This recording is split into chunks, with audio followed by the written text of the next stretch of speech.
new EU measures that have come in. So things are clearing, which is a positive sign for the Russians probably, but also for broader energy markets, it has to be said as well, given the tangled complexities of this issue. And I should also probably mention as well the fact that as part of this announcement from the Kremlin that there wouldn't be this marathon news conference at the end of the year. They have, however, sprinkled a snippet of the fact that Putin and President Xi of China will be holding talks towards the end of the year, discussing the events of 2022. What one wouldn't give to be a fly on the wall in that conversation. I imagine it will be pretty tense, given what we've previously seen of dialogues between the two, or remarks made by both administrations, particularly China, as a consequence of the actions this year. But I think it has to be said that there are opportunities for China of a weakened Russia, as we've talked about in the podcast for many weeks now. If Russia becomes essentially a vassal state of China, it will be an enormous concern for the West. But domestically, for China, it offers a lot of opportunities on the energy front and also geopolitically too. So that is why the dialogue is taking place. I think almost certainly there are opportunities for both sides here. And as we've spoken about at length, there's a very close relationship between the two for obvious reasons of their political systems and relative isolation on certain issues that are taking place around the world at the moment. So naturally they are allies, despite the very, very embarrassing consequences internationally for China of being associated with Putin's regime. But nonetheless, they are a meeting which, as I say, I think will be a concern for some Western commentators, because they'll say, well, there was a time where they wouldn't be pictured in the same room together, but here we are, they are now. So that's the latest in the political, diplomatic and energy spheres. Thank you for that, Francis. Before we move on to Colin, our guest, I would like to go back to you, Dom. I understand there have been some reports on Russians using 40-year-old shells on the battlefront. Can you tell us about these updates in more detail, and what do they mean about the state of Russian weaponry? Yeah, sure. Well, I can't say a huge amount because it came from a senior unnamed US military official last night, talking about how Russia is having to use, in some cases, decades old ammunition because it's just burned through its stockpiles. It does have a huge amount of weaponry, as we've seen, but a lot of it is very, very old. So as we've seen T-62 tanks brought out of, literally in some cases, museums, other cases, very, very old storage and not protected from the elements. So we've seen very old T-62 tanks, which, not exactly, but as the name suggests, is around the 1960s vintage, depending on the variant. But hey, they're really old tanks. Same with ammunition. So decades old ammunition. It depends how you store it, depends how you make it in the first place, depends what the shell cases are made from, but they can have a high failure rate if you don't look after these things. So I actually, for a story that we're going to do over the Christmas period, I went up to the BAE Systems plant in Washington, not that one, the one in the northeast of England, unfortunately, although it's very nice. Anyone listening to Washington, northeast England? Lovely. A bit rainy. And that's where BAE Systems make all the artillery ammunition, tank ammunition, mortars, load of other bits and pieces, to actually see how artillery shells are made. Literally from a block of metal that is heated up to 1200 degrees centigrade and then sort of squooged with this big plunger to make the shape of an artillery shell, and then down the process and so on and so forth, fill it with explosives and off you go. So I saw how these things were made and the care taken here through all stages of the manufacturing process, because of course every single shell has to be exactly the same. It has to be the same weight. If it's too heavy, it won't have the range that it says on the tin. Not these things particularly come in tins, but it's going to drop short, which is not what you want. If they're too light, if there's too little metal in there, it will go further than you expect. So when you're firing these things, you want to have a rough idea where they're going to go. So they have to be exactly the same weight. They have to be exactly the same shape so that they come out the barrel correctly. They have to be. There can be no cracks or defects in the metal. Anything that's faulty at that stage of the manufacturing process, when you fill it with high explosive and press go, the thing is there's going to be a massive explosion in the breech of the gun, and you hope the gun is able to, all the effort goes to pushing that shell out of the gun and chucking it 10, 12, 50k, whatever, downrange to the enemy.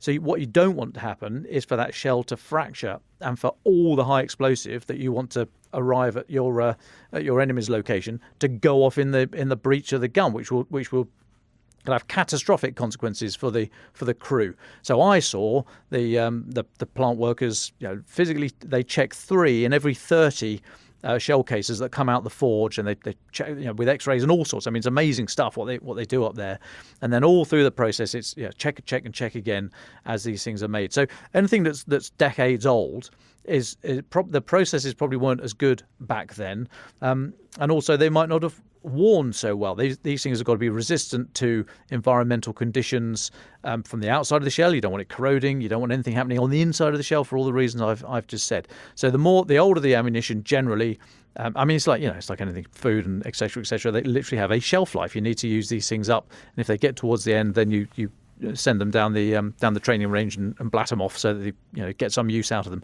So these shells that Russia is having to turn to, it just speaks of how little they have left in the locker, and there will be a much higher failure rate. They will not go where Russia want them to go all the time.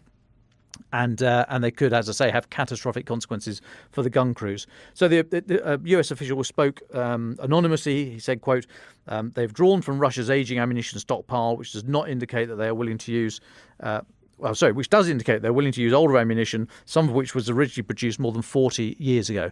Now, as something that was produced more than 40 years ago, I'm not saying that is a bar to good quality, but when it comes to ammunition, it probably is. So it just speaks of yet more degradation of Russia's war machine. If they're having to turn to really old stuff, then there's all the chances of something going wrong at some process through the firing mechanism, from lifting the ammunition out of the stock, putting it in the gun, and getting it down to the enemy. Something's going to happen, or the chances of something happening throughout that process to make sure that, or to mean that the round doesn't land where intended, those risks are higher. So turning to old ammunition, not always a good idea, but it speaks of a little bit of desperation. We know that they're trying to turn to North Korea for newer ammunition supplies, but none of this paints a good picture for the military production and that sort of provision of fresh, modern, safe, reliable material that you really need to effect war. Thanks for that, Dom. Really fascinating insight into the production and care taken in the manufacture of these weapons. Now, as I mentioned at the top of the episode, Colin Freeman and Roland Oliphant will join us this afternoon to discuss some of the year's best reading material on the background of the war.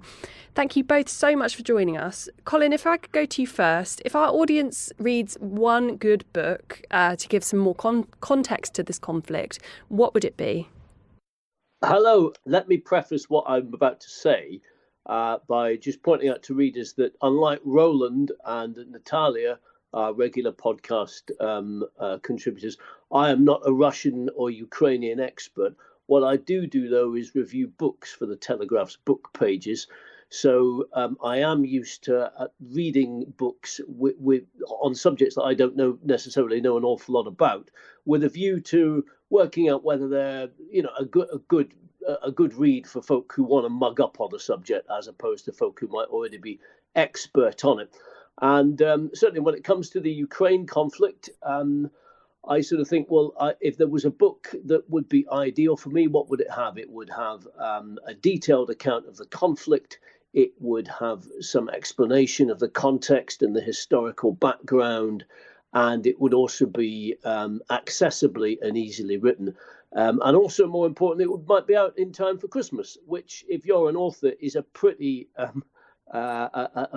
big ask. However, Owen Matthews, who we had on the podcast recently, actually, he used to be a journalist for Newsweek, the American news magazine. He now writes very regularly for The Spectator. He has produced pretty much just such a book, actually, in just 6 months, just 9 months into the conflict. It's called Overreach, and it's basically an account of the war from start to finish.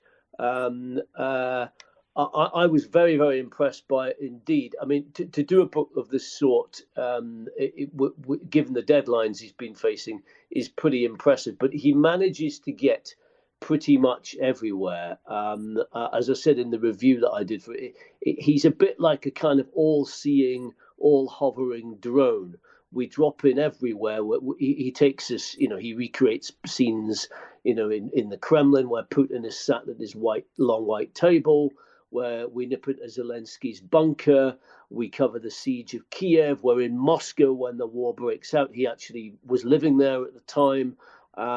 We cover the trenches in Mariupol long before the war even starts. It's got a bit of everything. Not all of it is first-hand, I should point out, but it would be impossible for any reporter to be, everywhere. But what he does rather sensibly is take certain snapshots and recreate them with very detailed testimonies, using, for example, the war crimes hearing that took place in relation to some Russian soldiers who were arrested on suspicion of murder up in Izium earlier in the war, which gives him a lot more granular detail to mine into. Normally, if you're actually out covering anywhere on the front lines, you only get snatches of conversation because, not surprisingly, people have got better things to be worrying about at that point.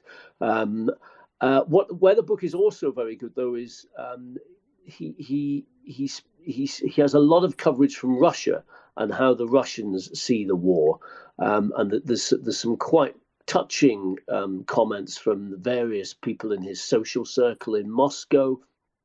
For example, some of them, there's oligarchs who just take a very resigned view to the thing, opening their last cases of decent claret, realizing this might be the last nice imported wine that they'll ever have, and saying, right, here we go again. It has ever been thus here in Russia that we've, uncertainty has been the way of things. Others get very patriotic, slightly chill in their relations to him, and then others just, drown their sorrows, saying, look, we don't want to stay here really, but unlike Ukrainians, if we go abroad and seek sanctuary elsewhere, we're not welcome. We're hated everywhere now.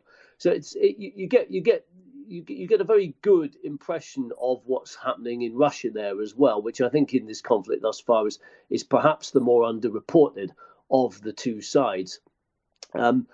I would say, to be honest, that this is probably certainly the best book that I have read in a year of reviewing Ukrainian and Russian books. It's not a particularly uplifting one, though. You may want to, curl up with this one in front of your Christmas armchair in the weeks to come. But the conclusion of its conclusions about where Russia is going are not very encouraging. He says that, paraphrasing slightly, but the phrase he uses is that Russia still unfortunately suffers an addiction to imperial fantasies, and that the urge to dominate these old territories in its empire are not going to go away anytime soon, he fears, and that if anything, the risk is that other hardliners may take over from Putin. There is not a cuddly liberal waiting in the wings.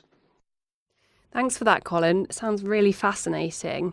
As for books that we should be reading about Putin, particularly his life in detail, and Russian history more generally, do you have any recommendations you can share? Yes, there's another one. If you want the whole 1,000 years of Russian history, Roderick Braithwaite, who was a former British ambassador to Moscow in the 1970s, but has since become a writer and author, well known for his recent book on the Soviet role in the Afghan conflict in the 1980s, called Afghansy. He's produced a book called Russia, Myths and Realities, in which, again, he achieves the not inconsiderable feat of covering 1,000 years of Russian history in just 250 pages. And it includes a lot about the Tsars, but it also includes the Soviet period and then its collapse, where he was there during parts of that, if I remember rightly. It's perhaps this one a bit more of a book for the history buffs compared to Owen Matthews' book, the one I was talking about earlier. But again, very easy to read. And in terms of some of the myths, he talks, for example, about what's sometimes known in Russia as the Mongol yoke, which is a reference to the fact that large parts of Russia and Ukraine, were invaded by the descendants of Genghis Khan back in the Middle Ages. This is sometimes used by some commentators as an excuse for the sort of authoritarianism and the brutality that we often associate with successive inhabitants of the Kremlin. He points out actually that, most, if you go back a couple of hundred years, most countries were pretty brutal, their rulers, and Russia was no exception. He does seem to suggest, though, that in order to to control the country as large as Russia, you needed to run it with a very, very whip hand, or certainly that seems to be the lesson that successive rulers took. And the way he writes this book, you do get the impression, unfortunately, that Putin sees himself largely in the same vein as Catherine the Great, Peter the Great, Ivan the Terrible, all these pretty tough rulers. And that the period of democracy in Russia in the early 1990s, where people laid off that kind of thing, was perhaps the exception rather than the rule. Just finally, I won't talk about this one long. If you want a slightly more readable, but just a kind of cozy curl up kind of read on Ukraine, Borderlands is very good. This is a book written by Anna Reeder, a former Telegraph journalist who was in Ukraine in the 1990s, actually worked as the Telegraph correspondent, much more delving into the sort of social side of life, the history and everything else, and very much a kind of cozy Waterston's 2-for-1 type read, if you know what I mean, one that you could quite happily settle down with and just read purely for enjoyment. Thanks, Colin. Really fascinating hearing from you as a book reviewer. Roland, if I can bring you in here, as someone with more of an expert background, what would you recommend that we're reading if we want to learn more about the context of this invasion? Never call a journalist an expert. We have to be experts in everything. Well, to start off with, actually, Colin kind of took the words out of my mouth. I think if you're new to Ukraine and if you want an English language introduction to what this country is, where it is, I don't really think you can do better than Anna Reed's Borderland. It is in that kind of style of a book written by a journalist. It's kind of first person. It's kind of a an anthology in a way of her reporting trips around Ukraine in the early 90s or in the 1990s. I'm not actually entirely sure which part of the 90s, but yeah, it's kind of steeped in discovering this country that's emerged from the former Soviet Union, what it is, what's going on, and it touches every part of the country. If you're an expert in Ukraine, you'll read it and you'll go, yes, well, okay, I know that. But honestly, if you want a journalistic introduction into this country, what it is, what's going on, I highly recommend it. It's very sympathetic. It's got lovely vignettes. It goes from Donbass and the coal mines, all the way west. And there has been an updated version brought out. There was certainly an updated version brought out following the 2014 war. Not sure if they've redone it since this war began in February. But definitely Anna Reed for that, for a slightly more kind of orthodox history, if you know what I mean. You'll have to make a little bit more effort to kind of keep turning the pages, or you'll just have to be a bit of a history buff.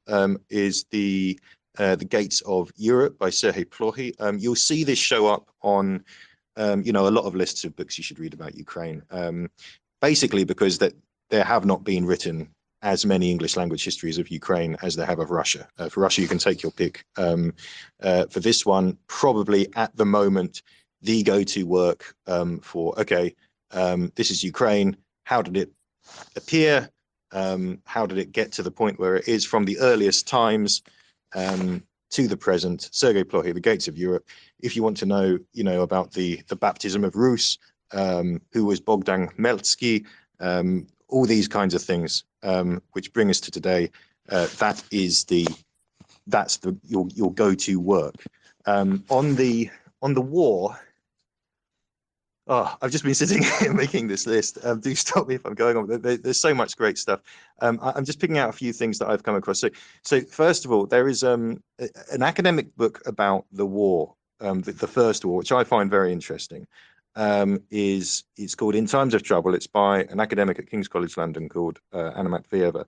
Now, what I find interesting about this book is that it's quite early on. It came out kind of around 2016, and it was looking at the insurgency in Donbass exclusively through the eyes of the local militants who joined the pro-Russian cause and the Russian volunteers who came down. Now, there will be people who say, okay, you're kind of setting aside. Oh, sorry, Roland, we seem to have lost you there. For the time being, I'll go over to, well, I've learned not to call any journalist an expert. That's my lesson for the day. Our resident history buff, Francis Durnley. What would you recommend our audience listens to? Well, I'll echo what Roland was saying about the Gates of Europe. That, I would agree, is the standard text for the history of Ukraine, which I would recommend that people read. Of course, many will be familiar with Timothy Snyder's work, Yale professor. He's got a book out on tyranny and on Ukraine, Lessons from Russia's War. That's also highly recommended. I've not actually had a chance to read all of that yet. So that one, I haven't actually read myself, but I just mention it because it's being talked about a lot at the moment. Other books I'd recommend that actually haven't come out this year, but I think offer a lot of insights on perhaps the broader canvas of strategy, history, politics in relation to Ukraine and Russia are as followed. Highly recommend a book that came out a few years ago when I was at university called Dark Continent, Europe's 20th Century by Mark Mazawa. This book essentially argues very persuasively, I think, that the way we conceptualize the 20th century is misleading. We see it in many ways as an inevitable triumph of democracy over autocracy. That important word, inevitable, there. And actually what this book really underlines is how fragile democracy was in the 20th century, particularly in the 1930s, and how, whilst today, of course, almost every country in Europe is a democracy, that was not the case in that era. It was actually quite the reverse. The majority were, if not already dictatorships, were heading down that path. And I think it just emphasizes the fragility of Europe, and a key word there about what is being, what is at stake in this war, I believe. So I'd recommend that just for contextualizing European history. Another in this regard around democracy, and he's particularly good on analyzing the political differences in a philosophical and sociological sense between democracies and autocracy, is Professor David Runciman, somebody I used to work with at Cambridge. The Confidence Trap, A History of Democracy in Crisis from World War I to the present. As I say, he goes through the history of the 20th century, but also really looks at it from a more academic standpoint as to why democracies usually triumph over autocracies, but why and certain autocracies have had advantages strategically at certain points, which I think is relevant for when talking about perhaps the conception or how the perception, why at certain points dictatorships can be persuasive and indeed can have certain advantages in military contexts in the short term, if not the long term. In terms of, again, broad brush stuff, post-war, A History of Europe Since 1945 by Tony Yutt, a book I've talked about many, many times, particularly with relevance of the collapse of the Soviet Union. I think his insights on that are unparalleled, frankly, as to why the Soviet Union collapsed and the events that precipitated it, both within the Eastern European context, but also particularly within Russia itself. And I think valuable lessons there for how regime change occurs in Russia and the dangers relevant in that. Just talking on Russia as well, of course, the classic text, I would argue, on the Russian Revolution is A People's Tragedy by Orlando Figes.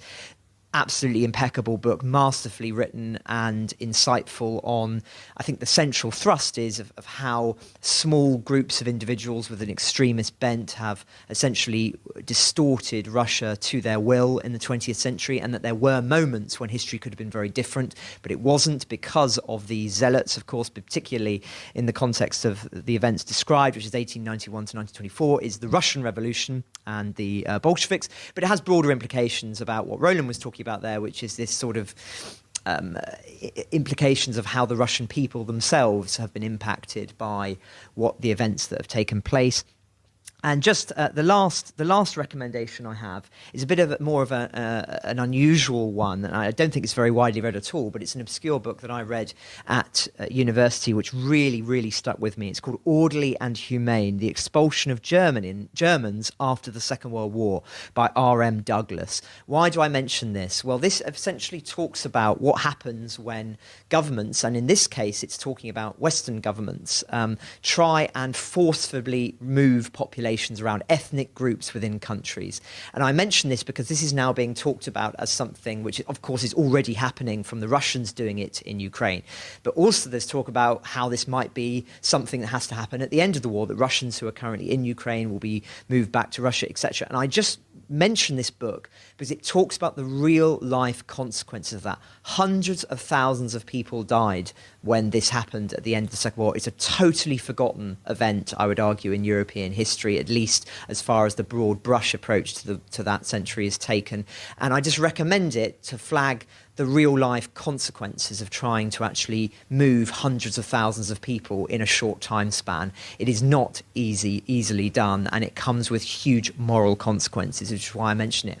And the last thing I just wanted to say is actually a request for publishers, or a request if this book already exists. But one of the best books I read in recent years in terms of providing an anthology of literature, of primary texts, of historical documents, is a book on the Czech Republic called The Czech Reader: History, Culture, Politics, and it basically lists 150 primary texts, as I say, that covers the creation of Czechoslovakia in 1918 to the creation of the Czech Republic in 1993. Now, as far as I know, no equivalent of this book exists about Ukraine in English. So this is a request, as I say, if it does already exist, please let me know, because I would absolutely love to read it. But if it doesn't exist, it's a polite recommendation to publishers who may be listening to this to ask somebody to write it, or edit it, should I say, because, as I say, I think it's the best book, at least that I've read, on the history of Czechoslovakia and its history. And if there was an equivalent for Ukraine, I think it would be absolutely invaluable for scholars reading up on the country of Ukraine. So those are my recommendations, but also a request there at the end for anyone who might be able to help me out. Thanks, Francis, and please do get in touch via Twitter or email if you're able to help Francis out on his request. Colin, kind of honing in a bit more specifically, we've talked about broader context of the war and where we can find context and reading material on that. I understand you have some recommendations on specifically life in the Donbass region, where we've seen much fighting over the course of this conflict. What would you recommend people read around that? Yes, this is a book called In Isolation by a journalist called Stanislav Asayev. And he spent 2.5 years in a separatist-run jail in the Donbass region. That, of course, is the region that's been under separatist pro-Russian control since 2014. It's a bit of a niche read, but I am kind of assuming that people who are still tuning into this podcast this far into the war are probably pretty interested in these kind of things, in what's going on in places like the Donbass, and like me, they may also be curious about just what it is that makes people in that region different from the rest of Ukraine, why they're so keen to be part of part of Russia or have closer links to the Kremlin, if that is indeed the case. Because as a lot of us know, it seems to be far more than just about whether you speak Russian or not. So anyway, this particular journalist, Stanislav Asayev, this account is not actually of his time in prison. That's the subject of a separate book that he did. But it's an account of everyday life, really, and it's pretty grim. He describes the Donetsk People's Republic as being run basically by a combination of opportunist gangsters, petty thugs, criminals, and lots of different competing militias who spend as much time fighting each other as anyone else. He says that there are killings either due to shelling from the Ukrainian side or just inter-gang rivalry almost every day. And he also describes, seeing people just getting shot during gang disputes and stuff. And yet, you would think on that basis that this was a place where everybody was living under the jackboot of some very small tyrannical group. But he actually says that a lot of the people there are quite supportive of the DPR. And the reason why, the reason for this are many, but one of the things he points out is that this is a very sort of, it's an old Soviet coal and steel mining area, very traditional industrial area, breeding a kind of person of a certain sort. What he really describes as a kind of classic Soviet man, really, a kind of orthodox proletariat, I think is his phrase, hard drinking, hard working, and as he says, not particularly interested in civil liberties. For these kind of people, he says that the Soviet Union reminds them of happy childhoods in the 1970s with warm May Day rallies and so on. And for them, when Ukraine started moving westwards into considering EU membership, all that looked at like was kind of Western economic liberalism coming along, and that just posed uncertainty, not opportunity. And for them, that draw of the Soviet Union, which the separatists have played on a lot, is quite a powerful one. That's kind of the stab he has at trying to analyse what is going on, or rather, that's my stab at it in terms of what I've read of his book. But what you also realise from this is that if what he says is correct, then it's unlikely that life in the Donbass region, in the separatist regions, is going to change back to being pro-Ukrainian or even sort of basically very peaceful overnight. He paints a picture of a place that's been pretty traumatized, mines turned pretty poisonous in many ways. It's very hard to really see how Ukraine can, if they do retake that territory, how they will be able to pacify it and get it back to normal without a great deal of difficulty. Thank you for that, Colin. We're coming to the end of our time this afternoon, so I'd like to go to everybody's final thoughts. Dom, if I can come to you first for any final thoughts, or I feel rude not asking, any book recommendations you might also have for our audience.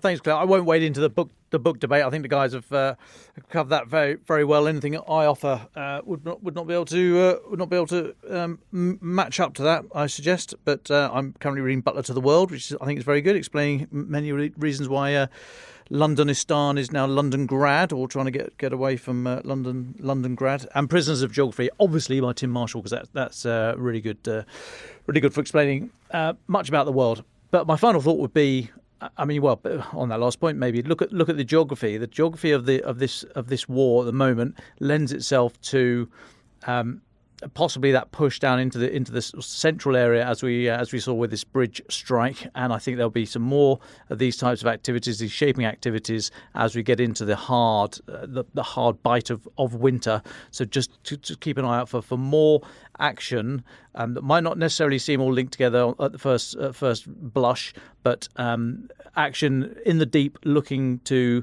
cut Russian resupply lines for any potential push down to the coast around that Melitopol, Mariupol area. Thanks for that, Dom. Over to you, Colin. What would you like to leave our listeners with? I will leave them with yet another observation from a book, because I've had my nose buried in books much of this week, which is Mark Galeotti's book, Putin's Wars.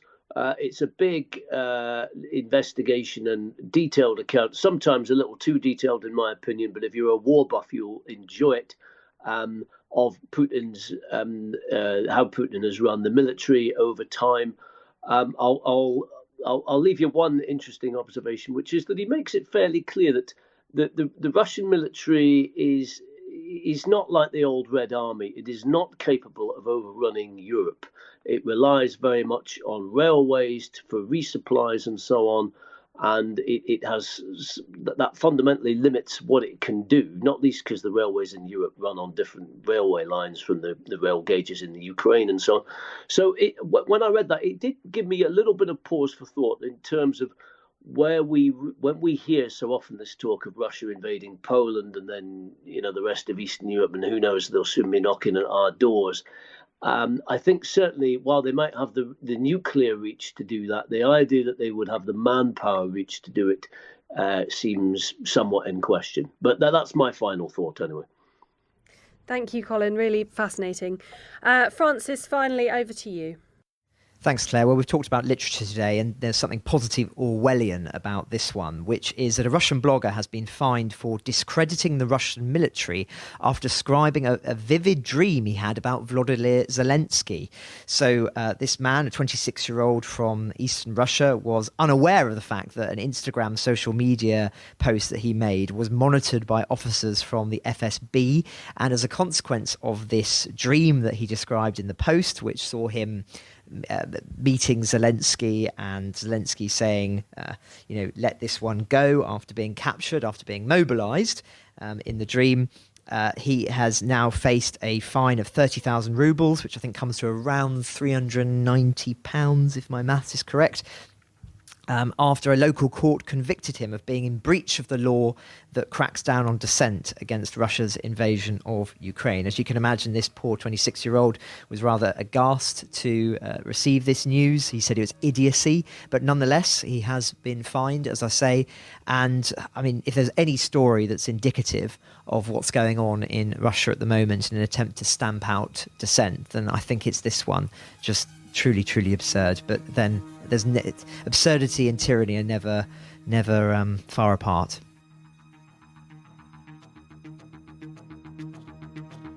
Ukraine the Latest is an original podcast from The Telegraph.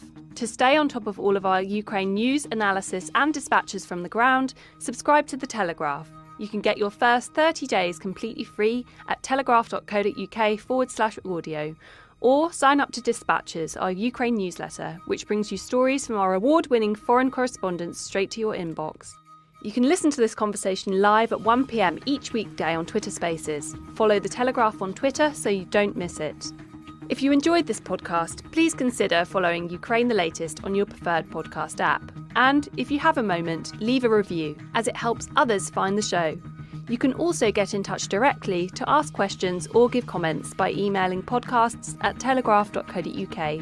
We do read every message. We're especially interested to hear where you're listening from around the world. Ukraine the Latest is produced by Louisa Wells and Giles Gear, and today on Twitter, Jaden Irving.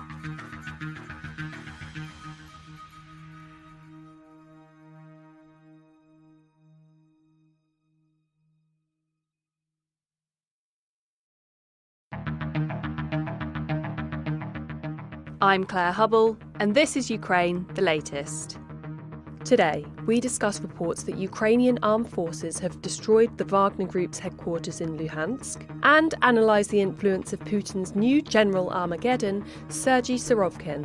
Plus, the human cost of this war grows by the day. But what about the pets Ukrainians were forced to leave behind? David Knowles speaks to the CEO of the U Hearts Foundation, whose organisation cares for animals misplaced due to the invasion of Ukraine. This hideous and barbaric venture of Vladimir Putin must end in failure. Putin's war in Ukraine has destabilized energy markets the world over. Nobody's going to break us. We're strong. We're Ukrainians. Every weekday afternoon, we sit down with leading journalists from the Telegraph's London newsroom and our teams reporting on the ground to bring you the latest news and analysis on the war in Ukraine. It's Monday, the 12th of December, day 292.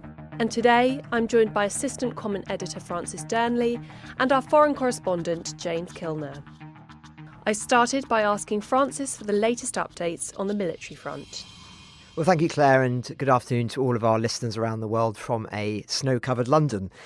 I'm going to start with the big news from the weekend, which I'm sure many of our listeners may have heard from other news outlets or our own, which is about Ukraine saying they've destroyed Wagner's HQ in Luhansk. Of course, we've spoken about the Wagner group, the mercenary group that's working very closely with the Russian army in Ukraine, much on this podcast.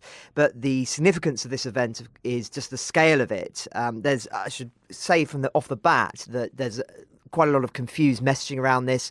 The Russians are claiming that this strike on their headquarters in Luhansk is fairly minimal, and whilst we've seen footage, they're claiming that it's only killed about 3 to 5 people. But the Ukrainians are claiming that this is an absolutely major attack, which has led to as many as 200 Wagner deaths. And as I say, that is not independently verified. We're looking into it, but that is the kind of headline that we're seeing here.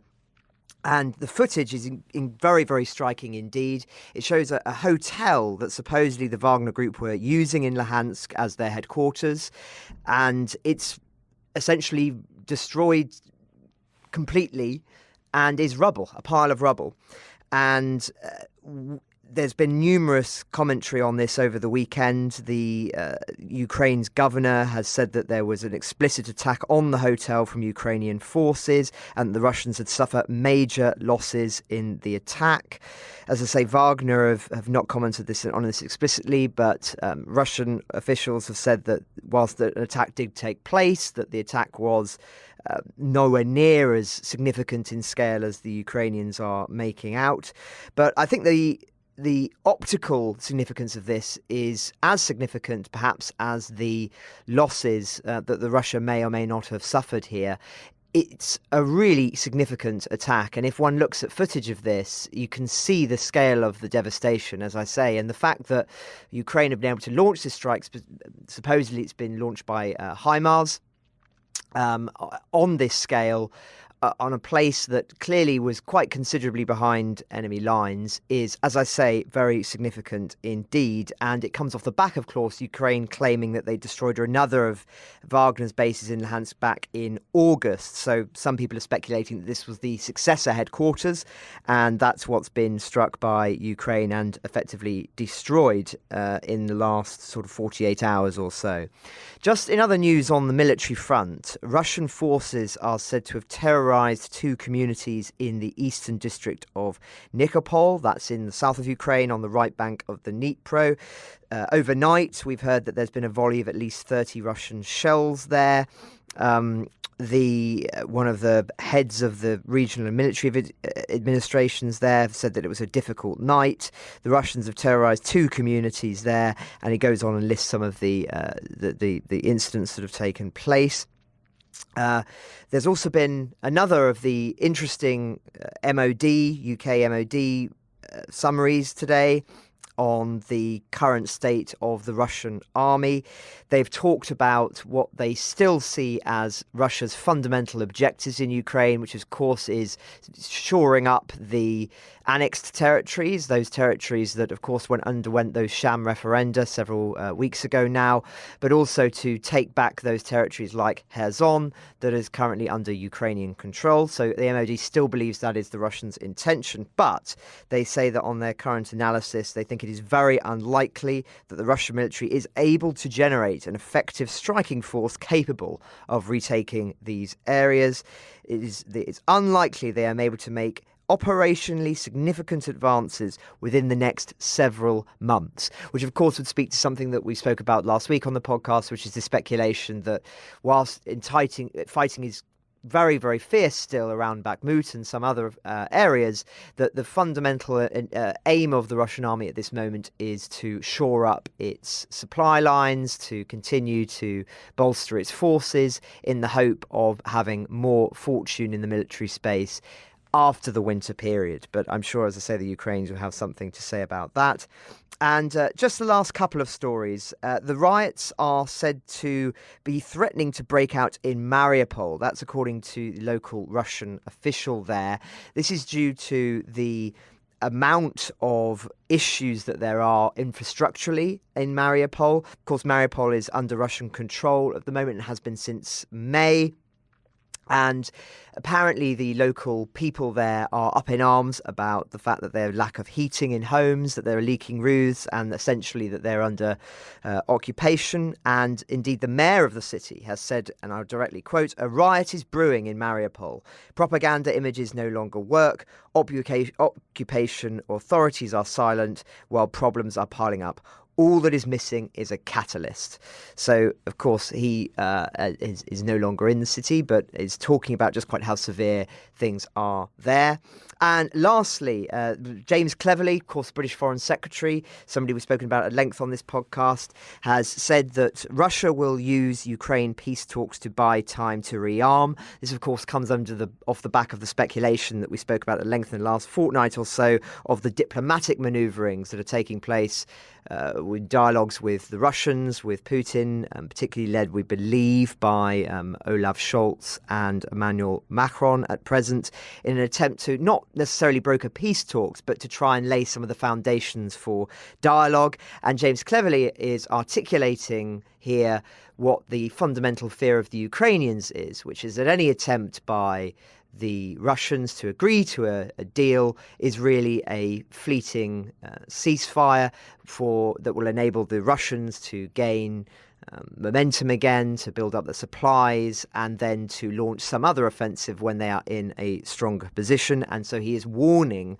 about the dangers of any essentially acquiescence to the Russians as a consequence of that.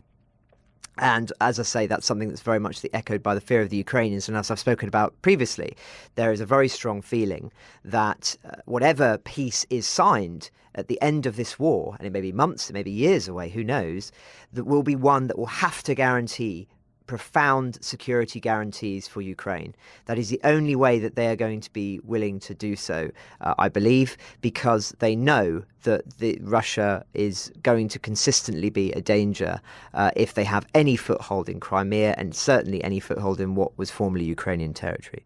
So, sorry, Claire, quite a long monologue there, but hopefully that covers what was a very eventful 48 hours over the weekend. Eventful indeed. Thank you so much for that, Francis. Coming to you next, James. You were reporting over the weekend on the Russian military commander Sergei Surovikin, someone we've discussed on the podcast in the past, particularly regarding his role in Syria. You wrote that he has stabilised Russia's front lines in Ukraine and injected discipline into the Kremlin's army. What do we know about Surovikin's methods, and what impact has he had on the running of the Russian army since his appointment in October? Good afternoon, Claire. Yeah, I was on the Moscow desks for the Telegraph and Sunday Telegraph this weekend, and one of the stories I wrote about was some Western analysts. So this came from the RAND Corporation in the US, which is a security-focused think tank, and some other former very senior ex-Western military generals, all of them praising Sergei Surovikin, who was appointed head of the Russian military in Ukraine in October. They were praising him in a way that needs to be contextualized. So when Surovikin took over as commander, the Russian army was Russian military in Ukraine was at a very low ebb. A month earlier, they'd routed from around Kharkiv in the northeast. They had just mobilized nearly 320,000 men in Russia, and they had to incorporate all those men into the army. They were losing their grip on Kherson in the south, and there was stalemate in Donbass, the area which Putin had highlighted as a major region. So when Surovikin took over, he had a massive intro of problems, and these Western analysts were really saying he has instilled some discipline and some attention to detail and organizational ability. The first thing since he took over, and the first thing he had to do was persuade Putin, obviously the commander-in-chief of the Russian army, that he needed to allow the Russian army to retreat from Kherson in the south. He managed to persuade Putin to give him permission to do that, which shows how much influence Surovikin has over, or not influence, but it's sort of he's able to talk to Putin at a sort of sensible level, which perhaps has been missing previously. So Putin gave the order to allow the Russian army to retreat over the Dnipro River from Kherson city. And at the time, Western analysts were saying this is a very, very tricky military maneuver to pull off. The river's incredibly wide in parts. The Russian army will be under constant artillery fire, etc., etc. But as we saw, beginning of November, the first or second week of November, the Russian army did retreat from Kherson. It did cross the river, and it did set up new trench lines, defensive lines, using the Dnipro River as a natural barrier. And these, the RAND Corporation and these other Western generals were saying that this was, this was actually quite a skillful, act of military maneuvering to pull this off. And they say that the way the trench system has been developed across the river from Kherson is also a clever piece of commanding and generalship, etc. And they really say this has come about after a series of poor commanders had been failing on the battlefield, and this guy Surovikin, who was promoted in October, came in. Now he's been dubbed, or his nickname is General Armageddon, a sort of nickname, catchy nickname, and one he earned when he was commanding Russian forces in Syria in 2016, 2017, and when he was happy to target civilian infrastructure there, mass bombing campaigns, etc. This is actually part of Russian military doctrine. They see targeting of civilian infrastructure as fair game in war, because it puts pressure on political leaders, etc., and the military is distracting. And yet again, we've seen him take on this tactic in Ukraine. He's been given, by all accounts, from the Russian media, fairly free rein in Ukraine to conduct the campaign as he sees fit. And when he came in, General Armageddon came in, we saw this tactic of using ballistic missiles and drones to attack Ukrainian infrastructure really ramp up and accelerate.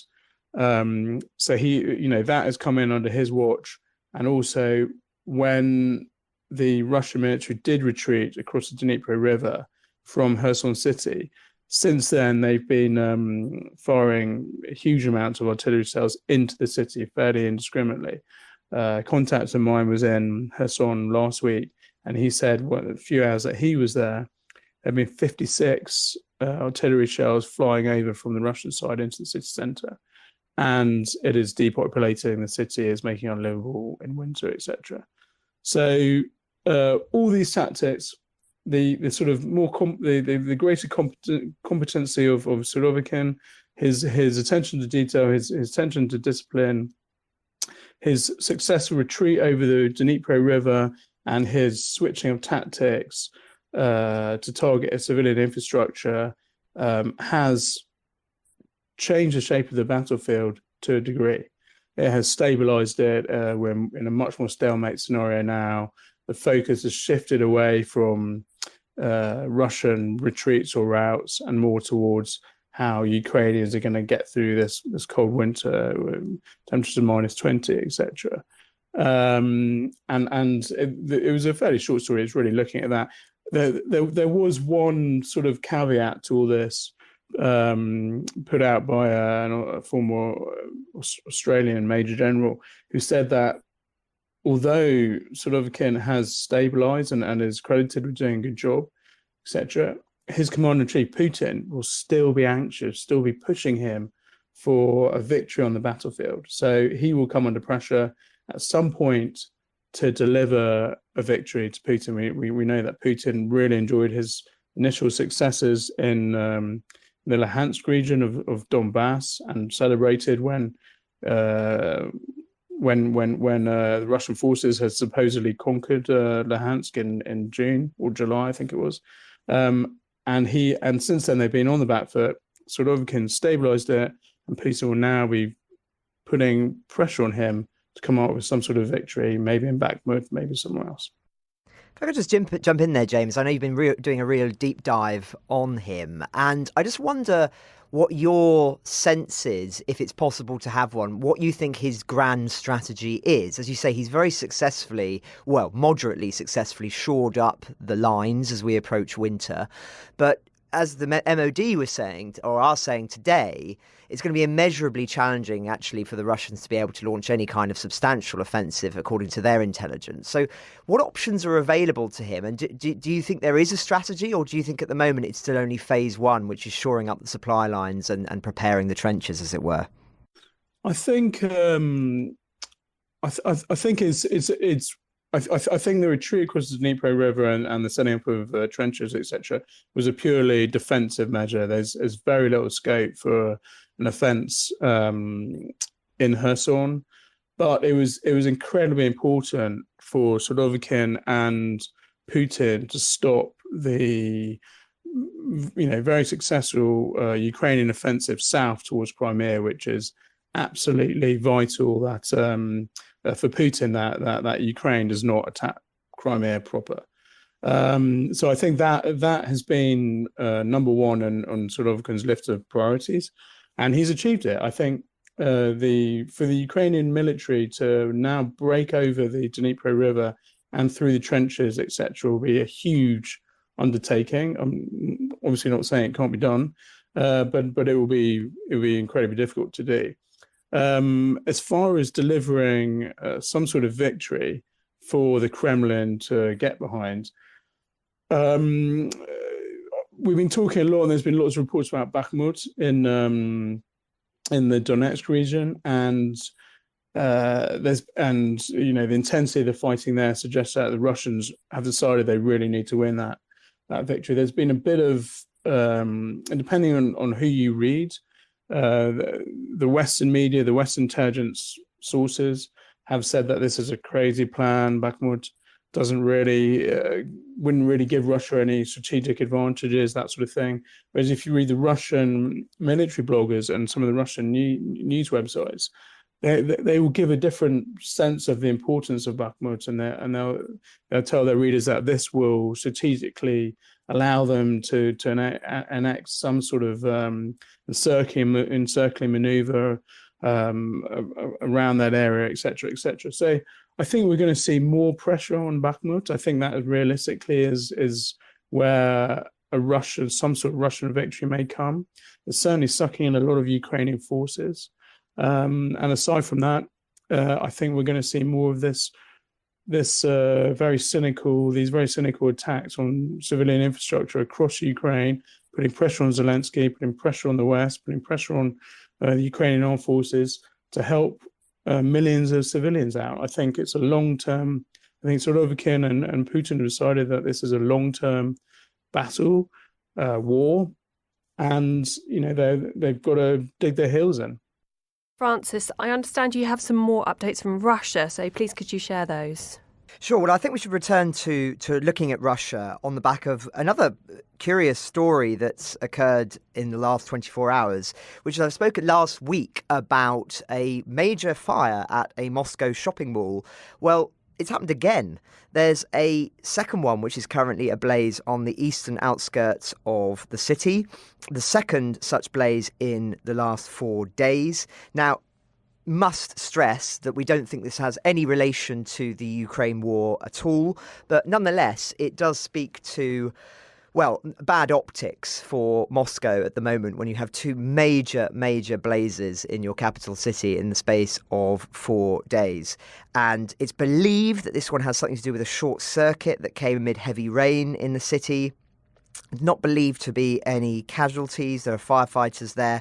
But as I say, it's very, very striking images. So I thought I should definitely raise it because I can imagine that there are some people who are looking at this and thinking that it might be somehow related to the war, given that this has happened twice in the space of a week. But as I say, I don't believe that is the case as far as we know thus far. Just one other story in Russia is we understand from bloggers, and it may be that James has a few insights on this as well, because I know that he follows them very closely, that some Russian soldiers in Ukraine are openly criticising the war's poor leadership. So Igor Girkin, former FSB officer who we've spoken about in the past, who helped Russia annex Crimea in 2014, has spent some time among the front lines, and he said that there is discontent with the military top brass amongst the Russian forces. He's given a scathing 90-minute video analysing Russia's execution of the war. His words, as I say, he's not mincing them. He said the fish's head is completely rotten and that the Russian military needs to reform to bring its competent people who back in to lead a successful military campaign. And he said that some at the mid-levels of the military are open about their dissatisfaction with the Defence Minister Sergei Shoigu and even Putin. And whilst the Russian Defence Ministry hasn't commented on this, it's caused, as I say, quite a stir online but in those who are following the war closely within sort of the Russia military nationalist sort of core.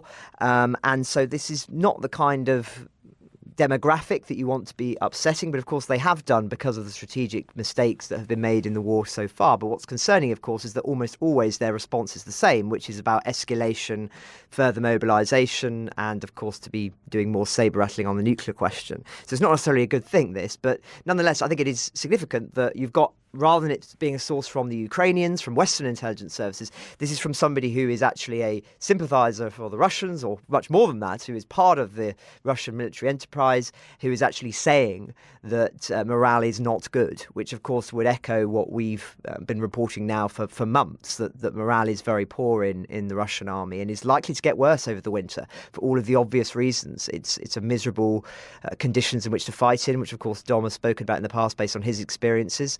And if you don't feel like you're adequately equipped, then of course that's going to get even more serious for the Russian top brass. Just another couple of stories in the sort of political diplomatic space as well, which I think is worth reporting on. The EU is currently meeting to try and agree on further sanctions on Russia and Iran, and an additional €2 billion for arms deliveries to Ukraine. Obviously, these are happening very regularly. It still remains unclear off the back of the story we reported last week whether Hungary will block some of these decisions. This is a lot more, someone's described it as blackmail diplomacy going on behind closed doors. One can imagine how fiery they may be. But nonetheless, these conversations are ongoing. Of course, the main reason that there's this issue around Hungary at the moment is that Hungary have said that they will refuse to provide further support for Ukraine in the form of sanctions until some sort of agreement is made with the EU, who are currently punishing them for certain ways in which their government is conducting on legal affairs. It's all very complicated, but that's the essence of it.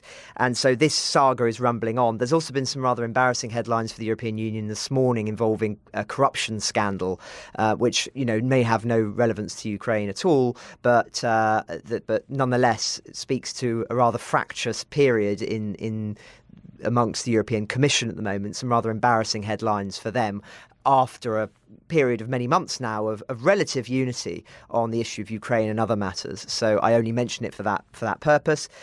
Just another couple of stories in this sort of diplomatic space. An international team is helping Ukraine gather evidence of sexual crimes. Of course, this has been a constant theme in recent weeks as the winter has set in. There's a little bit more attention that's been shifting to this area. And as I say, an international team of legal advisors have been working with local Ukrainian prostitutes in Kherson, gathering evidence of the alleged sexual crimes by Russian forces. It's a team by the Global Rights Compliance, an international legal practice headquartered in The Hague, and hasn't until now and previously been reported their work on this. We are planning to do, as I say, some more research on this ourselves and do some interviews on this theme in the coming weeks, hopefully before Christmas, but that will depend on obviously people's schedules who are working in this space. But it's something that we're very much have our eye on, so watch the space on that. And just lastly, because Turkey has been a consistent theme and their role in this war as either a broker or as a sort of force trying to benefit from both sides in this war. It's been an interesting development in this space that Erdogan and Putin are discussing plans for a regional gas hub. That's what we understand after a phone call. Of course, these countries are both very sort of reliant on each other in various different spaces. So to some extent, it's always been seen as inevitable that Turkey, being a NATO country, would have the more prominent back channels open with Russia. But nonetheless, this is causing some concern, as you can imagine, some feeling that this is another example of an inching forward in the diplomatic space of sort of Turkey extending a hand to Russia, as I say, in an attempt to create a base in Turkey for exports of Russian natural gas. And indeed, apparently, Gazprom chief Alexei Miller has also held talks with Erdogan in Istanbul in the past week. So there's also meant to be some dialogues going on about the grain deal as well. So it's a complicated picture, as I say, but you can imagine that some people are raising eyebrows, to say the least, on this question of Turkey and the kind of conversations that they're having with Russia at the moment. But more on that as we know it. Thank you for that, Francis. Just going back to your first point there, for listeners who aren't familiar with Igor Girkin, could you give us a bit of background information? Who is he and how well placed is he to make these remarks on discontent within the military? Well, he's a very prominent figure, particularly in the blogging space now. He was formerly involved in the annexation of Crimea back in 2014. He's sort of a bit more of a maverick now, I think it's fair to say. He's sort of been involved in he's got lots of followers on various social media platforms and is, as I say, somebody who likes his time in the sun. This event that I've just been reporting on, it's a sort of 90-minute rant, I think it's fair to say. So he likes the sound of his own voice. But I think actually he is a very significant person to follow because you get a sense of the general mood amongst the really hard-line Russian military types. And so in that sense, he's worth following. Yeah, thank you, Francis, for that. We've discussed some conflicting ideas over the state of the Russian army this episode. So as we were speaking about earlier, the success that Surovikin has seen in reforming and making sure that the army is more disciplined, and then more recent reports about defectors and now discontent in the top brass. I'm wondering, perhaps, James, you're able to come in on this. Which is an accurate look at the state of the army, and is either accurate? What are your thoughts? I definitely take everything Girkin says with a huge pinch of salt, a huge tub of salt. This guy is a war criminal and talks up his own book massively. He led the Donetsk rebel forces in 2014 and is known to have shot people and was involved with shooting down of the Malaysian airliner. Since then, he's gone to ground, and he was such a renegade that the FSB, he's an ex-FSB colonel, and the FSB actually got rid of him in the end because he was just too much. So from 2014 to earlier this year, he really went to ground. In this war, he's reinvented himself as an ultra right-wing analyst, military analyst, and is a massive opponent of something called Novorossiya, which is the term used by Catherine the Great in the 18th century when she expanded the Russian Empire down through what is now Crimea and Ukraine. And he's a proponent of Moscow again, having a tough rule and a direct rule in the region, etc. And he's been ultra critical of the military throughout this war because he says they just simply haven't gone in hard enough. They should have done a full mobilization a lot earlier. They should have been bombing Ukrainian towns a lot earlier. They should never have retreated from outside Kiev. They should never have retreated from Kherson. So he represents a very hardcore, very right-wing faction, which doesn't even have direct power. Like he's doing his own thing. He claims he's just been fighting in the front line, but I don't think there's been any photos of that or any evidence, but he did disappear from the Russian telegram scene for a month or so. So maybe maybe 6 weeks, maybe he has been there or not. Girkin will have his sources inside the Russian military and the Russian security agencies, but I don't know how accurate they are. I think that it is extremely difficult for Russian generals or colonels or whatever, brigadiers, equivalent brigadier, to defect. I don't think that's particularly realistic. And I think that Putin and Surovikin together have stabilized the situation, and the Russian army is back in business. It's a major menace to the Ukrainians, and it's now a very tough opponent. I mean, of course, it always has been, but over the summer we saw them rout. That is no longer the case. Thank you for that, James. We're coming to the end of our time this afternoon, so if we can go to final thoughts. Francis, what would you like to leave our listeners with? Sure. Well, thanks, Claire. I just wanted to end with the remarks by somebody who appeared on this podcast before she won the Nobel Prize, which is Alexandra Matvichuk. She's spoken in Oslo over the weekend as part of her receiving of the Nobel Prize on behalf of the Centre for Civil Liberties in Ukraine. And she gave a very eloquent speech, and I just wanted to pick out some of extracts from it, although I recommend that listeners read it in full. She says, peace, progress and human rights are inextricably linked. A state that kills journalists, imprisons activists or disperses peaceful demonstrations poses a threat not only to its citizens. Such a state poses a threat to the entire region and peace in the world as a whole. Therefore, the world must adequately respond to systemic violations. In political decision-making, human rights must be as important as economic benefits or security. This approach should be applied in foreign policy too. People of Ukraine want peace more than anyone else in the world, but peace cannot be reached by a country under attack laying down its own arms. This would not be peace, but occupation. We must stop pretending deferred military threats are political compromises. The democratic world has grown accustomed to making concessions to dictatorships. And that is why the willingness of the Ukrainian people to resist Russian imperialism is so important. We will not leave people in the occupied territories to be killed and tortured. People's lives cannot be a political compromise. Fighting for peace does not mean yielding to pressure of the aggressor. It means protecting people from its cruelty.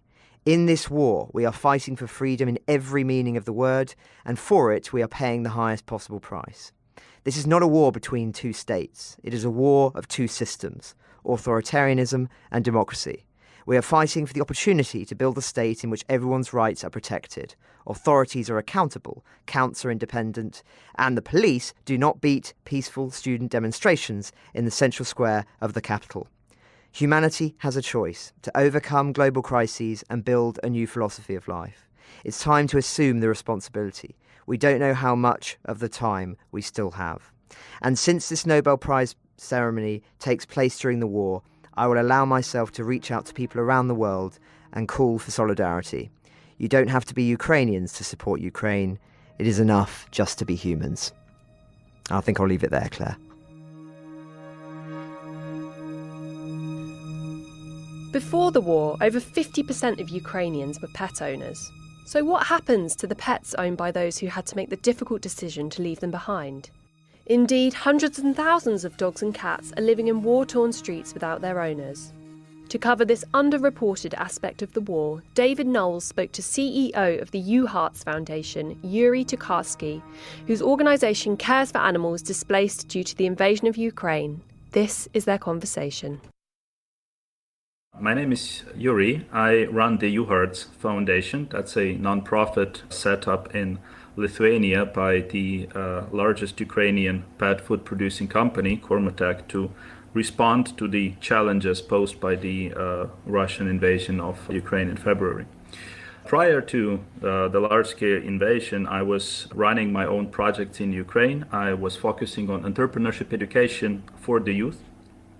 And we were expanding our reach, and most of our plans were unfortunately thrashed by the war. And then when the opportunity arose, my colleagues, my friends from Kormatek set up the foundation and asked me to help stand it up and start running aid projects to Ukraine. It started relatively small, this effort, because in February we were really running in all directions. There was all kind of aid coming into Ukraine, and everybody was doing a small part, but we figured out quite fast that as a team, in order to respond to this kind of scale of challenge, we need a totally different vehicle. We need a partnership with other actors who are active in this field.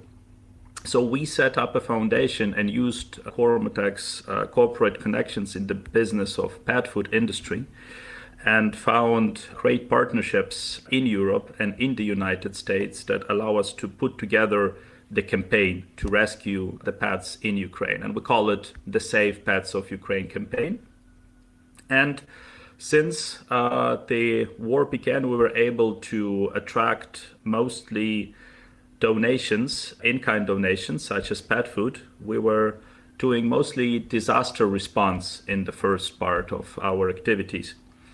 When the war began, the major displacement of people was happening very early on. February and March, we had probably 10 million of Ukrainians who had to move home.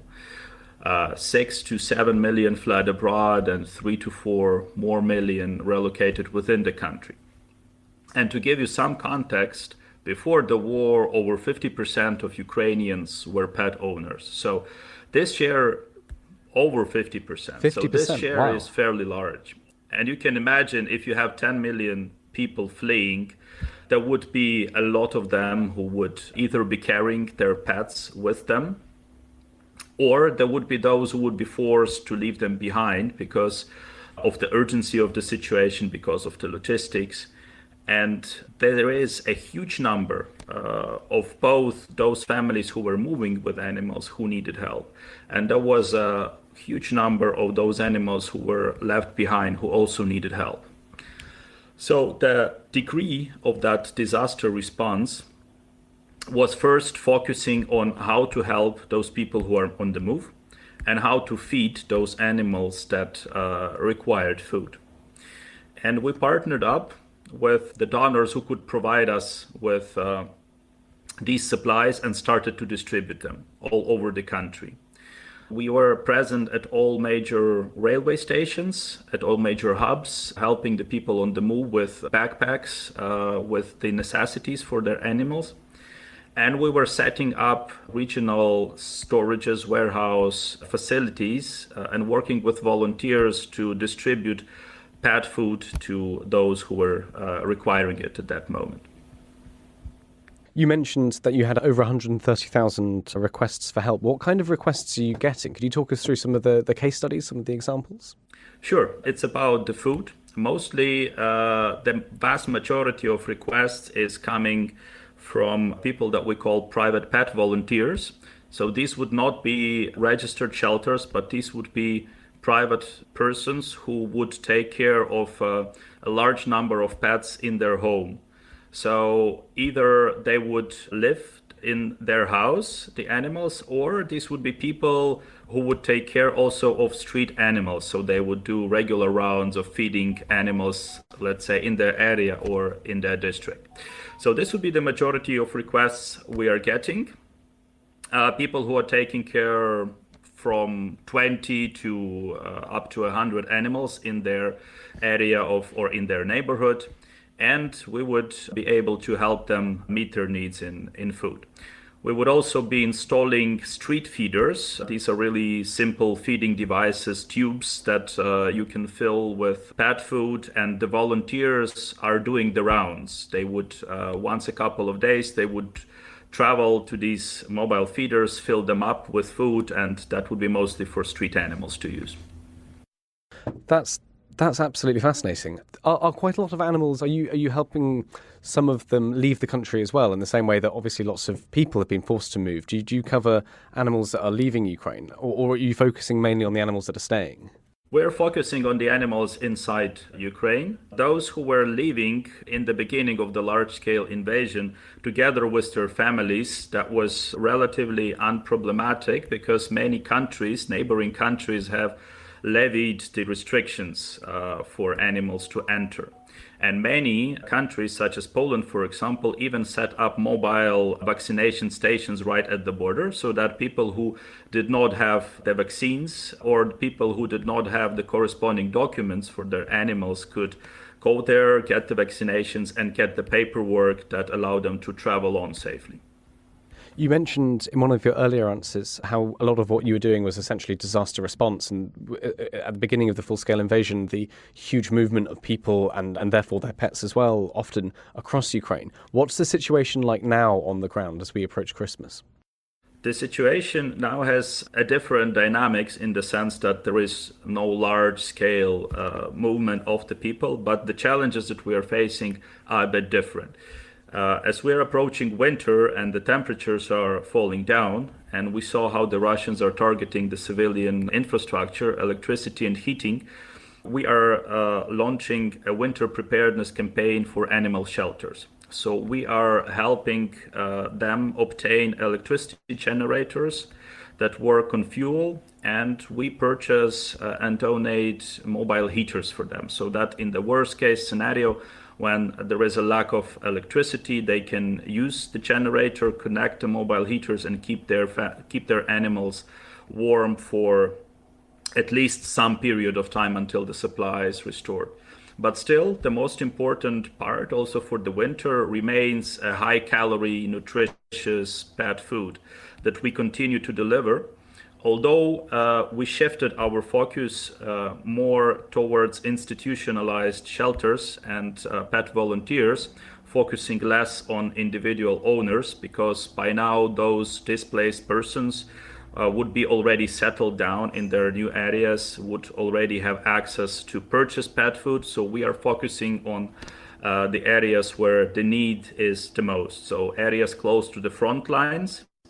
And we're focusing on pet shelters and pet volunteers. Can you tell us a little bit about Operation Porpoise? This is, I think, another strand of your Christmas work and the Christmas hampers.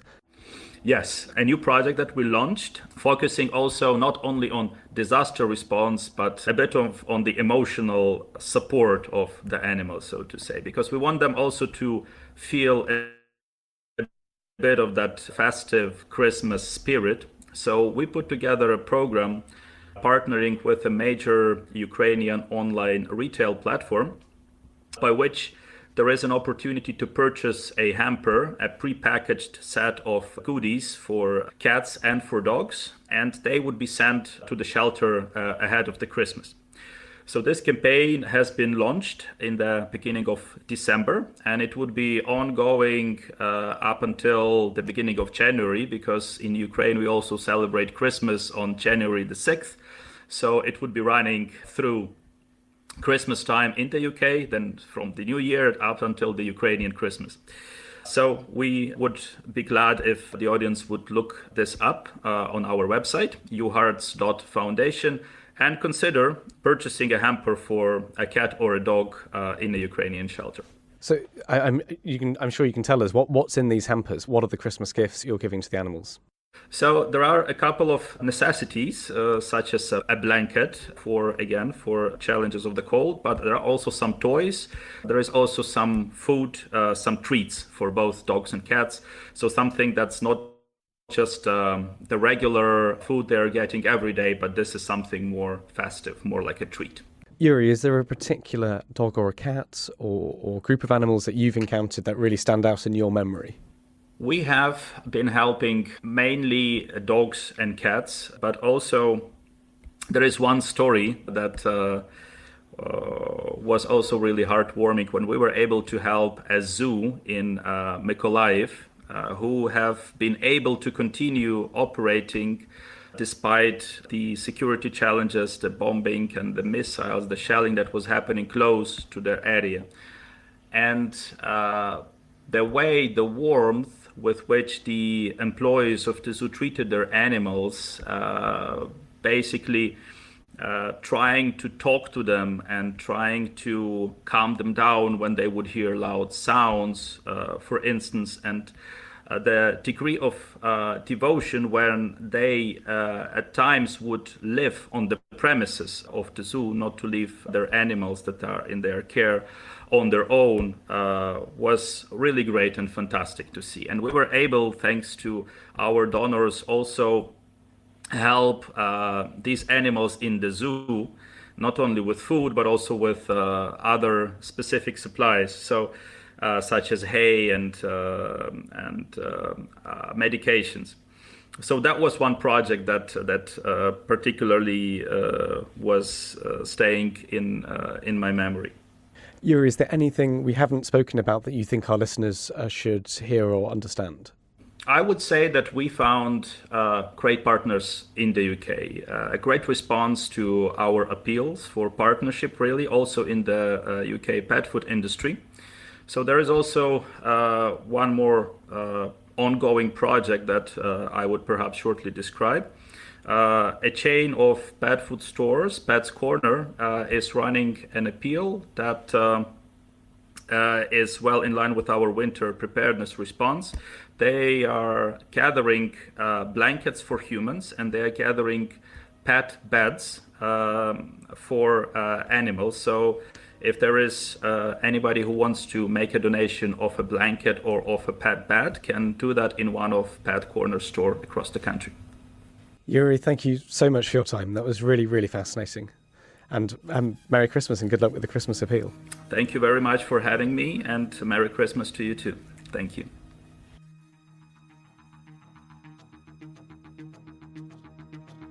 Ukraine the Latest is an original podcast from The Telegraph. To stay on top of all of our Ukraine news, analysis and dispatches from the ground, subscribe to The Telegraph. You can get your first 30 days completely free at telegraph.co.uk/audio. Or sign up to Dispatches, our Ukraine newsletter, which brings you stories from our award-winning foreign correspondents straight to your inbox. You can listen to this conversation live at 1 p.m. each weekday on Twitter Spaces. Follow The Telegraph on Twitter so you don't miss it. If you enjoyed this podcast, please consider following Ukraine the Latest on your preferred podcast app. And if you have a moment, leave a review, as it helps others find the show. You can also get in touch directly to ask questions or give comments by emailing podcasts@telegraph.co.uk. We do read every message. We're especially interested to hear where you're listening from around the world. Ukraine the Latest is produced by Louisa Wells and Giles Gear, and today on Twitter, Emily Hill.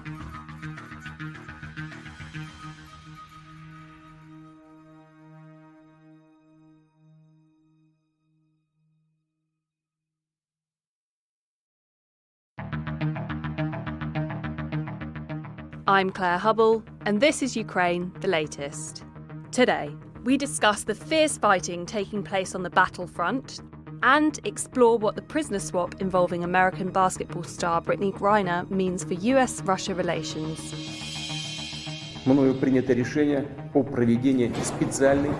This hideous and barbaric venture of Vladimir Putin must end in failure.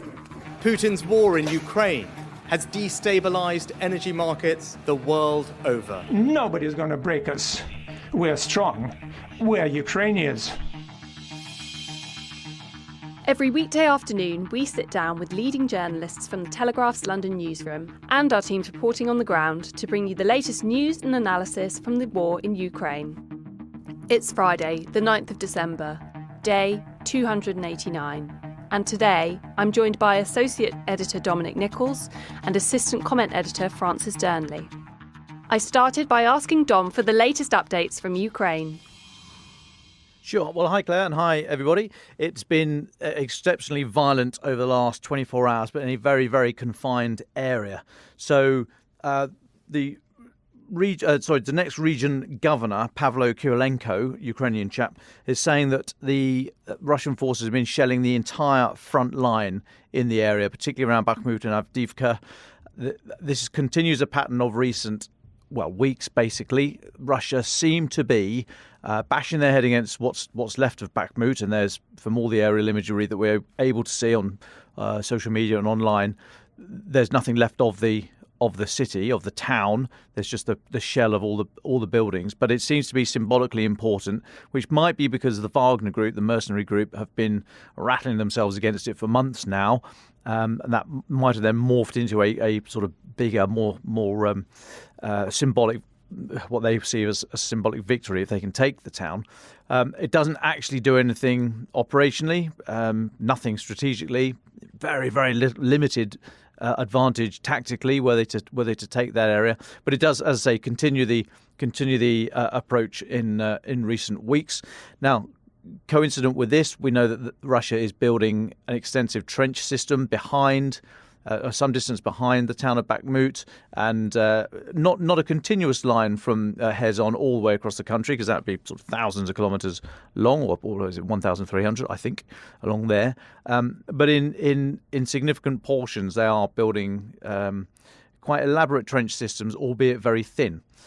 Now, whether or not this is that they are hammering Bakhmut in order to buy time to get these trench systems complete and try and affect sort of events on the ground ahead of any negotiations that they would wish for. And bearing in mind that Russia desperately need negotiations now, they want a ceasefire over the winter to replenish their dwindling stocks of personnel and equipment. So a ceasefire now would only be in Russia's interest, I would venture. But they seem to be going hell for leather in that central area of the Donbass, around Donetsk, possibly because, as I say, it is symbolic now, but also maybe as a way of buying time. So we're not entirely sure there, but they are expending a huge amount of people and equipment there. Ukraine, we're not entirely sure what they are losing there. They're not losing ground to any great degree, and certainly not around the town of Bakhmut. So we don't think they're taking a huge number of casualties, but they seem to be putting in the minimum required to allow Russia to keep doing what it's doing. Remember, we spoke to John Spencer a couple of days ago, specialist in urban warfare, and he said, look, he was quoting Napoleon, never interrupt your enemy when he's making a mistake. And that seems to be what Ukraine are doing. They're just holding enough there to keep Russia at bay, but also expending themselves against this sort of brick wall around Bakhmut. Elsewhere, so not in Ukraine, and just worth mentioning because I think it's worth noting and moving on. But there's a massive fire in Moscow, seemingly a shopping mall there that's completely gone up in smoke. There was some suggestion initially, Ukraine is striking in Moscow. I really don't think that is the case. There's very dramatic imagery. You'll find it all on social media. I think it is far too. I don't think it is be correct to say that Ukraine have hit that. I mean, firstly, it's a hell of a long way, and I know they've been firing. We think they've been firing these old drones, the Tupolev 141 drones recently, which hit some of the airfields hundreds of kilometers inside Russia. But to actually get into Moscow, I don't think that is the case, and I don't think if they were able to do that, I don't think they'd go for a shopping mall. Of course, munitions can go off course, but I just think I don't want to expend any more energy on this because I really don't think that had anything to do with Ukraine. But you will see those very striking images on social media. Elsewhere, worth noting, today's UK Defence Intelligence estimate report sort of backs up something that we've been talking about recently. So they note that after a pause of about 3 weeks, there's been a resurgence in Russian attacks using Iranian drones. So as we know, the Shahed 136 drone, the loitering munitions. UK Defence Intelligence is saying that Russia is likely to have received a resupply of the Iranian Shahed 131 and 136. Now, I have to say, I'm unfamiliar with the 131. I'll have a look at that. But they're saying that on Wednesday, 14 Shahed 136s were shot down. That's according to Ukrainian General Staff. And they were used to attack mainly the Zaporizhia and Dnipro areas. So first attack in 3 weeks. We mentioned this before, saying that these attacks have been on the wane, probably because they were Russia had lost so many precision-guided munitions and these loitering munitions, these drones. So if they've taken a new delivery from Iran, then we should expect more of these to come. However, at the same time, there's a huge effort going into pushing air defence assets into into Ukraine, and they are not massively sophisticated. They don't need to be. So a lot of the old systems, such as the German Gepard, these self-propelled guns that have twin 35mm cannons that are just brilliant at shoving a whole mass of lead into the sky, that are very, very capable against these Shahed 136 drones. They are low, slow, noisy. You can see them, you can hear them coming. So actually, you don't need to have a massively intricate, or not. That's unfair. You do need an intricate air defence system. You don't need a massively technically advanced and expensive air defence system to have a go at these things. So if there are new deliveries, then I think Ukraine are in a much better place than they were a couple of months ago. Of course, some of these things always get through and they go bang at the end of their flight, so that's never take it for granted. But they are in a much, much better place. Got a couple of other bits and pieces to talk about, but I'll just take a little pause for breath there. Thank you for that, Dom. Coming to you next, Francis. As we mentioned yesterday, the US basketball player Brittany Griner has been freed today, and we know her plane has touched down in Texas after 10 months in Russian captivity. What does yesterday's prisoner exchange tell us about diplomatic relations between Russia and the US? Well, thanks, Claire, and good afternoon to everyone. I think, first of all, we should say that this is a significant moment, at least as far as the US news cycle looking at Ukraine is concerned. When you have a superstar basketball player in Russian captivity, of course, that's going to make headlines for right or wrong. I think the most significant element of this is who she was swapped for, which, of course, we spoke about live yesterday as we got the news coming through on the podcast around this time.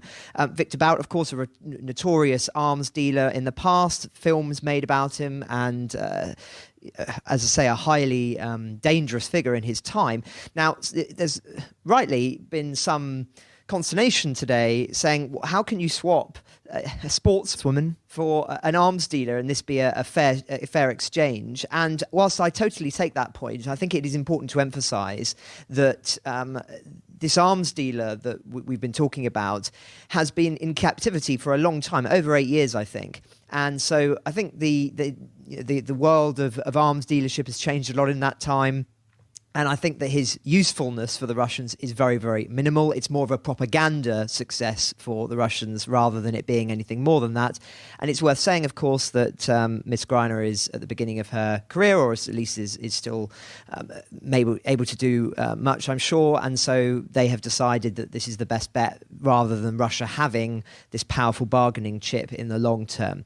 So it is significant, but I think it's, in the grand scheme of things, for all the other subjects we've talked about on this podcast recently, I think it is not that significant, but it is important to contextualize it in the broader terms of the relationship between Russia and the US at the moment. And indeed, there's been quite an interesting remark made by Russia today saying that its ties with the United States were still in crisis. That's a direct quote, despite this prisoner swap.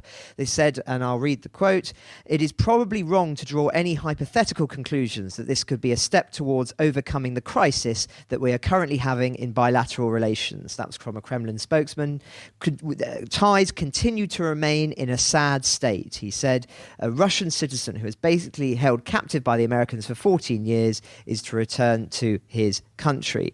It's to say that he's been in captive for 14 years, but he's not been in prison for that length of time, I don't believe. Now, it's also just worth bearing in mind as well that there are other prisoners of war and prisoners as well that are American, that are British, that are prominent figures that are in Russia and have been arrested there that have not been released as part of this. And I think it is important just to underline that fact that whilst this is, I'm sure, a very happy moment for Miss Griner, there are many others who will, of course, be very distressed that their loved ones are still in Russian captivity. Just staying on this theme of international relations with Russia, quite significant intervention from James Cleverly, the British Foreign Secretary, today, who has announced that there will be yet more sanctions on individuals in Russia. He's written an op-ed for The Guardian. He wrote for us, I think it was last week, so obviously trying to get a spread of newspapers here in Britain. And he says, "So far, we have targeted over 1,200 Russian individuals, including at least 100 oligarchs and their families, with a net worth exceeding £140 billion. we've hit whole sectors of the Russian economy, immobilizing Russian central bank reserves, preventing Russian companies from raising funds in the City of London, and placing UK financial services beyond the Kremlin's reach. Together with allies, our sanctions have undermined Russia's ability to wage war. Today, I will announce new sanctions on individuals in 11 countries, including Iran, Russia, and he goes on and lists all of the others. Now, just on this point about the effect of these sanctions and other elements of the Russian economy, quite an interesting story buried in some sort of rather obscure economic analysis, really, but nonetheless, I think very interesting, which is from the Bank of Russia, who have said that the price cap on Russian crude and the EU's oil embargo present new economic shocks, according to the Bank of Russia. What does this mean? Well, in essence, that the Bank of Russia is admitting that it is expecting there to be more volatility in the markets as a consequence of not only sanctions, but also this oil embargo that we spoke about at length earlier in the week. They're said to be mulling their options to counter the price cap, including banning oil sales to some countries. There's sort of talks about them doing a price discount for some certain countries, etc. But I think the fact is that's important about this is that this is the bank saying publicly that it is facing shocks as a consequence. And in so doing, of course, it draws attention to the fact that we've raised many, many times on this podcast, which is that, yes, it may look like the Russian economy is doing not well, but is relatively stabilized as a consequence of the war. But actually, that is a misleading fact. If you think back to that Yale paper that said that the longer this war goes on, the more and more the Russian economy will decline and will feel the impact of this, and that any temporary resilience will begin to evaporate. And I think we're starting to see some signs of that with this announcement from the Bank of Russia today, because, of course, they're having to say this to their investors, to the state, to their ordinary people who follow this sort of stuff, because if they didn't, it would cause real alarm. So, as I say, I think it's something to be watching there in this space. But conscious I've spoken quite a lot there, Claire, so I'll take a pause. Thanks for that, Francis. I have a question for you, and perhaps, Dom, you would like to weigh in on this too. How effective have sanctions proved so far? Do we have any evidence that they have had an impact on the trajectory of this war so far? Publicly, I would say that not as much as perhaps we expected early on in the weeks and months of the war.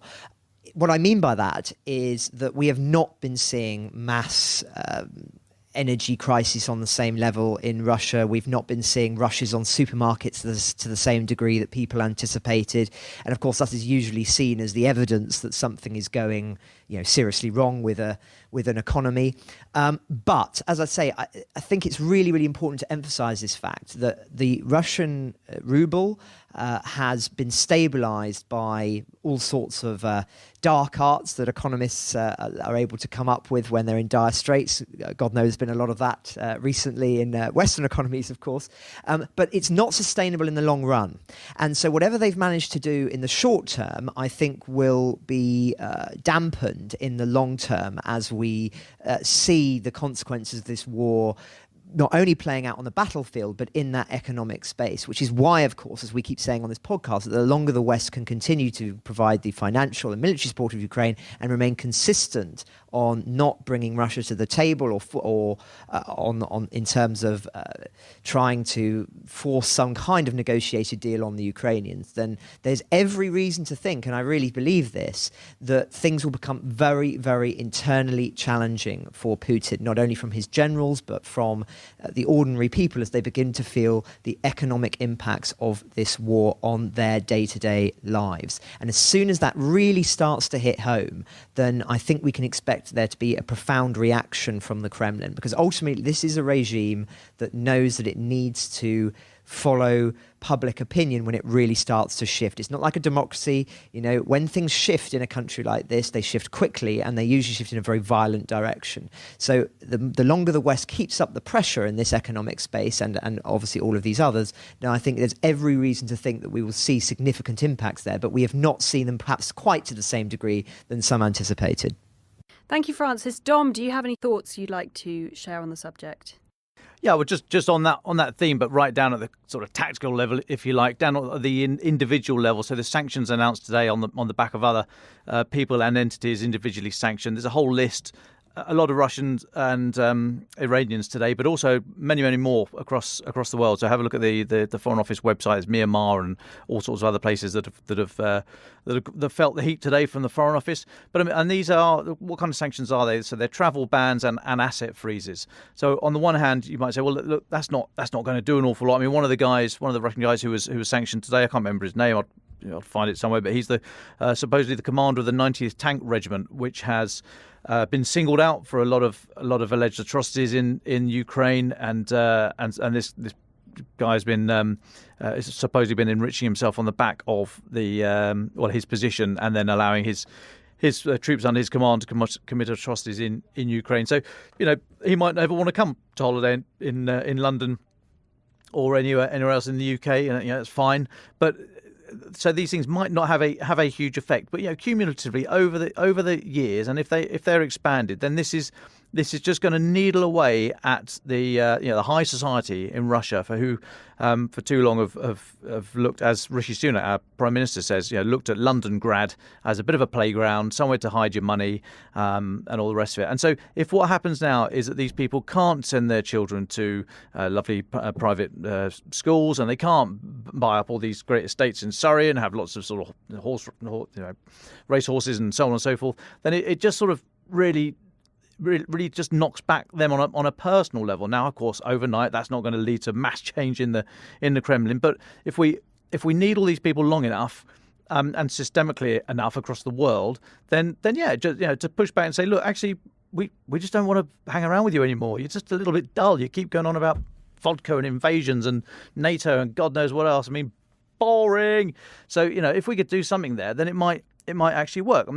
If you have a look last week at the big hit that the National Crime Agency here did in the UK against an unnamed individual, name we know, but we're not, for legal reasons, we're not going to be talking about that. But it's subject to an unexplained wealth order. So show us how you're able to afford that massive house and that yacht and all the rest of it.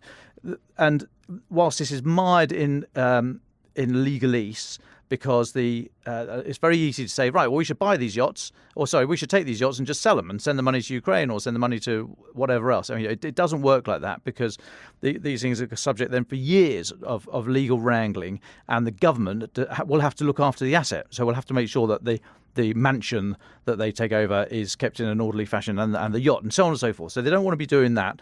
But and ultimately these things might be handed back to the individuals. But I'm just saying that all these efforts just needle away and make London and elsewhere much less permissive than it has hitherto been, and it's just another front to push back against what's happening, or against the Russian system that is intricately and intimately linked right back to the Kremlin. The only other thing I'd say about Brittany Griner is that I think this is an example of sort of pragmatic deal making. US officials were saying it was either accept Griner or nothing. So the case of the US Marine Corps veteran Paul Whelan, who's been in prison since 2018. But President Biden's getting a lot of heat for, well, why are you prioritising sports people over veterans and X, Y, and Z? That's for US domestic politics to thrash out. But it sounds very much as if it was this deal or nothing. And when it comes to negotiating, you've got to be prepared to back off your initial position. You've got to have a fallback option that you would be equally delighted to take, and you'd be whooping for joy and high-fiving and all the rest of it to get your sort of second best option. And I think that was what happened here. Whether or not there are lessons here more broadly for how to deal with Russia is interesting, because we know from when we spoke to Yulia Osmolovska months ago now, who advises the Ukrainian negotiating team about how to negotiate, not what should be in those negotiations, but how to negotiate with Russians.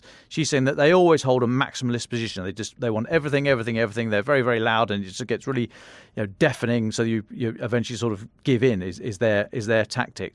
Now, whether or not Russia would see that this is a victory in that guise here, they get a bloke back who's largely he's been out of the equation for 12 years, or however long it's been since he was picked up in Thailand, I think. But equally, I mean, they'll have their moment. Great, they'll go on about how fantastic Bout is and so on and so forth. But really, if their whole system, if they're suggesting that their system is going to be immeasurably improved and they're suddenly going to get loads more weapons and all the rest of it because one guy is now available to them, I mean, that's quite extraordinary. So fine, let them have their moment. But I think we should start to look at this and see whether or not there are any lessons there about how to negotiate with Russia. We should get Yulia back on actually and talk to her. Maybe try and do that next week. But yeah, just a couple of thoughts there. Do we think that Bout poses any real threat, specifically to Ukraine? But he's quite a guy with a sordid past. Does he pose a global threat? What should we be worried about him, essentially, is what I'm asking.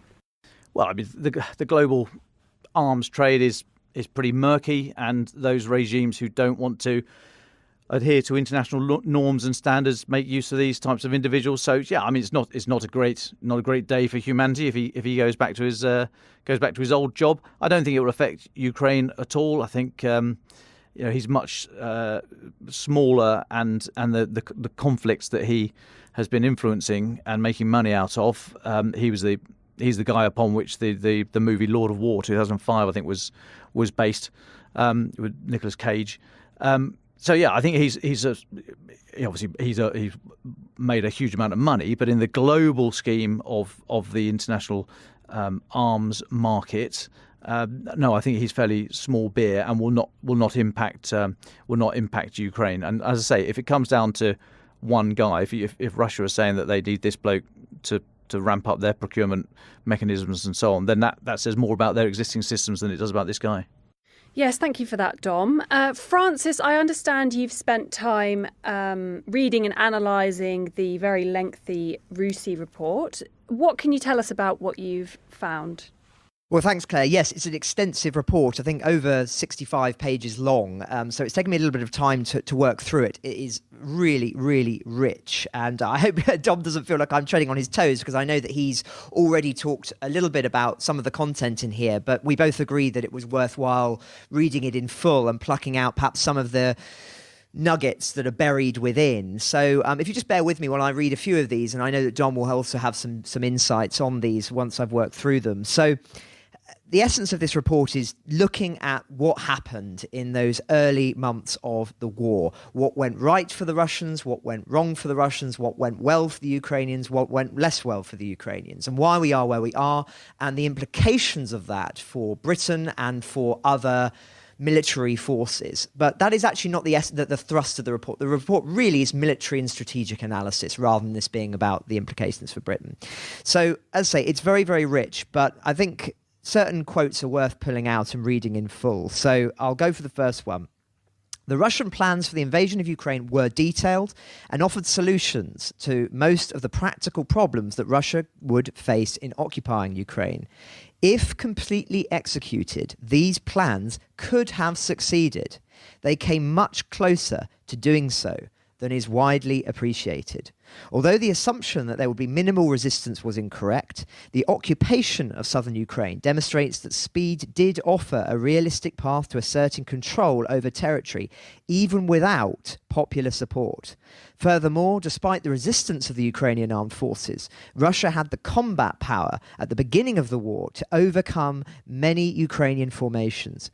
Beyond the shortcomings in the execution of the plan and the poor performance of Russian combat units, there are fundamental aspects of the plan that must be understood to appreciate the peculiarities of Russian operations in Ukraine in the first phase of the war. So, first things first, quite a striking headline that Russia became much more closely to succeeding in their primary military objectives earlier in the war than many believe. I can believe that now, knowing what we know now, with the analysis, of course, that we've had of the heroic defense of Kyiv and the crucial decisions that were made by President Zelensky and his commanding officers in those early hours of the war that really defined the nature of it in the coming days in a way that really shocked the Russians. And indeed, the report goes into more detail about what really went wrong.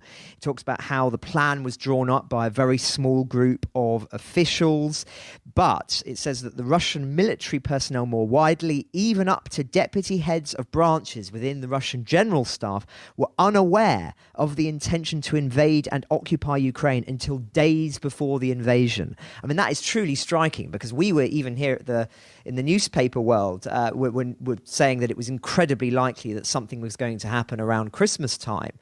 So the very fact that even Russian senior figures in the military did not think that it was conceivable that an invasion and occupation was on the cards is, well, it's very, very revealing of the centralization of power within Russia, I would contest. The report goes on.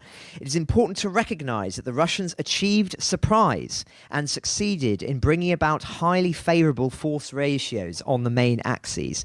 Now, again, if you think back to some of those reports that we've talked about in the past, particularly that very, very long read by the Washington Post looking at the situation on intelligence, it's really striking when one reads that, just quite how much of a shock it was for President Zelensky and for the Ukrainians, and how it went against the orthodoxy of many of the critical intelligence services within Europe. We've talked about how Germany and France didn't believe that Putin would actually invade.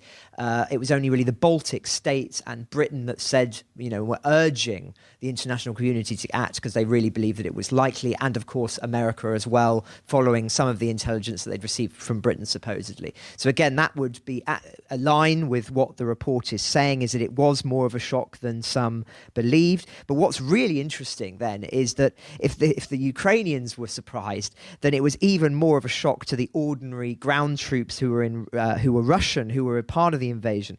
It says they lacked a clear understanding of where they were. Whole towns did not exist on the maps that they were used in the operations. They did not anticipate heavy fighting, nor had they established communications to report the situation accurately or receive updated instructions.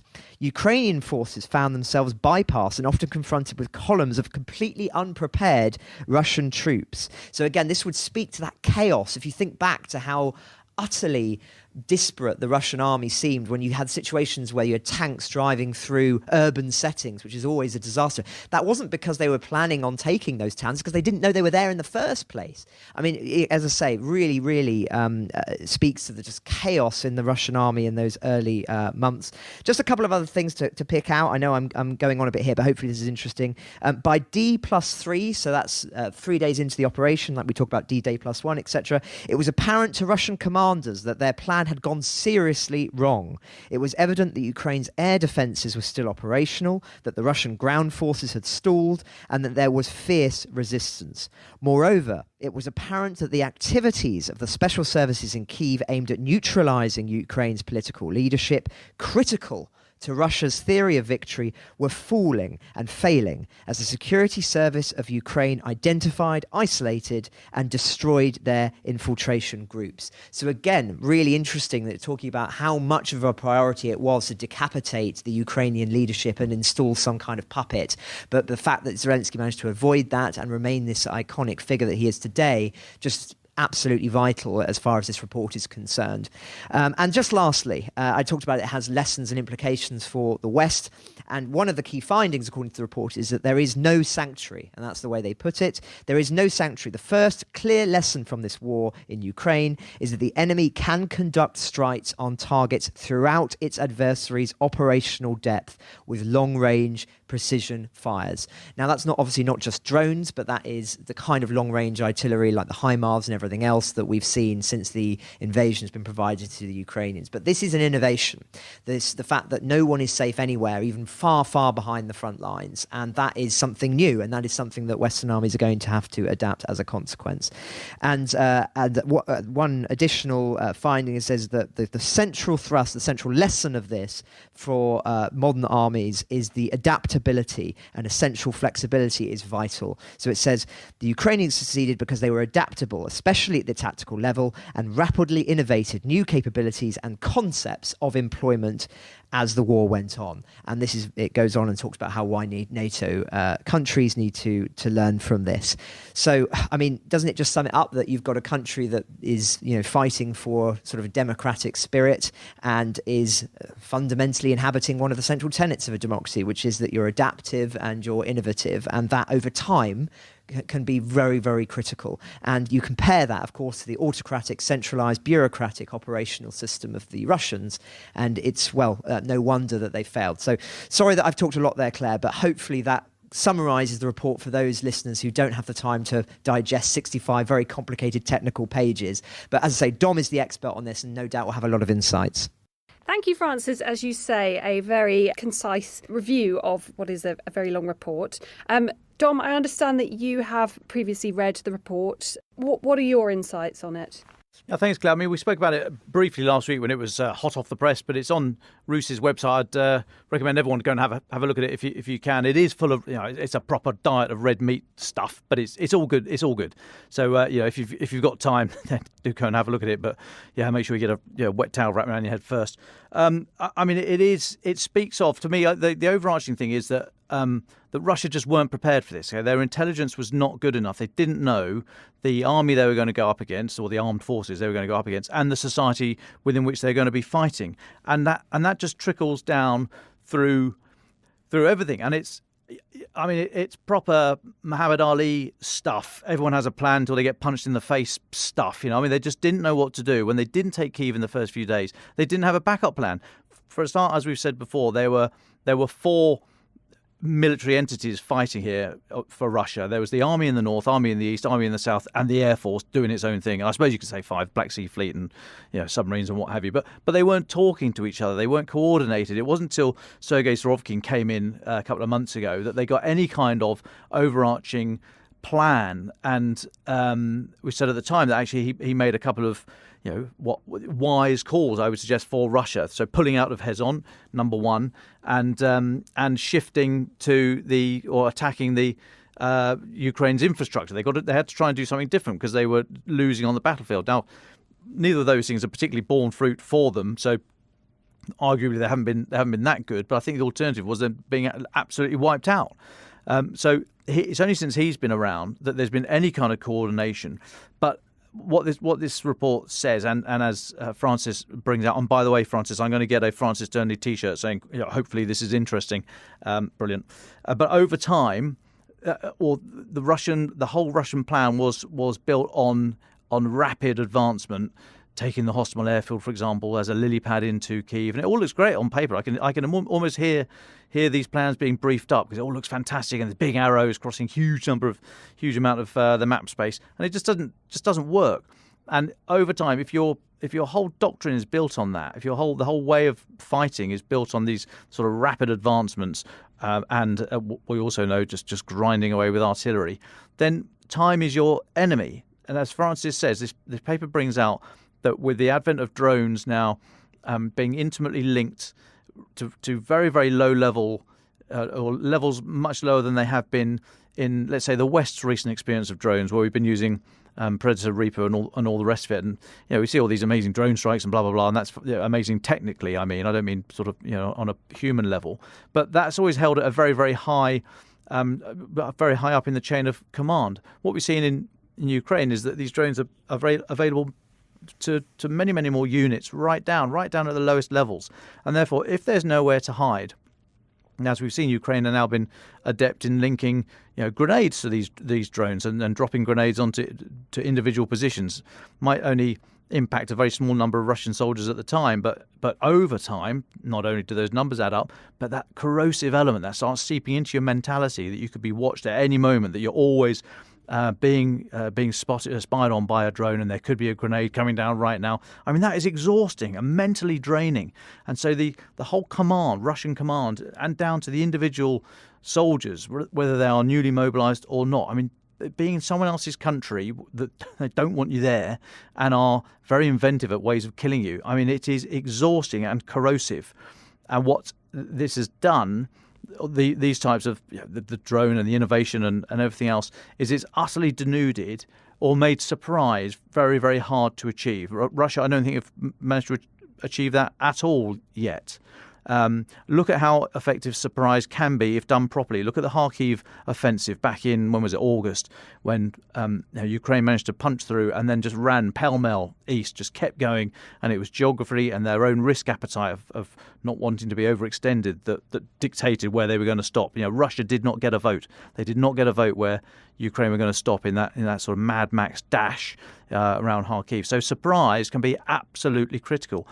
But if you can't achieve it, because you are being watched the whole time, or you haven't got an effective counter-drone capability, or you've got your operational security wrong, and you've not hidden where you're going, and all that kind of stuff, then you can't achieve that surprise. And I don't think Russia have been able to do that.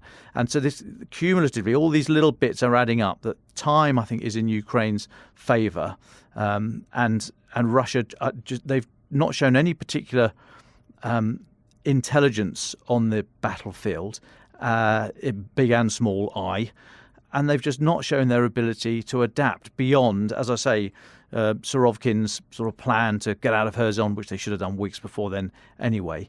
And I think it all comes from the fact that they have a very centralised command structure. It all goes around Putin. What he says goes. Everything has to be bumped back up the chain. Nobody wants to make a decision. They're terrified of making the wrong decision, so they'd rather not make any decision.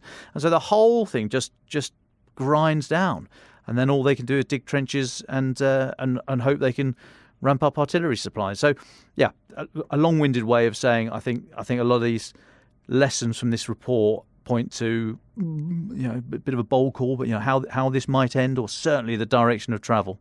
And yeah, it's well worth a read. Thank you both. Very interesting to hear your insights on that one. If anyone has any suggestions for what we should put on a Dom Nichols slogan t-shirt, please do let us know on Twitter. Francis, I understand you have a few updates on the situation within Russia itself. Thanks, Claire. Well, if Dom gets a t-shirt that says, hopefully that was interesting, then I promise I'll buy one that says he knows his onions with an arrow pointing at Dom. How's that? But yes, so in Russia itself, I'm aware that we've neglected this a little bit in recent days, so I just wanted to turn our lens onto it briefly. Now, I talked earlier on, of course, about the impacts economically on the sanctions on Russia, which I think we are starting to see some quite significant impacts when you get the Russian central bank admitting to this. But just something else that happened, which I thought was very striking. So in the last 24 hours, we've seen footage of President Putin at an awards ceremony for Heroes of Russia hosted at the Kremlin. And it's a very bizarre interview, one of the most bizarre of the war so far, I think it's fair to say. Now, there's been a lot of speculation online that he may be drunk in the interview. I'm not going to go as far as to saying that, because I'm not intimate enough with watching Putin's speeches more when he's in a more relaxed format, shall we say. But he does appear to be very relaxed. He's sort of swaying around a little bit. And the most striking thing about it, given the subject that he's talking about, which is, as I'll say, pretty shocking, is the fact that he's drinking sparkling wine whilst he's talking about it. So he's speaking about the attacking of civilian infrastructure, and essentially he admits to the fact that Russia are doing this. Yes, we do that, he says, but who started it? There's a lot of noise about our strikes on the energy infrastructure of a neighbouring country. This will not interfere with our combat missions. So quite a big admission there, and actually no doubt something that lawyers at The Hague are making a note of, that he's admitting to attacking civilian infrastructure, because as I say, that is now quantified as a war crime by many metrics. But as I say, the most striking thing about this is the fact that he's on film, alone, swaying, talking, with a glass of sparkling wine in his hand, talking about a war where tens of thousands of Russians and Ukrainians, tens of thousands for both sides, have died and are dying in the most hideous circumstances. And I cannot imagine any Western leader who would be filmed talking about such subjects, first of all, not behind a podium, but second of all, not least of all, with a glass of champagne or some other sparkling wine in his hand. I mean, it really is quite sickening, frankly. But not only that, it's remarkable how few people seem to have picked up on this, which I just think speaks to what we expect from Putin, what we expect from politicians in Russia, because it certainly is inconceivable to me that you would see a prime minister or a president do that. So I just wanted to draw attention to it. No great revelation in the interview, but nonetheless one that's causing a bit of consternation this morning. And just one other very small story that I don't want to, again, appear is too big in the grand scheme, but again, I want to draw attention to these stories because I think it's important to do so. So a Moscow court, I think it's about an hour ago, so it is a breaking story, have found a Kremlin critic, Ilya Yashin, guilty of spreading false information about the killings of civilians in the Ukrainian town of Bucha. Of course, somewhere very familiar to this podcast. David Knowles visited there on the trip to Ukraine, and we've got actually a very extensive analysis piece on Bucha coming out over the Christmas period, an episode dedicated to that, so do look out for that. And of course, it's well known already, the absolutely horrific events that took place there. But this opposition figure, guilty of distributing deliberately false information about the use of armed forces of the Russian Federation. We know that Mr. Yashin's alleged of talking about what occurred in Bucha and describing it in ways that were condemnatory of the Russian actions. And as a consequence of that, he is now, going to go to prison. He's already, of course, been arrested, and there was a 2-hour delay to the verdict, we understand. But interestingly, there were 200 supporters who came to cheer him on. We don't yet know what the scale of the punishment will be, but as I say, I just think it's really, really important to draw attention to these instances of very, very brave Russian civilians who know the consequences of them speaking out here, and yet are willing to do so because they see what is occurring as wrong. And as I say, he wasn't just alone in the courtroom. There were supporters outside of it who, again, will now no doubt be on Russian watch lists as a consequence. And as I know I've said before, I don't want to over-egg the opposition within Russia, but it is there. And I think it's vitally important that we do draw attention to it when there is a story that justifies doing so.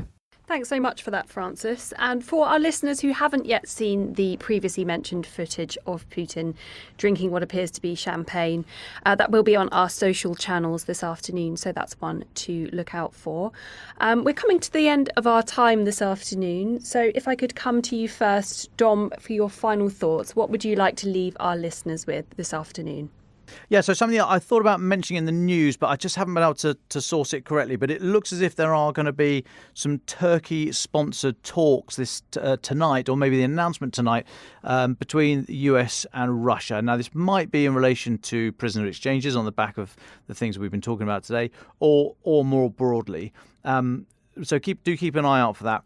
And very interesting that the role that Turkey is playing here. In terms of regional power, Turkey is absolutely flexing its muscles and has done for a number of years now. But this war has really accelerated Turkey's position. They're absolutely pivotal, not only because of the geography and the access to the Black Sea, obviously, but just as a regional player for as Russia's power in Russia sees as her near abroad is waning, particularly with the CSTO, the Collective Security Treaty Organization. So a really interesting role being played by Turkey, and the latest of that looks like it's going to be hosting these joint talks this evening or certainly over the weekend between the US and Russia. So keep an eye on that.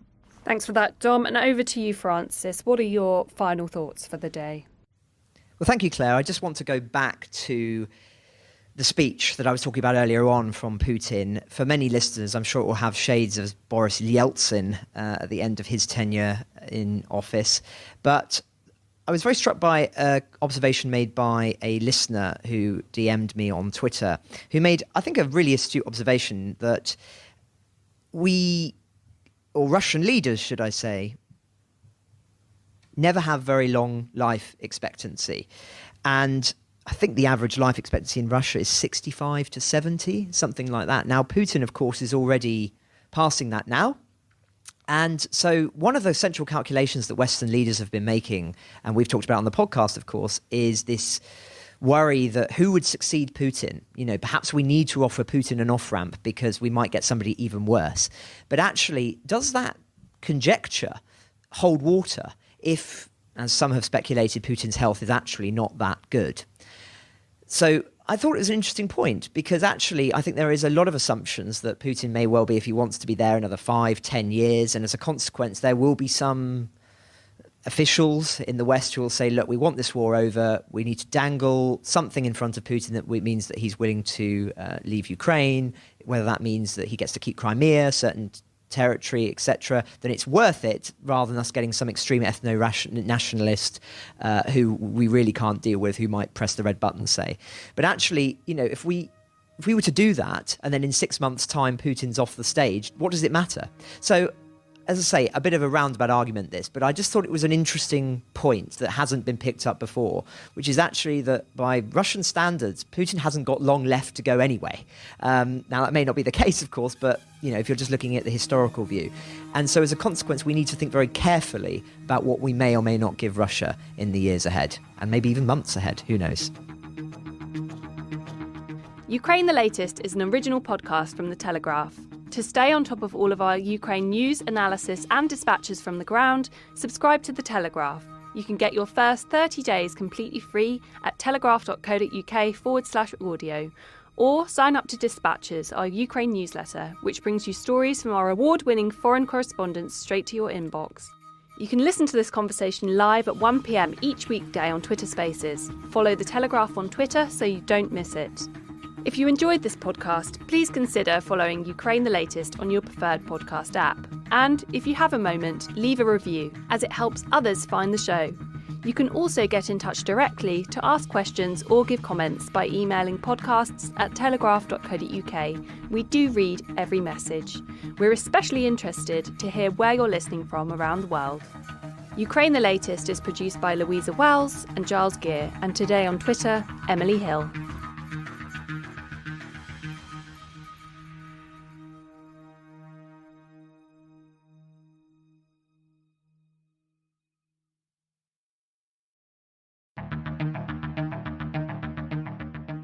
I'm David Knowles, and this is Ukraine, the latest.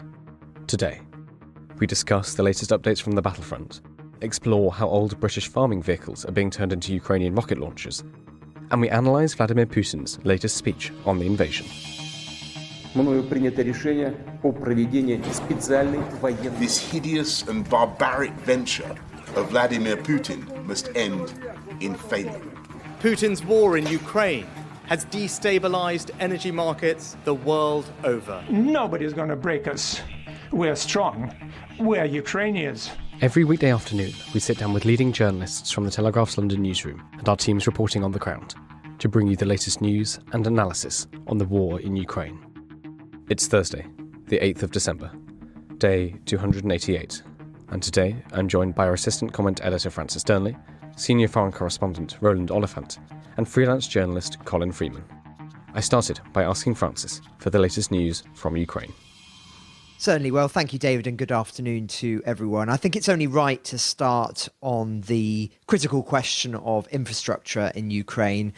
As we speak, there have been continued Russian airstrikes on that infrastructure that has seriously damaged the grid and led to emergency and planned outages across the country. We understand today that Russian forces have fired more than 1,000 rockets and missiles at Ukraine's energy infrastructure recently, which, as I say, remains in operation despite this sustained major damage, which is quite remarkable, really. And this would, of course, tally with what President Zelensky was saying last week, is that he expected, as bad as last week was, for this week to be as serious. And indeed, we are seeing signs of that. Although, as I say, thus far, the infrastructure seems to have held. In other news in the military space, the Kremlin has said today that its forces are still set on seizing parts of eastern and southern Ukraine that Moscow has claimed as its own, even including some territory that is now controlled by Ukraine. Most prominently, of course, they are talking about the 4 annexed provinces, Donetsk, Luhansk, Zaporizhia and Kherson, after holding those so-called referendums there that we've spoken about at length in the past and that have been wide-scalely rejected across Europe and the Western world, and yet Russia claims are legitimate. But that territory that is now controlled by Ukraine, most symbolically significant being Kherson, of course, the Russians are still claiming is very much their intention to retake at some juncture, which I think is significant given certain remarks made by Putin, which we'll talk about later on, Just a couple of other stories in the military space. According to Ukrainian statistics, a further 340 Russian soldiers have been killed by Ukraine in the past 24 hours alone, which would bring the death toll, according to their statistics, for Russian forces of upwards of 93,000. Now, as we always say on the podcast, those numbers should be treated with a very large handful of salt, let alone a pinch. But nonetheless, I think it does speak to just the severity of the fighting at present, even if it were half of those numbers killed. And of course, we're not including Ukrainian figures in this and in their casualty rates at the moment. We spoke yesterday, of course, about the very heavy fighting in Bakhmut, but there are numerous fronts at the moment where fighting is very, very fierce indeed. And I think there's something of a mythos has grown at the moment that the lines are totally static and frozen, and that both sides are only rebuilding their forces and resupplying. But as I say, that statistic speaks to just quite how fierce the fighting truly is. And I'm sure that Roland will have a few thoughts on that in a moment or two. Just one other story, as I say, that I wanted to talk about, which is that Russia has been forced to patch up its elite tank unit formed to defend Moscow with newly mobilized troops after suffering heavy casualties in Ukraine. Now, that's according to the British MOD, it's our Ministry of Defence. This is the first Guards Tank Army, the 1GTA, as it's sometimes known, which has been dispatched along the defensive line in Luhansk. But it's still well below its authorised strength of 25,000. And according to the MOD, they've said the effectiveness of 1GTA and other formations' defensive operations will largely depend upon the extent of mutually supporting fallback positions. And they go on and talk about how it would appear that these units have been quite heavily degraded. Of course, the Moscow's first Guards Tank Army is believed to be made up of at least 500 tanks and other combat vehicles. But as I say, we're seeing signs that they are nowhere near at that strength, which just speaks to quite how severely they have, as I say, been degraded in recent battles around Kharkiv. And just on this point, according to the MOD as well, Russia has an almost continuous trench system stretching 37 miles between the Russian border and certain annexed areas in order to defend against the Ukrainian advances. And we spoke recently about how striking the images are from these trenches from both sides, reminiscent of the First World War, mud and awful degraded temperatures as well. So I just wanted to draw attention to just the scale of those trenches, and no doubt they will be very, very active in this winter ahead. Although, as I say, I think it's important to emphasise the fact that these lines are not frozen like they're sometimes imagined as being in the First World War. They're very, very much active, and many, many people are dying every day. But I know Roland has a few thoughts on the trench system. Thanks, Francis. Yes, Roland, can we turn to you? Would you like to come in on these trenches and on the story Francis has detailed about the first Guards Tank Army?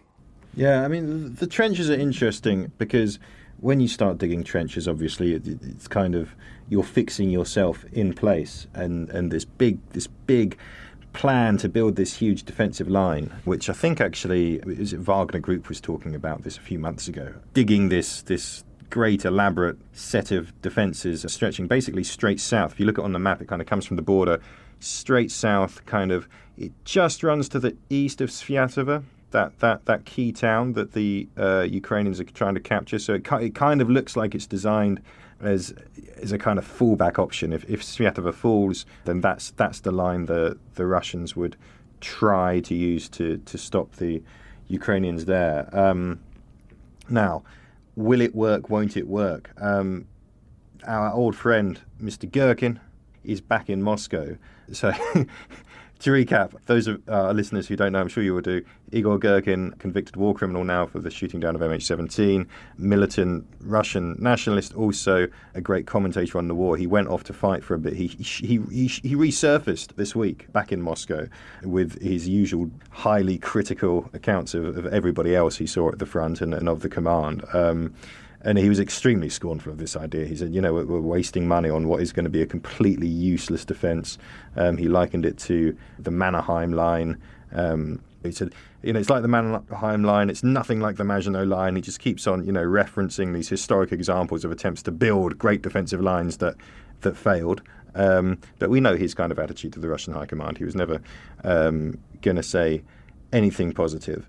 But interestingly, this isn't happening only in Ukraine itself. So we had one of those intelligence updates from the British Ministry of Defence yesterday, talking about this happening in Belgorod. Now, bless them, the MOD do have this tendency of kind of recycling open source stuff. The truth is, the governor of Belgorod region announced the creation of this kind of deeper trench system, or system of defences, back in October, and he's been posting kind of photographs of, big lines of deep trenches filled with water and concrete dragon's teeth tank defences on the steep.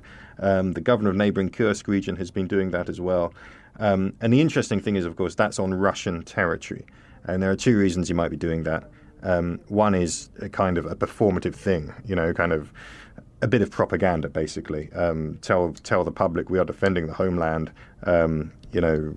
this is what we're fighting for, etc., etc., even if you don't think the Ukrainians are going to come across the border. On the other hand, they do seem to be putting a bit of effort into it. So I do think both of these trench systems, the one inside Russian territory and the one in occupied Ukraine, does speak to this broader swing in the initiative of the war, that the initiative is with the Ukrainians, that the Russians, no matter how unlikely it is, and despite the fact the Ukrainians haven't shown any interest in doing this, that certain people in the Russian high command do consider it a possibility that the Ukrainians might launch a counter-invasion, cross the border, make a drive for Belgorod. So an interesting, I think it's that behaviour talks about how the psychology has changed in this war. And the first GTA. In the first GTA, a very storied regiment, army, goes back to the Second World War, meant to be the elite kind of core of Russia's armoured echelons. They've been involved in the war since the very beginning. They were in the build-up, if you remember, about a year ago when we were seeing the Russians move their troops into position. One of the reasons we were all very worried is because the 1st Guards tank army was sent to Voronezh, and then from Voronezh it was suddenly deployed right on the border, bang opposite Kharkiv. And I remember in the run-up to the war, kind of keeping my eye on Kharkiv for that reason, because I knew if you put the 1st GTA's tank army there, that's not a unit you use as a diversion. That was a unit that was going to go into action. And that is one of the reasons why we ended up reporting in Kharkiv from very, very early in the war, and we got there the day after the invasion, because we knew that meant there was going to be a drive on that city, and there was, and it failed basically. So that unit has taken an absolute mauling. It was fighting in Kharkiv for most of the war. It is the unit we believe that lost a lot of its tanks in the general retreat from Kharkiv back in September. So it's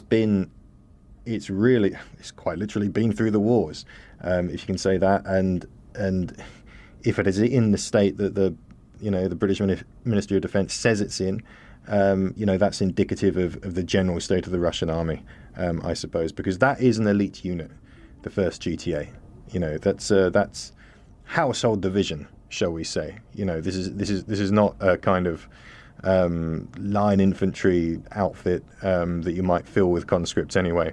You would want that to be filled with experienced guys, the best guys. They're meant to be the tip of the spear. If they're degraded, then the whole Russian war machine is pretty battered.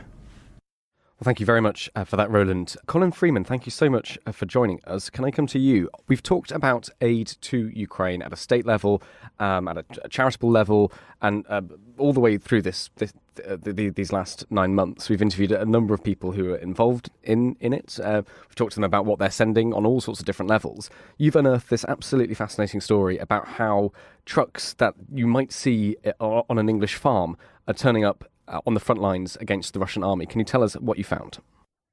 Yes, this is a story about the Mitsubishi L200, a pickup truck that you might normally see driving around places like Norfolk or the Cotswolds, where it's very popular among farmers and country families and other rural types.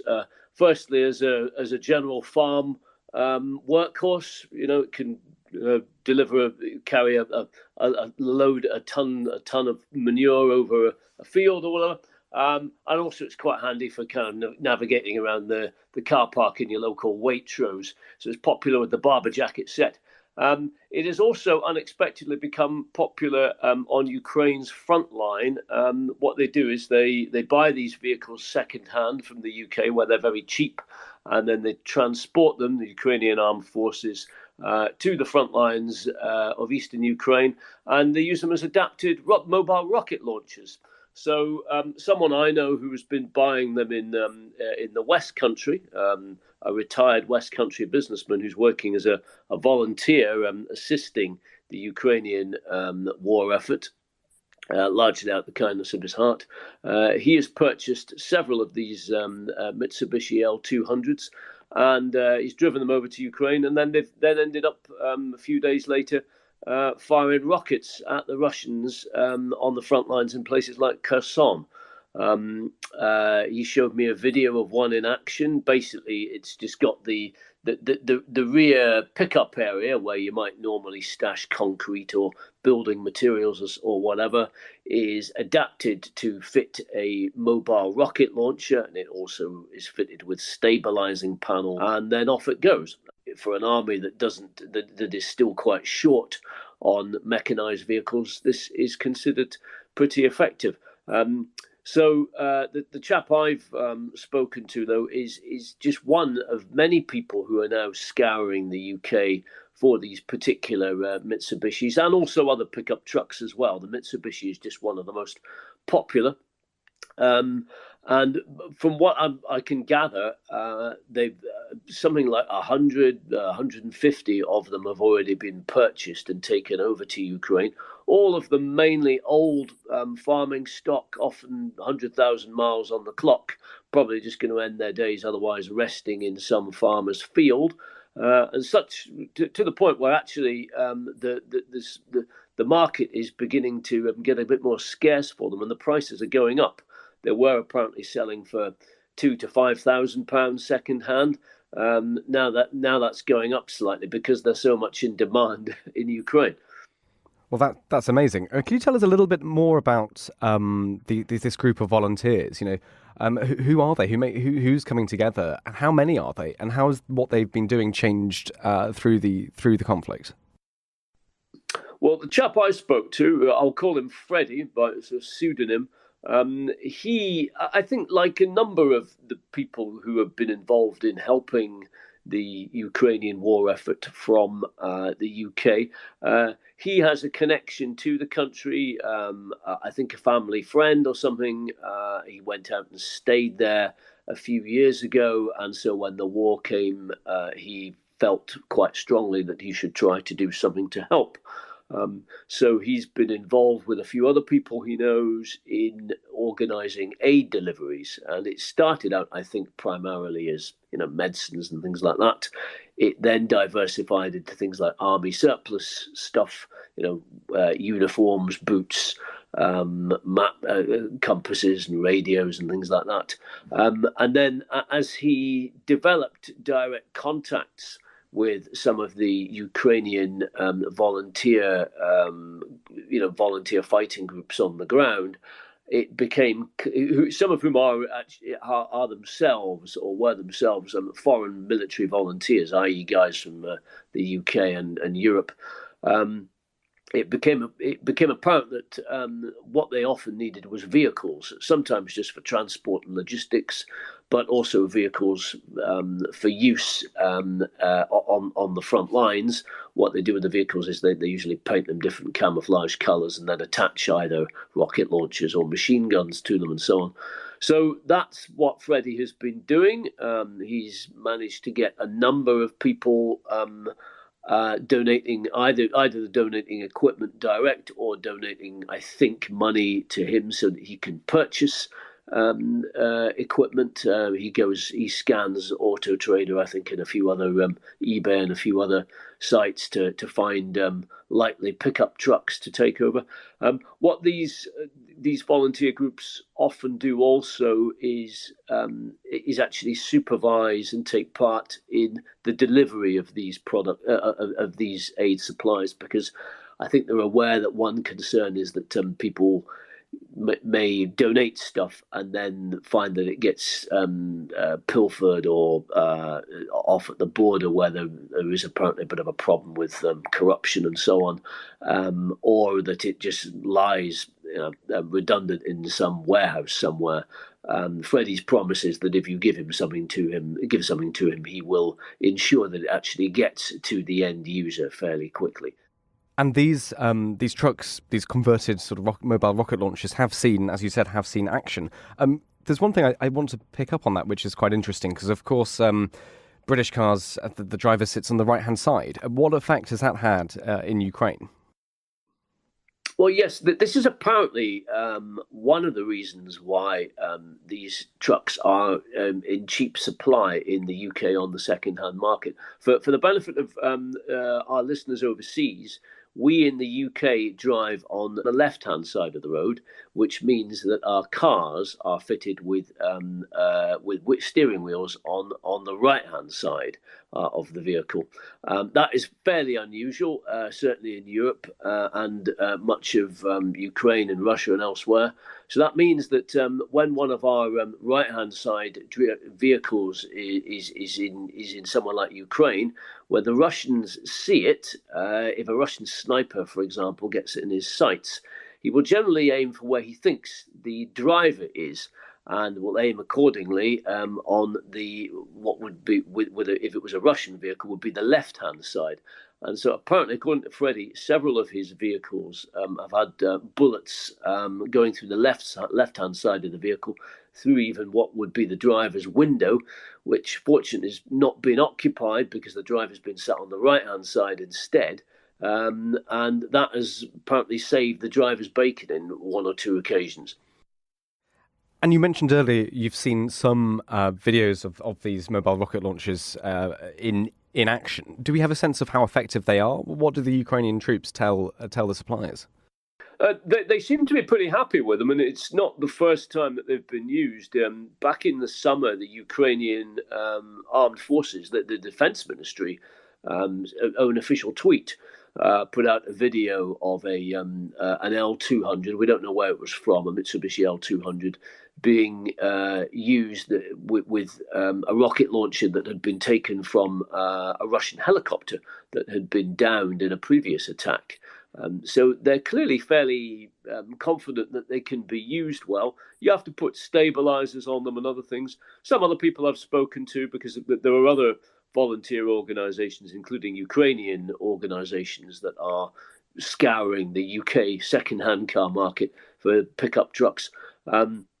They say they're best suited just with having machine guns mounted on them, what are sometimes known as technicals, rather than having rocket launchers. But it seems that they can be adapted to a wide range of purposes, which is the kind of standard marketing spiel you get for most all-terrain vehicles.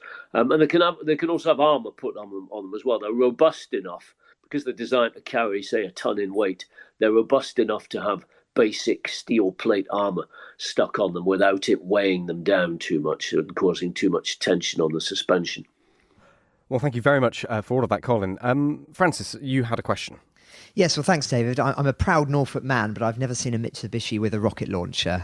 Quite remarkable hearing about this. Really interesting, Colin. Thank you. My question is just, I suppose, a simple one, really, which is, one can imagine that if it were the Russians doing this, we'd say it sort of screams of desperation. But actually, reading your piece, it sounds like this is the complete opposite in the Ukrainian context. This is actually really, really helpful for them, and they seem very happy to have them. But I just wondered whether you got a sense of just how effective these are. I mean, is this something that you really feel they have been a very effective operationally on the ground, or do you think it's another example of where perhaps it's done more in the information war, as it were, than actually practically on the field?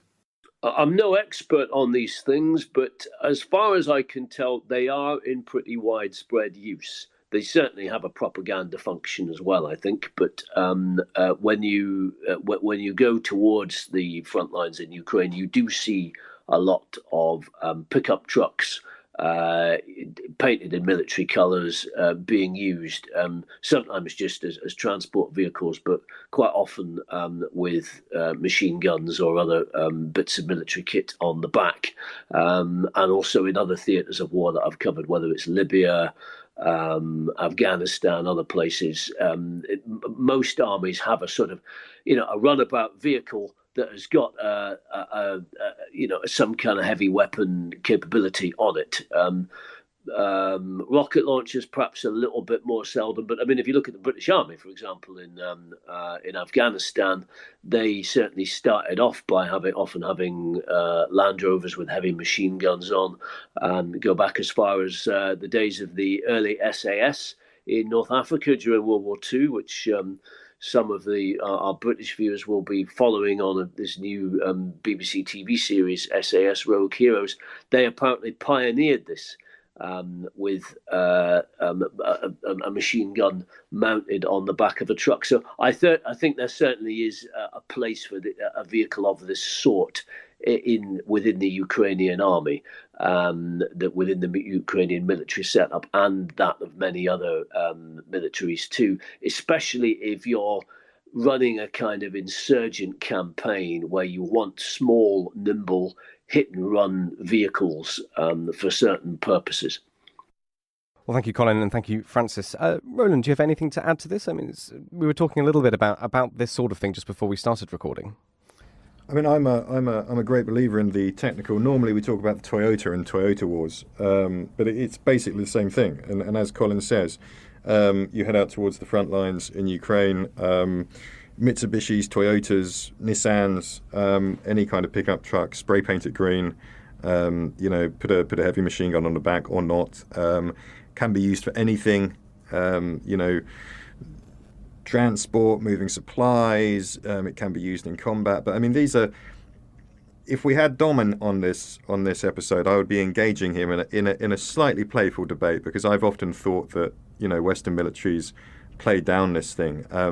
If you want to get into the war nerdy stuff, there was a thing in the 1980s called the Toyota War, or the Great Toyota War. And long story short, Colonel Gaddafi, who then ran Libya, invaded Chad with a very large conventional army, tanks, aircraft, the lot, as if he was Rommel with the Afrika Korps. The Chadians are really on the back foot. And then the Mitterrand government, the French, gave the Chadians a few hundred Toyota Land Cruisers, put rocket launchers and machine guns on them, and it turned the tide of the war.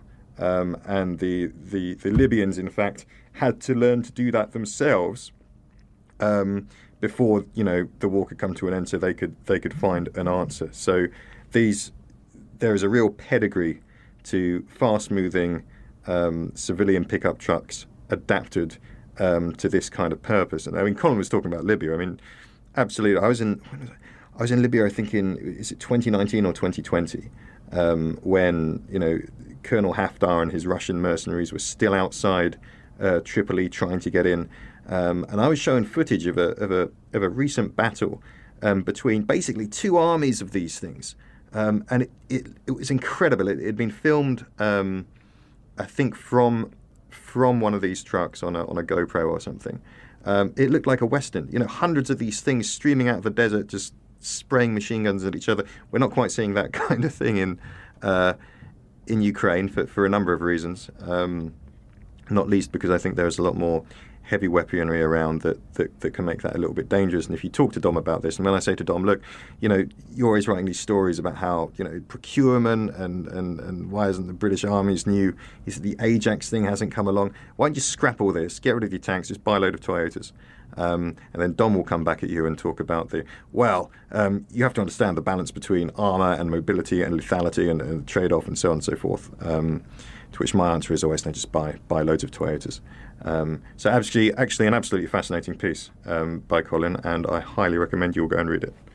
Well, thank you, Roland. Thank you, Roland, for representing both sides of the debate there. I'm sure we will talk to Dom tomorrow and get his thoughts. And thank you, Colin. That, as Roland says, it's absolutely fascinating. The title of the piece is The British Farming Vehicles Being Turned into Ukrainian Rocket Launchers. So you can go and find that on the Telegraph website. And there is, at the end of that, there is a short... there is a line about how if you wanted to contact these people or help, you can do that.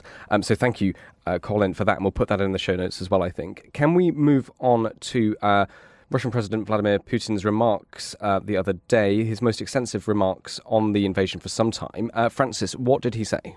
Certainly. Well, I'll come to that in a second, David, because we've just got breaking news that's come through. I was going to touch on this later on, but I'll come to it first, which is that we've just heard that a successful prisoner swap has taken place between the United States and Russia.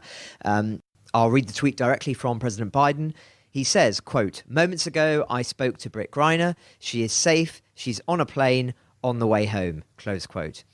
Now, the latest in this space was that talks between Russia and the US on prisoner swaps had only made sporadic progress. Indeed, I was going to report on that in a few minutes' time, but it just shows how fast things are moving. And as I say, it would appear that as of this moment, and if you're hearing this and it's been kept in the podcast version, so it means that it must have happened, that the jailed American Brittany Griner, basketball player, of course, has been freed and is on the way back. Of course, Paul Whelan is still out there. I don't know if that we may hear more on him more later today. I don't know. Now, it would appear, again, not confirmed yet, that the convicted arms dealer Victor Bout has been part of this deal in order to return Miss Greiner to the United States. But as I say, it's a breaking story, so I don't want to say anything that's inaccurate. But nonetheless, I think quite a significant moment because, of course, this has been an ongoing saga in relation to the war now for several weeks, and things have clearly been heating up in this space. So I just thought I would turn to that first. But yes, turning to Putin's remarks, I think these are the most extensive televised comments we've seen from Putin about the invasion for some weeks now. So I think it's worth analysing them in detail. The most important top line, shall we say, from this, I think relates to his remarks on the nuclear question. So I'll read the quote directly. "We haven't gone mad. We realise what nuclear weapons are. We have these means in more advanced and modern form than any other nuclear country, but we aren't about to run around the world brandishing this weapon like a razor." And then he reiterates the point that they will not use the weapons first. It would have to be another country that used them first. Well, obviously, of course, a significant intervention, I think, for the obvious reason that is not what he was saying initially when the war began. There was all of that saber rattling, threatening with Satan II and all of these more advanced nuclear weapons. And so I think this is important to be seen as a backpedaling here, as a consequence of increased pressure from European leaders, perhaps who are dangling for some kind of deal, but also I think particularly from China, which would speak to what we spoke about last week with regard to certain information that seems to have leaked out about the pressure that China has put on Russia to calm down in its nuclear rhetoric for all of the fears that should be obvious. The other interesting aspect of the speech is where he talks about, and I'll read this quote as well, "As for the duration of the special military operation, well, of course, this can be a long process." And then he went on and talked about praising the Russian gains, saying that the Azov Sea has become an internal Russian water. I think the Ukrainians have something to say about that, but regardless, and then making another allusion to Peter the Great's conquests, which again are quite remarkable, I think it's fair to say. But why is this significant? Well, I think this is significant because it's clearly appealing to three distinct audiences. First of all, and most significantly, the Russian people, saying that this is going to be a long war, prepare yourselves. Second, I think it's appealing to his generals and his commanders and saying that I'm not going to pull the plug, that the support will be continued.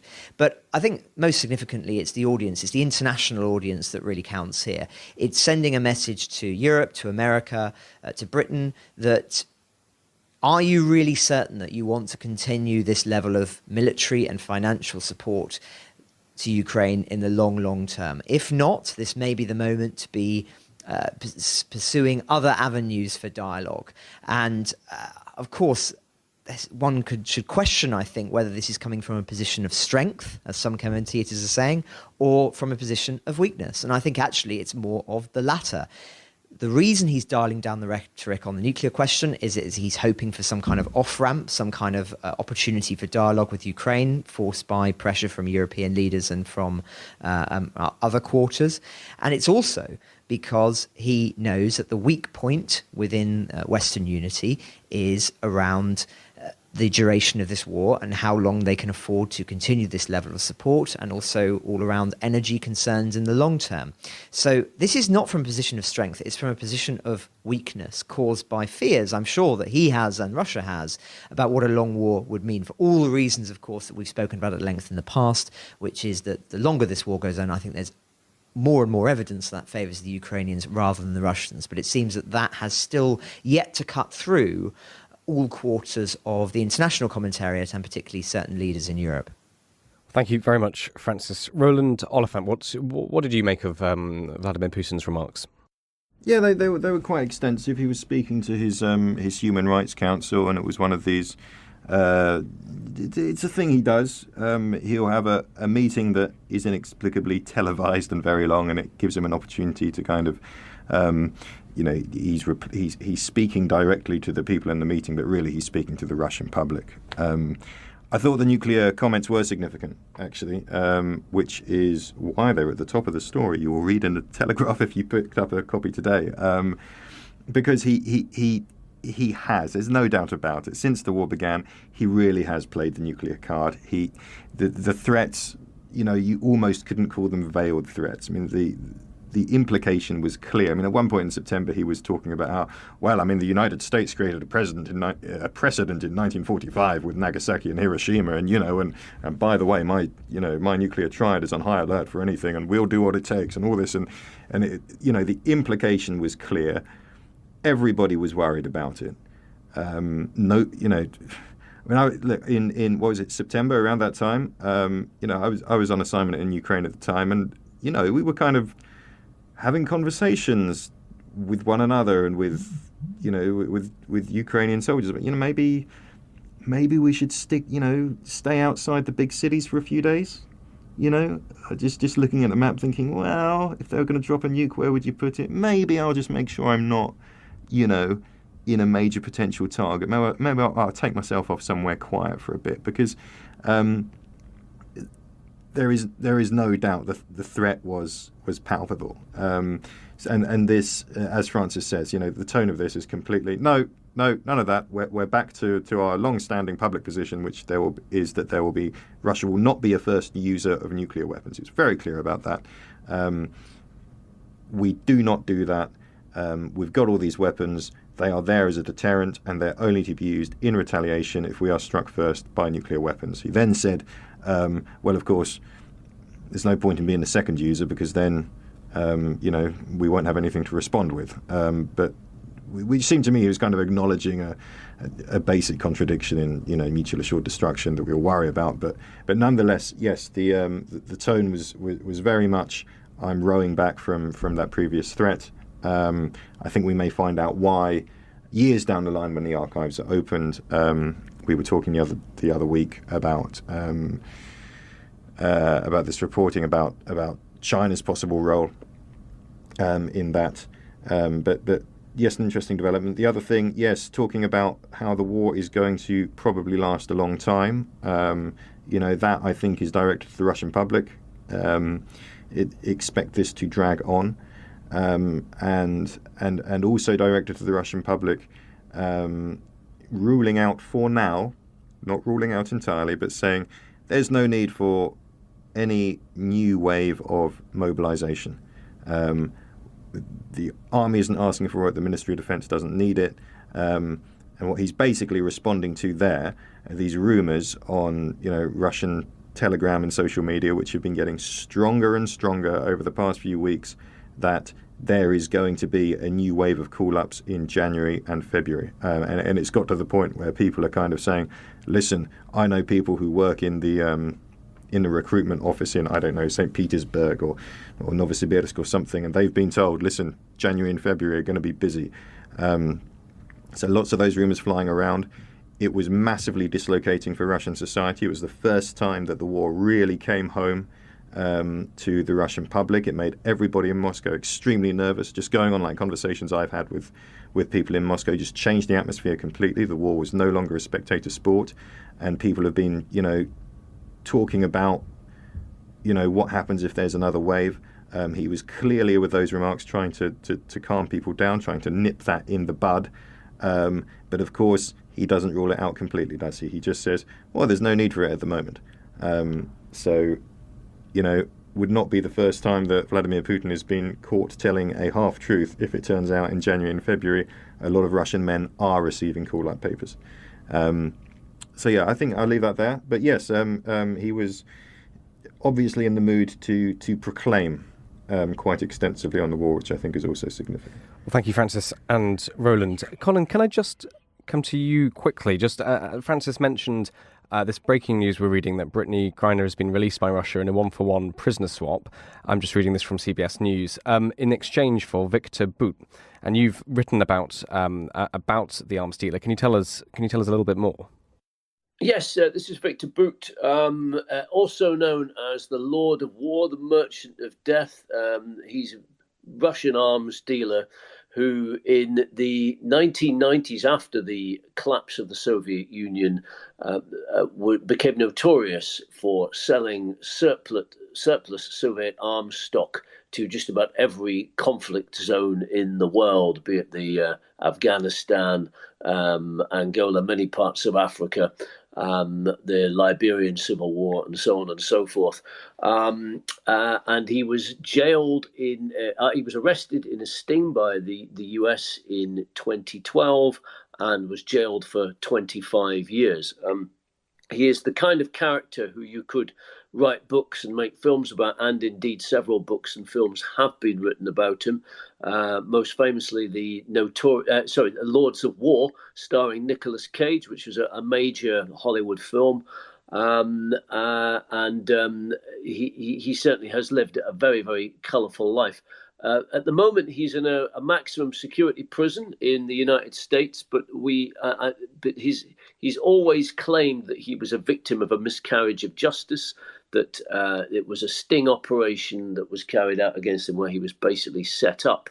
As far as we understand, he is now going to be released in exchange for Brittany Griner, the American basketball player who's currently serving 9 years in Russia on drug charges. This comes as no great surprise. Victor Bout's lawyer, and he's got a lawyer in New York who I was speaking to just recently, said he was confident a few months ago that Victor Bout would be swapped. I mean, he's already, quite a long way into his sentence anyway. And thinking about it now, the lawyer said, when I asked him when that might happen, he said, don't expect anything until after the US midterm elections are over, because he said he didn't think Joe Biden would want that as a headline ahead of the elections. US government releases convicted Russian arms dealer. Lo and behold, the US elections are over, and now we see this deal is apparently afoot.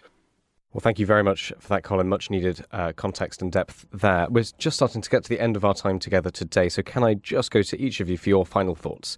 Francis, would you like to go first? Sure. Well, I just wanted to talk about, it's that time of year again where we hear about who Time Magazine's Person of the Year is. And unsurprisingly, that person is Volodymyr Zelensky, described by the magazine as the most influential person in Europe.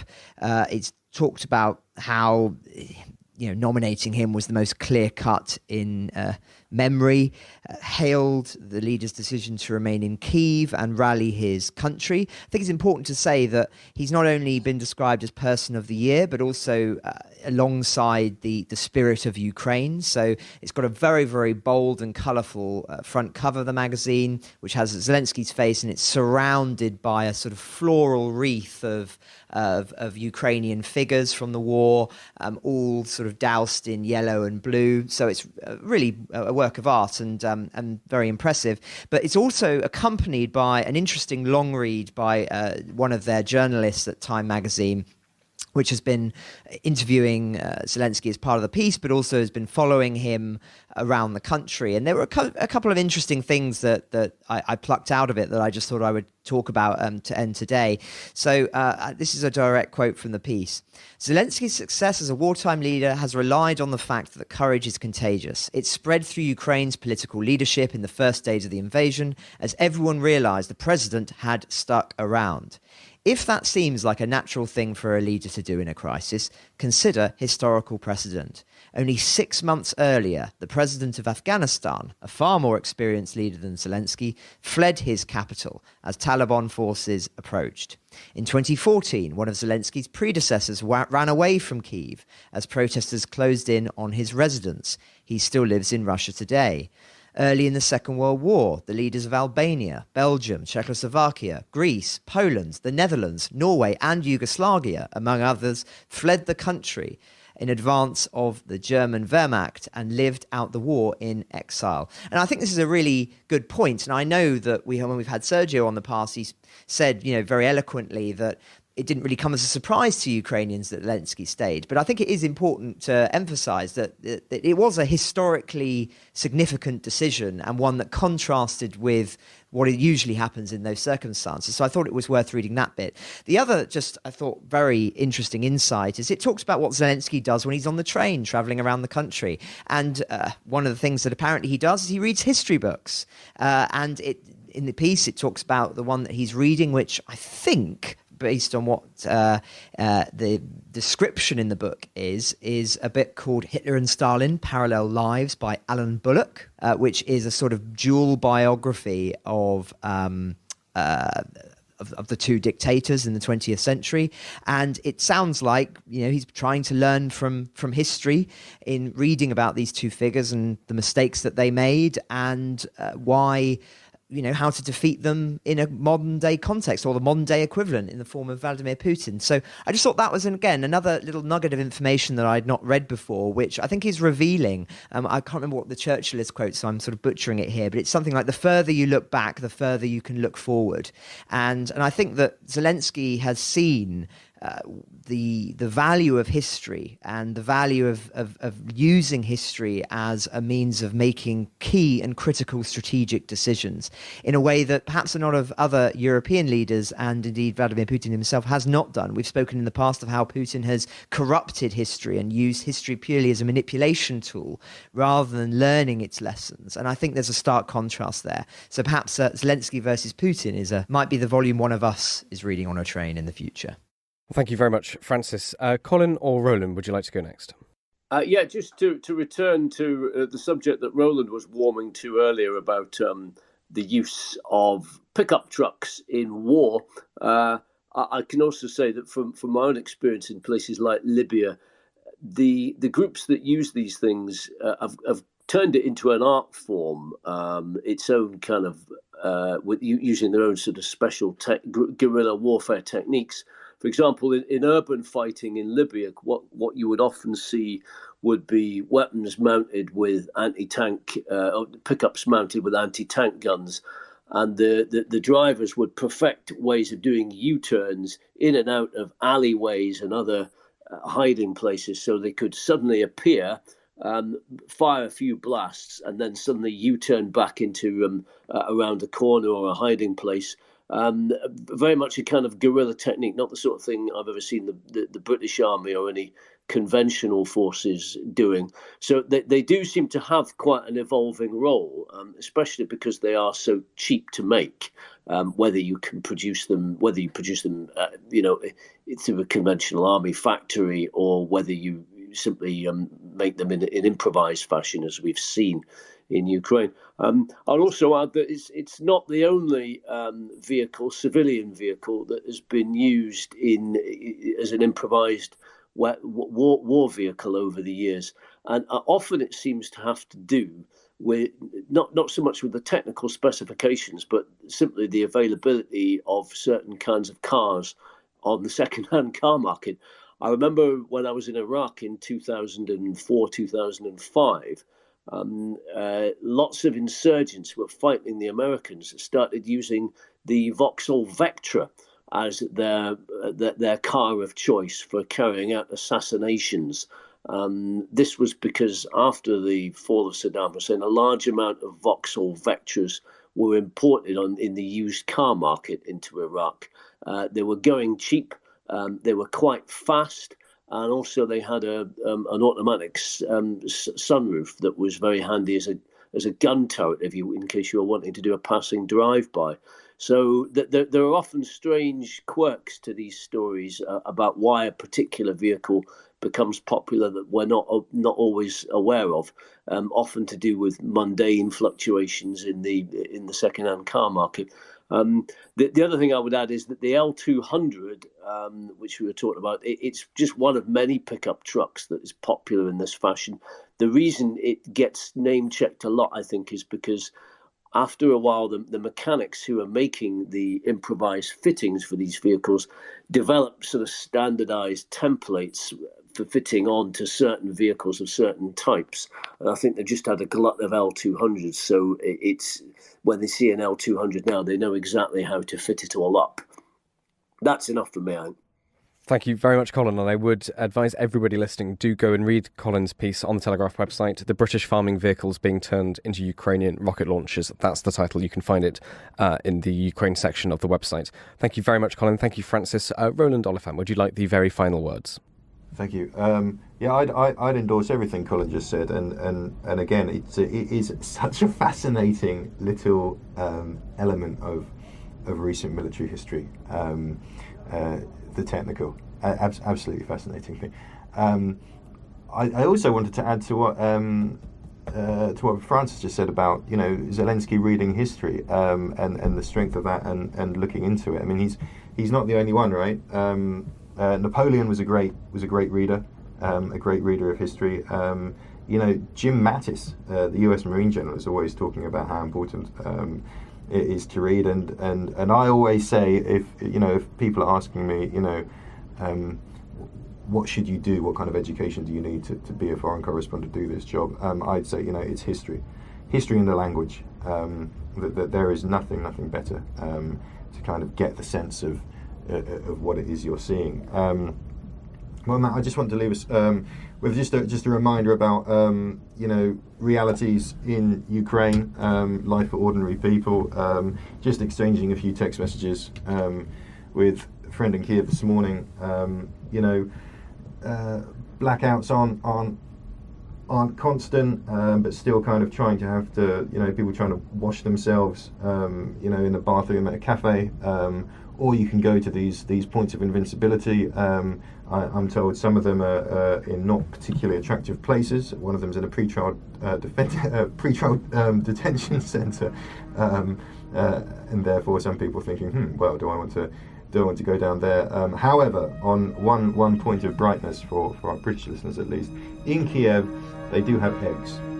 The price has gone up. They are a bit more expensive. They do have eggs. I've been trying to buy eggs for about 3 days. So that is one point on which Kiev is definitely beating London at the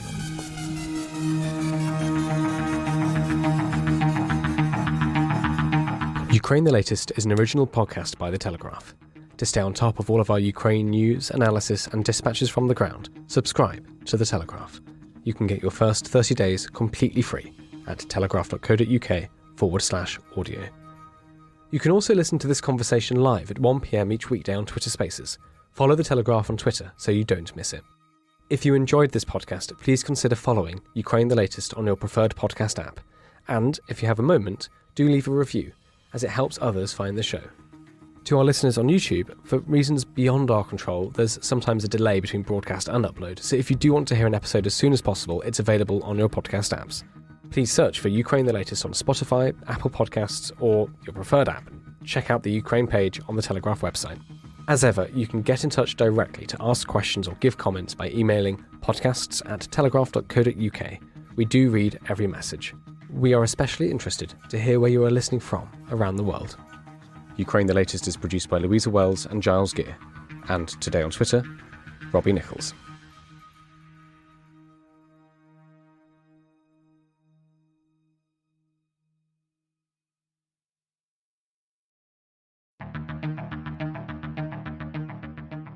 I'm David Knowles, and this is Ukraine, the latest. Today, we discuss updates from Ukraine and around the world, and, with our history correspondent Daniel Kapuro, look at the invasion of Ukraine in the light of the Second World War.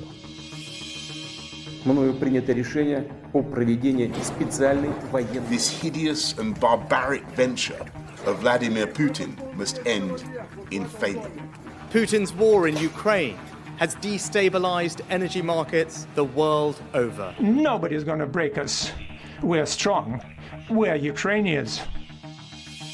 Every weekday afternoon, we sit down with leading journalists from the Telegraph's London newsroom and our teams reporting on the ground to bring you the latest news and analysis on the war in Ukraine.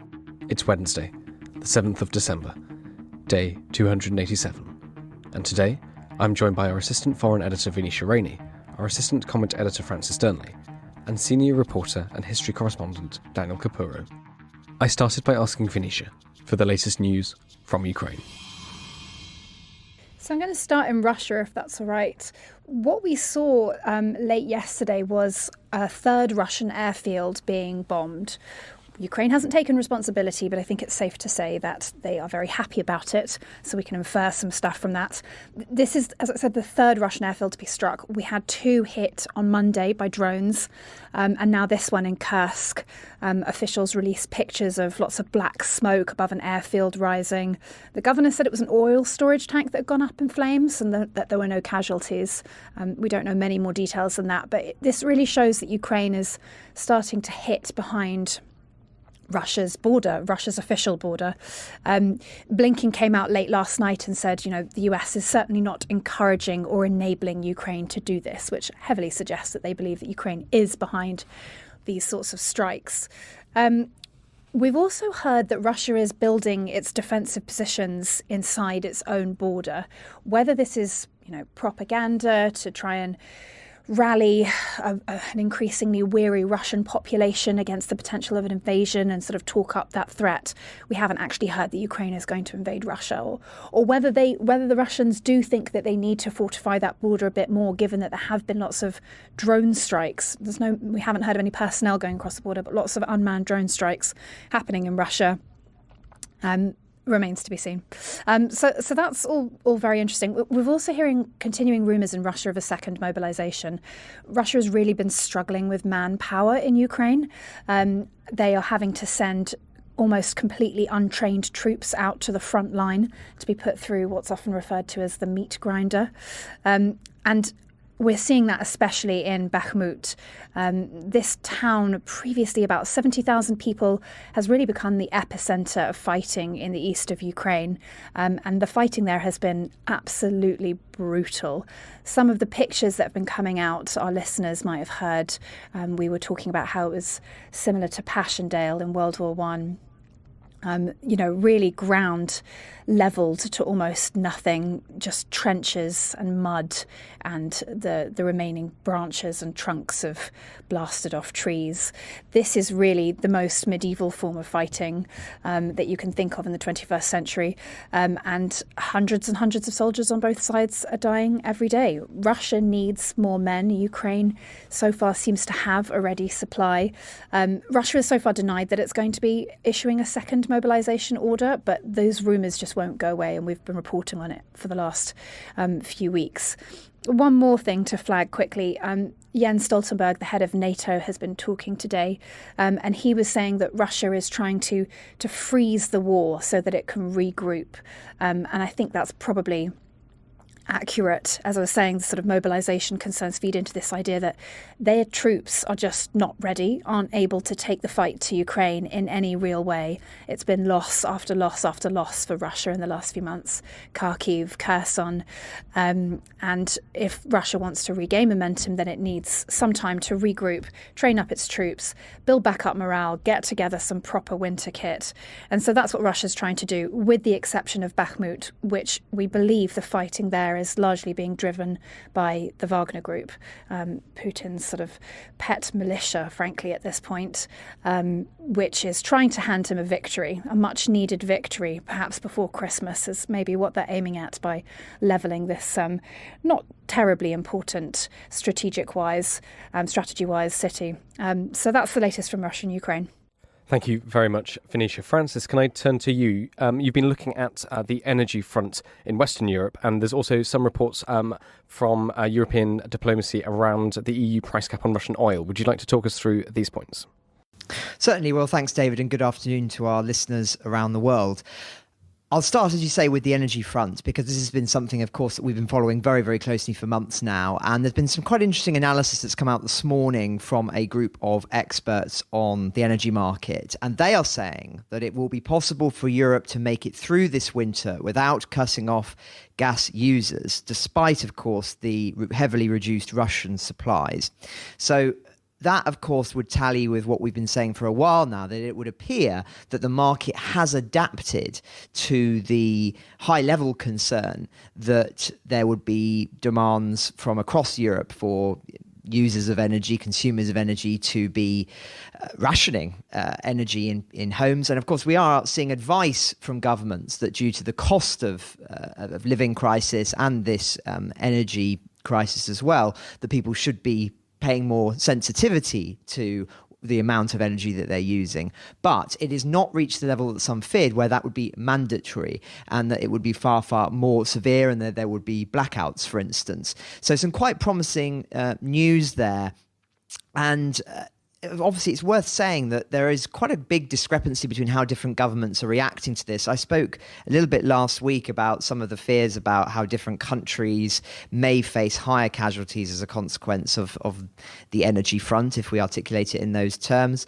I mean, prices have been frozen, for instance, for customers in Spain and France, I think, but in Belgium, for instance, other suppliers have passed down those higher costs to consumers. So you can see that there's a difference in reaction. Of course, when you pass that down to consumers, they really, really will feel it. Here in Britain, there has been support provided by the government, not extensive support, but support that's going to help tide people over, particularly heavy users of energy. So this will help mediate some of the most severe ramifications that were feared of this. But as I say, the most interesting and top line is this belief now that Europe will scrape through however challenging the winter is, which is, of course, a positive development. Just also remaining on the energy front for a little bit longer. Of course, on Monday, we saw that the EU price cap on Russian oil came in, and I know that was spoken about in detail on Monday when I was off, but just to update on that, there's already quite significant evidence that the market is being quite heavily disrupted by this. Tankers are piling up off Turkey after Ankara is demanding much more stringent insurance paperwork as a consequence of this price cap. And I won't go into all of the complexities of this, but in essence, they're trying to prevent boats that might be transporting this oil who are under claiming to be EU sanctioned gas when it's actually not. Because of this, they're trying to prevent those ships from disembarking, and this is delaying and holding up the whole process. And so it's just an example, I think, of how actually this is already having quite significant impacts on Russian ability to trade. Just one last story on the energy and gas side of things. The US is to double its gas exports to the UK, it announced earlier this morning. Of course, on the back of this major test of energy resilience. This is, of course, meant to provide, I think, further evidence that the US is going to support Europe this winter as a consequence of the war in Ukraine. But also in the UK's case, I think it's just showing support for what's often articulated as the United States' closest ally on the continent or in the European space. And I think Rishi Sunak the British Prime Minister, of course, has been making a lot of overtures to the United States in recent weeks. And I think this should be seen as a positive sign that things are moving in a positive direction. And just one final word on Zaporizhzhia, because I know some of our listeners have been following this very closely.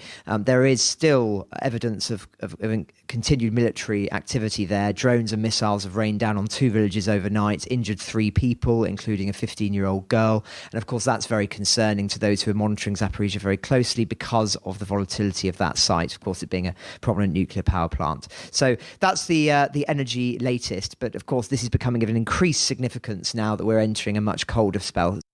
Well, thank you very much for all of that, Francis. Francis, can I just stay with you on more story from Europe? let's move into politics. This is the story that on Tuesday Hungary has blocked a £15.5 billion package of European Union aid to Ukraine. You tell us why. What's happening there? Well, yes, I've touched on this, I think it was about a week ago, this ongoing saga of Hungary blocking money to Ukraine, whether they would do it or not. And there was a lot of speculation that they might do so. But they didn't initially because they were clearly hoping that the European Commission, which has been threatening certain, not sanctions, but threatening not to give certain money to Hungary out of the EU budget as a consequence of it, what they say is an erosion of democratic standards and a crackdown on gay and trans rights, for instance. And Hungary was still providing financial support for Ukraine in the hope, I think, the last-ditch hope that they would not receive this slap on the wrist from the European Commission. But now that we've heard that they will not be providing the financial support for Hungary, the European Commission, Hungary have now blocked this 15.5 billion in EU aid to Ukraine in a bid, we understand, to force Brussels to release these frozen EU funds to Budapest. So you can imagine the kind of consternation this has caused. Hungary are claiming that it's got nothing to do with Ukraine, that they're just trying to make it very clear that, you know, they envision a slightly different future for Europe, one that's built on strong member states instead of huge piles of common debt. So they're claiming it's due to financial strategy. But you can imagine that quite senior figures in the EU are saying that this is a consequence of Viktor Orban, the Hungarian Prime Minister, having a very soft approach to Vladimir Putin. And of course, Viktor Orban has been very heavily critical of the EU sanctions against Moscow following the invasion. So no doubt this will be an ongoing saga now, but it does show at quite a critical juncture as we enter winter the first signs of quite significant cracking within the EU on this issue of support for Ukraine. But as I say, I don't think this should be seen as something more broad necessarily about Ukraine specifically, but it is an example of where one of the weakest partners on the unitary side of supporting Ukraine is, I suppose, because of their own internal political disputes with the EU, using Ukraine and the significance that is given to Ukraine within the EU at the moment as a leverage point. So, as I say, it's significant for reasons that are more complicated than Ukraine, but no doubt one that will cause some concern in the European Union at this moment, because it will have ramifications on approaching the Ukraine issue in the coming weeks and months. Thank you very much for all of that, Francis. Dan Kapura, can I turn to you? And just by note of explanation as to why I think we're doing this now, we realised why, as we were preparing the notes for this episode, that this is actually the 200th recording that we've done. This is the 200th episode of Ukraine the Latest. So just very quickly, thank you, all of you, for listening, and thank you all of the people we've interviewed and spoken to for all of your thoughts and your expertise. But we thought it might be a good moment for us to take a little bit of a step back and think about the invasion and what's happening, and just see if we can tease some analysis out of this, looking back and comparing it with other periods of history. So, Dan Kapura, you are our history correspondent. You've been looking at the invasion, the full-scale invasion of Ukraine, and just thinking about the Second World War as well. So, can you talk us through some of your thoughts? Absolutely. Thanks for having me on again. I think we'll start narrow and then sort of zoom out from there. I was looking this week, at this trio of raids on air bases on Russian territory, many hundreds of miles from the border, which has sort of shown perhaps this surprising Ukrainian capability that we don't know about. Maybe it's drones, seems to be the most likely candidate. And, earlier raids that we saw during the war, so the sort of famous attack helicopter raid just across the border, the first sort of real strike against Russian territory. And what it really brings to mind is perhaps at least in this country, a forgotten story from the Second World War, which is the Doolittle raid. It's sort of in the news at the moment because the Americans have finally publicly unveiled their replacement for the B-2 Spirit stealth bomber, this sort of flying wing. So the new one is the B-21 Raider, specifically named after the Doolittle raiders. Now, anyone who's seen the slightly terrible Ben Affleck, Kate Beckinsale film from 2001, Pearl Harbor, will be familiar with the Doolittle raids.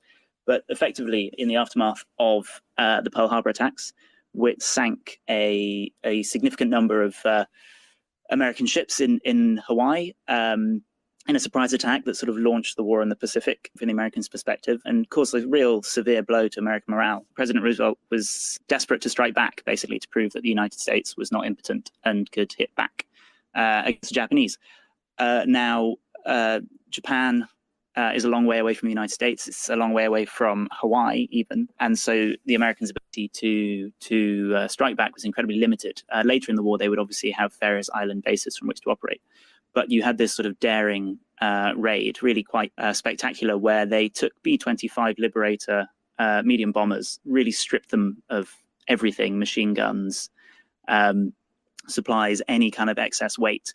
And the plan was to sail them on an aircraft carrier as close as possible to Japan, take off, bomb mainland Japan, bomb Tokyo, supposedly strategically important industrial sites. And of course, you can't land a B-25, which is a fairly large aircraft, back on an aircraft carrier. So they then carried on flying to China, which at the time was an American ally, and crash landed in China. And it was this kind of all or nothing attempt to strike a blow to the Japanese and the Japanese homeland at a time when the United States didn't really have this capability. Now, I think the reason it's sort of an interesting comparison with what's going on in Ukraine is it's very hard to tell, obviously, what the strategic and even tactical impact of these raids in Russian territory are. We believe that some strategic bombers, the Tu-22s and Tu-95s, have been damaged potentially, but again, Russia has a few dozen of each of those aircraft, so it's not particularly clear what the direct impact is. But of course, the ability to raid, to attack, to cause explosions, basically, somewhere that your enemy thought was impregnable, is hugely psychologically important in a war. It was the same with the raid just across the border, that daring raid with the attack helicopters. That Ukraine is really showing its ability to strike the Russian motherland, and Russian civilians who maybe are ignoring the war, pretending it's not there, choosing not to see it, will find that much harder to do, and perhaps find themselves worried about their own safety, which puts pressure on Putin. And then, of course, you have the unknown of potential strategic changes. So the impact of the Doolittle raid was relatively limited. It killed about 50 people. It didn't do a huge amount of damage to Japanese industry. It had a big psychological impact. But one argument put forward is that it emboldened the Japanese to try and take out the American carrier fleet, which really pushed them to engage in the Battle of Midway, which turned out to be a terrible disaster for the Japanese, a big turning point in the war, and enabled the Americans to go on the front foot. So you have this question of, even if these raids seem small right now, will they force Putin into strategic miscalculations, force him to redeploy troops at home, move air defenses, or,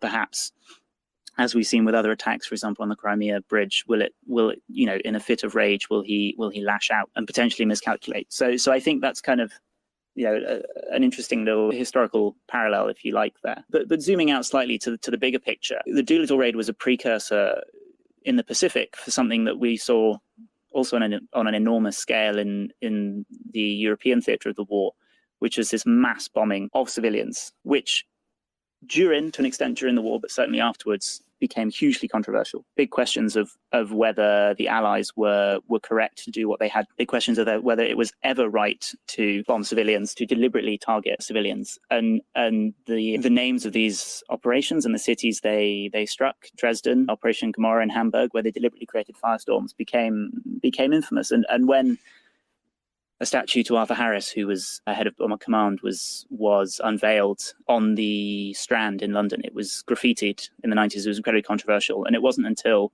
I believe, 2012, I have the year slightly wrong there, that a memorial was finally built to the actual men who served in Bomber Command. So it was always this difficult question of whether the Allies had made the right decision. But the ultimate sort of conclusion of that logic culminated in Nagasaki and Hiroshima, the decision that actually, yes, it is right in the long run, in the eyes of the American military at the time, to take out entire cities and huge civilian populations if it meant bringing an end to the war.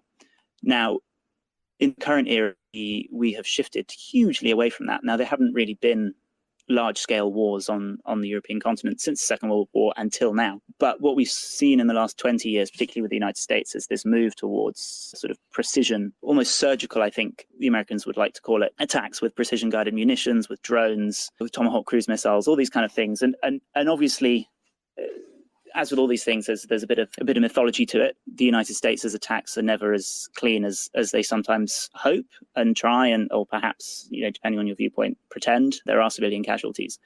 But the Americans have always argued that they've always made efforts to minimize this. So you saw with the assassination of the formerly number two and the leader al-Qaeda, I believe it was this year, that Biden was only convinced once he saw that he could be taken out on his balcony with a single missile. But what we have with Putin's war in Ukraine is this kind of strange, perhaps unforeseen amalgamation of the two, where for all its flaws, Russia does have the ability to fight precision warfare. It does have precision-guided munitions, even if their supplies are dwindling, and even if they're not as precise and effective as the American ones. But they're resorting to this tactic that perhaps we thought had been left behind in the mid-20th century, of targeting civilians, of terror bombing effectively, because they're using these precision munitions to take out Ukraine's electricity grid. And of course, as we've heard many times on this podcast, that doesn't just mean power cuts. It means no heating. It means no water, because running water is reliant on electricity-run pumps. So it's almost this reversion to a 1940s strategy, and it opens up a lot of questions. Once you decide that such strategies are permissible, are justified, where do you draw the line? The West has been fairly unanimous in its condemnation of what Putin's doing, but if he, in his own thinking, thinks this is justified, where does he draw a line? We've seen this with the question of nuclear weapons, and whether Putin would really be willing to use them. If you're willing to freeze and starve death effectively, and to try and force them into being refugees, what more might you be willing to do, particularly if your ability to fire precision munitions runs out, and you're left with blunter instruments? And we saw that in the Second World War, that even the good guys are willing to take this logic to its extreme. So it's really an open question. But of course, at the same time, many of the unanswered questions about the bombing war in the Second World War, still hotly debated today, are whether it actually worked. Now, the atomic bombing of Japan clearly did work, because the Japanese surrendered. Whether the cost was worth it remains open to debate, but it worked. But the European bombing wars and the earlier fire bombings of Japan, Tokyo, remain deeply controversial among historians as to what the impact was. Historians like Max Hastings argue that it was ineffective, that really they didn't do very much to damage German industrial capacity, and that they didn't really affect morale. They perhaps stiffened it, or that, what difference civilian morale make in a society in which public dissent was not possible. Other historians argue the opposite. It's probably too big a debate to go into in any depth. But again, we see this in Ukraine, where there is, to an extent, defiance. And obviously people can't defy practicality and reality. And if we reach a situation where there's no running water in Kiev, it will be very, very difficult for people to stay. And something will need to be done. Obviously, prevention is better than a cure. But what we've seen so far from the Ukrainian people is defiance, and signs of this terror bombing really doesn't work. That's absolutely fascinating. Very, very quickly, Dan, can I just ask you, we were talking about some of your notes before coming on and talking about this, and something that I've heard from a lot of people is this idea that one of Putin's sort of maybe unexplained objectives is to take us back to what he sees as the sort of the good old days, where the sort of Soviet hierarchy ran everything. I mean, you see this in the gangster state he runs. I'm just wondering what you think, whether he in his own mind hadn't moved on from that sort of Second World War way of thinking that these terror bombings were an effective tool. As you said, they were used by all sides in the Second World War. And actually, what we've seen in the past 9 months is that the rest of the world actually has moved on, and that's demonstrated in the extreme revulsion and rejection of the targeting of civilians. I just wondered if you had thoughts on that. Absolutely, and I think there's yes, certainly context is everything, and with the American drone strikes and the like, there was always the question of the justification and the justification of the war, and we're not fighting Nazis anymore. No one outside of Russia, I think, no one serious outside of Russia thinks that this is a justified war, and so how could the ends ever possibly justify the means? But yes, you're effectively seeing, we saw this with Putin's approach to history, where he basically has this almost 19th century Bismarckian approach of, great powers do what they want and they have spheres of influence, and effectively rejecting 70, 80 years of consensus on the importance of self-determination and the sovereignty of nations of any and all sizes. And so in a lot of ways, it's really not surprising that he sees any means to his ends as justifiable and sees it as perfectly legitimate to terrorize civilians. I think also perhaps he taps into quite heavily the mythology, the legend of the Great Patriotic War, as Russians and many people in post-Soviet states know the Eastern Front, the Second World War. And of course, during that war, horrendous atrocities took place and enormous sacrifices. And the Soviet Union really did just throw people at the problem. And you can see that with his approach, with the Russian military's approach, with its own population, with its own soldiers, the way they just treat them like meat to be shoved into the grinder in places like Bakhmut. So yeah, I think it's the Second World War clearly looms large in Putin's thinking, and he has not moved with the rest of the world in his attitude to war and his attitude to geopolitics. Francis, I know you wanted to come in and add your thoughts to this. Well, yes, I totally echo what Daniel was just saying there. I remember one of my most abiding memories of when I went to Russia a few years ago was the sense in which this is a country where the Second World War, which to us may feel like an event that was many, many decades ago, as of course it was, albeit a vitally important one. In Russia, it's much more prominent in the consciousness of the state. It really feels as if it was fought 10 years ago rather than over 70. And of course, that has an impact on the culture and attitude on military matters and on foreign affairs. I mean, of course, as have spoken about now for months, the reason that the Ukrainians and Zelensky were articulated as Nazis by Putin is because of the power of that war in the consciousness, and it was believed to be an effective means of gaining support for the war. Now, of course, as we've talked about recently, there is evidence that support is declining, and indeed the messaging has also eroded about them being drug-addled Nazis, which was the term that was often used. And so I think that is significant.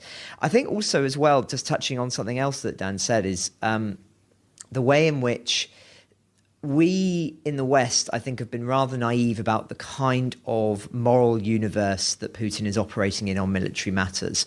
We have thought that he was operating as this sort of chess grandmaster moving pieces around the board, that he was still operating in the same rational realpolitik universe that we, often, if not live in, but understand in the West. But actually, if you look at the wars that Putin has been engaging in now for decades, they are not and have not been utilizing the normal moral views of war for almost ever since he's been in power. You look at Chechnya, you look at Syria, of course, most recently. And this was a war that was fought in the most absolutely brutal manner possible, as Hamish de Bretton Gordon has spoken about on this podcast many times. The kind of destruction of cities that is being wrought in Ukraine was something that the very commander now in charge of the Russian forces was involved in an attempt to back up Bashar al-Assad in his fighting in that war. So we have not been watching Russia closely enough. And what may seem shocking to us is probably not shocking at all to the commanders who have been thinking and have been commanding Russian troops and have been involved in foreign wars now for some time. So I think that is an example of the disconnect between Western leaders and Russian ones, is on this fundamental question about what is permissible in war. And, I keep thinking back to when that plane was shot down over Ukraine that killed almost 300 innocent civilians. That was a classic example that showed how the very fact that was conceivable to happen by so-called separatists in the Donbass, the fact that was even conceivable to happen showed that certain risks were being made by the Russian state in how they were operating militarily. And that should have been a huge red flag, I think, morally and politically, as to how Putin was willing to operate. And that's before you even bring in this vast scale of political assassinations and murders across European soil, including here in Britain, by the Russian intelligence services. So really, this shouldn't come as a shock to us, but the fact that it does, I think, speaks volumes. Well, thank you, Francis. Dan, can I come back to you just for one final point about industry and industrialisation and arms supplies? I think that's quite apposite considering how often we talk about often Western, sometimes not, of course, supplies of armaments to Ukraine. And what do you see? How do you see the parallels with the Second World War there?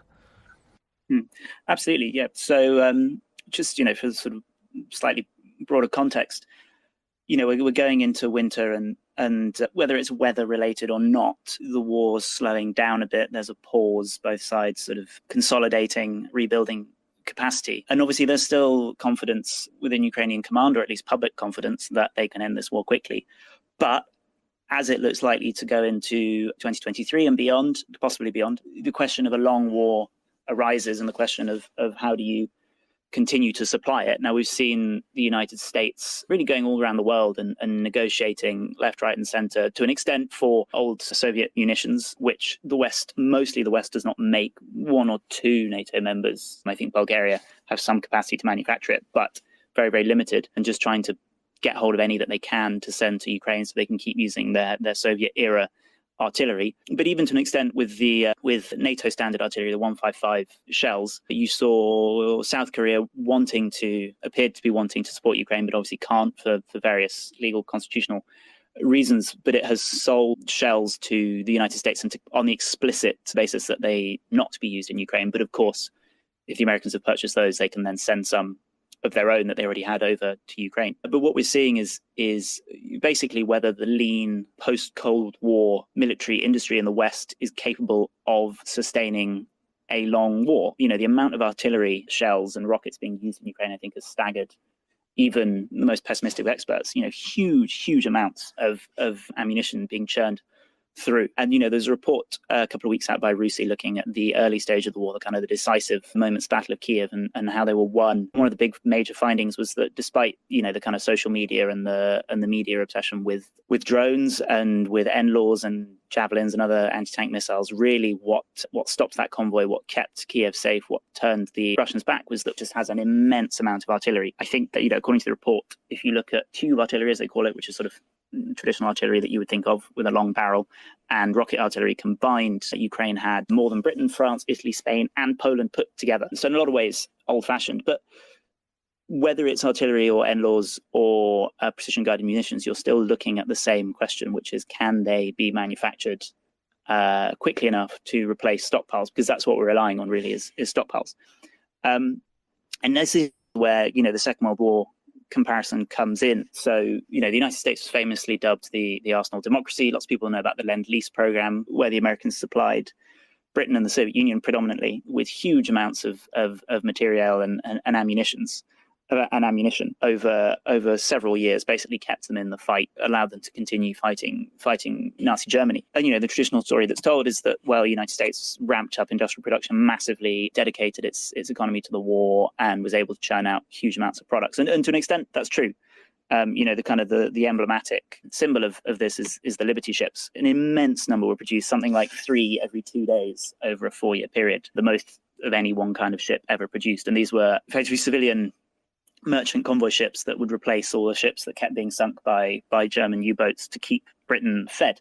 But the reality of this arsenal of democracy kind of legend, I wouldn't call it mythology because it did happen, is that it took a lot longer to ramp up, and it was a closer run thing than people realized. So really, it began in 1938 and it didn't reach its apogee until 1944, which is when the United States was really able to kind of lean into the war, both in the Pacific and Europe. And so that's 6 long years. And a good example of this is that if you look at capital ships, so big ones, battleships, cruisers, aircraft carriers, none of the ships that were ordered after the Pearl Harbor attack on the United States actually served in the war, because it took so long for them to come online. So actually the ships that did serve in the war, if they didn't already exist, or they weren't already in the United States Navy, the new ones coming in had actually been ordered well before 1941. And of course, in the present day, that raises a lot of questions of how can we continue to supply Ukraine with sort of basic munitions, 155 shells. The more sophisticated ones, javelins, NLAWs and the like.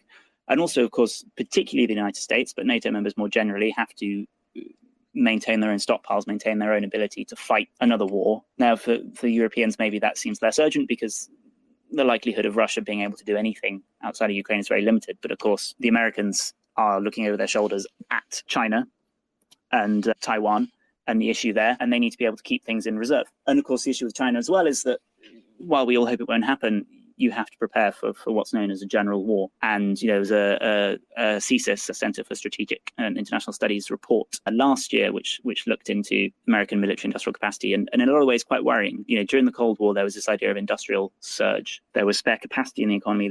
It was designed in a way, and there were government policies to encourage the ability to turn it on, basically, if there are a war, to switch civilian production, to ramp up production of all kinds of key armaments material. And it was abandoned, like a lot of things. The peace dividend, it was abandoned at the end of the Cold War. And to an extent, there's renewed interest in rebuilding it, but progress is slow, and to an extent it's not there. So when we talk about, the Liberty ships, these are very, very straightforward, unarmed vessels, and that's why you were able to churn out 3 every 2 days. But you look now at the complexity and the difficulty of replacing ships, to use an example of something big and difficult. So CSIS estimated that to replace just the 11 aircraft carriers that the United States has would take 50 years at current sort of production rates. So that kind of gives you an idea of the difficulties that the West is facing. Now, I was talking to you earlier before we came on, David, about this, that, we had, over the last 2 years, we've had this shock with COVID that has really changed how people think about a lot of things, how they think about democracies versus autocracies, but also how they think about supply lines and production. And you've seen this kind of move away from just-in-time delivery and a move towards resilience. Now, the military is slightly different. They do have big stockpiles of things. But again, you're seeing this shock with Russia's invasion of Ukraine that actually maybe we do need to rethink the way we've done things since the end of the Cold War. We do need bigger stockpiles, but also we need bigger spare capacity in the system. Again, this is another sort of parallel with the Second World War, is that the Second World War basically dragged the United States out of the Great Depression to a large extent. But because the economy had been depressed, there was huge spare industrial capacity just waiting for something to be done, and huge amounts of unemployed men or underemployed men and women, of course, who could go into the factories and do this stuff. And that's just not reflective of what Western economies look like today. There is very little spare capacity. And of course, everything is dispersed and globalized. So one of the big questions for the United States is a huge number of the chips that go into things like the microchips, that go into things like Javelin missiles are produced in Taiwan and South Korea, 2 countries which are obviously incredibly exposed and vulnerable if the United States were to enter into a confrontation with China. Thank you very much for that, Dan. Francis, I believe you have a few more updates for us that actually flow quite nicely from some of the things that Dan's been saying.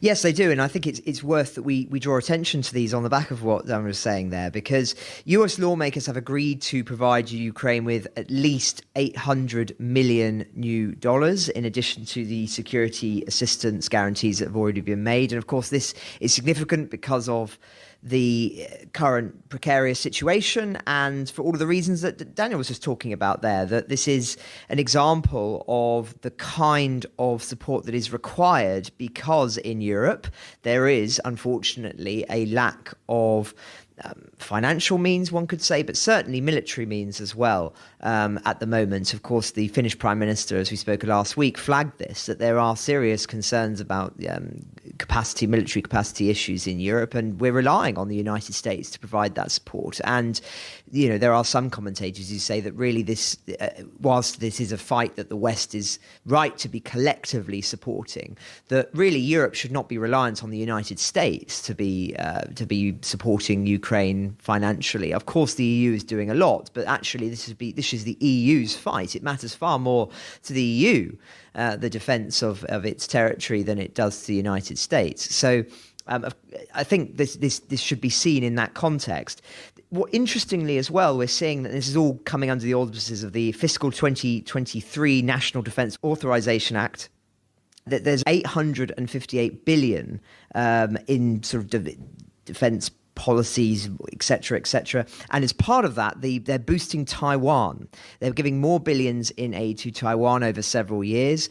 Now, why are they doing that? Well, we've seen, of course, as the context of Ukraine, that there is a emerging concern that China, with its rather bellicose rhetoric with regard to Taiwan, may use this as a moment when the West is distracted to do some kind of invasion in the coming years there. So by bolstering support for Taiwan, it's making it clear to China that the West is watching there, and of course as well making it more difficult for any possible potential invasion by China to succeed if you're funneling billions in support to Taiwan. So I think we should just say that there's a lot going on in this space about building capacity that Daniel was talking about, building financial resilience, whether that be in Europe or in nations that are sensitive on these matters, and it is the United States that's leading the front. It has to be said. Just one other story as well, which I think is interesting in the military context as well, which is that Poland is preparing to deploy the German-made Patriot air defense system on its territory. This comes, of course, on the back of the military accident that we understand happened. That seems to be the consensus now, that the Ukrainian defense missiles misfired and, of course, landed in Poland and killed 2 people. And as a consequence of this, the Germans have provided this support for Poland. So it's a defensive measure that would enable them to stop these missiles. I think it's just a further example of how Europe is trying to put forward a united front on this and to work cooperatively. But for the reasons I was talking about earlier on, there are immense challenges in that, as different leaders have different stances on the best way to proceed. And of course, as well, the differences in opinion about the importance of sanctions on Russia in the long term. But this is, I think, another positive sign that should be said, that Germany has been willing to give this support to Poland, because it not only would bolster them from accidental missiles from Ukraine, but of course is another effective deterrence for Russia.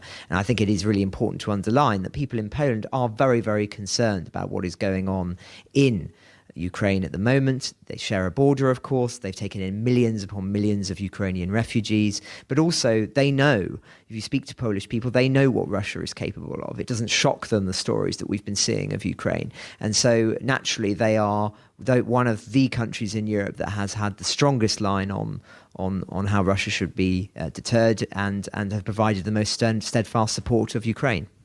Well, thank you very much, Francis and Dan, and earlier Venetia, for your time today. I think we're unfortunately coming to the end of the episode today. So can I just get your final thoughts? What will you be thinking of in the days to come, and what would you really want our listeners to understand?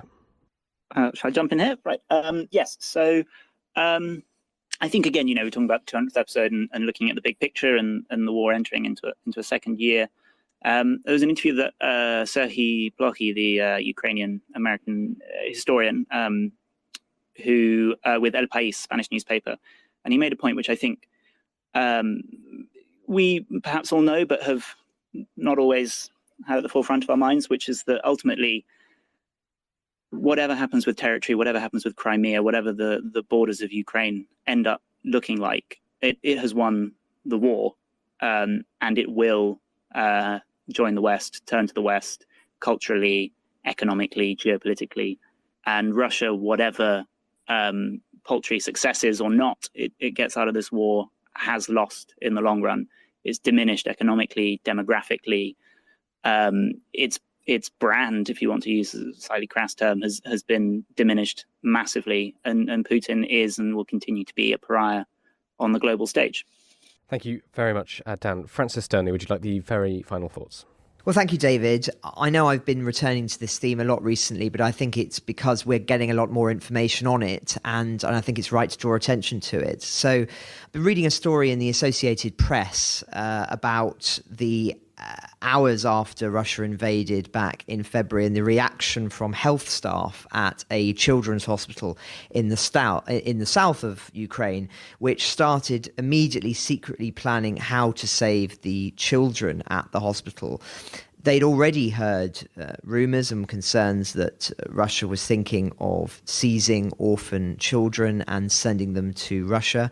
So, according to this report, the staff at the Children's Regional Hospital in Kherson began fabricating orphans' medical records to make it appear that they were too ill to move. And they've got an interview there with the head of intensive care. She says, "We deliberately wrote false information that the children were sick and could not be transported. We were scared that the Russians would find out, but we decided that we would save the children at any cost." Now, of course, it's worth underlining here that we know of at least 1,000 children who've been seized from schools and orphanages in Kherson. There's much higher figures that have been also talked about of children being taken away, but we just don't know yet where they are or what those true figures may be. But we do know for certain that in Kherson there have been at least 11 babies that were sent to Crimea. Perhaps as many as 50 children were evacuated in October, either to Russia or to Crimea. And there's descriptions in this article of how that occurred exactly. A bus came with the inscription Z, of course, being the symbol painted on Russian vehicles, and simply took the children away. So, as I say, we don't know the full facts yet and the full scale of this, but whenever we get a shard of information like this, which of course is being discovered as territory is liberated and journalists are able to get there and interview people, then I think it's right to draw attention to it, because as I continue to say, I think this will be one of the great unknown or underreported aspects of this war when we look back on it in the years to come. Ukraine the Latest is an original podcast by The Telegraph. To stay on top of all of our Ukraine news, analysis and dispatches from the ground, subscribe to The Telegraph. You can get your first 30 days completely free at telegraph.co.uk/audio. You can also listen to this conversation live at 1 p.m. each weekday on Twitter Spaces. Follow The Telegraph on Twitter so you don't miss it. If you enjoyed this podcast, please consider following Ukraine the Latest on your preferred podcast app. And if you have a moment, do leave a review, as it helps others find the show. To our listeners on YouTube, for reasons beyond our control, there's sometimes a delay between broadcast and upload, so if you do want to hear an episode as soon as possible, it's available on your podcast apps. Please search for Ukraine the Latest on Spotify, Apple Podcasts, or your preferred app. Check out the Ukraine page on the Telegraph website. As ever, you can get in touch directly to ask questions or give comments by emailing podcasts@telegraph.co.uk. We do read every message. We are especially interested to hear where you are listening from around the world. Ukraine the Latest is produced by Louisa Wells and Giles Gear, and today on Twitter, Claire Hubble.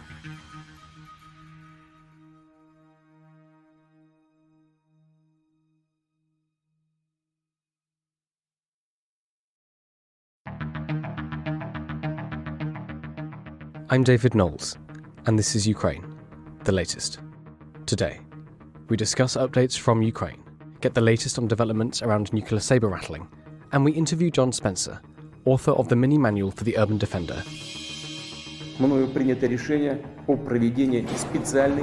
This hideous and barbaric venture of Vladimir Putin must end in failure. Putin's war in Ukraine has destabilized energy markets the world over. Nobody's going to break us. We're strong. We're Ukrainians. Every weekday afternoon, we sit down with leading journalists from the Telegraph's London newsroom and our teams reporting on the ground to bring you the latest news and analysis on the war in Ukraine. It's Tuesday, the 6th of December, day 286. And today, I'm joined by three experts who are all former soldiers. Our associate editor, Dominic Nichols, former British Army colonel who is now director of Doctors Under Fire and an expert of chemical, biological, radiological and nuclear weapons, Hamish de Bretton-Gordon. And our guest today is John Spencer, former US Army who's now an author and chair of urban warfare studies. I started by asking Dom for the latest from Ukraine. Well, hi, David, and hi, everybody. It's been a day or 24 hours of aerial activity. So I'll come on to yesterday's drone strikes in just a moment. But the news from this morning was that there was another drone strike on an airfield inside Russia in the Kursk region. It borders Ukraine. No further details about that. However, it comes just a day after those two big strikes yesterday. So firstly, on the one in the Kursk region, the local governor has said that as a result of the drone strike in the area of the Kursk airfield, this is a direct quote, An oil storage tank caught fire. There were no casualties. Okay, fine. So we'll deal with that as the news comes out. Of course, remember yesterday, the initial news that came from Russian media channels was that there was a fuel truck that had caught fire and killed 3 people and injured some others. I mean, that turns out that was technically true, but the fuel truck caught fire as part of the explosion that smashed up the Tu-95 Bear long-range bomber next to it. So onto those strikes. Yesterday, we had two strikes deep inside Russia, thought to be now yet to be confirmed. Ukraine still haven't claimed responsibility. Nobody has claimed responsibility, but it's assessed to be an attack by Ukraine. And we think it was the Tupolev Tu-141 Strij drone, which translates very roughly, and not just my bad translation, but translates as Swift. Now, this is an old Soviet-era reconnaissance drone. I think they also used them for aerial targets for jets to go up against and what have you. I mean, first seen in the 1970s, really basic technology, and it shouldn't have got that far. It shouldn't have got hundreds of kilometers inside Russia, no matter where it came from. I mean, the air defenses should have seen it coming, should have done something about it. Just take your minds back to March the 10th of this year. Another Tupolev Tu-141 crashed in Zagreb, the capital of Croatia, having flown through Romanian and Hungarian airspace. Now, at the time, everybody thought that was a Russian drone. We still don't know. It might be Russian. Maybe it was Ukrainian testing whatever they used yesterday. If indeed they did, we don't know. I think probably it was Russian. However, it caused a lot of consternation at the time. It flew over Croatia and, like I say, Romania and Hungary, and although we are told it was picked up by NATO's air defences, it wasn't dealt with. It wasn't shot down. Now, it caused no injuries, but it just shows that air defence networks are not total. You can get through them. However, it is still a glaring error, I think, by Russia to have these long-range strategic bomber sites attacked in this way. And we think 2 Tu-95 Bears were damaged in the strikes yesterday, and possibly some others. There were at one of the sites. There's also is the home for the Ilyushin big aircraft that they use for refueling. Just as important. I mean, if you don't get your refueling aircraft in the air, you don't get your bombers in the air, basically. So onto the strikes yesterday. So President Zelensky said that out of 70 missiles launched launched by Russia, most were shot down. They did result in power cuts across all regions of the country. They're extending into today. The Ukrainian Air Force have given a few more details, and going to get a bit technical here, but it's important to have what information we can. So the Ukrainian Air Force is saying that there were 38 KH-101 or KH-555 missiles. Now, these are air-launched cruise missiles, ranges up to about 3,000 kilometers, slightly different between those two variants, but long-range air-launched cruise missiles. And Ukrainian Air Force is saying that they came from 8 of these Tu-95 bombers, the Bear bombers. Ukrainian Air Force also saying that 22 Caliber cruise missiles that we think were either ship-launched or submarine-launched from the Black Sea fleet, with ranges into the hundreds of kilometers. They were also fired. 3 KH-22 anti-ship missiles were fired by Tu-22 bombers. These are the long-range supersonic Tupolev bombers. Interesting there, that chimes with what we've seen recently of Russia using munitions in their secondary capacity, i.e. that's an anti-ship missile. It's being fired from the air towards the ground, and as I say many times, it will still go bang when it gets to the X, when it reaches its destination. So it's still very dangerous. But any missile, any munition that's used not in its primary role is never going to be as efficient. So the guidance technology on these things will not be as good if they're going air to ground as opposed to sort of against a ship. It's just the way they're built. And we think they're doing this because simply they are running out of other munitions. They're running out of precision-guided munitions. They're running their stocks down. They're having to, in effect, misuse what they've got left in the locker. And finally, there were a number of Su-35 fighters. These are the small jet fighters, but they fired a number of KH-31 HARM missiles. So these are the high-speed anti-radiation missiles, air-to-ground anti-radiation missiles. These are designed to destroy ground-based air defences. So you've got the Ukrainian Air Defence Network with their radars looking up into the sky, They emit energy to come and bounce off any big metal object in the sky, be it a plane or a missile.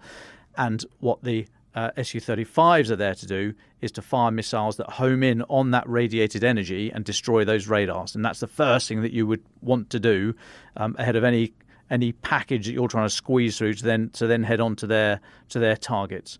So a bit wonkish, but that seems to be the detail. In total, about 70 missiles, of which most were shot down. Most, of course, some got through. I don't think it killed anybody. We think there were injuries and there was damage to infrastructure, but we don't think there were any deaths. Importantly, though, I think yesterday's quite an important day because it shows fairly small, cheap and cheerful, fairly old anti-air defences, such as the German Gepard system, which is a self-propelled gun, twin 35mm cannons that just blast a huge amount of lead into the sky to shoot down aircraft or helicopters or cruise missiles or anything. It's showing that these weapons are up to, if they're in their numbers, they are capable of defeating a very expensive air attack by Russia. And so when it comes down to the economics of war, I mean, you just can't keep. Russia will not be able to keep doing these strikes of 70 sort of air-launched cruise missiles and others at a time if most are being shot down.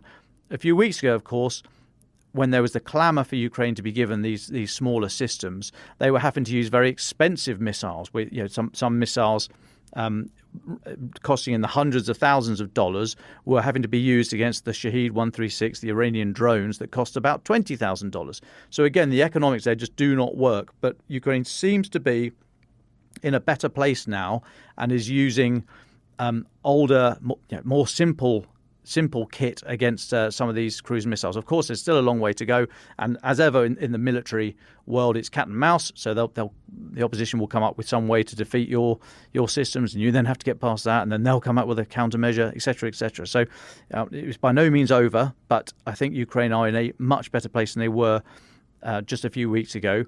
And, I've been very critical of Germany in the past, but fair play to them for sending these Gepards. And I think they sent another 6 or agreed to send another 6 last week. So a quick blast there, no pun intended, on yesterday's air attack. There will be more, unfortunately. But I think the takeaway is that Ukraine managed to strike very, very deep inside Russia and defend itself from an air bombardment, which, for those scholars, it will have to happen in slow time. But I think yesterday will prove to be a very interesting day in terms of the evolution of military warfare. But that's a conversation for another time. One more little piece of news before I stop here.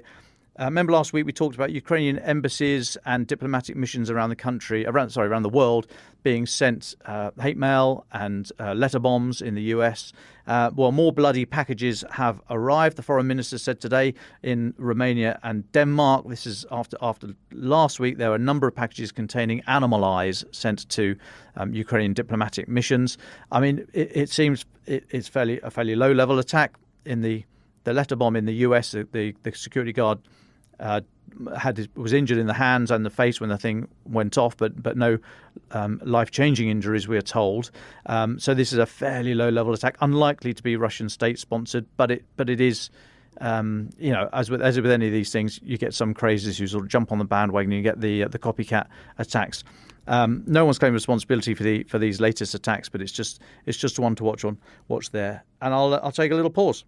Well, thank you very much for that, Dom Nichols. Just a reminder to our listeners, Dom Nichols and John Spencer, our guests today, are sharing the same phone. So you'll see John speaking when sometimes it's Dom, but hopefully you'll be able to recognise the difference between their voices. Hamish de Bretton-Gordon, thank you so much for joining us again. You've written a fascinating article for The Telegraph. The title is "The West Has Taken Its Eyes Off the Nuclear Ball." That's for our listeners if you want to go and read it.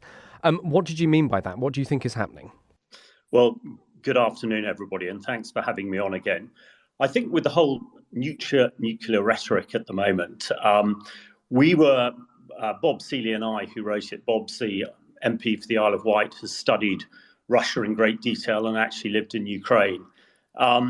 We're looking back at what has happened in the last 20 years, really since the end of the Cold War, and the proliferation of nuclear weapons has been quite stark.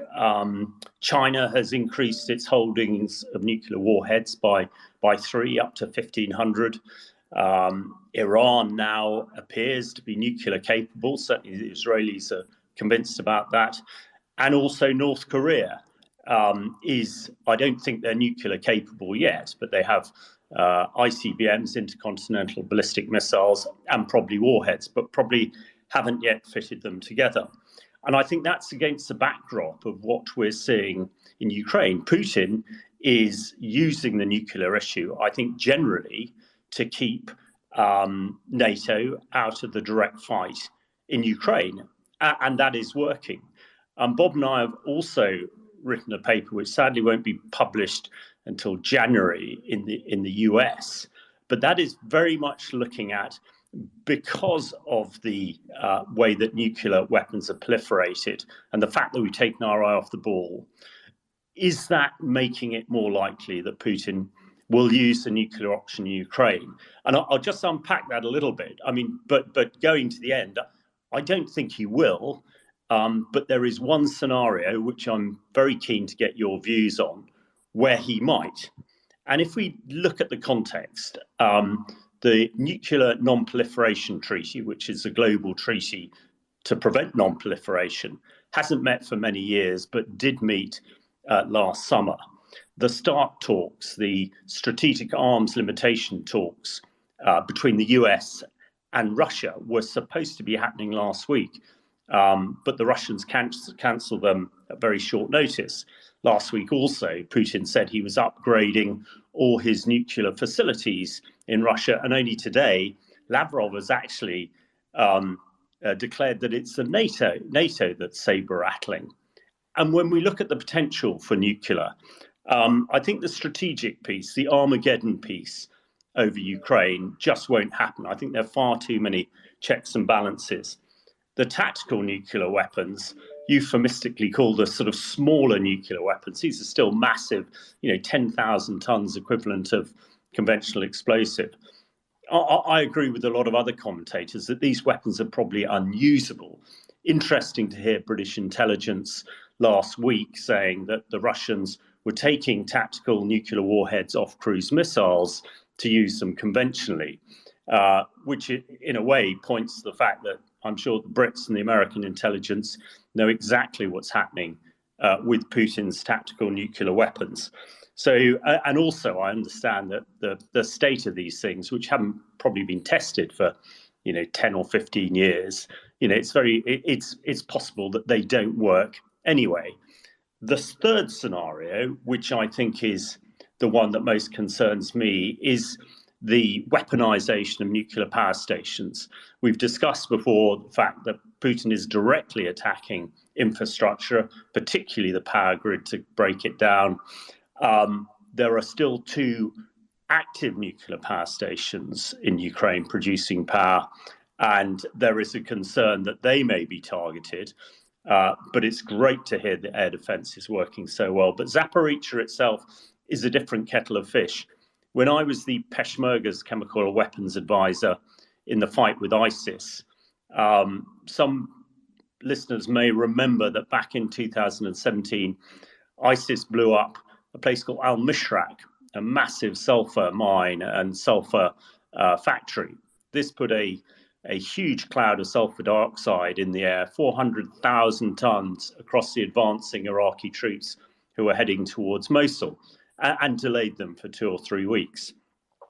And this brings me back to Zaporizhzhia, the most likely way that Putin could use nuclear material, because if he decided to attack there, the downwind hazard, as we call it, would go straight across, sort of due west, across the top of Kherson, and any direct approach into Crimea. And my sort of question and point for discussion is, looking at Crimea, is Crimea Putin's vital ground? And in military parlance, vital ground is ground that is lost would make your mission untenable, and you should use all means and all weapons necessary to hold it. Conversely, is Crimea Ukraine's vital ground? I would think that at the beginning of the war, pre-24th of February this year, maybe it wasn't Ukraine's vital ground. However, now, certainly what is coming out of Kyiv is that probably is, and would a move into Ukraine, would that make Putin approach it slightly differently, and potentially lead to the use of either nuclear or, I think in my position, more likely Zaporizhzhia. I'll just stop there. I would like to plug our application on Telegram, which teaches civilians how to prepare and survive any nuclear accident, but I'll come back to that. Absolutely. Thank you, Hamish. Well, we worked out before coming on air that today we have three former soldiers with probably, we think, over 70 years of experience between them in the British and American army. So let's take Hamish's question on Crimea and vital ground. And can I put it to Dom and John Spencer? What would your thinking on this be? Well, David, thanks for having me, and Dom as well. Honored to be a part of the show. I'm a weekly listener. Zaporizhzhia is a wicked problem. It's not my area of expertise, but I agree with the international community. Just set up a demilitarized zone around it. Get it out of the equation. Russians aren't going to do that. That's the most likely scenario. I've liked that the UN inspectors have been there and remain there to keep information flowing on what's actually happening to avoid what I think Hamish is talking about, which is whether the Russians know they do it or not, some type of global incident because of the fact that they're using it as the base of operations. Thanks, John. Dom Nichols, do you want to come in on this? Yeah, I think that is, at the moment, I think that's absolutely correct, because Putin is pushing this strategy of attacking the energy. I don't think it's working at all. I think all the evidence there is that all it's doing is hardening Ukrainian resolve. And so I just wonder if and when Putin realizes that the idea of some kind of strike on Zaporizhzhia or any other nuclear power plants would actually not be would not be in line with the energy strategy, and would be a massive escalation in terms of the radiological fallout from it, literal and figurative fallout. And so I just wonder if actually, whilst I accept it is vital ground today, I wonder for how much longer that is. I think the longer term vital ground for Ukraine is that support, that political support from externals. I don't want to just say the West, because there's many other countries outside of the West who support Ukraine, but it's such easy shorthand and it takes me longer to explain this. I might just stick with the West a bit, to be honest, from now on. So I just wonder if the efforts we see there, these conversations that we know Putin has with Chancellor Scholz and President Macron and others, I just wonder if he's going to then start moving into that front and sees that as the vital ground. But hey, that's another conversation for another day. But for right now, I think, for the foreseeable future, I agree that I think these nuclear power plants are the areas to watch, and it needs urgent world attention. Calling the UN. Thank you very much, Dom. Hamish, do you want to add to that, or shall we move to John Spencer? Well, just very quickly, I absolutely agree with John. The way ahead is a demilitarized zone, a DMZ, around Zaporizhzhia and the other nuclear power stations, probably run by the IEA, which is the UN's body on this, maybe needed to be supported elsewhere. But if the Russians were serious about not wanting to create a massive radiological problem, then hopefully they would go to that. I'm still not clear in my own mind about the Crimea itself, and perhaps that is an area that we need to look at and consider in future, whether if Ukraine did take that over in the next few weeks or months, that might seriously change the direction of this conflict. Well, thank you very much, Hamish. Do stay for the rest of the talk. We're talking now to John Spencer, our guest today. I think actually this Hamish, what you've been saying leads into what we're going to be talking a bit with John about kind of perfectly. The reason Crimea is becoming vital ground for Ukraine is due to a huge part to the success of the Ukrainian armed forces. John Spencer, before we get into the details of this, can you just tell us a little bit about yourself and your experience, your background? Sure. Thanks, David. So I'm John Spencer. I'm the chair of urban warfare studies at the Madison Policy Forum. host of the Urban Warfare Project podcast. I spent 25 years in the U.S. Army as an infantry soldier and officer. And then about a decade ago, I started focusing solely on urban warfare. Recently wrote a book called Understanding Urban Warfare, but I've been focused on researching, writing, training militaries, just studying solely combat in urban areas for a long time now, and have been very interested in taking, I'm sure we'll talk about it, a very direct role in the war in Ukraine, because it has been, and the lessons that should be there is that all roads lead to urban. In the Ukraine war, we know that this war started with the most important strategic objective was the Kyiv, the seat of political power. The Russians failed at that, and there's lots of reasons why they did, but the urban terrain is unavoidable, and that's what I study, that's what I teach, that's what I write about. So let's talk a little bit about the Battle of Kyiv. You went to Ukraine in the summer to study it. What did you learn? I mean, you just mentioned that, as we know that the Russians failed in their objective to capture it. Why did they fail? Well, that's a long list, really, of reasons, both in terrain. Every city is different. I went there to study, I think it is the most important battle of the modern era, a single decisive battle as it achieved Ukraine's strategic objectives of, at the time, surviving the Russian invasion. And it took away Russia's strategic objective, which was to basically do a regime change, put in their own proxy. I walked the ground in places like Bucha, Irpin, Moshun, Brovary, to get an understanding of just how did the Ukrainians do it with really just a single mechanized brigade and a couple artillery units defend against the second most powerful military on paper. We've learned that that's not true anymore. Well, they did it with a mix of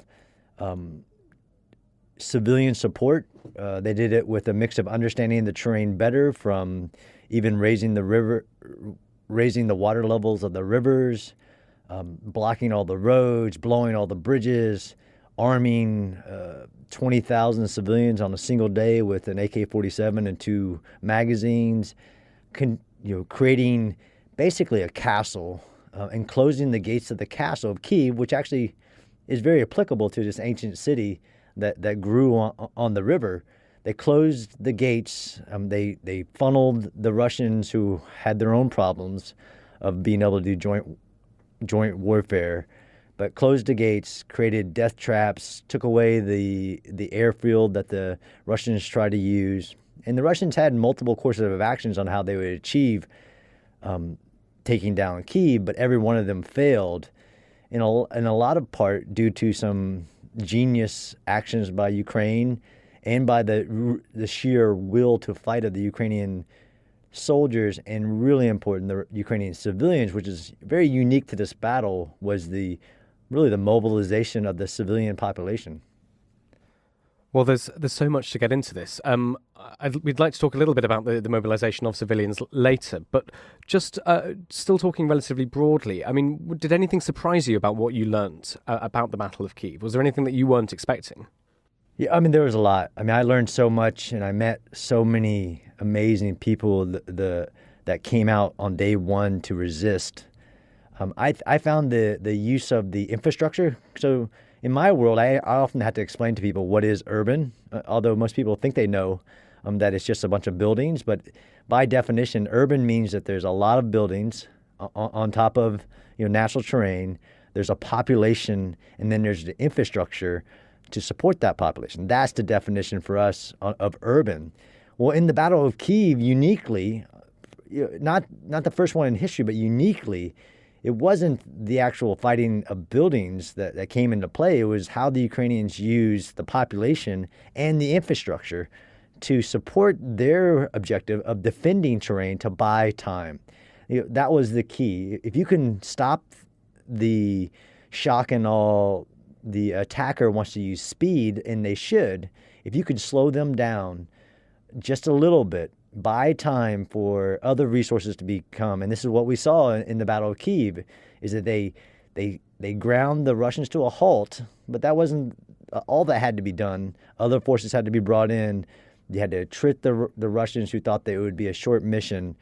I learned so much in all the different areas that I couldn't have gotten had I not walked the ground, and that's a real big part of my research. I went to Nagorno-Karabakh last year. I spent a lot of times because terrain matters. Despite what we talk about a lot in the science of warfare and all the technologies and the weapons, it often comes down to terrain, and terrain really matters in warfare. And really, the Battle of Kyiv is such a great example in so many ways. Even the skirmish or the smaller Battle of Mashun, where the Russians had found a way to get past all the Kyiv units and defenders, and if they would have gotten through that unit in this village of Mashun on the outskirts of Kyiv, they might have been able to penetrate all the way into Kyiv. But this, single company force with some civilian defenders held off using the terrain, again, using the fact that militaries really can't cross rivers very well, and it's a sometimes unpracticed drill to cross obstacles, whether it's a water obstacle or you park a bus in the middle of the road. It's going to be a big problem for militaries, and we saw all of this. So there is a long list of what I learned, but I was really surprised about the rivers, how the Ukrainians flooded some areas, but they also just raised the river, not just to Irpin, but two other rivers, to create even bigger obstacles for the Russians to, again, buy time, to target them, to break them apart. All these principles of urban warfare that have spanned history, but I couldn't find any other battle that I know of where the Ukrainians did it so quickly, of using their city as a weapon. This is absolutely fascinating, John. Thank you so much. Just projecting forward, I'm curious to ask, obviously we're talking just now about the Battle of Kyiv, that opened the defence of the city, the successful defence of the city opened the invasion, really. Looking forward over the last few months and to today, how do you see both sides evolving their tactics? Do we think that the Russians have learnt much since their failed assault on the capital? And how have the Ukrainians changed their approach, or developed or changed their own tactics? Yeah, that's a big one, and this is why I come to your space daily and weekly, is to learn, because this war has so many lessons for me, and not just because I'm the urban guy, but what battle we've been talking about, whether it's Bakhmut, Kherson, Lyman, the battles to come over Kramatorsk or Donetsk or Luhansk, they're urban areas. Urban areas have this problem of popping up on where you want to go. The road that you want to take, whether it's the major highway or not, is going to go through urbans. Yes, the Russians did learn from their mistakes, and once they changed their overall objective, they were able to focus in on a smaller objective and create a little bit of a gain. That's what we saw, when they focused on the Donbass. They started to actually use their own doctrine and using mass and artillery fire. But the Ukrainians also learned, and you showed the world that they can use their weapons more effectively. In another battle, which will go down, and I write case studies at the Modern War Institute, where I take a battle and I write a case study to try to summarize it. And everybody kept asking me in the Battle of Kherson is, when is it going to get to the house-to-house fighting?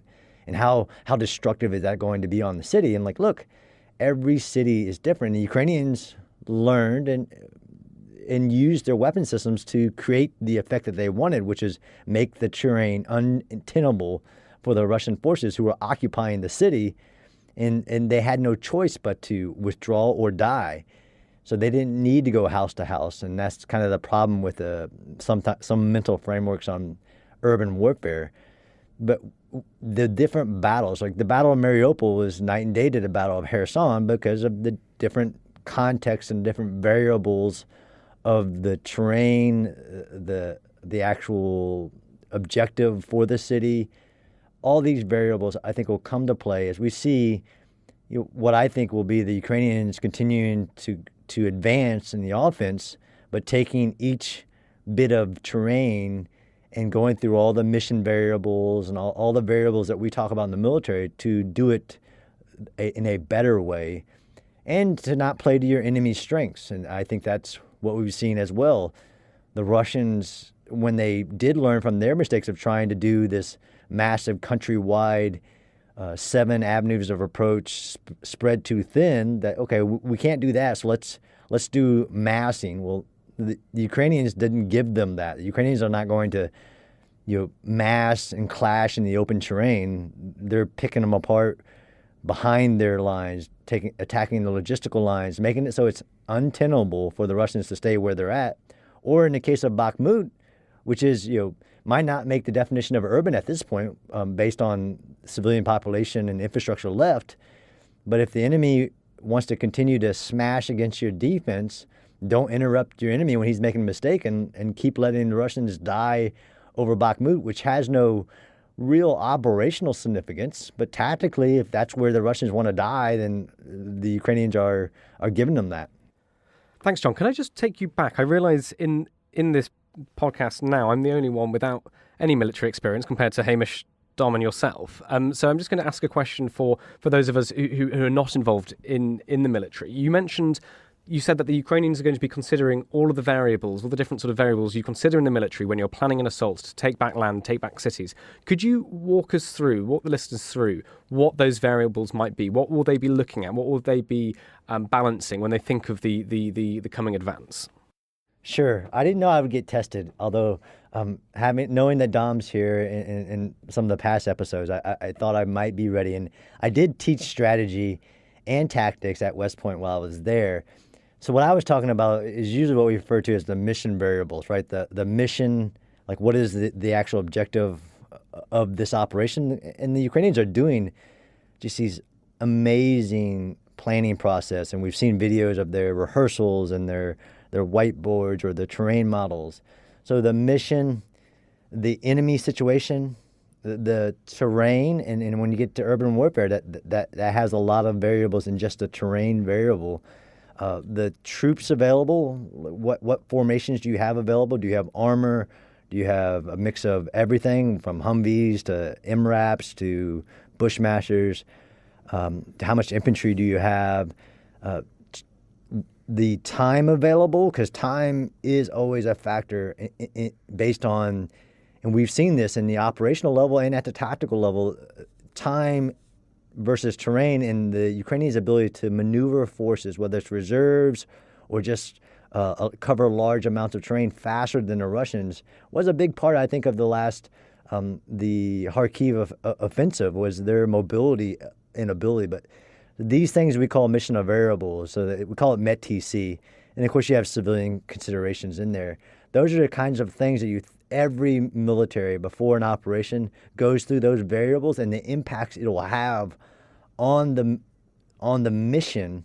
Each one of the variables will have an impact on you and have an impact on your enemy, and if it's urban terrain, have an impact on the civilian population. And there's all the planning, and this is the deliberate process which we are seeing the Ukrainians just get better and better at. I'm so impressed what I see. Not just in their morale and the way they carry themselves and their equipment and all of that, but the fact that they're going through this planning process and these mission variables, like we saw. I know that was a major consideration in the Battle of Kherson, was analyzing the enemy, and each one of these variables, opens up the pages of sub variables, analyzing the enemy's strengths to determine what attacks and what fires, matrix, and things like that you're going to do in the operation. Hopefully that covers it without teaching a class. No, that was brilliant. Thank you, John. And just a couple more questions from me before we'll bring in Hamish and Dom, who I'm sure have many questions as well. We've got a question from a listener just asking to hear a little bit more about Valery Zaluzhny. This is the Commander-in-Chief of the Armed Forces of Ukraine. And you've spoken a lot about what the Ukrainians are doing. Can you talk to us a little bit about their Commander-in-Chief? Well, I know he's a new guy on the block. There's kind of a revolving door of Russian generals, which is not a good sign. Zaluzhny. Oh, I thought you were talking about the Russian general. Okay, sorry. Amazing. Actually, not that much in the public eye, which is interesting. But clearly, one of the heroes that will go down in his ability to have all these principles of war. And I know we talked about these on the space before. The elements of operational art, the fact that you see him through on the battlefield, but he gets a lot of credit. His background is very unique as well, but to be able to lead a military through these phases of a war like this and to keep that unity of command, to manage the inflow of weapons and supply, and to do this is, I'm amazed, as much as I am amazed by President Zelensky, is that the relationship too between, which I did a lot of talking about, there's always a relationship between the generals and the political leaders. And there's all these war theories about, the general wants the politician to stay out of the way and just let me execute this war. You can see there's a relationship between Zelensky and Zelensky, that it is a actual back and forth relationship with input for the political objectives, with the best military advice. I am pro-Ukrainian to a fault because they are the good guys, but I'm thoroughly impressed as a student of the history of war and the great captains, as we call them, the generals that achieved their nation's political goals. He has been at the center of this and deserves a lot of credit. Thank you so much, John. Just one more question from me. Can we talk a little bit about your handbook, your book, Understanding Urban Warfare? Because it's sort of, I think, as we can understand, as we can say, it sort of went viral over the past, over the course of this invasion, and has been used, as we understand, in the defense of Ukraine. Can you tell us a little bit about it, and how did that happen? Sure. So what you're talking about is my mini manual for the urban defender. So the book Understanding Urban Warfare is a book I published recently. Forgive me, yes. No problem. You can buy the one on Amazon if you'd like. But the mini manual for the urban defender is just a very humbling project I've been involved with. On February 24th, when the Russians invaded, and I saw calls going out to the Ukrainian civilians, literally over the radio, which is saying resist, make Molotov cocktails and resist. So I started tweeting. Here are the things that I would do based on a little bit of research and a little bit of experience in urban warfare. These are the things that civilians could do to help resist, setting up roadblocks, ensuring that they stay protected and utilize the urban terrain to their advantage. Well, those tweets became a manual, and I called it the mini manual for the urban defender. And I just released version 5, which actually I used a lot of the stuff I've learned when I went to Ukraine and studied what they had done that had worked, to then teach me about, like the use of the infrastructure, to add to the manual. Well, the manual's, now it's 100 pages long, includes everything from how to purify water to how to set up different types of obstacles, how to park buses in the road and use the terrain to achieve your objectives. It's also been translated now. Of course, it was translated in Ukrainian. By March, the Ukrainian government had put it out on their website for resistors. And then one of the publishers in Ukraine printed up to 100,000 copies, and it was distributed all across Ukraine. So very humbling. But then it was also translated because it is this manual for civilians to rapidly understand with simple diagrams, simple instructions, what they can do to help defend their cities, help their militaries. It is a very kind of for a civilian, but I also used to be a ranger instructor, so I put some stuff in there about how to do an ambush correctly, how to carry your weapon correctly. It's also now been translated into about 14, the number keeps increasing, different languages, because there is this ideal of total resistance or total defense, where your civilian population will assist the military in defending their terrain against really evil. So there's been a lot of people interested in it across the world, but it started very specifically to help Ukrainians defend their cities. And I was humbled to see, I just started receiving pictures from around Ukraine where people were using it to train territorial defenses, or even in the army. And it has almost gained its own momentum. But I just released a new version 5, which you can get, you can download in PDF at my website, johnspenceronline.com. Just out of interest, just before, sorry, Dom, sorry, Hamish, I know you must have questions, but I'm really curious. So you say there's 5 versions now. What are the new things you've added to it then?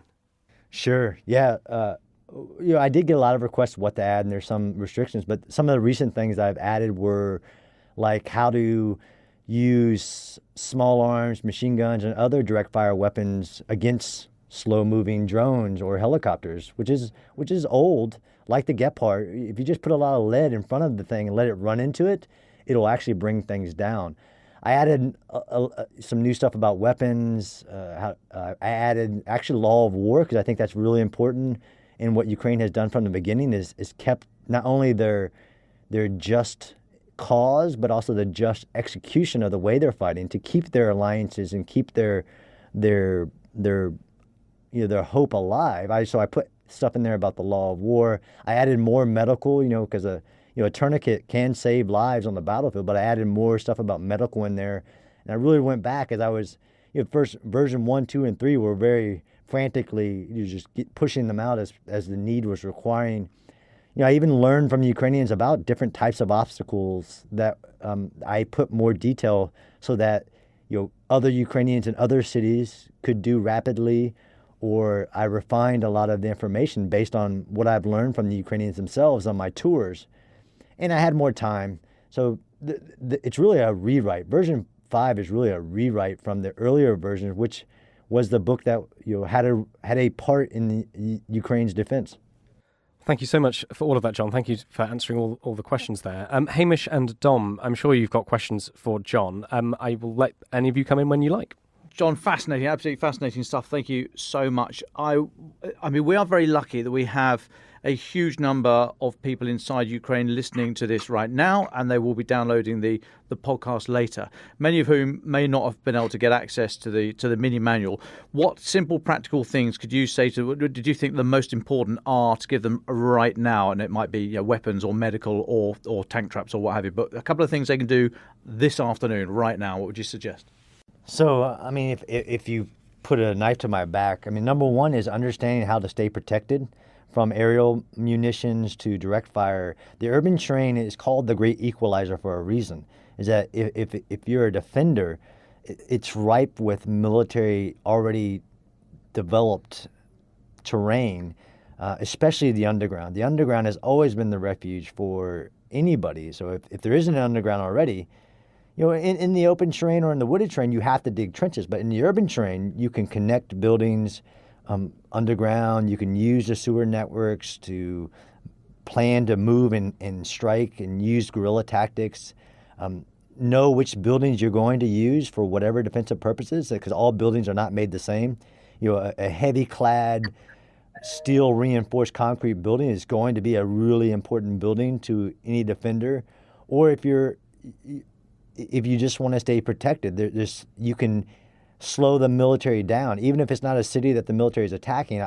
One of the first things I put out, which the Ukrainians started to do, was just block all the roads, block every road, block every alley, every street. It'll slow down and buy time, which can be really life or death in an urban warfare scenario. Thank you. And so we've been discussing Ukraine, and I just wonder if there's anything specific or unique to the construct of urban environments in Ukraine, anything from the sort of the Soviet history, the way they built their towns, the way they lay out their roads.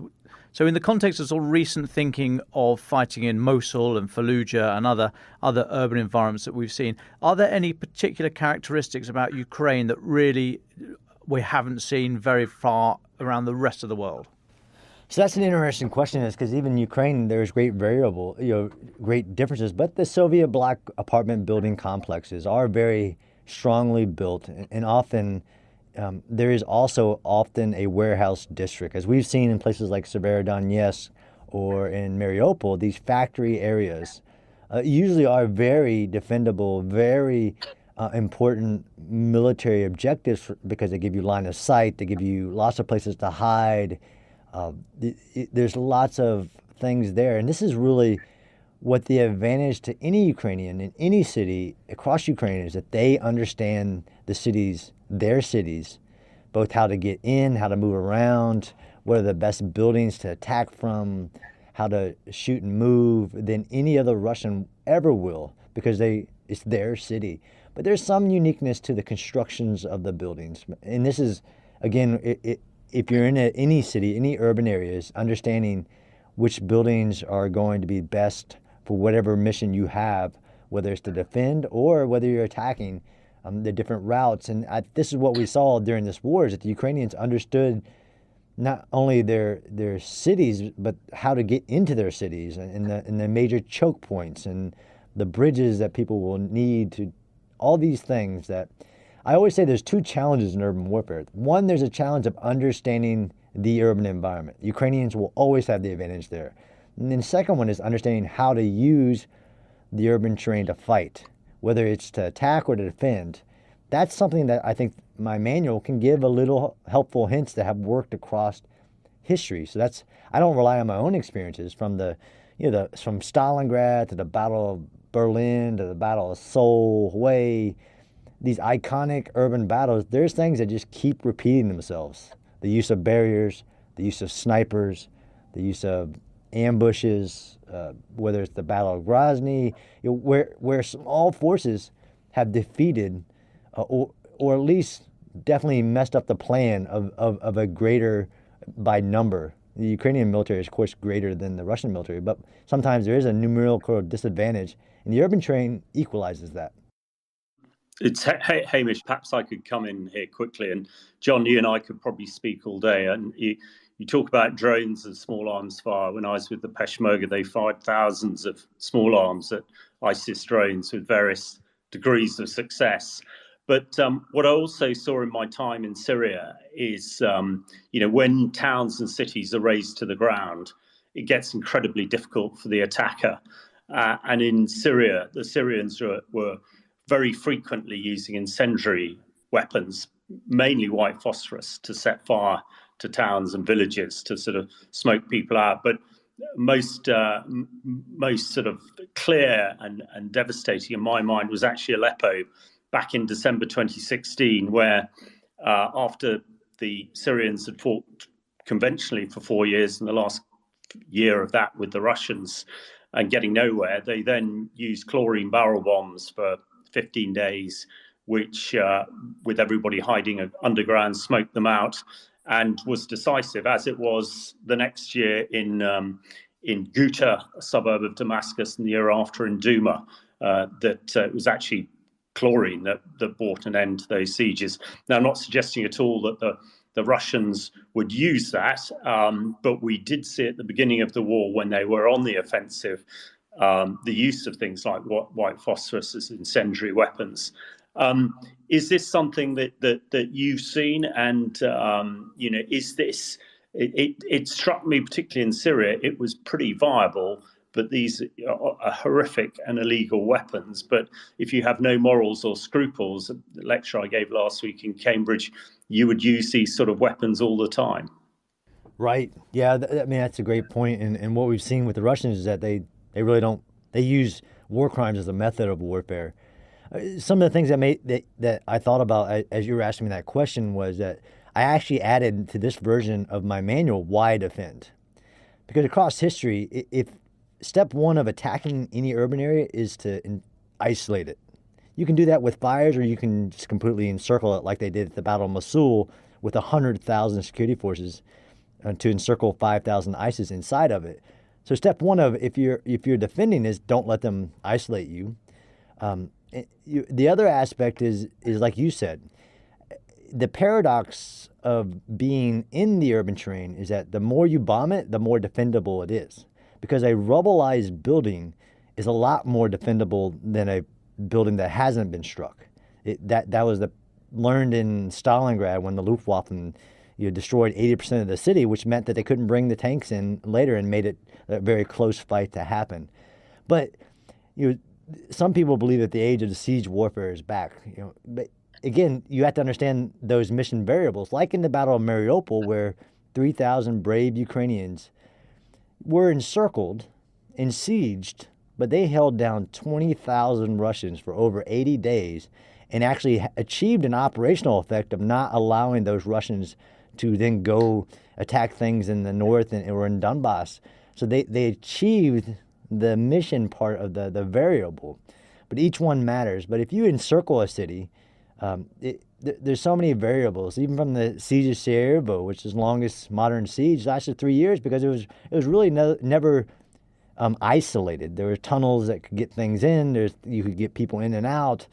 So the battles of Syria, like Aleppo and others, it is unfortunate when you can encircle a city and just bomb it into submission because the variable of time is not there, and you don't care about your war crimes and using starvation and using chemical weapons. That's a different level in a situation that is very troubling, which I think the world should be watching in Russia's execution, right? The just war, Geneva Conventions. If none of it is upheld, what does that mean for the future of state-on-state warfare? Hamish, do you want to add to that at all? No, I quite agree, and it is such a challenging part of warfare, and I was just very struck by the sort of methods that the Russians were using there, and when they talk about the false flags at the beginning of the war, you sort of realise that the Geneva Conventions and the rules of war are something that don't constrain them, and in fact they use by not adhering to them, they're using it to further terrify people, and their whole campaign of attacking the civilian infrastructure and civilians, they seem to think that will make civilians capitulate. But actually, of course, morale is a tremendous thing, and it's actually improving the morale and the determination of the civilians to resist in Ukraine. And it didn't really work in Syria anyway, so I don't know. But again, they will do anything to try and stave off defeat at this stage. So I think we've just got to be prepared, which is why I know we're coming to the end. And I just wanted to say a little thing about the training courses on Telegram that we've published in Ukraine so that civilians can survive a nuclear accident or other dreadful weapons. I did tweet it a little bit earlier on with all you guys tagged in, and if you can share, that would be great because it's already got wide coverage. And I sort of want Putin to know that people are prepared. So don't bother to use these weapons because they won't be effective. And Hamish, very quickly, what is the name of the app, just so listeners later on the podcast will know? Yeah, it's a Thompson Foundation app that has been tagged. It is on Telegram, and basically it's a 10-minute course in both Ukrainian and English, which tells you how to prepare. And in the event of this happening, an accident or an attack, what to do in order that you can survive. Because as long as you're not in the immediate vicinity, you do the right things, you should survive. And reaction to this type of attack or accident is sort of counterintuitive, why it's worth just spending 10 minutes looking at the video on the app. Just one quick question, John, before we start to wrap up. We've got a question coming in from Kyiv asking to talk a little bit about the lack of electricity. And obviously this is a big thing at the moment, thanks to the strikes on infrastructure. What kind of advice would you give to civilians who are experiencing a lack of heating, a lack of energy, a lack of electricity as well? Yeah, that's a really important one. This ideal also of being able to attack the will of the people clearly won't work. I mean, dealing with the blackouts in individual cities and having a plan for warming of individuals, there's a lot of just pragmatic things that Kyiv is showing the world that can be done about the use of sleeping bags or putting blankets up on doors and creating one warm space. Lots being done there, but I don't have any advice that's not already being, I think, put out, hopefully by like the mayor and other individuals. This is, again, why I've learned so much from the people of Ukraine and especially citizens of Kyiv, but everywhere, about what are the things that do work and that other people can learn from. Because everything from the requirements of modern warfare down to the pragmatic things of how to keep yourself warm, the Ukrainians are showing the world that they're going to keep adapting, they're going to keep innovating, and they're going to keep fighting. John, is there anything we haven't spoken about that you think is important for our listeners to hear? No, I mean, I really appreciate it. I'm a huge fan of the show. I think that this is not a fight. This is, of course, Ukrainians fighting for their freedom and for their land, but they're fighting for Europe, and they're fighting for the free world. If they would not have resisted, the world would have changed, and Putin and other dictators like him would have been given a green light to do recolonization, wars of aggression, war crimes.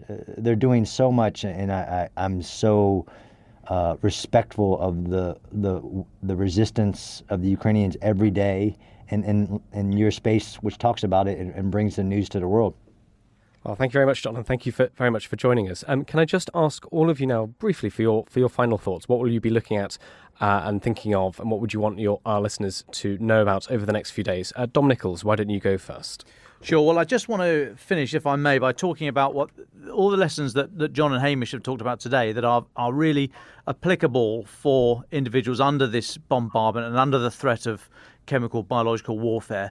But very luckily and very selfishly, most people listening to this, ourselves included here, are not under these threats and under this risk today. However, we also, I think, need to think about our own societal resilience. We were chatting just before this started. How much money have you got in your pocket right now? I've literally got no cash. I mean, that's not the old Sandhurst pat about, I'm sorry, I haven't got any cash on me. But, I literally don't have any cash on me. I've got my contact list card. And if that goes down, then we're snookered. If you've got no money in the hole in the wall, or, the car doesn't work on the tube and the bus and what have you.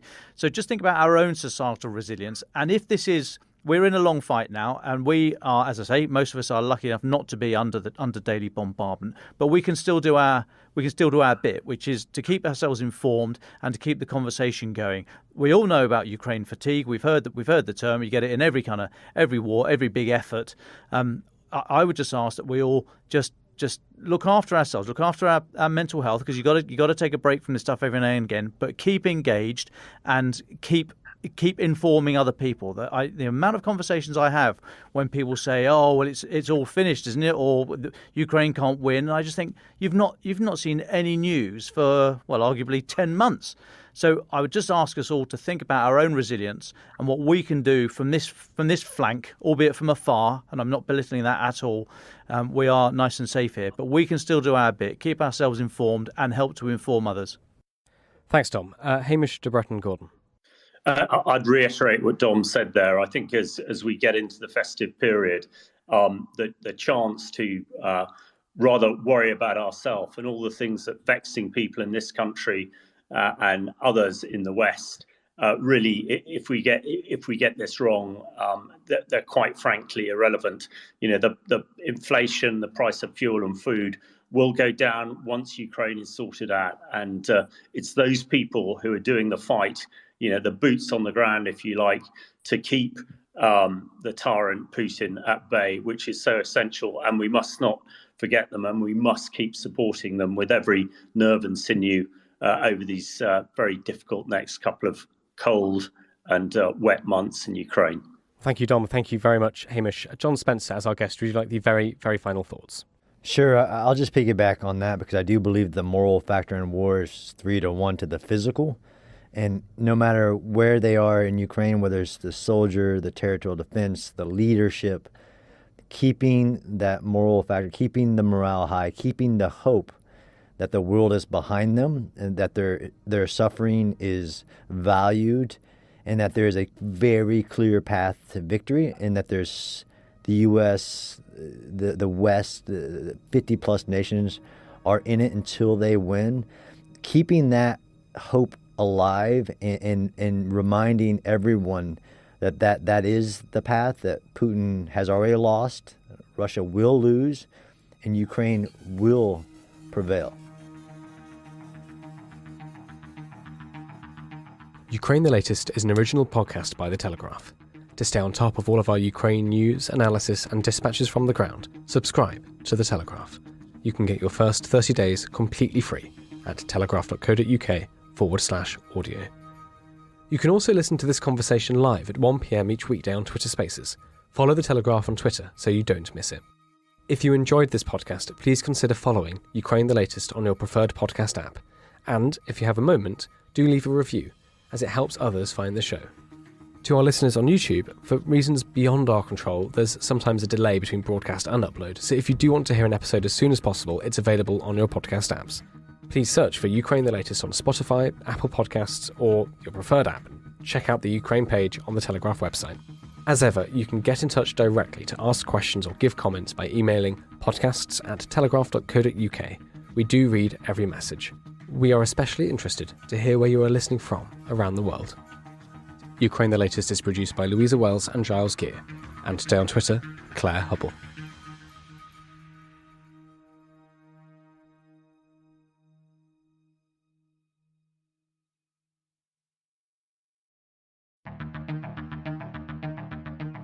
I'm David Knowles, and this is Ukraine, the latest. Today, we discuss the diplomatic fallout between Paris and Kyiv and analyse the Russian oil price cap that comes into effect today. We also hear from our global health reporter, Harriet Barber, on sexual violence in Russia's invasion of Ukraine.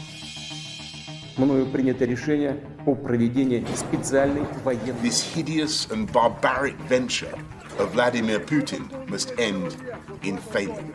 Putin's war in Ukraine has destabilized energy markets the world over. Nobody's going to break us. We're strong. We're Ukrainians. Every weekday afternoon, we sit down with leading journalists from the Telegraph's London newsroom and our teams reporting on the ground to bring you the latest news and analysis on the war in Ukraine. It's Monday, the 5th of December, day 285. And today, I'm joined by our Associate Editor Dominic Nichols, our Economics Editor Sue Chan, and our Assistant Foreign Editor Arthur Scott Geddes, making his debut on the podcast. I started by asking Dom for the latest news from Ukraine. Well, hi, David, and hello, everybody. Hello, Arthur.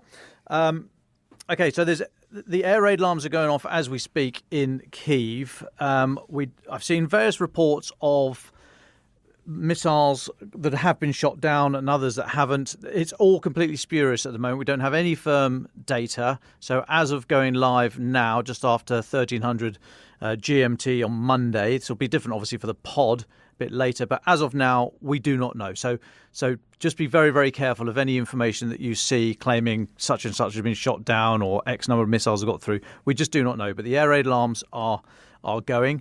Now, this is something we've been expecting for a couple of weeks. In fact, Ukraine, the Ministry of Defence in Ukraine have been saying for a couple of weeks now that they have been expecting a very large wave of missile strikes again. We've seen this over the last few months. This is what the only thing Russia can do now, basically. They're going nowhere on the battlefield.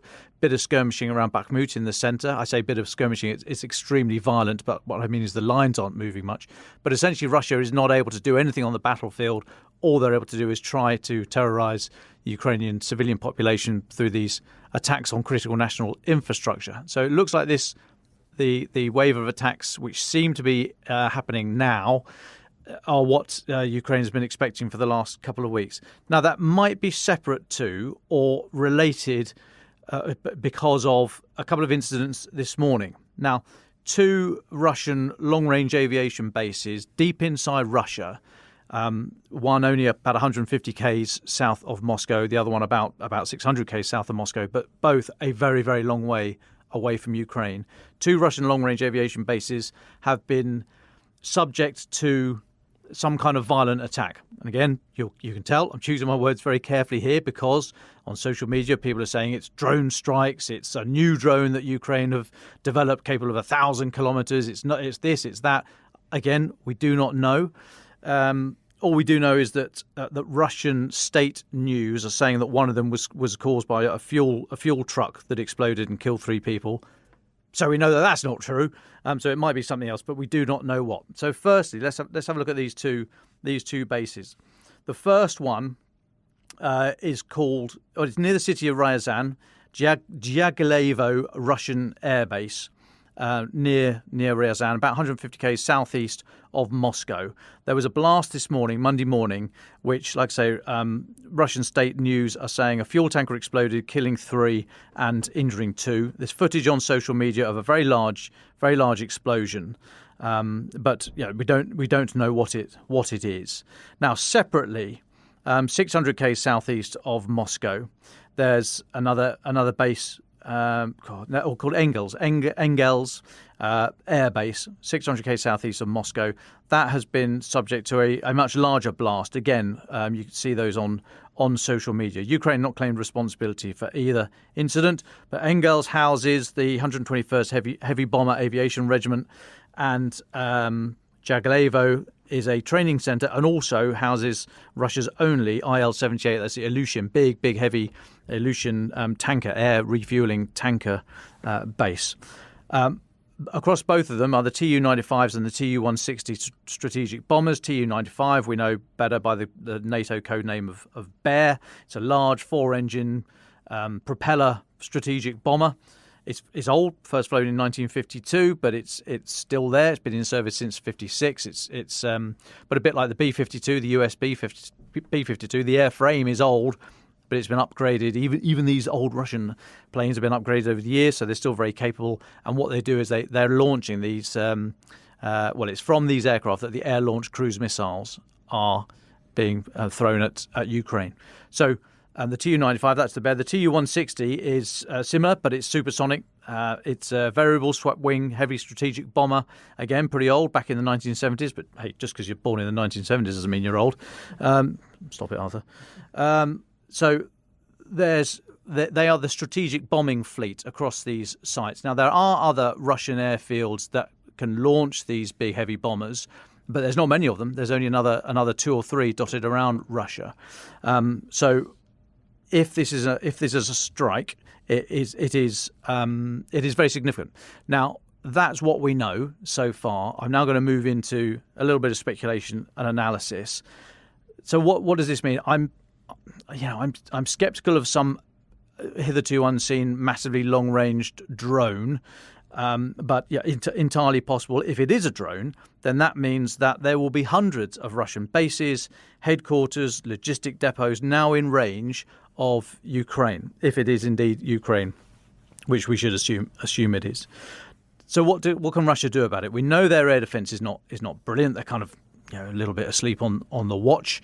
So they probably should have shot these things down. They've not been very good around Belgorod, which is a lot closer to Ukraine. So the expectation that Russian air defense hundreds of kilometers away from Ukraine will be in tippity tip top number one state of readiness is unlikely.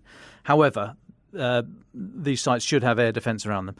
What might Russia do now? They might disperse the fleet to these other air bases, as I've described. We've seen them do that before. So where there was that the maritime drone, the uncrewed surface vessel, the maritime drone basically, that went into Sevastopol harbour, we know that Russia firstly upped their protection of the Black Sea Fleet and moved their Kilo-class submarines out of there. So they are very, very quick to not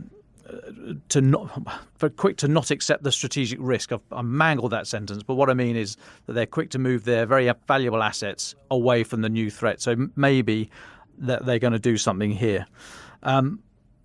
Now, whether or not there are going to be more of these strikes, whether or not it was a drone strike, whether or not it was some SF team with a drone locally, we simply do not know. But that's almost not the point. Russia now have to take this into account in terms of how they affect their military posture. And also, these strikes are deep inside Russia. So this is going to play into the Russian social media channels. It's going to play into the civilian population. We know that the war is waning in popularity. So this is yet again showing the Russian civilian population that they're in a proper fight and not a special military operation.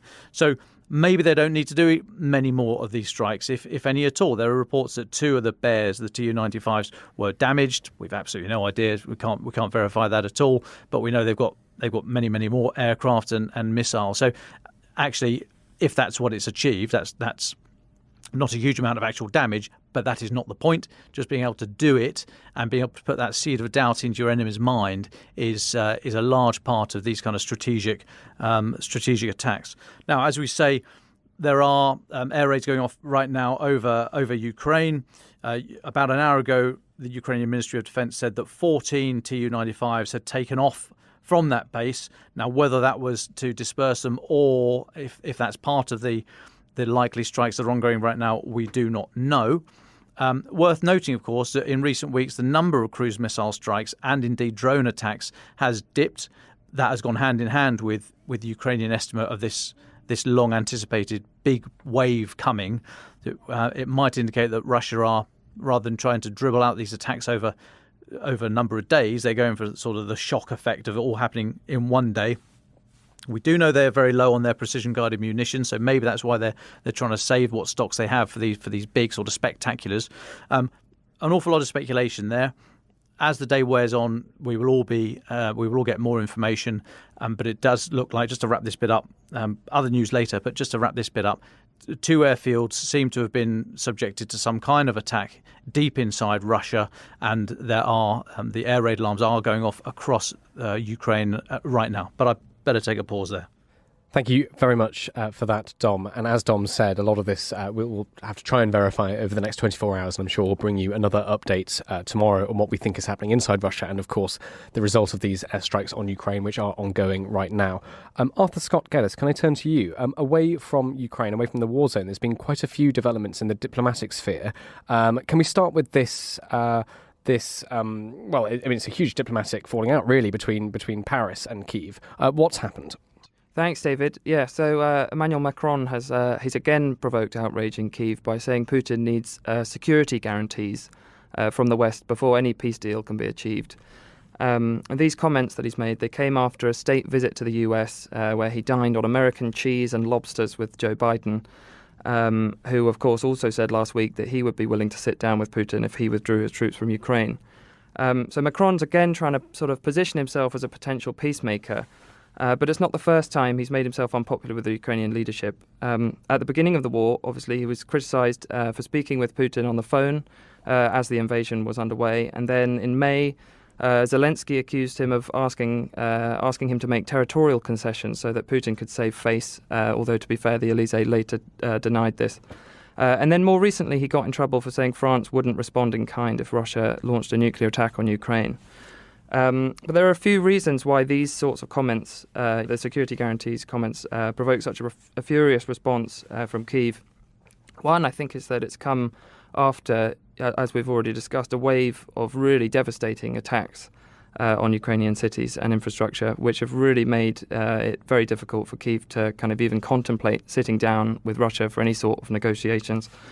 And then I think it's also significant that Macron kind of directly responded to the Kremlin's supposed fear of NATO expansion. Macron talks about the deployment of weapons that could threaten Russia and describes NATO coming right up to Russia's doors, which sounds exactly like these are all kind of decades-old Kremlin lines that Putin and his allies, and as well as Russian and Soviet leaders before them, have been repeating for decades. Interestingly, though, if you go back and listen to Putin's big speech explaining his reasons for the war, he doesn't actually. I don't think he actually did mention NATO. So comments like this anger Ukraine because they kind of lend credibility to Russia's excuses for invading. And then finally, a third thing I think is that the prospect of any sort of security guarantees for Russia will have set off alarm bells in Kyiv.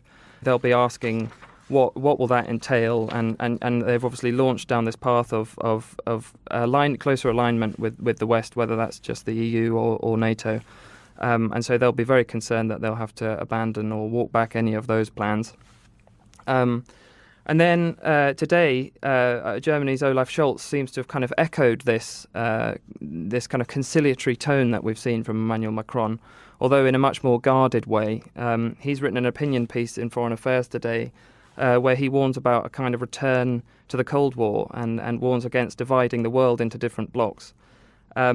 It's in some ways it's unsurprising, I think, because the scars of the last time the world was divided in half are very much on show in Berlin. So I don't think it's that surprising that this is the era of history that he's chosen to invoke. But nevertheless, I do think it's it's kind of further evidence, isn't it, that some European leaders appear to be kind of softening their stance on negotiating an end to the war. Well, thanks very much for that, Arthur. Just a couple more stories I'd quite like you to talk us through. There's a few stories from our Moscow desk that have come out over the weekend. One is on the effect of mobilization on Russian plumbers, and the second is what's happening in Russia for New Year's Eve. Would you talk us through these stories? Yes, so we had a couple of stories over the weekend from James Kilner, who listeners will remember from previous episodes. That kind of point to the further impact that the war is having, within Russia and on ordinary Russians. One was quite a surprising line, I guess, which was that even though it's Russia that's, bombarding Ukraine's energy infrastructure, leaving loads of the country without power and heating, many ordinary Russians are also facing a kind of bleak winter. And that's because the engineers who used to repair the kind of quite the Soviet-era central heating systems that keep apartment complexes and whole towns warm. They've been mobilized and sent off to the front lines. So often these involve very large city power stations which kind of heat up water and then they pump this hot water around the cities, particularly Siberian cities and things like that, to stop them from completely freezing. Temperatures obviously regularly drop to 40 below in Siberia, so any disruption to these systems can actually be really dangerous. And then the New Year's Eve story is that several Russian regions have cancelled their New Year's Eve celebrations, like fireworks displays and that sort of thing, so that they can save the money to contribute to the war effort. It's kind of a strange parallel for the many kind of public fundraising efforts that we've seen spring up across Europe, to help Ukraine. But again, it's interesting because it shows that the war is having an impact on the lives of ordinary Russians. And this, would be another apparent breach of this kind of strange covenant that the Kremlin has kind of forged with the people that says, that Russia's leaders are given kind of free rein to do what they want on the international stage in exchange for stability and relative prosperity at home. And it also comes after, late last week there was a Kremlin survey that was leaked that showed support for the war had fallen among the Russian public. Well, thank you very much for all of those updates, Arthur. Thank you very much for joining us. There's, of course, as you've touched on, a huge economic side to this. There's another really big thing that's happened today. The price cap on Russian oil agreed by the EU, G7 and Australia has come into force today, Monday, the 5th of December. It's fantastic to have our economics editor, Sue Chan, here to explain a little bit about what's going on. Sue, thank you so much for joining us. What's happening with this price cap? Hi, David. Well, there's actually two things that happened today. But yes, as you mentioned, a price cap that has been agreed by the G7 plus Australia. So the G7 is the UK, so it's us, the US, Canada, Italy, Germany, France and Japan have agreed on a $60 per barrel limit on the price at which Russian oil can be traded outside the bloc. So bearing in mind today, I looked just before I entered this room, crude oil is currently traded at $87 a barrel on financial markets. So they're trying to cap it well below that price. And your next question is probably, well, how are they going to do that? Because when governments in general try to control prices, it usually ends badly. So they're not planning to flood the market with oil to try and increase supply to bring the price down. What they're doing is using an advantage they have, because most of the oil that is shipped around the world, it needs to be insured. So when I send something from A to B, because it's oil, some of it might fall off into the sea, you might lose some of it, or even worse, it might cause an environmental disaster if, say, there's an oil spillage. So you have to get that those containers insured, and the EU, mostly via Lloyd's of London in London, or there's a club that's based in London at least, does this insurance. And what it's saying is to these companies, and they're trying to stop shipping companies from handling Russian oil unless the price tag is $60 a barrel or below. So they're telling these companies that do these insurance contracts, the companies that ship this oil around the world, when this oil comes to you and the Russian company, etc., says, I want to send this to X country abroad, unless this oil is priced at $60 a barrel or below, you can't deal with it. And so that comes into effect today. Oil prices are up slightly off the back of it. It's too early to say what the immediate impact is. But, the idea is, since the start of the war, Western governments want to inflict maximum pain on Russia by hitting the Kremlin's wallet where it's hardest from oil revenues. But it also wants to minimise the hit to consumers. We've already seen here in the UK, our energy bills, we're all thinking twice, do we crank up the heating? Can we afford it? Energy bills have shot up here in the UK and across Europe. But so they want to minimise the hit to consumers. The price of inflicting maximum pain on Russia. So do we think it's going to work? And when we were chatting before this, you mentioned that there might be some loopholes, there might be ways of getting around this. Could you talk us through that? Yeah, well, as with everything, a lot of this, when you have these international agreements, there's a lot of bargaining going on, a lot of horse trading.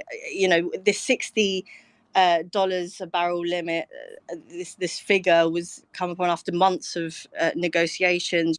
On the one hand, you have countries like Poland, Estonia, Lithuania saying, look, the price, it's too high. The cost of Russia getting out of the ground, putting it in a barrel, sending it somewhere is about $20 a barrel. So Russia is still going to be making money out of this. And if the idea is to minimize the Kremlin's revenues from oil, I mean, it's doing that to some extent, but Russia is still making money. And because of the huge jump in the oil price this year, when Russia first invaded Ukraine, it's actually going to be making more money from oil this year than it did last year.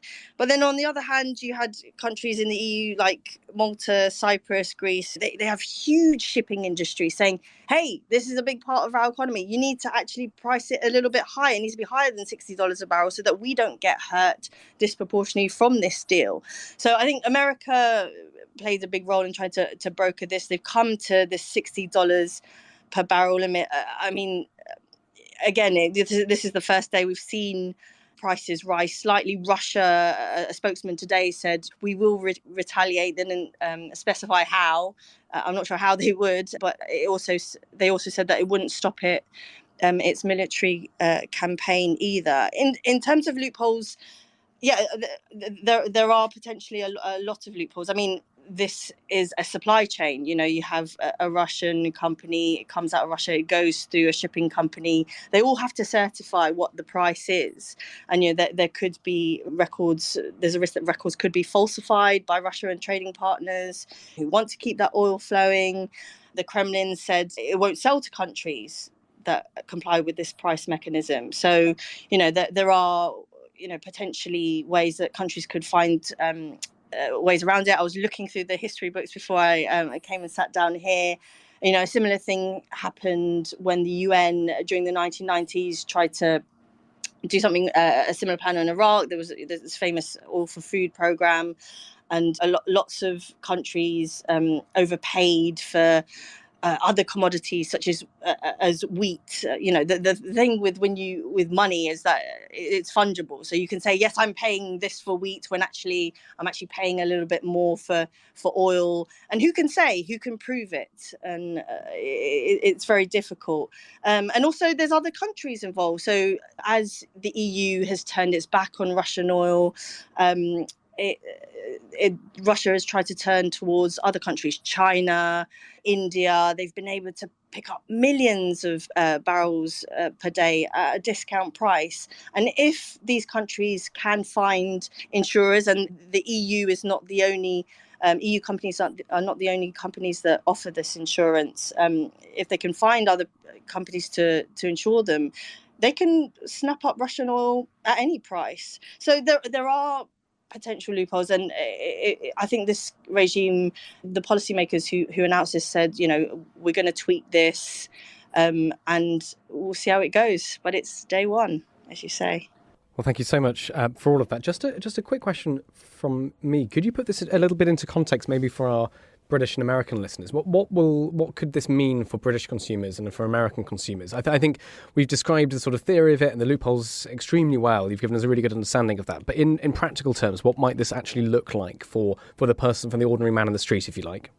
So it depends on what happens with supply. I mean, in terms of the UK, we are very dependent on energy imports, but not very dependent on Russian imports. So, for example, last year that's 2021, we spent about £500 million on importing Russian fuels.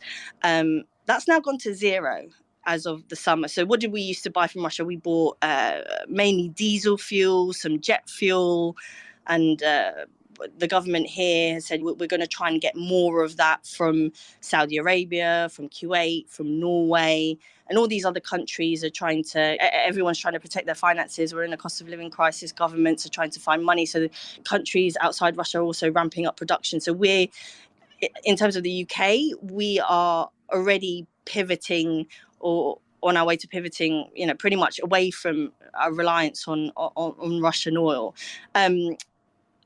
However, we are still very exposed to, as we've seen, you probably see that on your own gas and electricity bill. And obviously the government has tried to cap energy bills at an average of £2,500 at least this winter. So as a direct result of these plans, I don't see a massive difference. I mean, energy bills are still going up. I mean, gas prices, this is not a cap on gas imports. They're sort of extremely volatile. It depends on how cold it is. Here in the UK, we like to talk about the weather a lot, but it does depend on the weather and how cold the winter is and how much we have to import, because we're not like France. We don't have a nuclear fleet that helps to keep the lights on. So we do depend not on Russia for energy, but we get a lot of our imports from Norway, etc. In terms of in America, they're much less dependent on energy imports, thanks to Shell largely. So they were importing some Russian refined products, but America also took steps to ban Russian energy when the invasion started. Well, thanks so much for that, Sue. Is it all right if Dom asks a question? Go ahead. I would never say no. Is it all right? I'm not going to bite. Sorry, not. You're just next door. Exactly. Sue, lovely. Thanks again for doing this. China, there is talk that President Xi might be loosening the COVID restrictions slightly in response to the wave of protests. Now, let's not talk COVID for a moment and the impacts directly on the health side. But if the Chinese economy starts ramping up again over the next few weeks, what impact will that have, or how does that gel with the news today about the oil cap? Well, China is the world's factory. It still is, and it has an insatiable demand for energy, and Russian crude is some of that. So as Russian imports into the EU have fallen, I think they've fallen from around 2.5 million barrels per day at the start of the year to around half that, or just over half that. Don't quote me on it, but it's around 1.4 million barrels per day as of now. So as the EU has sort of tried to wean itself off Russian oil, it has been shipping, as I said earlier, to China and India and I think Turkey. So they've made up for that drop in demand, ramping up their purchases by about, I think, 1 million extra barrels per day are going to those countries instead. And yeah, if China, if the Chinese economy does open up, if factories demand from abroad requires them to ramp up, then yeah, China will be a bigger customer. I think the last time I was in it, I was talking about some of Russia's ambitions, and it is looking east. All of its projects, its pipelines are being built. They're being built eastwards. They're not being built westwards. So Vladimir Putin wants to build ties with Beijing. And if the Chinese economy ramps up and Russia's selling oil at a discount, even though they might have to pay a bigger cost to get it from Russia to China by sea, though they've got sort of pipelines already in place to get it over the land, then that could be one potential avenue for those Russian barrels of oil that don't have a home anymore. Thank you. And just one more, if I may. Given the complexity around all economic measures and the ways of getting around sanctions for those that really want to, how effective do you think these kind of means are, these measures are, when it comes to trying to influence the actions of a war that's happening right here and right now? Oh, that's a tough one, isn't it, to end with? I think the thing is with the price cap. So in parallel to what's been announced today, the EU has actually banned Russian crude oil imports by sea. So there's a price cap on stuff that's flowing outside. But from today, the EU, unless it's already on its way, it's not accepting crude oil shipments by sea. But even then, it's been quite difficult. I say by sea because there's still some pipelines that send crude oil from Russia into the rest of Europe, mainly to Germany and to Poland, that have not been banned. So, this is a slow process, and it is a slow. Everything is slow. We can't forget that the EU last year relied on Russia for 25% of its crude oil imports. That's a big number, and it's hard to wean off. And as the fighting continues, they're looking for ways to try and cut off Russia from the rest of the world, but while not hurting themselves. I mean, Europe has an energy crisis, and some analysts are saying it's going to be worse next year because Germany, etc. They've done everything they can to and there's been a mild autumn to kind of get their gas storage levels up, make sure that they're prepared for this winter. But a lot of people are saying that next winter is going to be worse because they've got these bans in place now, and the alternative sources of energy. We're all fighting for the same thing, and if you want it, you've got to pony up. So there is a fine balance,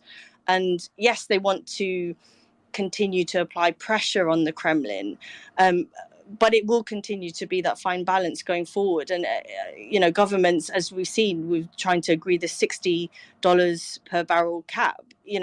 Everyone's fighting for their own interest. They're fighting for Ukraine, but it's kind of, it's not always been happy families, and I think it's going to continue as the war continues, unfortunately. Well, thank you very much, Sue Chan, for all of that. Dom, can I come back to you? There's just one update I think we should talk about. Let's go first to Arthur Scott Geddes talked us through some of the diplomatic events of the last few days, the falling out between Paris and Kyiv, and Scholz's intervention. You had some thoughts on them. What are they? Yeah, I just think it's extremely dangerous to blur the military and the diplomatic. Now, I'm not suggesting that you shouldn't try and do both, but I'm just saying you need to be on your absolute A game to do that. And I'm not sure these guys are, especially President Macron. So he's talking about Russia needing security guarantees, which, okay, I see, Kyiv's gone through the roof on this, and I think they're quite right here, because I mean anything that nods towards a moral equivalence of Ukraine and Russia over this conflict is extremely dangerous territory. And if these ideas, the more we start talking about security guarantees for Russia, and then of course there's always going to be that area of comment about, well, it's all NATO's fault for gobbling up all these countries, et cetera, et cetera. We've heard all the arguments before, but anything that suggests that there's a moral equivalence is really, really dodgy ground, I suggest. And if you start talking about security guarantees for Russia, and then it's picked up by someone else, and guess who that's going to be? It's going to be all the Russian sites and Russo-friendly areas talking about security guarantees, blah blah blah. It then becomes a currency, which means that then when you stop talking about it, if you stop talking about security guarantees for Russia, then Russia can say, the West are rowing back on their earlier ideas of security guarantees. So it becomes a thing in and of itself. So you play with these things.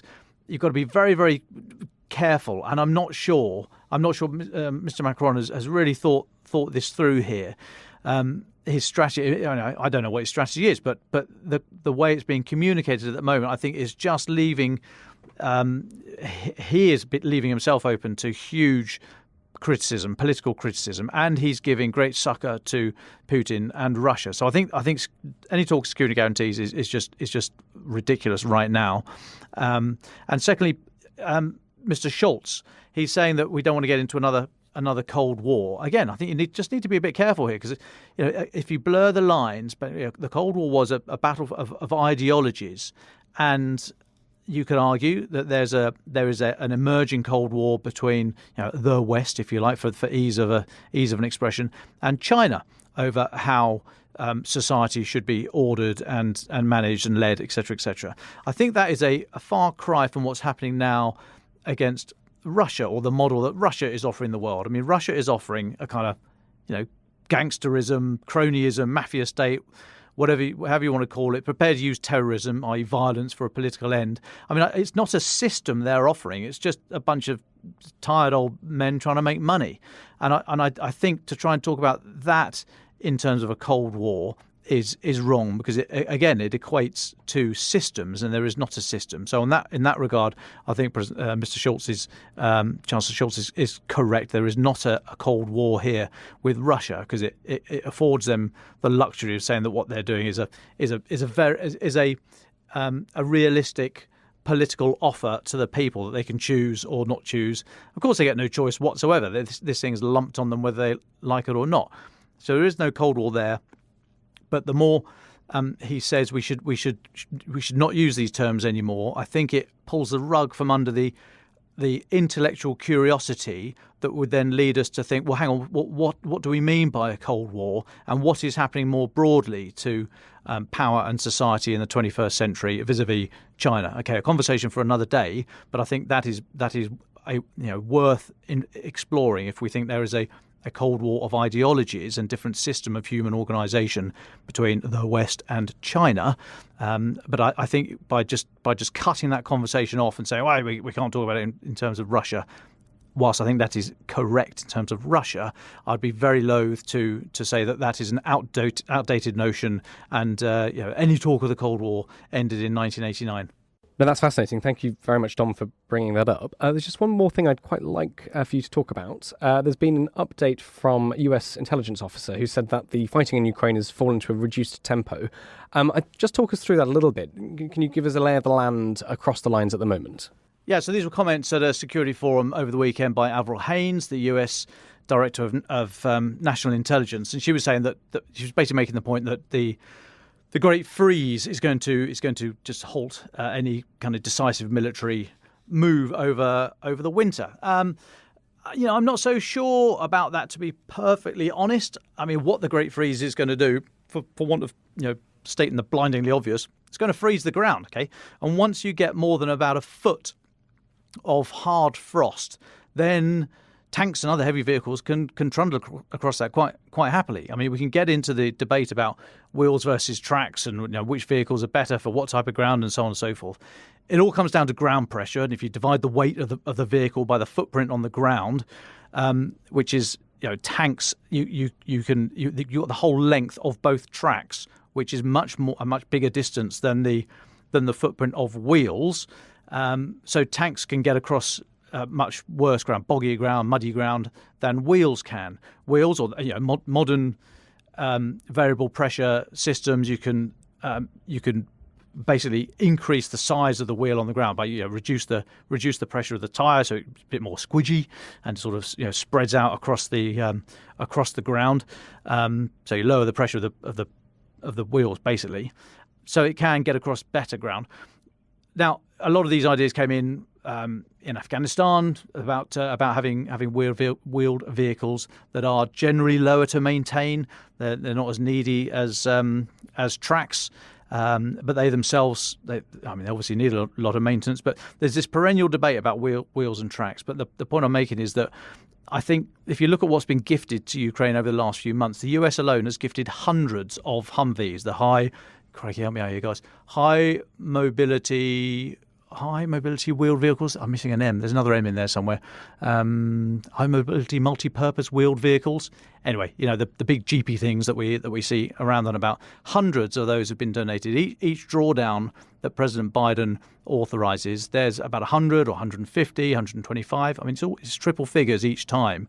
So Ukraine have been gifted hundreds of these very, very capable vehicles, very versatile vehicles.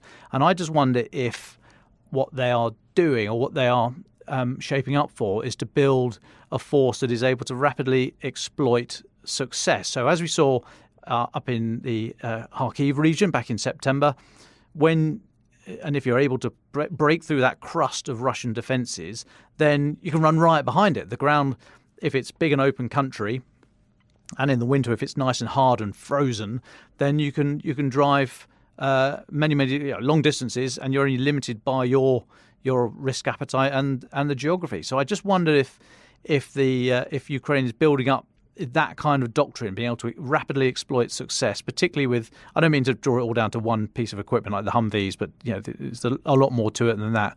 But I just think Avril Haines might be a little bit quick out the blocks to say that everything's going to freeze. I mean, it will literally freeze over the winter, but the battle lines will freeze. I mean, the front line is huge.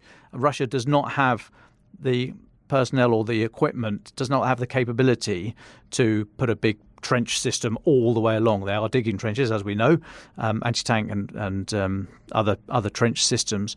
But I mean, that's a thin crust. And I think if Ukraine are able to get through there, then the ground is going to lend itself, physically lend itself to manoeuvre when it gets really, really cold. Of course, with extremely low temperatures, you've then got the impact on petrol, oil, lubricants. You've got the impact on the men and women actually in the things, and so on and so forth. So it's not the be all and end all. But I just think equating this down to sort of geology and saying it's going to be so cold they won't do anything is a little bit premature. Just want to keep an eye out for that. Thanks, Dom. Just one more. We've got a question from a listener for you, and then we'll go to our final thoughts from you and Suchan.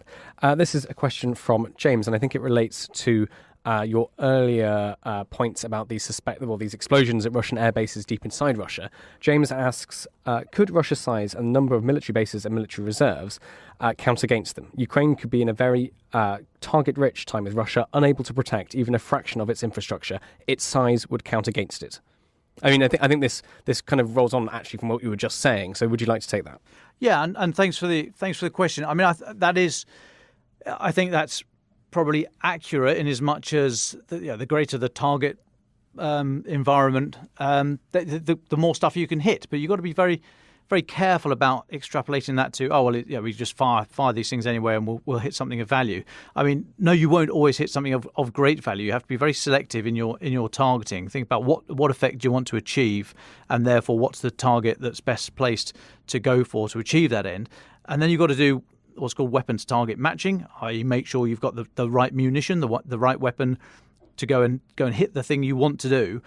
So you might identify that there's a fantastic headquarters or a great air defence site or an electronic warfare site or a logistics depot, a fuel dump, an arms cache, whatever it is. But where it is and the defences around it means you might not be able to use the weapon you want. You've got to use something else. You might not have so many of those other things. There might be other targets of higher priority for those missiles, or you'd be unwise to just scattergun your munitions across the front. You need to one of the British 10 principles of war is concentration of force. So you need to kind of bring your military capability together at a time and place of your choosing. That way you've got a much higher chance of success of punching through and achieving the aim you want, just sort of going for it.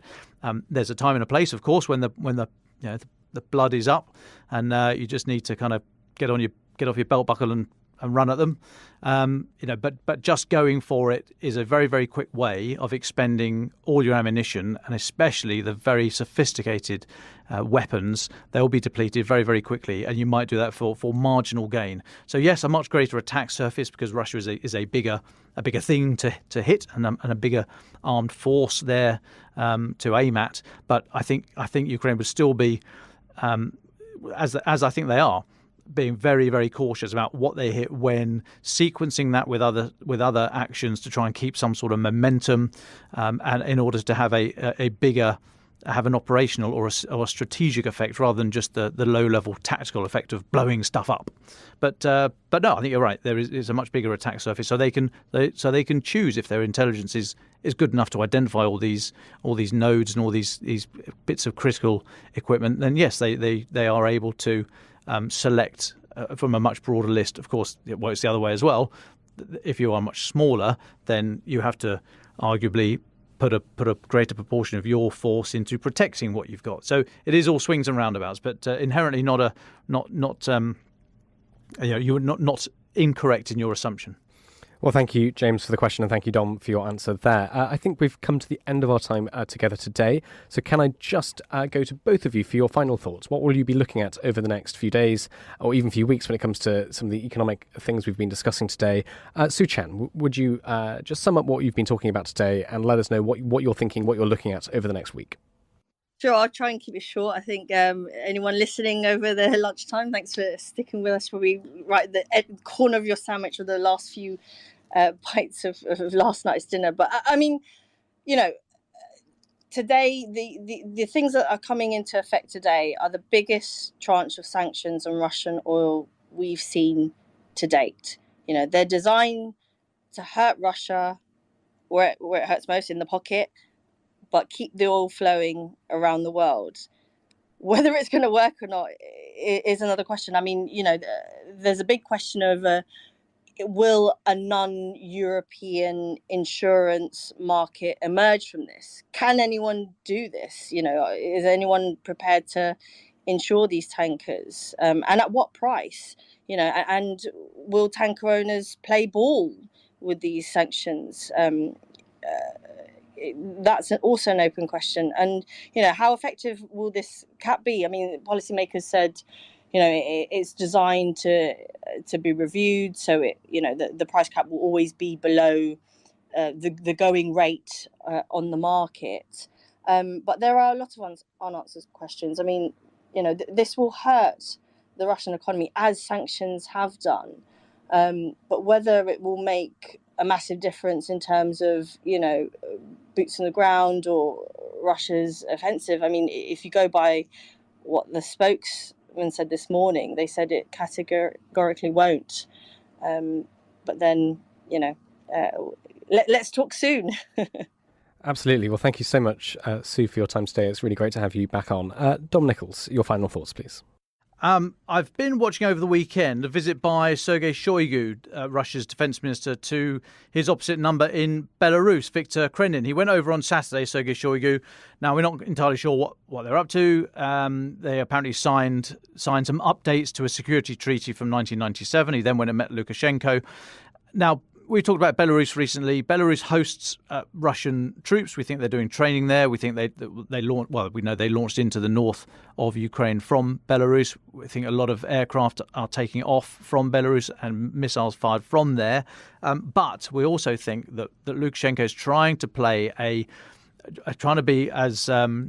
trying to limit his involvement, limit his support, and certainly limit the Belarusian armed forces being subsumed by Russia and starting a war or launching their own attack into Ukraine. So, quite what they're doing, we're not sure. Ukraine have had to apportion capabilities to the north of the country in case of this. That's a sensible thing to do.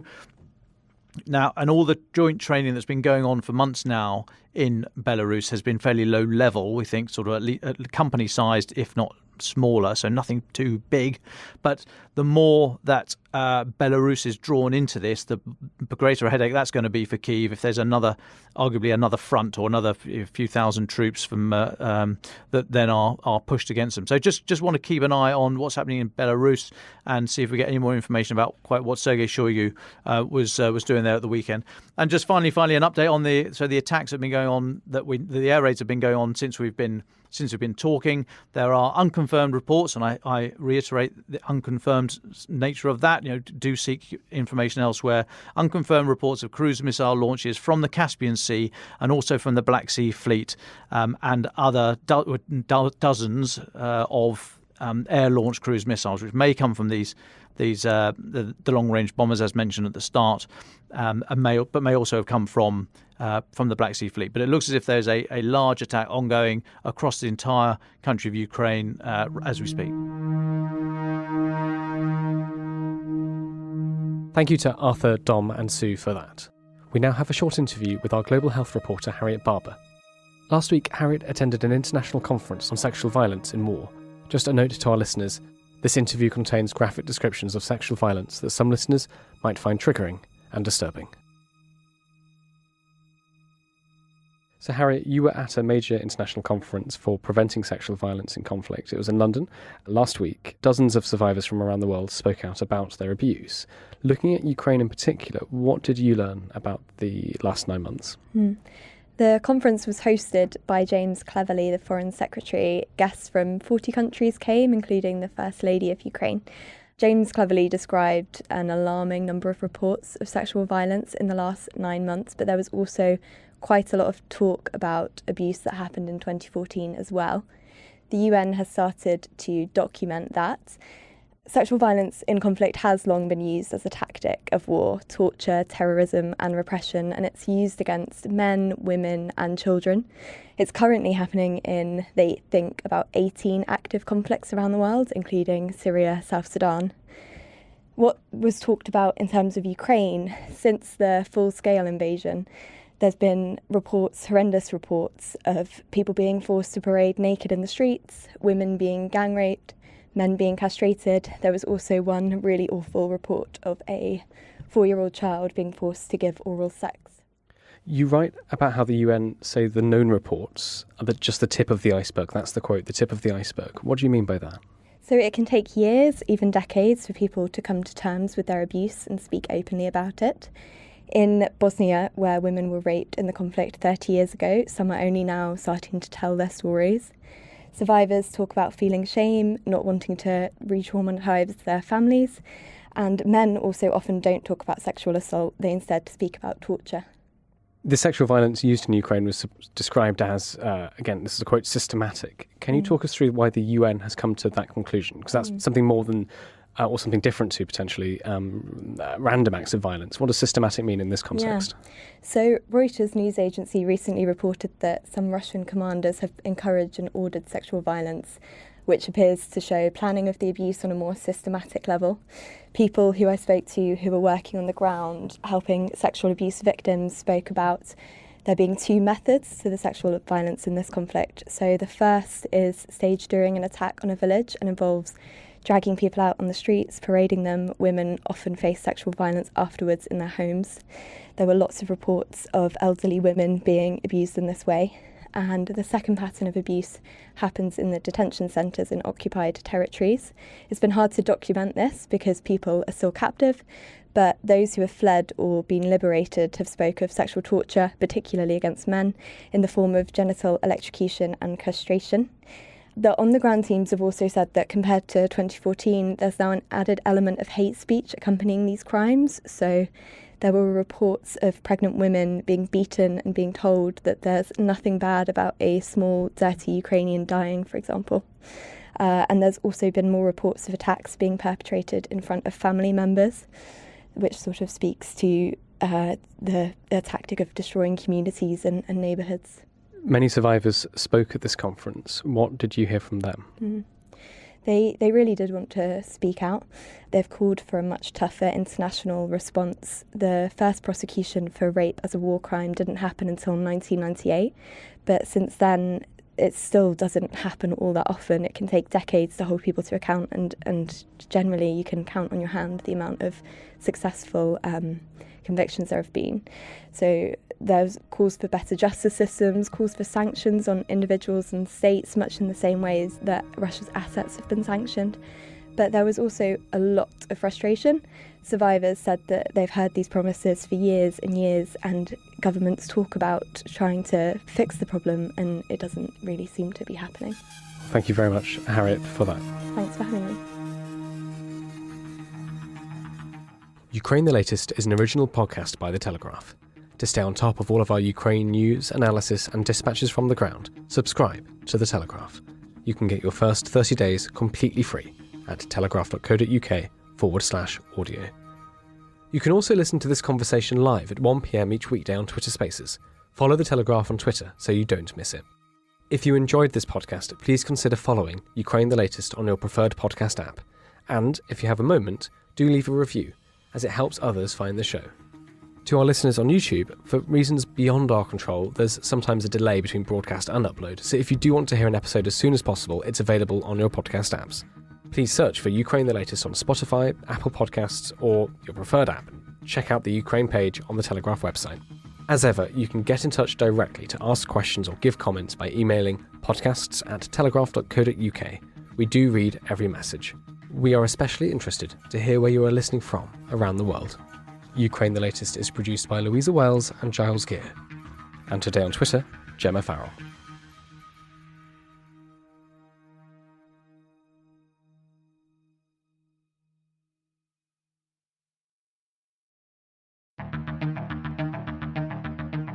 I'm David Knowles, and this is Ukraine, the latest.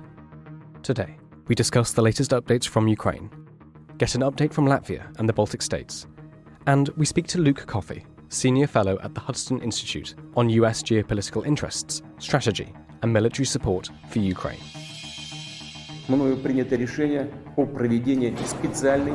This hideous and barbaric venture of Vladimir Putin must end in failure. Putin's war in Ukraine has destabilized energy markets the world over. Nobody's going to break us. We're strong. We're Ukrainians. Every weekday afternoon, we sit down with leading journalists from the Telegraph's London newsroom and our teams reporting on the ground to bring you the latest news and analysis on the war in Ukraine. It's Friday, the 2nd of December, day 282. And today, I'm joined by Associate Editor Dom Nichols, Assistant Comment Editor Francis Durnley, Foreign Correspondent James Kilner, calling in from Riga, and Luke Coffey, Senior Fellow focusing on national security and defence at the Hudson Institute in Washington, D.C. Dom, can we start with you? What's the latest from Ukraine? Well, hi, David, and hi, everybody. It's been another very violent day in the city of Kherson. Russian artillery there. This is according to the regional governor. 42 artillery attacks there in the last 24 hours. 3 killed, at least 7 wounded. So that barrage is still going on. There are reports that Russia is moving its forces further away on the east bank, the left bank of the Dnipro. Remember, we talk about rivers in terms of the direction they flow. So flowing down from the centre of the country out to the Black Sea. So the left bank is the area still under Russian control, but we think their forces are pulling further away from there. That's partly because of geography and also partly because they are just so close. It's just a few hundred metres in places from the other bank where Ukraine are able now to move their forces. But the city trying to evacuate civilians is still coming under intense fire every day. Secondly, this went up about 4 hours ago on Ukraine's foreign ministry website. A statement by Oleg Nikolenko, who's the foreign ministry spokesperson, talking about the recent threats to Ukrainian embassies and consulates. So this comes in the wake of letter bombs sent to 6 places in Spain. This was reported yesterday, Thursday. Bomb disposal of those 6 attacks. Bomb disposal experts defused a letter bomb at the US Embassy in Madrid. That was detonated, controlled explosion by Spanish police. But a package was also sent to Prime Minister Pedro Sanchez. That was a little bit earlier. That was actually November the 24th. But since Wednesday, a number of similar devices to these have been sent to the Defence Ministry, an Air Force base, a weapons manufacturer, and the Ukrainian embassy, all in Spain. And at the embassy, a security officer was slightly injured. His hands were injured. And we're told he suffered concussion as well in a minor blast there. Now, Spain's Defence Minister Margarita Robles, who was in Odessa yesterday with Ukrainian counterpart, opposite number Alexei Reznikov, she said the letter bombs would not deter Spain from supporting Ukraine's just cause, as she put it, and said what must be very clear is that none of these deliveries or any other violent action will change the clear and firm commitment of Spain, NATO countries, and the European Union to support Ukraine. So that was all yesterday and the preceding days, mainly involving, as I say, 6 attempted attacks in Spain. But the statement that went up 4 hours ago from Ukraine's foreign ministry said that after the terrorist attacks in Spain, as they're calling it terrorist attacks in Spain, bloody packages have been sent to the embassies, Ukrainian embassies in Hungary, the Netherlands, Poland, Croatia, Italy, and the consulates general in Naples, Krakow, and Brno in the Czech Republic. Now, these packages sent today, or reported today, contained animal eyes. And Oleg Nikolenko says the entrance to the ambassador's residence in the Vatican has been vandalised, and the embassy in Kazakhstan has received a report of a mine attack, although that was later denied. Now, Ukrainian Minister of Foreign Affairs Dmitry Kuleba put out a statement. He said, "We have reason to believe that a well-planned campaign of terror and intimidation of Ukrainian embassies and consulates is taking place.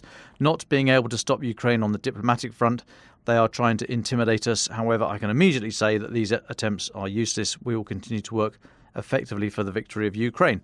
And end of quote. Ukraine has heightened security in its diplomatic presence. So this is I mean, it's not insignificant. As I say, there have been injuries caused by these things. It seems fairly low-level attacks. Whether or not this is state-sponsored, it seems pretty weak.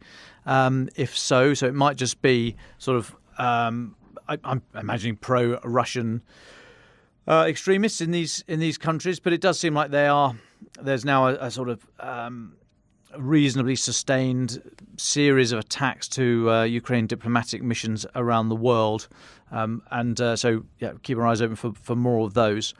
Just one final part before I dash off. So Mykolai Podolyak, senior advisor to President Zelensky, he said that around 13,000 Ukrainian troops have been killed since February the 24th. He's saying estimates from the general staff range between 10 to 13,000. He said this on Ukrainian Channel 24 media outlet on Thursday. President Zelensky said official data would be made public when the right moment comes. Now, this is for many, we occasionally talk about casualty figures, and I say only occasionally because we just simply don't know. Right? There's loads of figures banded around out there, and we don't actually know. Got to be absolutely straight up with that, because it's very difficult to count, and because both sides are probably over-egging it slightly. However, what we do know, back in June, President Zelensky said that Ukraine was losing 60 to 100 soldiers a day killed in action and around 500 people wounded in action. So those are quite startling figures for a daily attritional rate. Mark Milley, the US chief of the chairman of the Joint Chiefs of Staff, he recently said that he was talking about the 100,000 figure, referring both sides have lost about 100,000. Ukraine's defense ministry today are saying that just over 90,000 Russians have been killed. And again, you've got to take all these figures with a pinch of salt. The reason I mention the Mark Milley figure is because a couple of days ago, European Commission President Ursula von der Leyen, in fact, it was on Tuesday, she made a statement saying that 100,000 Ukrainian soldiers have been killed. She was talking in the context of civilians and soldiers. She said over 20,000 civilians, this is a quote, over 20,000 civilians and 100,000 Ukrainian soldiers have been killed in Ukraine, end of quote. So the European Commission today has said that actually they've qualified that statement, saying that she was talking about killed and injured when it came to the Ukrainian soldiers. I'm making a point here because we constantly get bashed that we only talk about Russian casualties. It's like, well, we don't. I mean, that's just simply wrong. But just to make the point that we are not glossing over the fact that there are huge losses and great injury on both sides here. We just don't know the accurate figure. But if Ursula von der Leyen was accurate, saying 100,000 casualties, the rough metric is kind of 1 to 4. So that would suggest about 25,000 Ukrainian soldiers have been killed, circa 75,000, a bit more maybe, wounded. Those are the rough metrics. So if we get extrapolating, she's talking about, say, 25,000. Ukraine today saying up to 13,000. So yes, there's a difference there. I mean, clearly 25 is almost double the figure, but it's not absolutely outrageous. Those kind of figures, and that might equate to the 100,000 Mark Milley was talking about. So I just wanted to talk about these figures only partly because we so rarely get any hard data, as hard as this can be, but also because not mentioning it, we're constantly bashed for being just a propagandist, which is ripe coming from some of the people who were saying it to us. But we try to keep a tab on these casualty figures as and when we can. Although, as I reiterate, it is extremely difficult to get any kind of real fidelity for these figures. But I just thought it was worth bringing that up. Thanks. Thanks very much, Dom. Francis Dearnley, can I come to you next? There's been quite a lot happening in the diplomatic sphere from the US to Europe. Would you be able to talk us through what's been happening in the last few days? And then I'd be very interested, if possible, to hear Luke Coffey's thoughts on it before we go to James in Riga. So, Francis Dearnley. Well, thanks, David. I'll do my best, and good afternoon to our listeners around the world. In isolation, certain stories may not seem overly dramatic from this week, but piecing them together, a pattern suggestive of very high-level conversations behind closed doors and some tensions among Western partners is beginning to emerge. I'll start with the biggest story of the day, which is Joe Biden using the first state visit of his presidency to demonstrate unity with France's Emmanuel Macron on Ukraine. They've had a very lavish White House dinner where both leaders vowed to continue robust support and to back Kyiv during the winter months.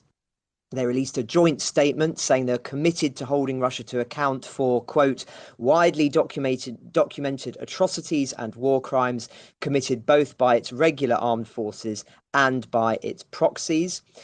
But then there's quite an interesting intervention from President Biden in the Q&A where he said that so far he's resisted talking to Putin since the invasion, but that he would be willing to sit down with him in certain circumstances. And then he elaborated on this, saying that I have no immediate plans to contact Mr. Putin, and I'm going to choose my words carefully.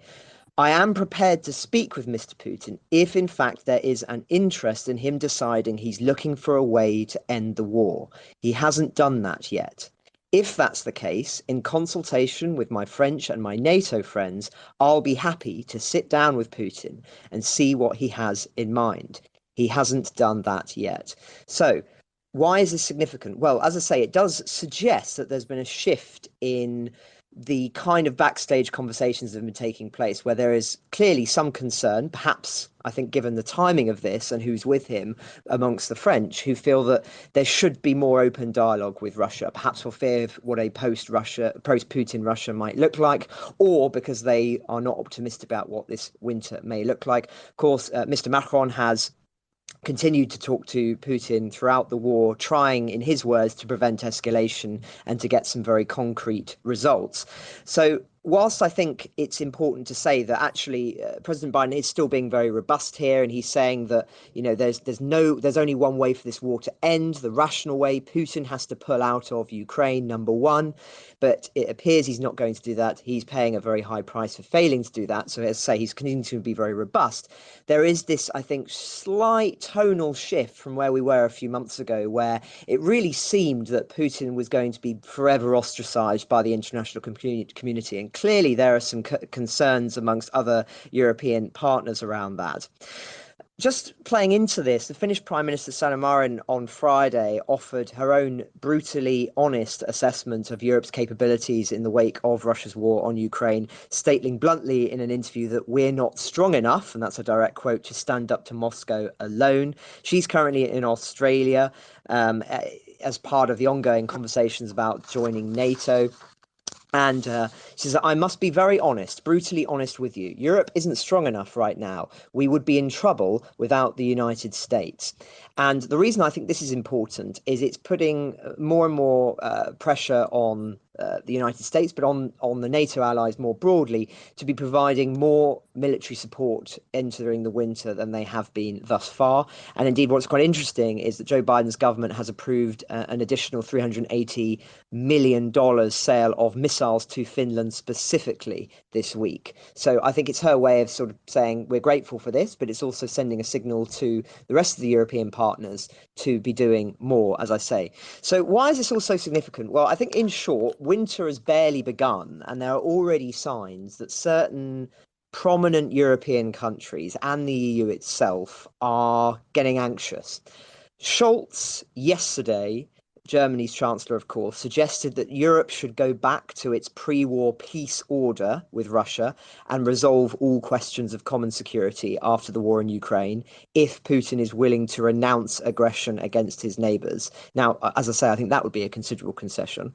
Macron has made it clear that the back channels are still open and has used his dialogue with President Biden yesterday to do so. For the reasons Dominic's already talked about, European Commission has tweeted some figures this week about the very high level of European casualties in their view. Now, why would you post that in the first place? I think it's trying to signal the true cost of the war in order to try and perhaps promote dialogue at this crucial juncture. So in these circumstances, I think one has to really think very carefully about how Western allies are viewing the prospect of winter versus the Ukrainians. I think there's every reason that the winter favours Zelensky, as I've talked about in the past. They're better equipped, they're highly motivated, and there's every reason to think that Putin's hand gets weaker over time. But politically, there is increasing evidence that some partners would rather have peace if it were to mean Ukraine surrendering Crimea, say. And for that reason, I think there are a lot of tension points for Ukraine at the moment. One could argue, and I've seen this argued by some commentators, that it is in Zelensky's interest to try and seize Crimea first, easier said than done, of course, before taking back the rest of the country, so that he's not in a position of increased political pressure from Western allies being put on him to try and sue for peace by giving the Russians Crimea. My overview, of course, is that Biden, Britain, Poland, the Baltic states, who are much more robust, have got this right. There shouldn't be any negotiations or talks until Putin has left Ukraine, at the very, very least. Personally, I don't think there should be any way back for a war criminal like Putin, but that's a separate point. Some feel very concerned for fear of what a post-Putin Russia looks like, as I say. So a complicated picture, David, and one I apologise for going on a little bit longer than anticipated, but I think that just covers the broad spread of what's going on at the moment, and it feels like a very, very significant moment to me. The Teutonic plates are starting to shift ever so slightly. Well, thank you very much, Francis. There was a lot to get through there, but I thought you covered it very comprehensively. Luke Coffey from the Hudson Institute, just on that, is there anything that Francis said you'd like to pick up on or add to? What's your view of the Macron visit to the White House at the moment, for example? Well, thanks, David, for having me on. I agree with what Francis said in his analysis. I think that both President Biden and Macron were saying all the right things, but we haven't seen what they're saying translate into policy, in my opinion. We have to start wanting Ukraine to win this war more than we hope that Russia is going to lose.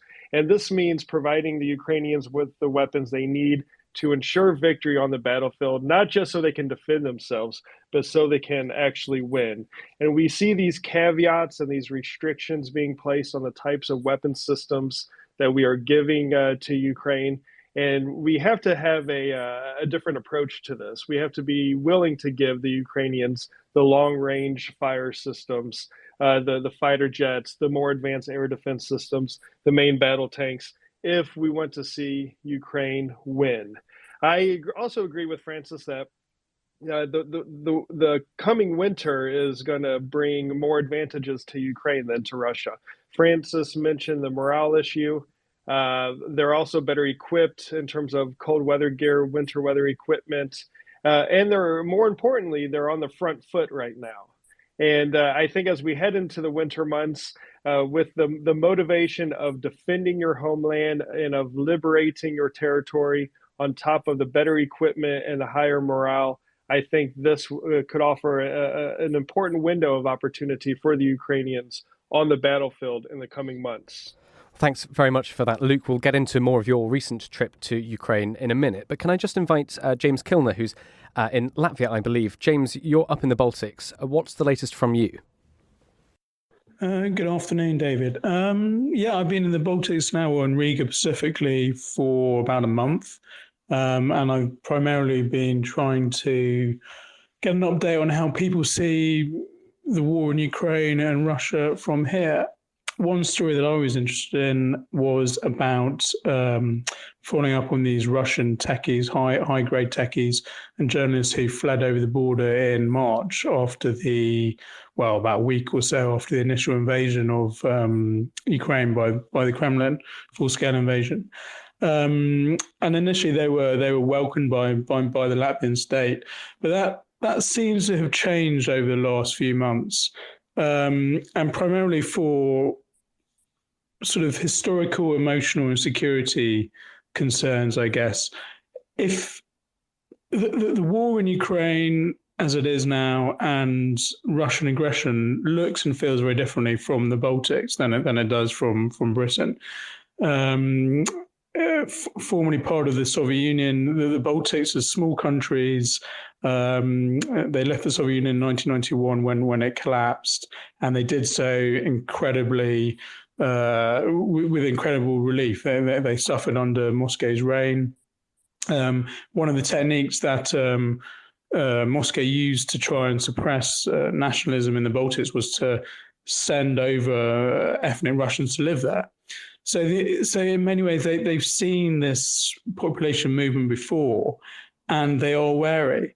and the techies, the sort of anti-Putin, pro-Western, multilingual Russian techies and journalists that I've been meeting and talking to have said that they're now been hauled into the Latvian security services and given quite hardcore interrogations and questioning about their allegiances, the allegiance of their families, whether they think Crimea should be part of Ukraine or part of Russia, all this sort of thing.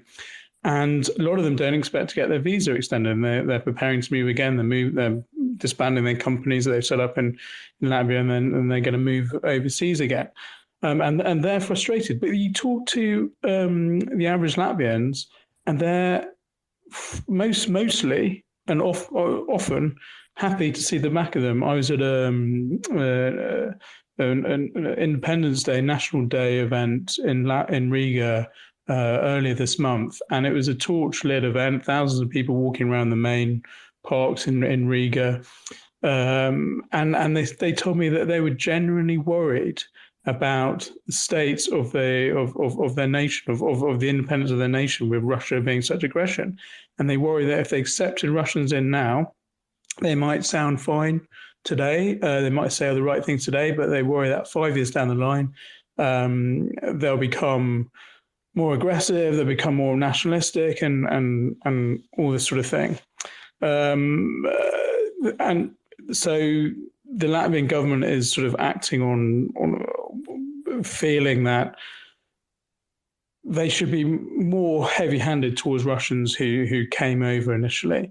One of the things which has happened in the last month as well is that the Latvian government has said that they want schools in Latvia where a third of people count Russian as their first language, to offer only an EU language as a second foreign language after English. What this essentially does is push out Russian from schools, Russian language classes. So again, that points to a sort of increasing anti-Russian vibe, which is going on in this part of the world.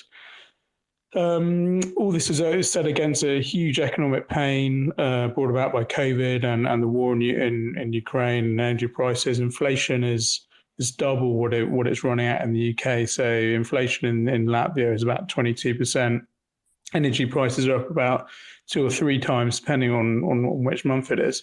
I don't think they're subsidised here. So the cost of living is really getting very high. And then this week also we've had some senior officials in the Interior Ministry warning again, this is in Latvia, warning again that migrants have been pushed towards the border, the Latvian-Belarus border, in an illegal hybrid warfare that we've seen from Belarus before, where they tried to push migrants flown in from the Middle East and South Asia across the borders of Poland, Lithuania, and Latvia. Latvia's, put up about it's got a long fence planned to be built, about 175 kilometres. This is only partly built, so they're worried that they're going to have to take various measures before then. And the Lithuanians have also confirmed that they're worried about a rise in the number of migrants heading to their border or being pushed, towards their border by the Belarus authorities. And they said that one man was trapped in no man's land for a couple of weeks earlier this month, and lost a leg of frostbite. It's freezing cold up here, it's snowing, etc. Aside from that, there was a reminder that Estonia is training Ukrainian soldiers, and the reminder came in an unfortunate way. There was a bus crash on Saturday evening, I think it was, in treacherous conditions on the roads here in Riga, in Latvia rather. And I think 25 Ukrainian soldiers were injured. They were travelling from Tallinn to Riga on a bus chartered by the Estonian army. So that reminds us that there's military being trained in Estonia and Ukrainian soldiers, but also the treacherous sort of travel conditions in Baltic region slowing things down. Thanks very much for that, James. Just one more question to you quickly before we go to Luke Coffey. James, the Kazakh president has been in Paris, which is quite something. Can you talk to us a little bit about this and what it might mean? Yeah, sure. Kassym-Jomart Tokayev was in Moscow visiting Putin as soon as he won a presidential election earlier this month, 7-year term. The first thing he flew to Kremlin to see Putin. And that was important because it signified that he still recognizes he's got a limited wiggle room in between Russia and the West. Now, as I've been telling this podcast for a while, the Central Asian states and South Caucasus have been drifting away from Kremlin influence since the invasion of the full-scale invasion of Ukraine by Russia. They've lost confidence in Russia, etc., etc. And it's been they've had some very bad tempered meetings. Tokayev, etc., recognizes the territorial integrity of Ukraine, which has, annoyed the Kremlin hugely. And Kremlin propagandists have threatened to invade Kazakhstan, which is the Russia-Kazakhstan border, is the single biggest continuous land border in the world. So Tokayev wins an election. He goes to the Kremlin, as he needs to do, to show his fidelity, to Putin and the Kremlin. He doesn't want to annoy him too much. But then as soon as he leaves the Kremlin, he flies to Paris, which is the really interesting thing. It's the first visit by a Kazakh leader to Paris in 7 years. It's seen really as a reward for Kazakhstan's westward drift since the war started, since the full-scale invasion started. And it also comes a few weeks after Shavkat Mirziyoyev, the Uzbek president, was in Paris for his first trip to the French capital since, I think, before the COVID lockdown stuff. So we're seeing a huge uptick in diplomatic activity by Paris towards Central Asia, and in general, and I'm not going to go into more details now because we're a bit limited with time in my section, but in general, the EU, the US, and Britain are engaging more diplomatically, more deeply, and more business interests in Central Asia and the South Caucasus than they have done for many years. I think eight or so years, and this is a reflection of the former Soviet states in Central Asia and the South Caucasus turning not their backs on the Kremlin and Putin. They can't do that, but certainly growing tired of the Kremlin and more wary and looking for more opportunities elsewhere. Thank you very much, James, for that, adding to a whole lot of diplomatic analysis and news that we've been covering through Francis and Luke this week. So thank you, James, for joining us, and look forward to hearing more of your updates from the Baltics when you come on again. Luke Coffey, can I come to you? Thank you so much for your time today. It's really appreciated here. Just before we talk about your trip to your recent trip to Ukraine, could you just tell us a little bit about yourself, your background, and what you're looking at, what you've been looking at throughout this conflict, throughout this invasion? Yeah, thank you again for having me on, David. I've been following transatlantic security issues in some form or another for 2 decades now. I even have a bit of time spent in the UK working in the House of Commons and as a special advisor to Liam Fox when he was in the Ministry of Defence about a decade ago. And so I followed the debate from a UK perspective very closely, but also being here in Washington.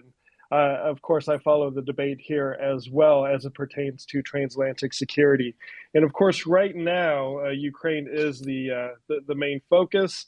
It is, in my opinion, the deciding factor when it comes to the future of the transatlantic region. And I've been a regular visitor to Ukraine over the years. And as you mentioned, I just recently returned from Ukraine, which was my first visit since the war started and also since the pandemic. So when you were there recently, where did you go and what did you see? Yes, it was a brief trip considering the circumstances, and it came around the time of the big airstrikes a couple of weeks ago, which really brought home the direct impact that Russia is having. Not only on of course, the Ukrainian armed forces who are engaging with the Russian military every single minute of every single day, but also the Ukrainian civilians. We cannot overlook the fact that it's not the Ukrainian military that's at war with Russia, it's the Ukrainian society. Russia is attacking the society as a whole. And on this visit, I was in Lviv for a bit of time, but predominantly in Kyiv. And, there were a few surprises, I have to say. I was expecting a little less traffic. For anyone who's been to Kyiv, traffic is a feature of that city. But, the roads were full and people were continuing on with their daily lives, going about their business.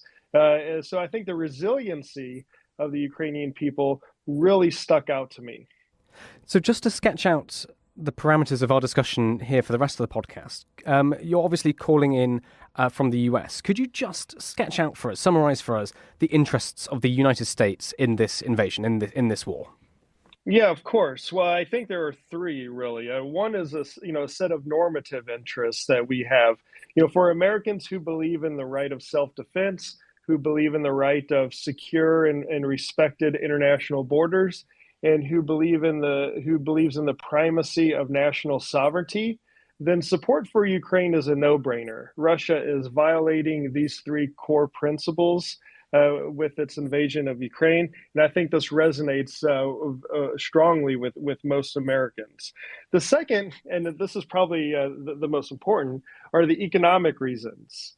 Right now, Putin is trying to undo the stability and security that the European continent has enjoyed for 7 or 8 decades, at least since the end of World War II.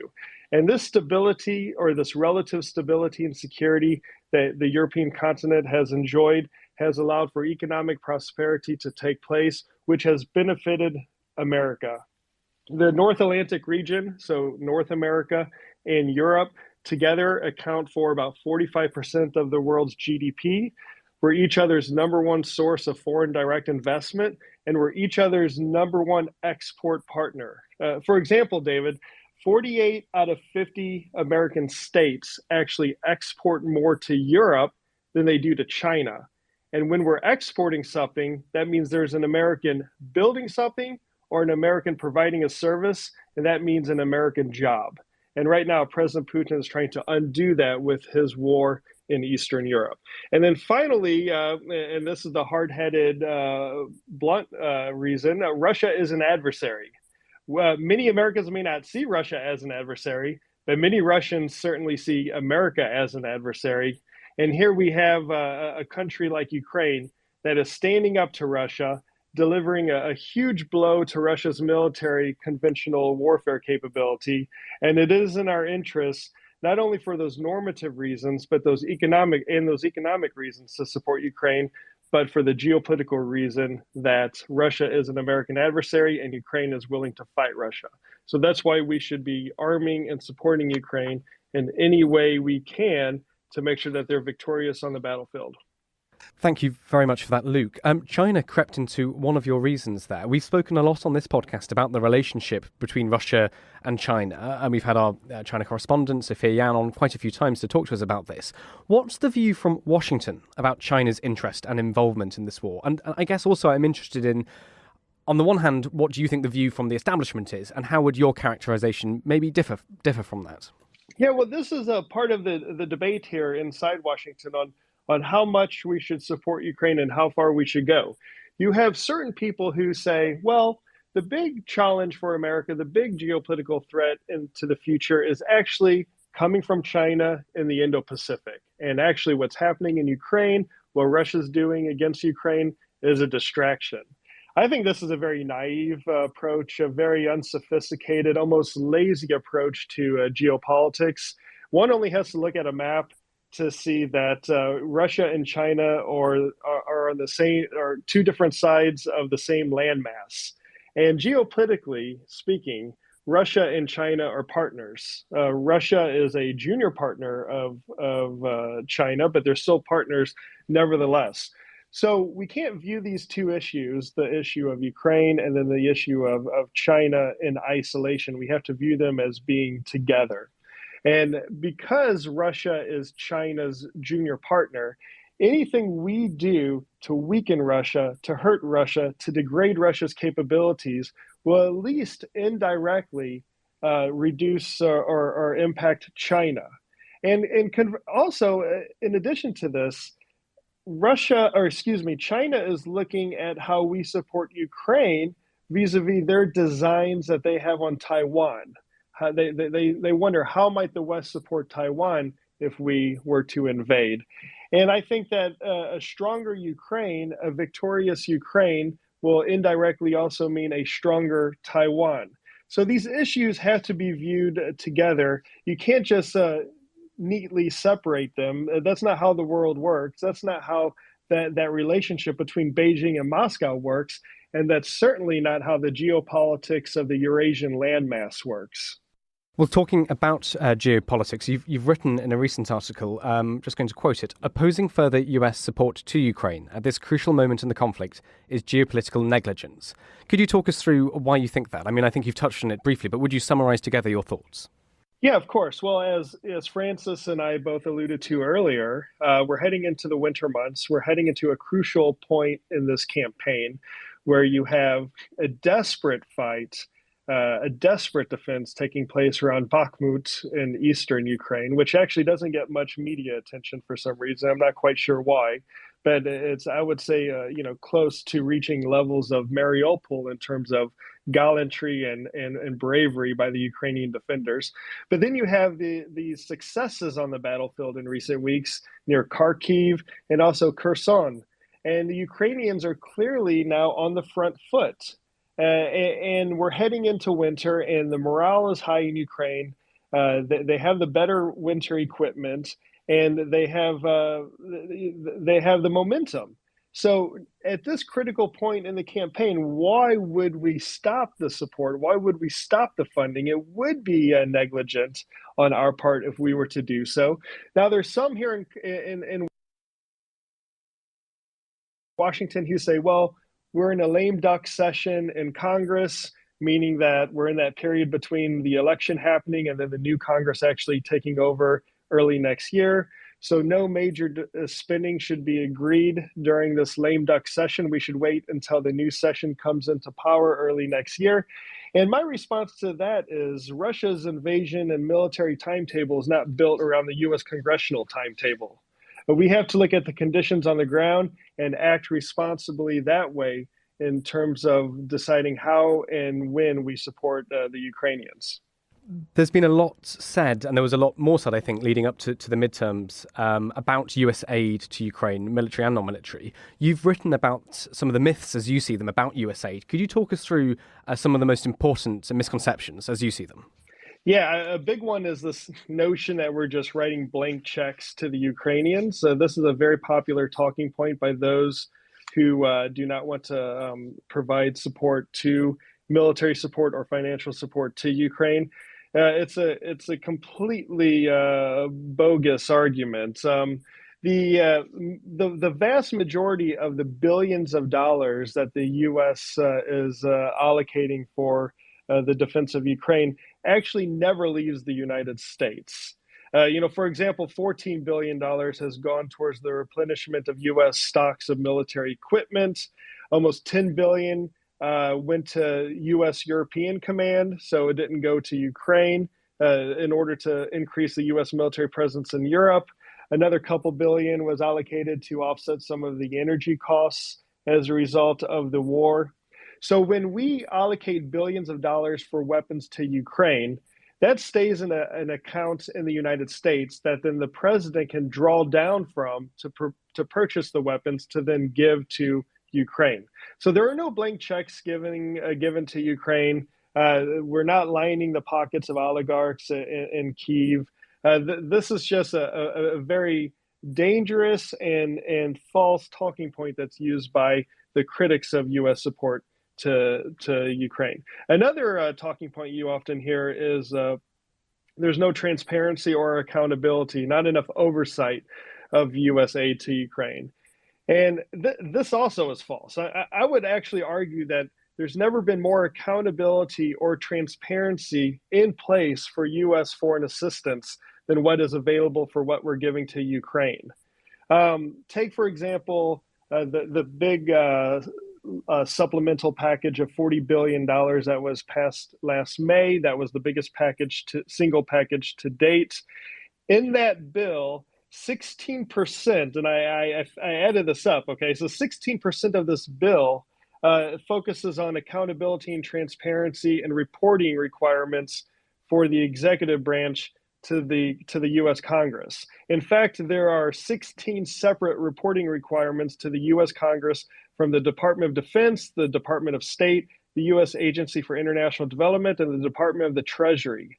And to date, the U.S. Congress has allocated an additional $14 million just for the inspectors general of these organizations to increase oversight. So there is plenty of accountability and transparency when it comes to the aid we are providing to Ukraine. And as I said, it's perhaps unprecedented the level of oversight that is in place. Can we just go back to the Biden administration? As we said, discussion about US aid to Ukraine was much talked about here on this podcast before the midterms. We've gone a little bit quiet on it since, just because it's now not seen as something which I think we need to worry about too much. But how do you see US policy and support to Ukraine developing or changing for the rest of the Biden administration? I think going forward, we'll continue to see bipartisan support for Ukraine. I think that it was a very easy way for, let's say, a Republican challenger against a Democrat incumbent in some constituency in middle of America to say, I'm not going to support sending our tax dollars to Ukraine anymore.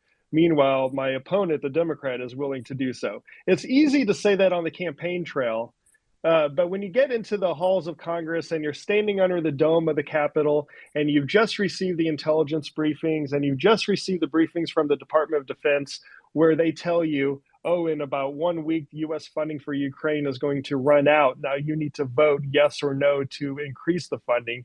I think the weight of that responsibility will perhaps make you think a little differently. And I think there's a very small but vocal minority that is against sending aid to Ukraine. But I found that this is a very online phenomenon, usually on the right of the political spectrum. I like to call them the very online right.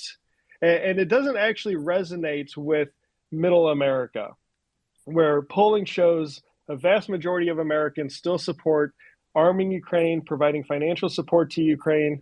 I saw one poll a few weeks ago stating that 63% of Americans would be willing to pay more at the gas pump or the grocery store if it meant supporting Ukraine.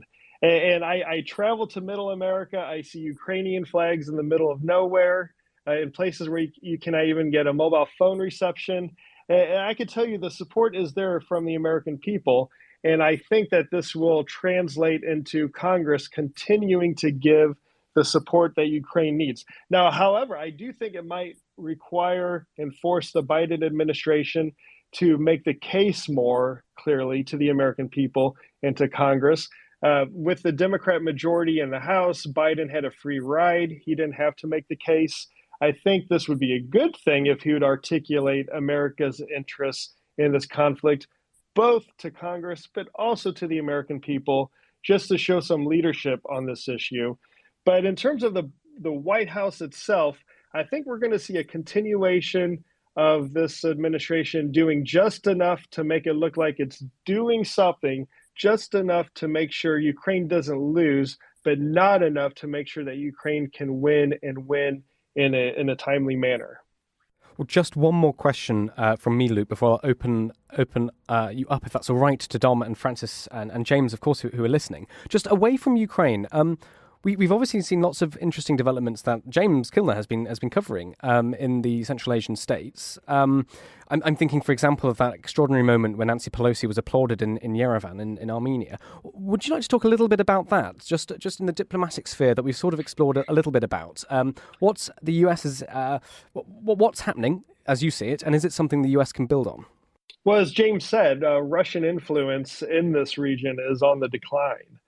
I was in the South Caucasus back in March, and already I could feel that, when the 3-day war didn't end in 3 days, there were already people thinking, maybe there's going to be a recalculation of our approach to Moscow. As James said, these countries can't just completely dismiss or cut off Moscow, but they can rebalance some of their foreign engagement away from Moscow and more towards, London, Brussels, Paris, and Washington, D.C. And I think that's what we're seeing slowly happen. Now, I would like to, in some cases, the U.S. has taken advantage of the situation. I think some of the recent developments over the Karabakh conflict and the normalization between Azerbaijan and Armenia have been very positive, coming from Secretary Blinken, coming from the U.S. State Department. I feel like we're closer to normalization between these two countries than we've been in decades. And I think part of this is Yerevan and Baku recognizing that perhaps Moscow doesn't have the clout or the influence it once had in the region. They're very distracted by what's happening in Ukraine. And we have to look elsewhere for engagement in the region. And I think we're seeing the U.S. step up to the plate. However, I feel like we're missing other opportunities in Central Asia. No sitting U.S. president has ever visited Central Asia. We've had very minimal engagement at the cabinet secretary level in that region. And I feel like there's so much potential to increase cooperation on trade, on energy, on other exports that we're missing an opportunity here. The one country to keep an eye on in this area in this region is Turkey. I would say with Russian influence declining in the region, the country that's gaining the most influence is Turkey. Of course, there's this linguistic, historical, cultural connection between these Turkic-speaking countries of Central Asia and, of course, in Azerbaijan and the South Caucasus and Turkey. So there's already that foundation on which Ankara can build. And you have new organizations like the Organization of Turkic States, which are bringing these countries in the region together in a more formal manner to increase economic cooperation, energy cooperation, and there's even talk about increasing security cooperation. So I think I know we have our problems with Turkey, but with Turkey being in NATO, with a strong history of good cooperation with Turkey, I think maybe we should try to find ways to work with Ankara to advance some of our interests in this region as well. Well, thank you, Luke, for all of those answers. That was fascinating. I mean, what we really wanted was a good deep dive, I think, into US interests and to understand it better from our position all the way over here on the other side of the Atlantic. So thank you hugely. Dom, Francis and James, you've been listening to all of this. I know you've got questions. You've been messaging me. What would you like to ask Luke? Well, if I could jump in first, please. Luke, hi, Dom here. Thanks so much for doing this. Really appreciate it. Luke, who does President Biden listen to when he's formulating his position on Ukraine? And this, I can't imagine it's an individual, but this, I would have thought, it's a fairly small group. What is their background and motivations? And can you point to any past experiences of these people and decisions they've made that can tell us better how they frame their position? Thanks. Thanks, Dom. Yeah, I believe his inner circle on this issue is very much Jake Sullivan, the National Security Advisor, and Secretary Blinken, of course, the U.S. Secretary of State, and then Secretary Austin. I do believe he keeps it at a small group of individuals at that very senior level. But you have to remember one thing about the Biden administration. It campaigned on and was elected on a domestic platform. If you look at the situation in 2016, there was huge domestic turmoil in the United States, ranging from political divisions to the pandemic, to the economic consequences of the pandemic. And the Biden administration has wanted to avoid dealing with major international crises. And I think this was first illustrated with the way the collapse of the Afghan government and America's defeat and withdrawal from Kabul took place just more than a year ago. They want to pretend that these economic crises don't exist. If they have to deal with them, they want to deal with them in the least resourceful, intensive way possible, so they can allocate their attention and their focus on a domestic agenda. But Putin is not allowing him to do this. And we've seen over the past several months the administration having to address the situation the war in Ukraine in a more meaningful way. But I have no doubt in my mind, if President Biden had a magic wand and he can make this war go away, regardless of the consequences for the Ukrainians, he probably would, if it meant that he could get back to the domestic issues that he is really focused on. I mean, that's really interesting you say that about how we want to get back to domestics. And I guess just on that, what arguments or policy positions, possibly with a future China-Taiwan scenario in mind, do you see being warmed up or rehearsed through this lens of the Ukraine war? And are you concerned at all in what you're seeing? Well, I think what's happening with Russia's invasion of Ukraine has served as a very useful wake-up call, not only for U.S. military planners, but also for U.S. defense industry. We are giving a lot of equipment to Ukraine, a lot of hardware, and we are realizing that perhaps our defense industrial base is not as robust or capable as we might have thought it was. And had this been, let's say, an invasion of a Chinese invasion of Taiwan, where the U.S. stakes could be just as high, if not higher, then that would have been, it's better to work these problems out now, I would say, dealing with Ukraine and Russia than dealing with China and Taiwan later down the road. So I think it's the Russian invasion of Ukraine has been a wake-up call in that sense. But also I think that this has opened up a very good debate in Washington on how far U.S. Support and commitment should go. Let's not forget that Taiwan, like Ukraine, does not have a security guarantee with the United States. There's no treaty obligation for the United States to go and defend Taiwan. And I think it's a reminder that the world is not black or white. There's a huge policy space between doing nothing at all and then deploying the 82nd Airborne Division to Crimea. And I think what this invasion of Ukraine has done has really sharpened the thinking of our military and policy planners here in Washington. So in the event that we do see China make a move on Taiwan, perhaps some of our thinking and our processes will be better informed and will be better prepared. Thanks. And just one more for me, if I may. Can I take you back to the midterms, which feels like an absolute age ago, even though it's probably only, a couple of weeks?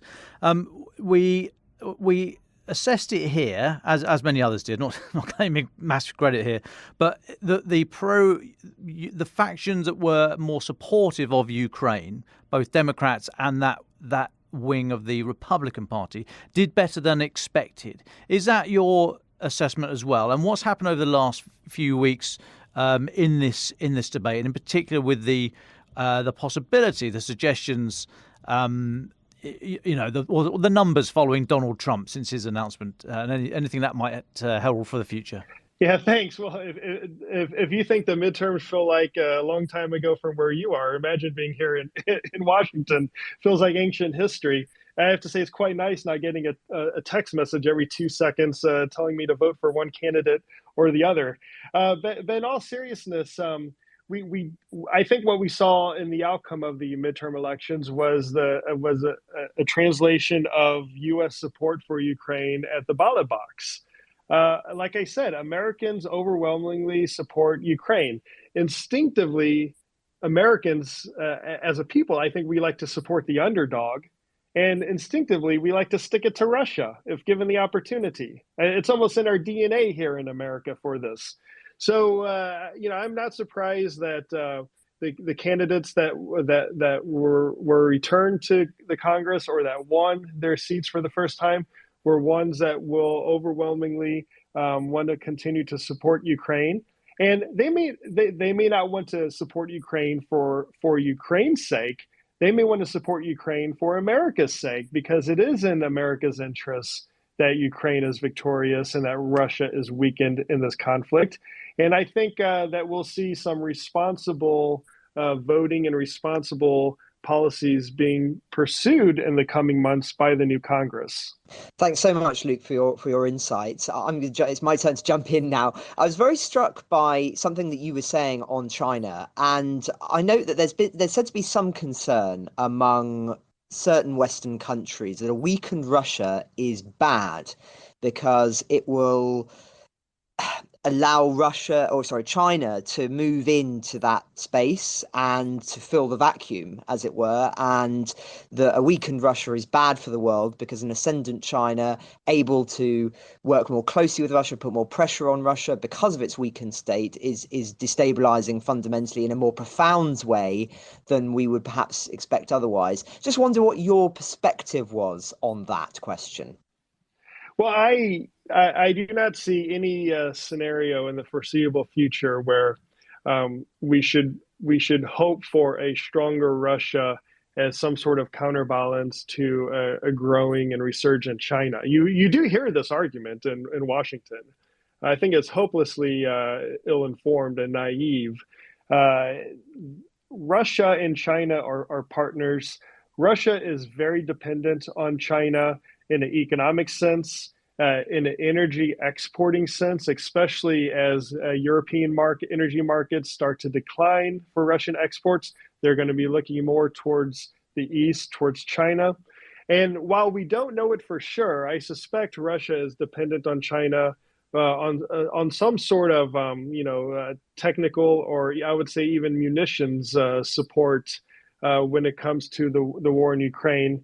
In terms of small arms ammunition and perhaps even artillery rounds. This has been speculated. Nobody knows for sure. But I will also say that there must be some level of coordination between Beijing and Moscow, or at least some sort of accommodation for Russia to feel safe and secure enough to deploy most of their forces from their eastern military district for the fight in Ukraine in a way that has never been done in history. Russia's never left its border, its frontier with China, so empty of military forces. And the fact that Moscow feels willing to do this, in my opinion, shows that there is some level of at least accommodation with Beijing. So I don't see any scenario where we should be hoping for a stronger Russia in order to deal with China. As I said, I think that they're two sides of the same coin, and literally they're two sides of the same landmass. And they are partners, and we have to treat them as a problem that is together and not separately. Well, thank you very much, Dom, Francis and James, for your time. Thank you so much, Luke, for responding to all of our questions, several of which obviously we hadn't put to you beforehand. That's just what has come out of our discussion earlier. But thank you so much for your time. We've come to the end of our time together today, unfortunately. So can I just ask you all very quickly for your final thoughts? What will you be thinking about over the weekend? What will you be looking to write about? What are the stories that our listeners should be paying attention to over the weekend? James Kilner, why didn't you go first? I think a story written by Natasha, I think it was yesterday in today's paper, about the Levada poll, which showed, excuse me, that support for Putin's war in Ukraine has dropped to about 25% now from around 60% in July. It is a really stark highlight of a story that we've been tracking all these months about. The popularity of the war drifting away from the Kremlin since mobilization and since mothers and wives, etc., have seen their men get sent off to war. I will be looking at that over the weekend and in the future and seeing whether that manifests itself in any material, measurable way other than polling numbers in Russia. Thanks, James. Francis Turnley. Thanks, David. I offered an explanation this time last week of the apparent cultural contradictions in Germany, a culture that arguably cares deeply about preventing war and genocide, but one that is impeded in achieving this aim due to a sceptical approach to militarization. And I received an interesting tweet from a listener, and I'll just read it out. Francis, this is why Germany needs to be looked at within a collective voice of the EU community. No single voice can carry the whole burden of being a comprehensive wisdom of their own culture and the view of the outside environment and the vision of where to go in the future. So if they don't look at themselves in the community context, we are all part of this community. Well, I agree with that. And indeed, this is the argument for a defensive model within Europe where every nation approaches their defense strategy independently, albeit working cooperatively. But I think the important point to be made here is that this view contrasts heavily with the dream held by true believers in the European project in Brussels, who favour a far more integrative approach where wealthier countries, obviously particularly Germany and France, take head of a EU army and in real terms control the defensive strategy of Europe. True believers don't really believe in multiple voices chiming in on the strategy. They want to speak with one voice. And I'm highly sceptical of this approach for reasons that should be obvious. Had European defensive strategy been steered by its wealthiest countries, had it gathered to determine a collective response to the war, it would have been too late for Ukraine. So I would urge caution on this collective voice approach. It sounds appealing and hard to disagree with, but the reality is potentially quite dangerous. Far better to quote the philosopher J.S. Mill, that Europe struck out on a great variety of paths, each leading to something valuable, rather than seeking one collective voice on these matters, I think. Thank you very much, Francis. Very quickly, Dom Nichols.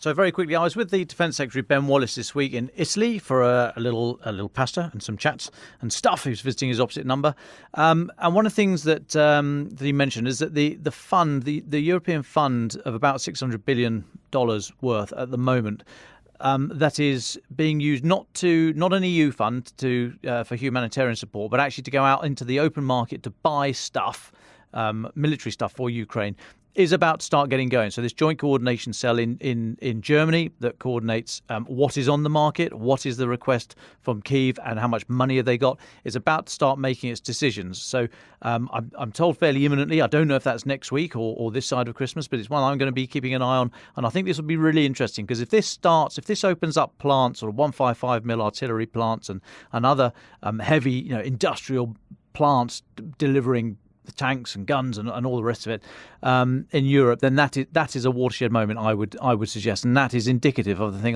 as I've mentioned many times, been calling for a long time: this long-term view of not just the here and now, but the long-term security guarantees for Ukraine. So let's see if the purse strings are loosened in the next few days. Well, thank you very much, James, Francis, and Dom. Luke Coffey, as our guest, would you like the very, very final words? Thank you, David. Yeah, I'm going to be keeping an eye on Belarus. I think there's been so much focus in the south with the success around Kherson that we're focused in that region of Ukraine. But when I was in Kyiv recently, all anyone wanted to talk about was Belarus. I got the impression that it wasn't a matter of if there would be another attack from the north, but a matter of when. And the big concern now is that President Putin can strong arm Lukashenko into participating in what would be round two from the north, either towards Kyiv from Belarus or further to the west, trying to disrupt the flow of Western military goods into Ukraine from Poland. There, by some accounts, about 8,000 or 9,000 Russian troops back in Belarus. It's been reported that many of the conscripts that were recently mobilized are being trained in Belarus. So I think that's one area that we need to keep a very close eye on. Ukraine the Latest is an original podcast by The Telegraph. To stay on top of all of our Ukraine news, analysis, and dispatches from the ground, subscribe to The Telegraph. You can get your first 30 days completely free at telegraph.co.uk/audio. You can also listen to this conversation live at 1 p.m. each weekday on Twitter Spaces, Follow The Telegraph on Twitter so you don't miss it. If you enjoyed this podcast, please consider following Ukraine the Latest on your preferred podcast app. And if you have a moment, do leave a review, as it helps others find the show. To our listeners on YouTube, for reasons beyond our control, there's sometimes a delay between broadcast and upload, so if you do want to hear an episode as soon as possible, it's available on your podcast apps. Please search for Ukraine the Latest on Spotify, Apple Podcasts, or your preferred app. Check out the Ukraine page on the Telegraph website. As ever, you can get in touch directly to ask questions or give comments by emailing podcasts@telegraph.co.uk. We do read every message. We are especially interested to hear where you are listening from around the world. Ukraine the Latest is produced by Louisa Wells and Giles Gear. And today on Twitter, Gemma Farrell.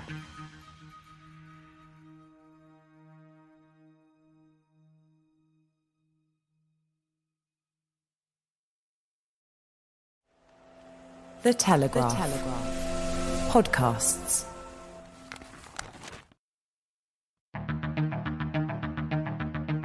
I'm David Knowles, and this is Ukraine, the latest.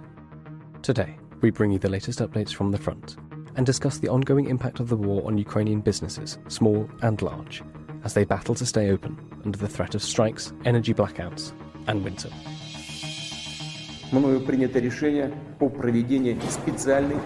This hideous and barbaric venture of Vladimir Putin must end in failure. Putin's war in Ukraine has destabilized energy markets the world over. Nobody's going to break us. We're strong. We're Ukrainians.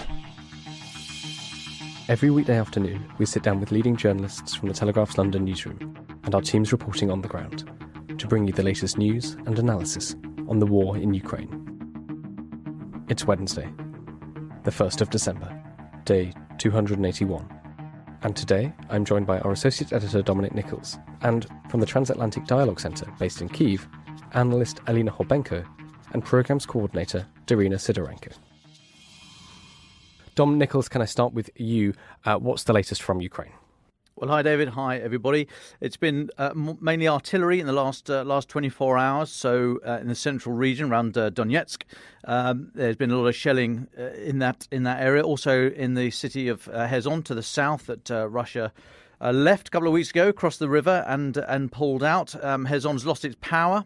Heavy shelling overnight, the regional governor said this morning, and Kherson is now, for weeks now, has been without running water, electricity. Partly gained its electricity again last week, but we think that is now off. So Ukrainian forces and government officials been trying to get civilians out of the city. I think that effort is continuing and looks like it needs to continue because Russia, as they can do nothing else, they are continuing to bombard it from across the river. Elsewhere, Antony Blinken, US Secretary of State, he's been speaking at the NATO Foreign Ministers Summit, and he said that as Ukraine, this is a quote from him, as Ukraine continues to seize the momentum on the battlefield, President Putin has focused his ire and fire on the Ukrainian civilian population. So Mr. Blinken says that 1/3 of Ukraine's energy system has been destroyed over the last few weeks. And he says heat, water and electricity for children, the elderly and the sick, these are now Putin's new targets. He describes this as barbaric. So making the right noises in the right place, that momentum needs to continue, I feel. And the momentum does continue to a certain extent. Narendra Modi, Prime Minister of India, he's writing today in the Telegraph. You can have a look at it online. He's about to take over as presidency of the G20. So he's talking about the humanitarian crises that are being thrown up in the world. He doesn't name Russia, but I think it's fairly obvious what he's talking about. He's saying, quote, our era need not be one of war. Indeed, it must not be one. So there you go. I think it's fairly clear what he's talking about. You'll remember a few weeks ago, back in September, there was the meeting in Uzbekistan where he was seen to distance himself somewhat from Putin. At the time, he said that now is not the time for war, and that was a fairly mild statement, but actually quite significant, bearing in mind the position India is in, that is trying to find its way between Russia, with whom it has a great sort of business relationship, particularly on the defence side, and the West. And India is obviously a major regional power, right? Major world power. So interesting that Mr. Modi made those statements back in September, and he's backing it up today. As he's about to take on the presidency of the G20. So, interesting moves on the diplomatic front. Just one other thing I will mention before I go of note. I thought this was interesting. How much? What does this mean? I'll be interested in your thoughts, everyone, on this. But the Pentagon, US Defense Department, has awarded Raytheon Technology, big arms manufacturer, a $1.2 billion contract for 6 NASAMS, the very good surface-to-air missile systems, National Advanced Surface-to-Air Missile System, I think, but 6 NASAMS for Ukraine. So interesting that this contract has been laid for new systems for Ukraine, with the work estimated to be completed in November 2025. So, that's a fairly bold statement, I think, by the Pentagon, that they see Ukraine surviving and thriving this war, and that not only will they continue to be there in 2025, that Russia will not have won the war and subjugated the country, but also that so in a little over 2 years' time, a little under 2 years' time, do my maths, now Ukraine will have 6 of the world's best surface-to-air missile air defense systems. So I think that's quite a bold statement there by the Pentagon. It shows that they are taking the long view. As I've said many times before, the tactical, as in the short-term efforts right now for weapons and aid and electricity and political support is all good and needs to continue. But I have been hoping, you would have heard me say of late, I've been hoping that there have been some more statements of a longer term, a more enduring nature from our leaders. I thought there was a good start by Rishi Sunak, the Prime Minister of Britain, the other day, talking the long-term support for Ukraine when he was in Kyiv, actually meeting President Zelensky. And now this announcement today, backed up by the statements by Antony Blinken at NATO. I think it's just interesting that it's now the diplomatic front is throwing its gaze out and talking about the future and talking about well, if not a post-Putin future, but then a post-war future with a sovereign, independent, economically viable Ukraine state still in existence. So, I thought that was an interesting one, but maybe I'm reading too much into it. I don't know if I am, but I'd be willing to take any views on that. And I need to take a little breather there. Well, thanks very much for that, Dom. And thank you, Dom, for racing to the office. You've just got back from a trip to Italy with the Defence Secretary. So do tell us a little bit about that later if you'd like. Dom, I know you've got further notes on a big RUSI report which has come out in the last few days, which is absolutely fascinating. But I'd like to, at this point, bring in our guests, Alina and Darina, analyst Alina Hobenko and Programmes Coordinator Darina Sidorenko from the Transatlantic Dialogue Centre. Thank you both of you so much for joining us. Before we talk about your paper on business and the economy in Ukraine and how it's been affected by the recent strikes and the war and the invasion, could you tell us just a little bit about yourselves? Where are you from? And tell us a little bit about your life prior to and then after the full-scale invasion in February 2022. Hello, David and Dominic. A really big honor to be here with you. Well, my name is Darina Sidorenko. Hello, everybody. And before the war, I was an ordinary young adult woman living in Kyiv, living and working here. I was working in one of the embassies here with press and information. And when the war started, I've just got some refugee experience, and when I came back, I've joined the TDC team here, where I assist assist our teams in different assignments they have and try to coordinate them between each other. That's what I do. And Alina, what about you? Hello everyone. Thank you for your invitation. I'm really glad to be here right now. I'm an analyst at Transatlantic Dialogue Center, and I live in Kyiv, Ukraine's capital. So I experienced the full-scale invasion from its very beginning to a large extent. So I still remember the first day of invasion when I heard my relatives talking on the phone with my mom, and it was the moment when I understood something was going wrong, like who calls so early at 6 a.m.? And before the full-scale invasion, all my thoughts were around minor stuff, like studying, as I'm still a student. And I had a lot of ideas and plans to be accomplished in this new 2022, as we call it. But when my purposes in life made a U-turn, my priorities shifted completely, like life became priority. And the first question which now comes to my mind in the morning is like, what happened during the night? And to be honest, due to war, it's almost impossible to work or study with high productivity and to think about anything else except from the news. But with the escalation, I started to consider how can I assist my country. So I commenced writing different pieces like that about Ukrainian business in conditions of blackouts, so the world can understand what's going on now in Ukraine. Well, thank you very much, Alina and Darina, for that. Well, let's start. Can you summarize for us the impact of the invasion on the Ukrainian economy and Ukrainian business? Alina, why didn't you take this? Yeah, of course. So invasion deeply undermined Ukrainian economy. It's true. Our businesses were affected due to the occupation of certain territories of large enterprises like Zaporizhia, Donetsk region are great examples of this. The destruction of infrastructure, disruption of technological supply chains, the labor force outflow, and many other things. And before the October shelling, the drop in GDP was about 30%. However, since October, Russia has been carrying out extremely massive attacks on our energy infrastructure. So Ukraine's GDP drop would be even higher, like 39%. Yeah, and while doing my research, I came across some interesting figures. Like on October 10th, the first day of mass attacks on the infrastructure, the income of Ukrainian establishments fell by 22%, and in Kyiv, in the capital, by 27% compared to the same day of the previous week. And according to European Business Association, which is the largest business community in Ukraine, and which encompasses about 1,000 Ukrainian and international companies, so they reported that 47 of their companies were affected due to the war, and the total loss as of 21st of October was more than 437.5 million euros.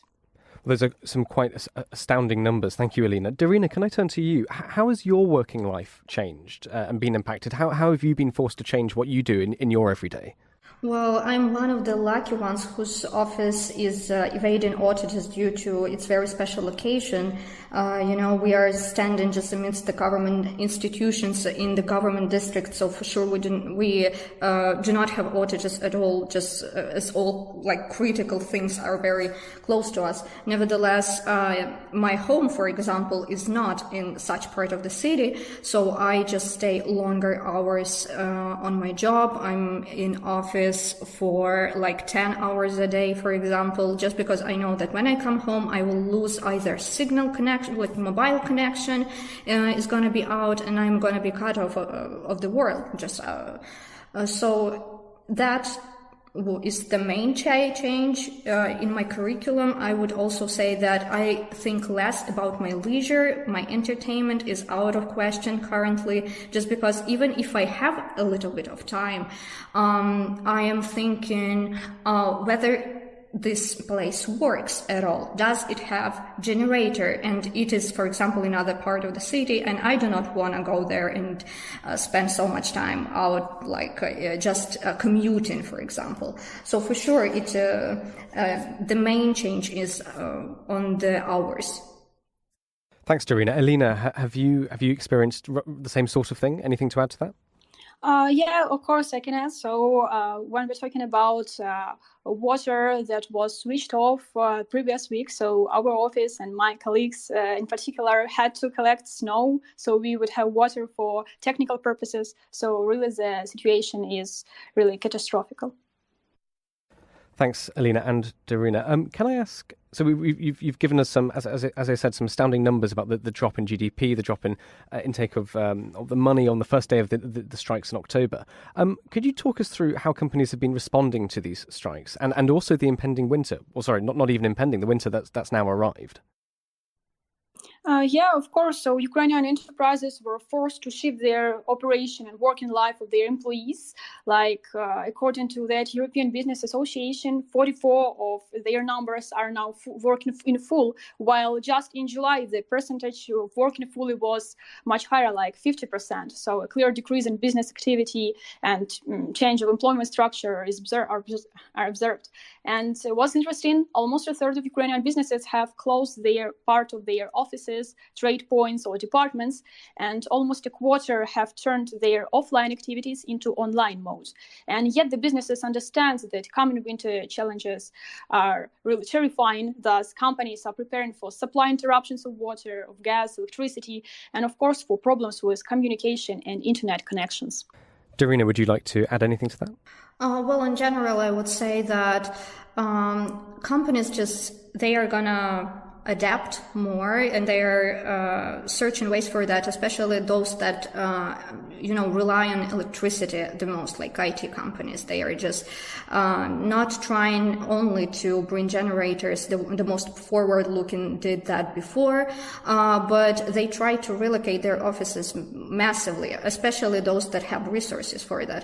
We have those examples of the whole offices just going to Lviv, going to mountains. Something you've both mentioned a lot of numbers here. So can we talk a little bit about the finance and so as well as work plans, practical measures? What financial measures have Ukrainian businesses been forced to take at this time? Yeah, of course. So the Ukrainian businesses have significantly increased financial reserves since March, for example. So it was some kind of a strategy to preserve our business activity. So although the number of companies lacking that financial reserves also increased, so now it's up to 5% in October compared to just 2% in July. Our business is trying to elaborate any kind of strategies so that employees will be here with us and not just go away. But unfortunately, a lot of strategies are not adapting enough. So the situation is now worsening. But nevertheless, we hope that the situation will improve as for example, in November, the business activity became to grow up compared to October. Something you wrote in your excellent piece on Ukrainian business. I'm just going to quote from it quickly. It's quite a long quote, so bear with me. Open quote. Generally, business income is highly dependent on air alarms and electricity. Therefore, the scheme is simple. The further the business is located from the front line and critical infrastructure facilities, the better. That's why, for example, the revenue of Lviv or Dnipro cafes suffered less during the autumn shelling than those of Kyiv. Can you talk us through how businesses are dealing with that proximity to the front? Relocation, adaptation. Alina, do you want to take this, and we'll just try and bring in Darina afterwards?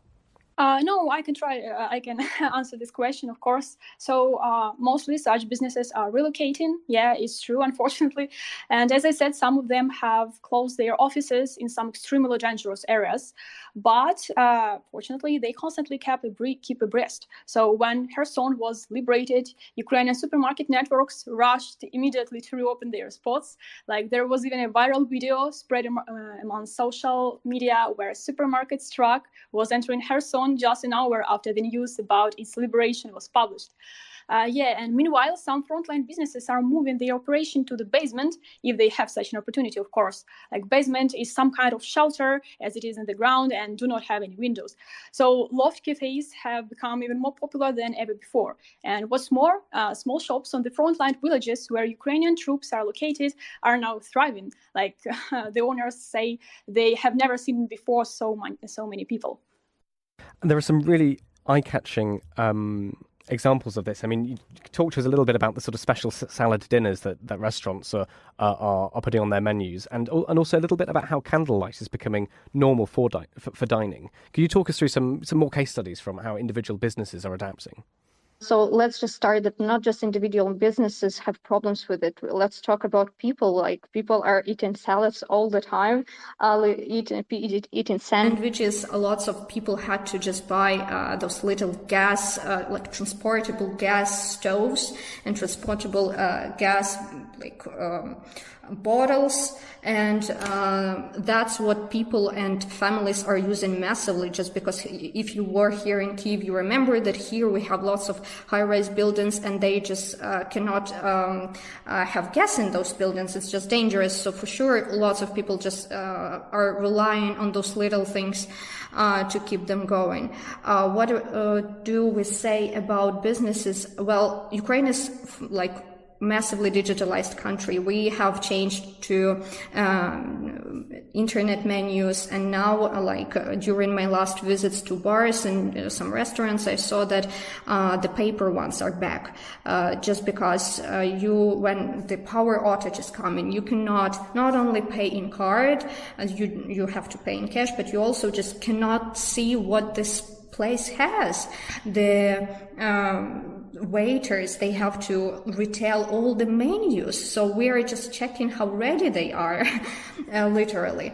So candles are quite amazing, I have to say, even at home, and you can find them even in some very unexpected places, not just in restaurants, but in gyms even. So one of my friends goes to one. When you have yoga with candles, it's amazing. But when you have something more active, well, it's starting to be weird. And can I ask just quickly, how are schools affected? What are schools having to do at the moment? Yeah, I can get this one. So educational sphere really came under fire as well. Like for freelance teachers, the situation is like this. When during a lesson, the lights switch off, the lesson is over, it's not paid, and time is wasted. So, of course, regulated blackouts would simplify the situation, but new barrages of Russian missile strikes lead to new emergency shutdowns. Some schools and educational centers were more ready for blackouts, that's true. For example, those who bought lighters long before the October shelling were not knocked out of work. Like teachers now record their lessons and pupils listen to them later. And this is the solution. And still, of course, lack of internet does not allow children to study effectively. But what's interesting for pupils themselves, it's rather a pleasant experience, like studying under candlelight sounds funny to them. Some are almost obsessed with these candles, although, of course, parents are dissatisfied as candlelight may lead to poor eyesight. I would just add a little bit of that, just because my mother is a teacher, and I had a phone call to her this morning just to ask about everything, and she said that the biggest challenge is not just for the children but for the teachers, is they have double load.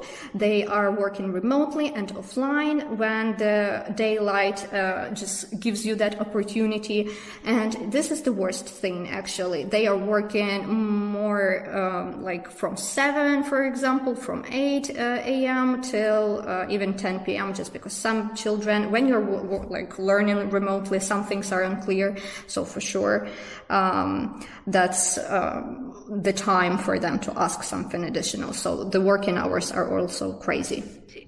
Well, that was actually, thank you very much, Darina. That was actually going to be my next question. I mean, the fact that you don't know necessarily when your internet will be on, when the heating will be on, when lights will turn on, and must have a huge impact on your working schedule. So, Darina, you mentioned the impact on schools, but Alina, would you talk us through potentially how it's affected other people? How have you seen the fact that energy is affecting working schedules pan out across the labour market? Yeah, sure. So working patterns change drastically, and it's true. People are to work multiple shifts, like including night ones and weekends. That is, whenever the light is on. We have to adjust our internal clock to schedules of light cuts. So often we work not when we want to or when we're supposed to, like from 9 to 6, for instance. No, we have to work when we physically can. So when we have the light and electricity. And this often leads to lower salaries, as we count that the light goes out 2 or 3 times for 4 hours, and that is about 2 or 4 working hours per day.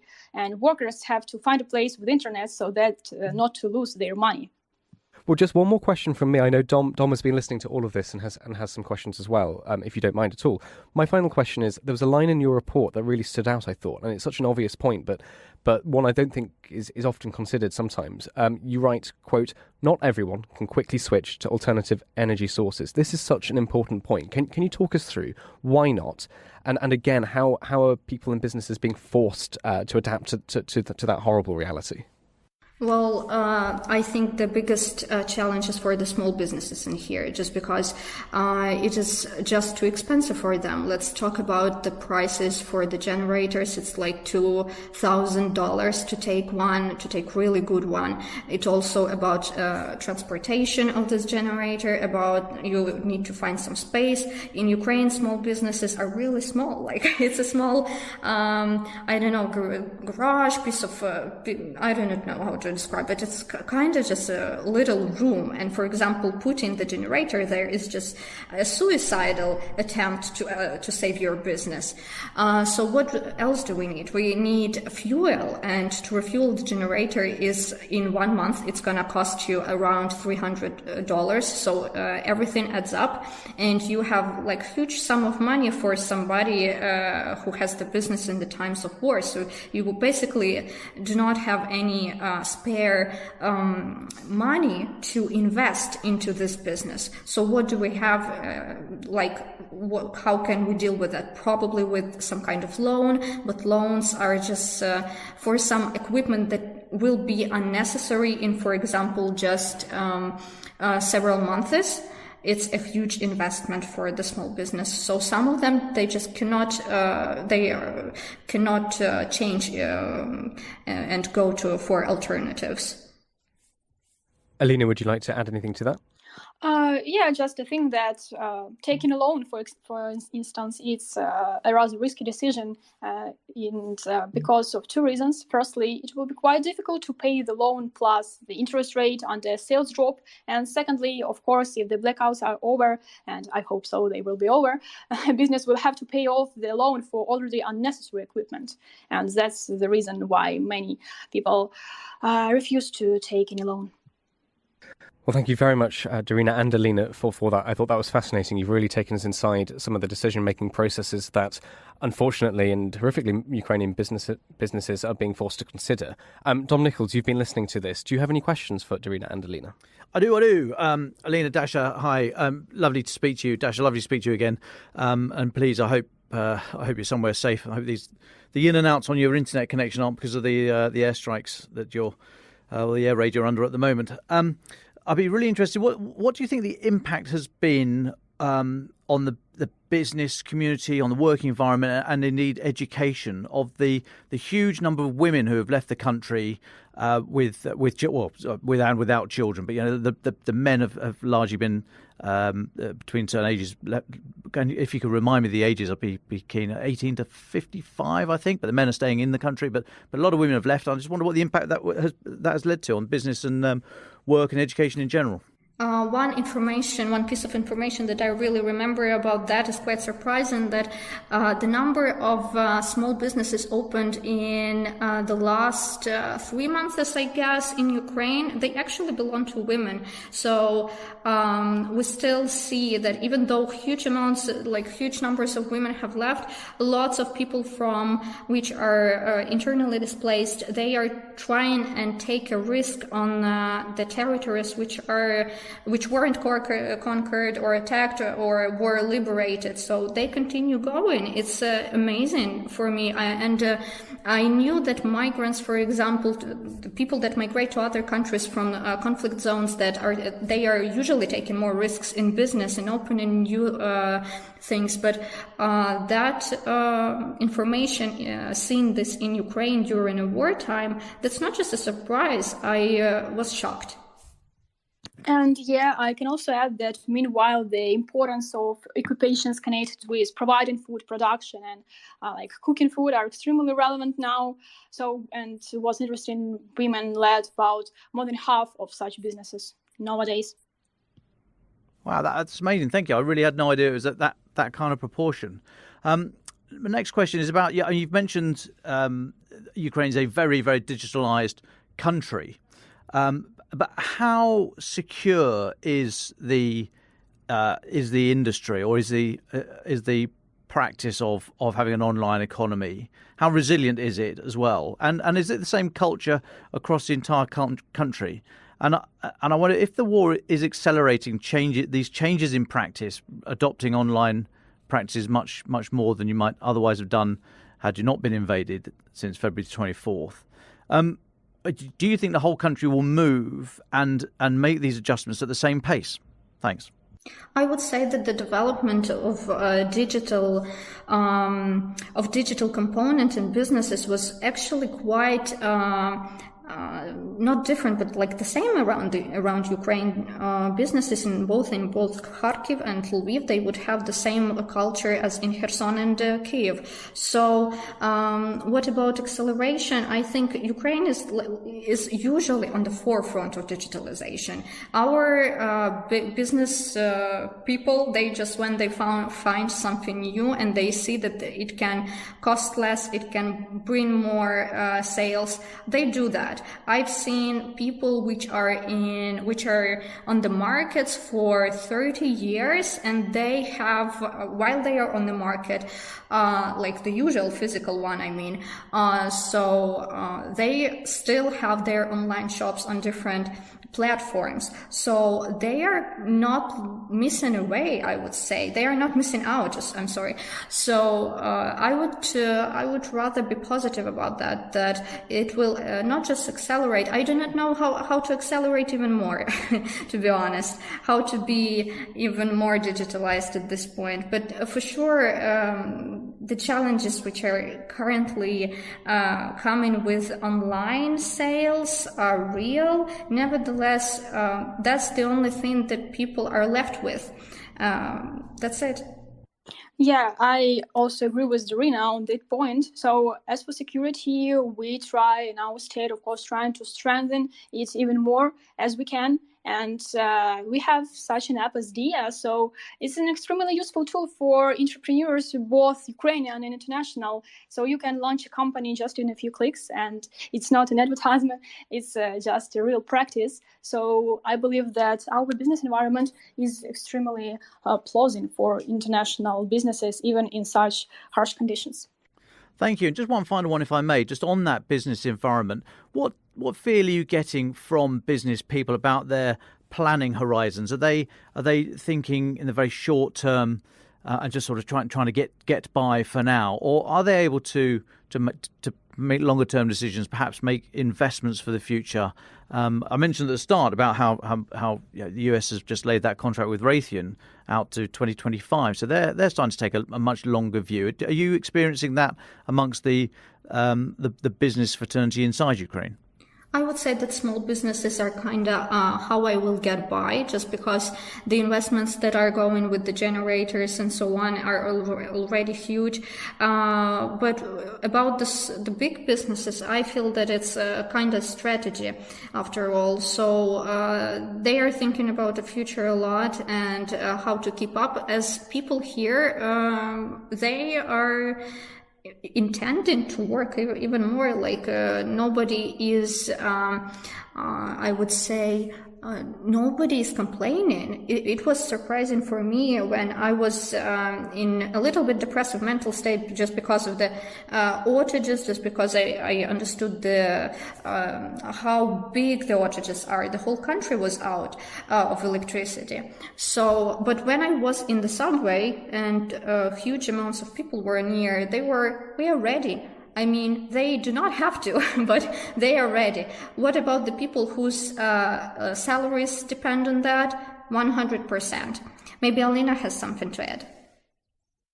Yeah, so they were ready for these conditions. Of course, they hope that it would be a much better situation. But nevertheless, when we ask them whether they're going to leave or to flee in a few days, in the near future, they just refused very categorically. So they said that they understood that from the very beginning, this war was going to be not a quick one, and we need to win no matter what. And they understood that they would have to adapt no by any means, like by buying generators, even very high prices. That's okay. So they understood, and they keep investing. Especially, large businesses, of course. But for small businesses, it's a tough decision. And it's true that some small businesses just broke. Well, thanks, Dom, for your questions. I've just got one more from me. How do you think... Well, no, let's turn the question around slightly. What do you think the state of the Ukrainian labour market is at the moment? What does it look like for people getting jobs, leaving jobs? What's the sort of supply and demand for those roles? What do you see when you look at the labour market at the moment?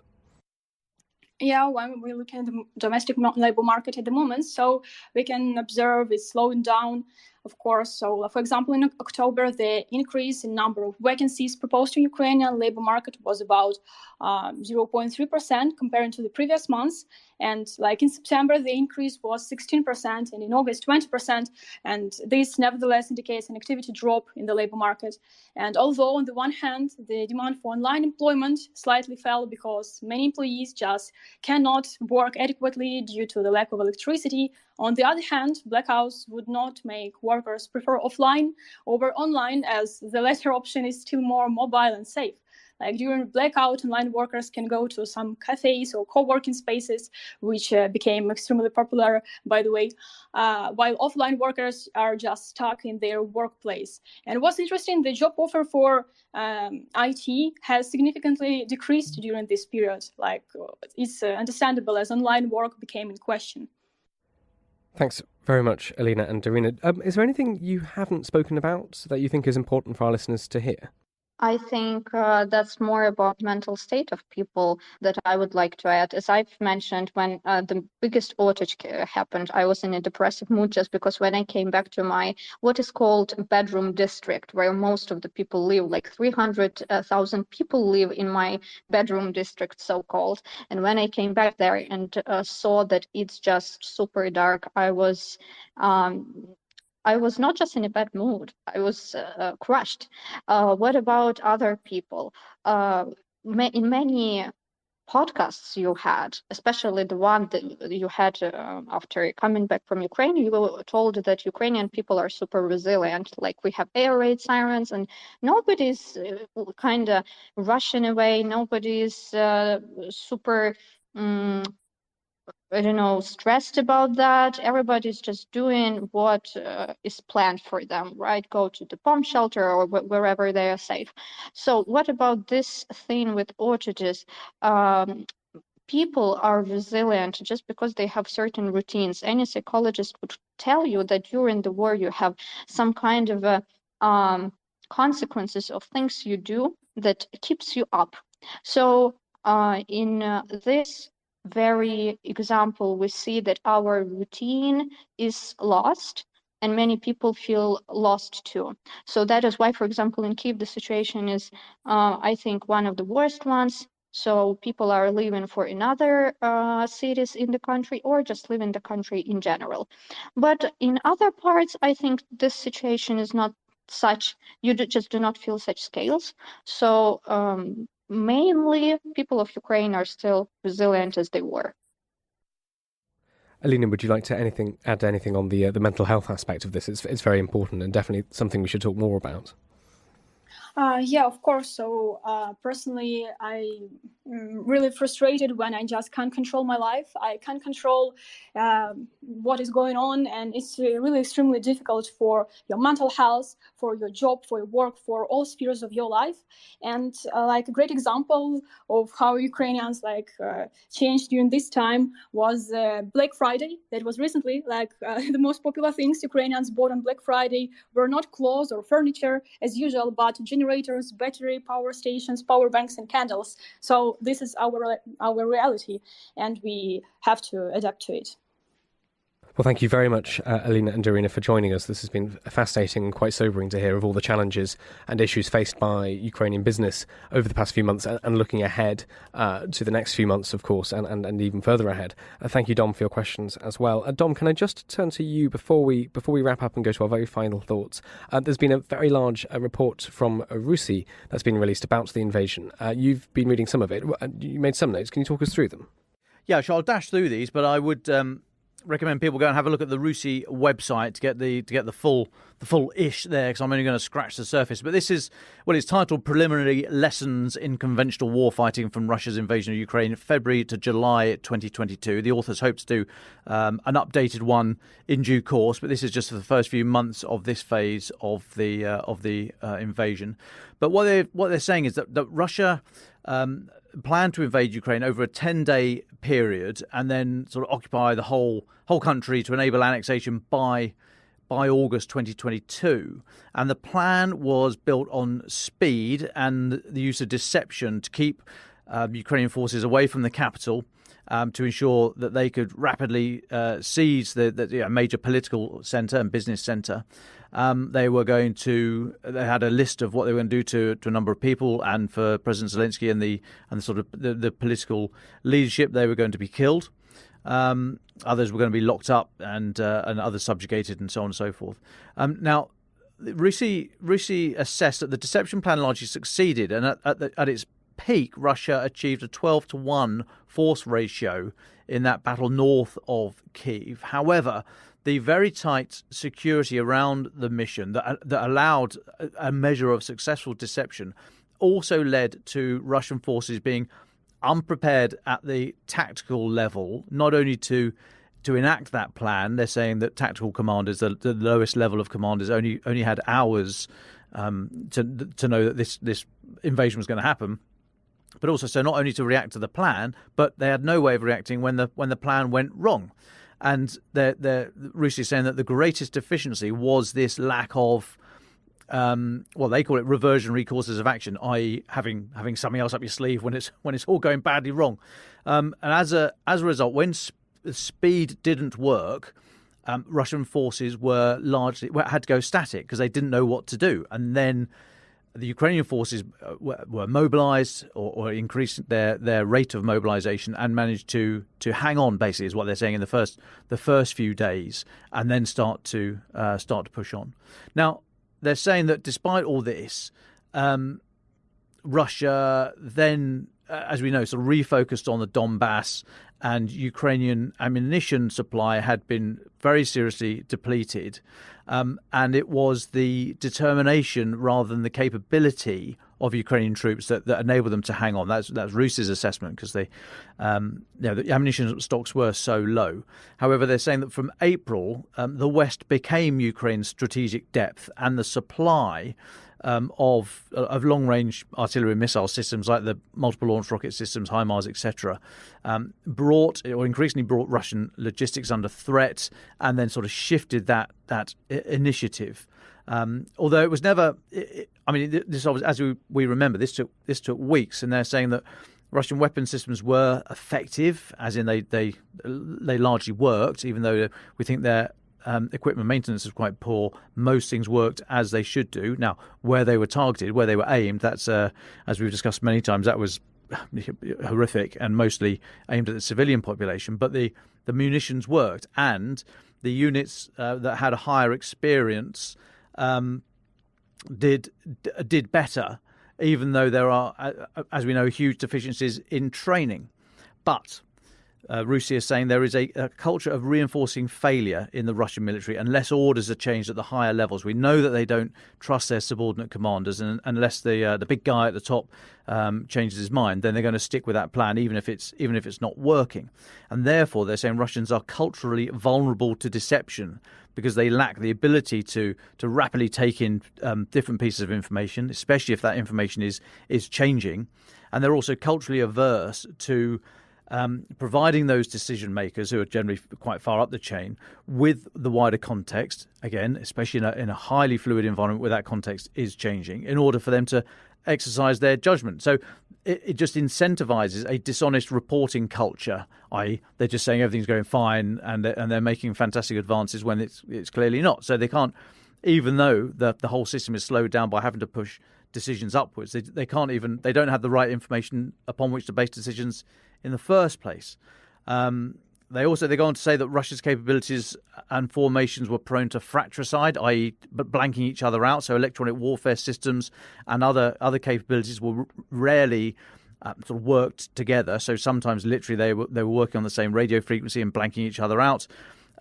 Processes for identifying friend from foe remember, a lot of the equipment, Air Force and ground equipment, was the same as former Soviet equipment. So you need some way of telling who's who. We see it on the soldiers. They wear the different coloured tape and what have you around their arms and legs and the top of their helmet.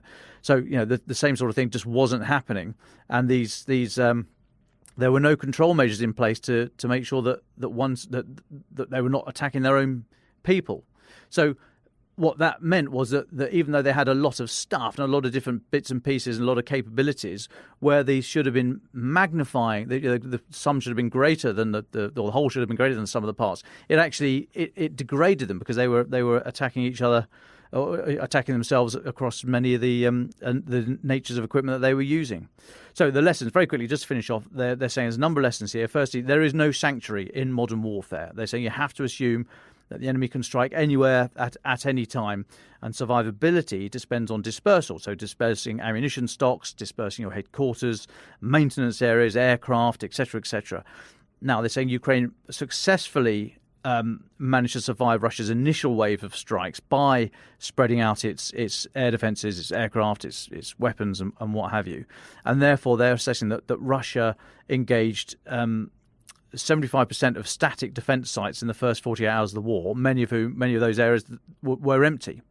They also make the point, Russia makes the point, that warfighting needs a massive initial stockpile of weapons and personnel, and then significant slack capacity, industrial capacity, and reserves elsewhere to keep going.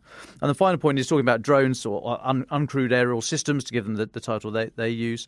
They're now saying that they are essential across all areas, basically at every level and every area of military activity.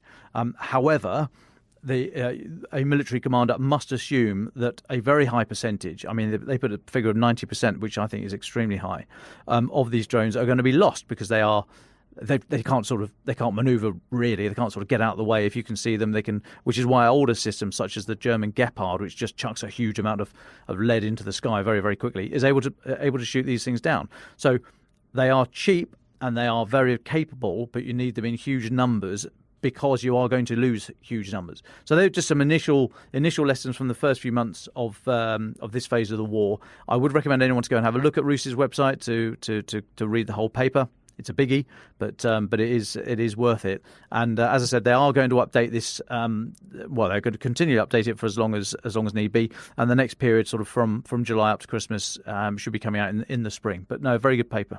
Well, thank you very much, Dom, for running us through some of the key highlights that you've seen in the Rusi paper. I think, unfortunately, we're coming to the end of our time together today. So, Darina and Alina, can I just come to you both just for your final thoughts? What will you be thinking of and considering over the next few days and weeks? And what would you want our listeners to be thinking about from everything you've said to us today?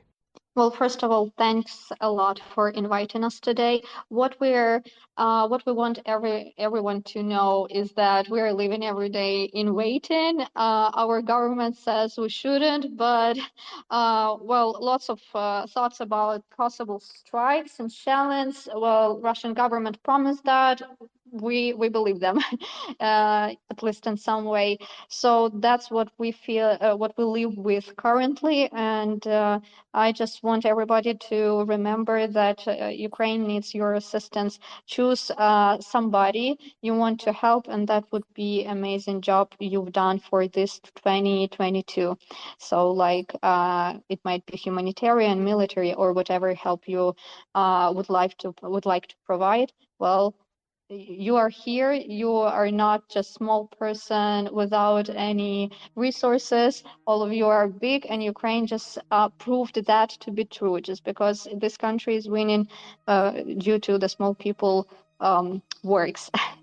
Thanks on that, and that's it from me. Yeah, thank you a lot for your invitation, and we are really glad to share with you our experience and unfortunately our reality. And your support is really vital for us, and we really appreciate it. Thank you all. Ukraine the Latest is an original podcast by The Telegraph. To stay on top of all of our Ukraine news, analysis and dispatches from the ground, subscribe to The Telegraph. You can get your first 30 days completely free at telegraph.co.uk/audio.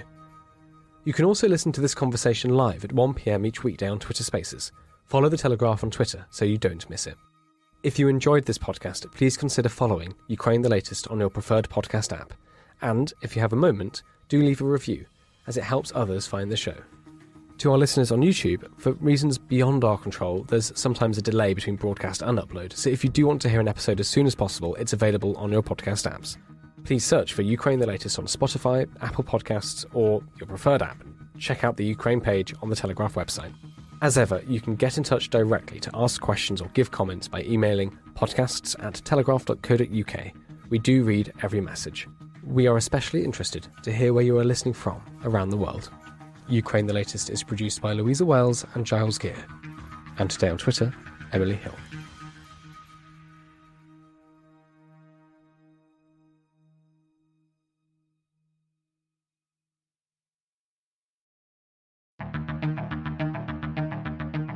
I'm David Knowles, and this is Ukraine, the latest. Today, we bring you updates from across the continent as NATO meets in Bucharest. We discuss the visit of the President of Kazakhstan to Moscow and speak to Alona Shevchenko, lead at Ukraine DAO and Kyiv Tech Summit, about crypto, fundraising, and her trips back to Ukraine.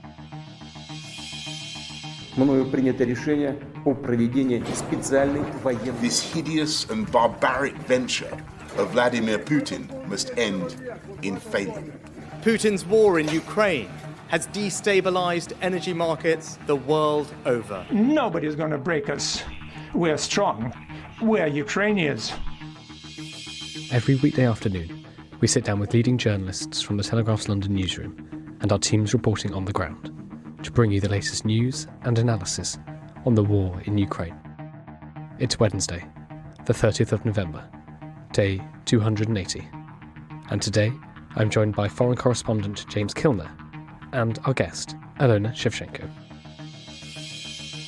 Just a few updates are needed before we talk to James. A huge fire has ripped through an oil depot in Russia's Bryansk region, near the border with Ukraine, on Wednesday, following a suspected drone attack. The Russian governor did not say what caused the fire, but the pro-Kremlin Izvestia newspaper reported it was caused by an unidentified munition dropped from a drone. The suspected attack comes after two fires raged at fuel facilities in the city in April, and there was immediate speculation that they'd been caused by Ukrainian missile strikes or sabotage teams.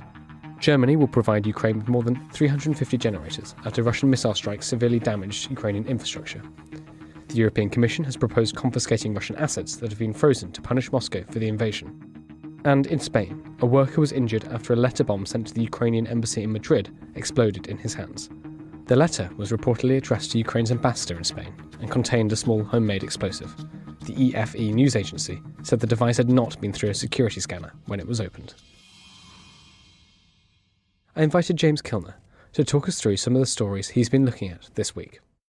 Hi, David. I think it's really important people looking at the news about Ukraine and the war today and this week keep a very close eye on what's going on in Bucharest at the NATO summit.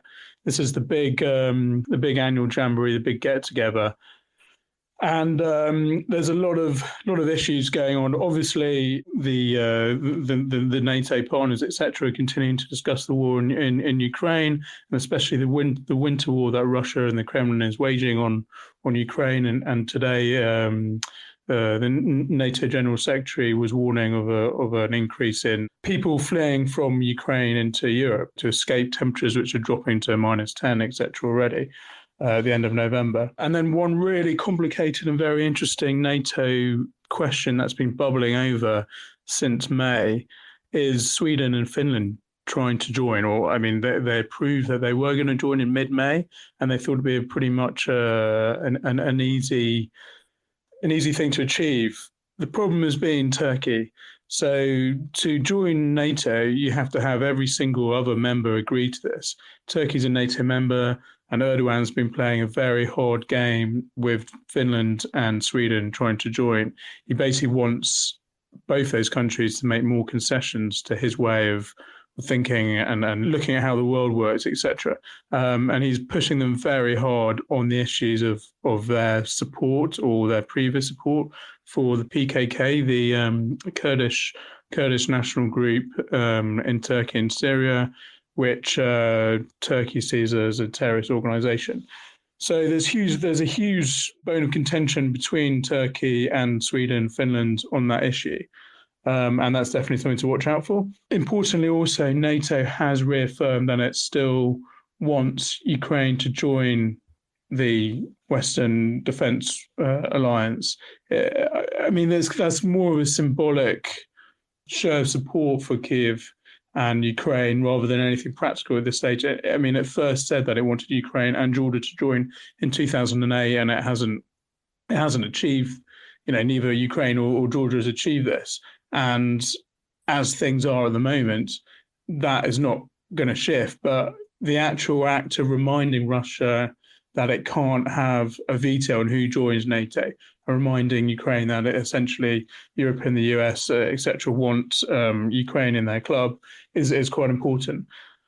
Aside from that, I was on desk over the weekend, and we had an interesting story about a group called the Council of Mothers and Wives of Servicemen. This is a Russia grassroots organization, which is fairly rare in itself. And they have been anti-war from the start. And they've become increasingly vocal since mobilization was called by the Kremlin in mid-September. And they got very upset on Friday when Putin met a hand-picked group of so-called mothers for tea at a residence, one of Putin's residences on the outskirts of Moscow, in a very carefully stage-managed photo op, video op. This in itself was interesting for the Kremlin, because it was admitting for the first time by Putin that he upset and irritated a lot of people and angered a lot of people with his mobilization call. So that in itself was an interesting insight into Kremlin thinking. But once again, the Kremlin's knee-jerk reaction is to try and absolutely control the message. And he handpicked this group of women to have tea with for a couple of hours. And they were all staunchly pro-Kremlin, pro-war women who got track records of supporting the Kremlin and being sort of on the Russian nationalist side of things. And this really upset the real grassroots groups of mothers and wives of servicemen in Russia, who have been terribly upset by the mobilization process, which has sent a lot of their men down to war on the front lines of Ukraine with only a few days of training and inadequate weapon and body armor, etc. And they, on Friday afternoon, called on Vladimir Putin to go and meet them in Red Square on the Sunday, a few days ago, and to talk with them properly, face to face. Of course, this was never going to happen, but there was maybe an expectation that the mothers would turn up anyway and try and protest against the war in Russia, as we know, are illegal. But the night before and Saturday night and Sunday morning, their social media page on the main Russian social media channel Veke had been blocked by the Prosecutor General of Russia. If you went onto the page, then it would say this page has been blocked in Russia by the Prosecutor General under the orders of the Prosecutor General. So the authorities were, they're cracking down on this. They're expecting something. They cracked down, and lo and behold, the protest or the meeting never happened. It shows the Kremlin way of thinking. They cracked down. And it shows their control of the scenario and how they can manipulate the Russian population, etc. Moving very quickly on, we had the Kazakh president, Tokayev, was in the Kremlin, travelled up to Moscow and went to see Putin on Monday. This was his first overseas visit since being re-elected as president last week. He was under a new constitution. He won a 7-year term, which must be one of the longest in the world. It's quite remarkable. But the importance of him going to see Putin was that, as he said, it was a symbolic gesture of the strength of the relationship between Kazakhstan and Russia. Now, Central Asia and Kazakhstan have had to play a very difficult game throughout this war to make sure they keep on side with the West and their sanctions and economic demands, but not alienate themselves too much from Russia, which is one of their key benefactors, etc., etc. And it had felt that the Central Asian states had shifted quite dramatically away from Russia's orbit. But this visit in itself reminds people that Kazakhstan and others have a limited room to maneuver.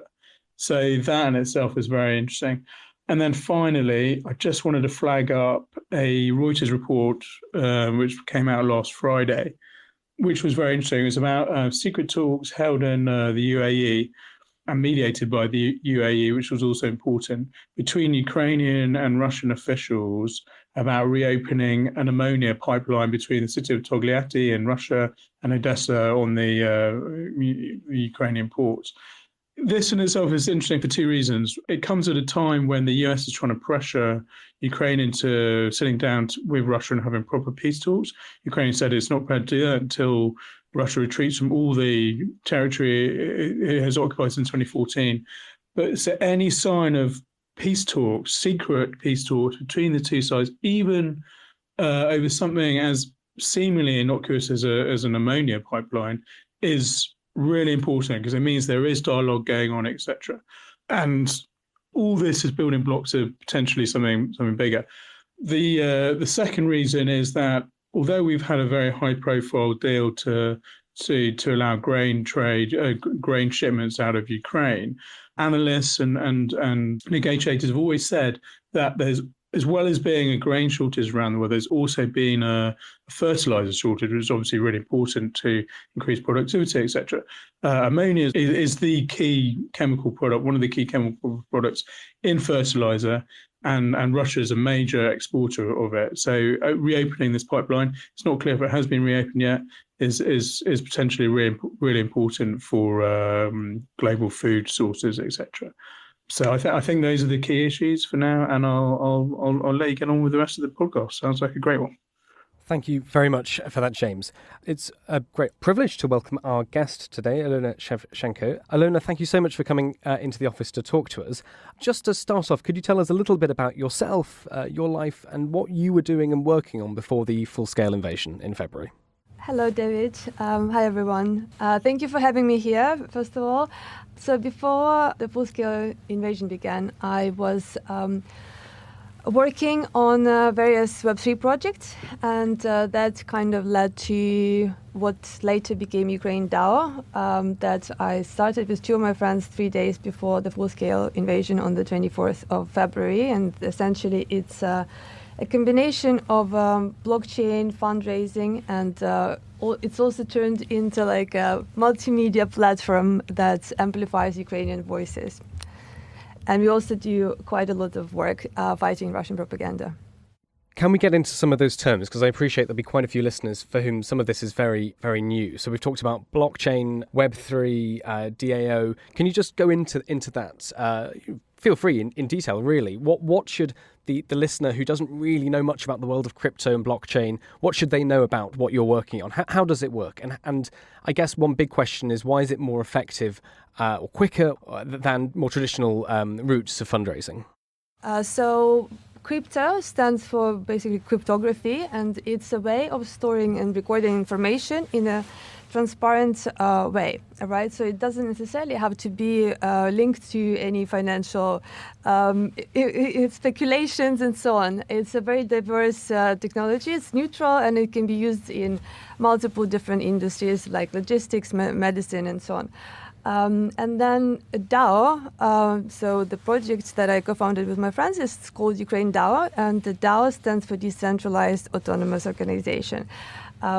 And it kind of has its origin in more technical communities that started organizing a few years ago, but right now it's pretty much with social impact DAOs, for example, it's a community with a certain mission.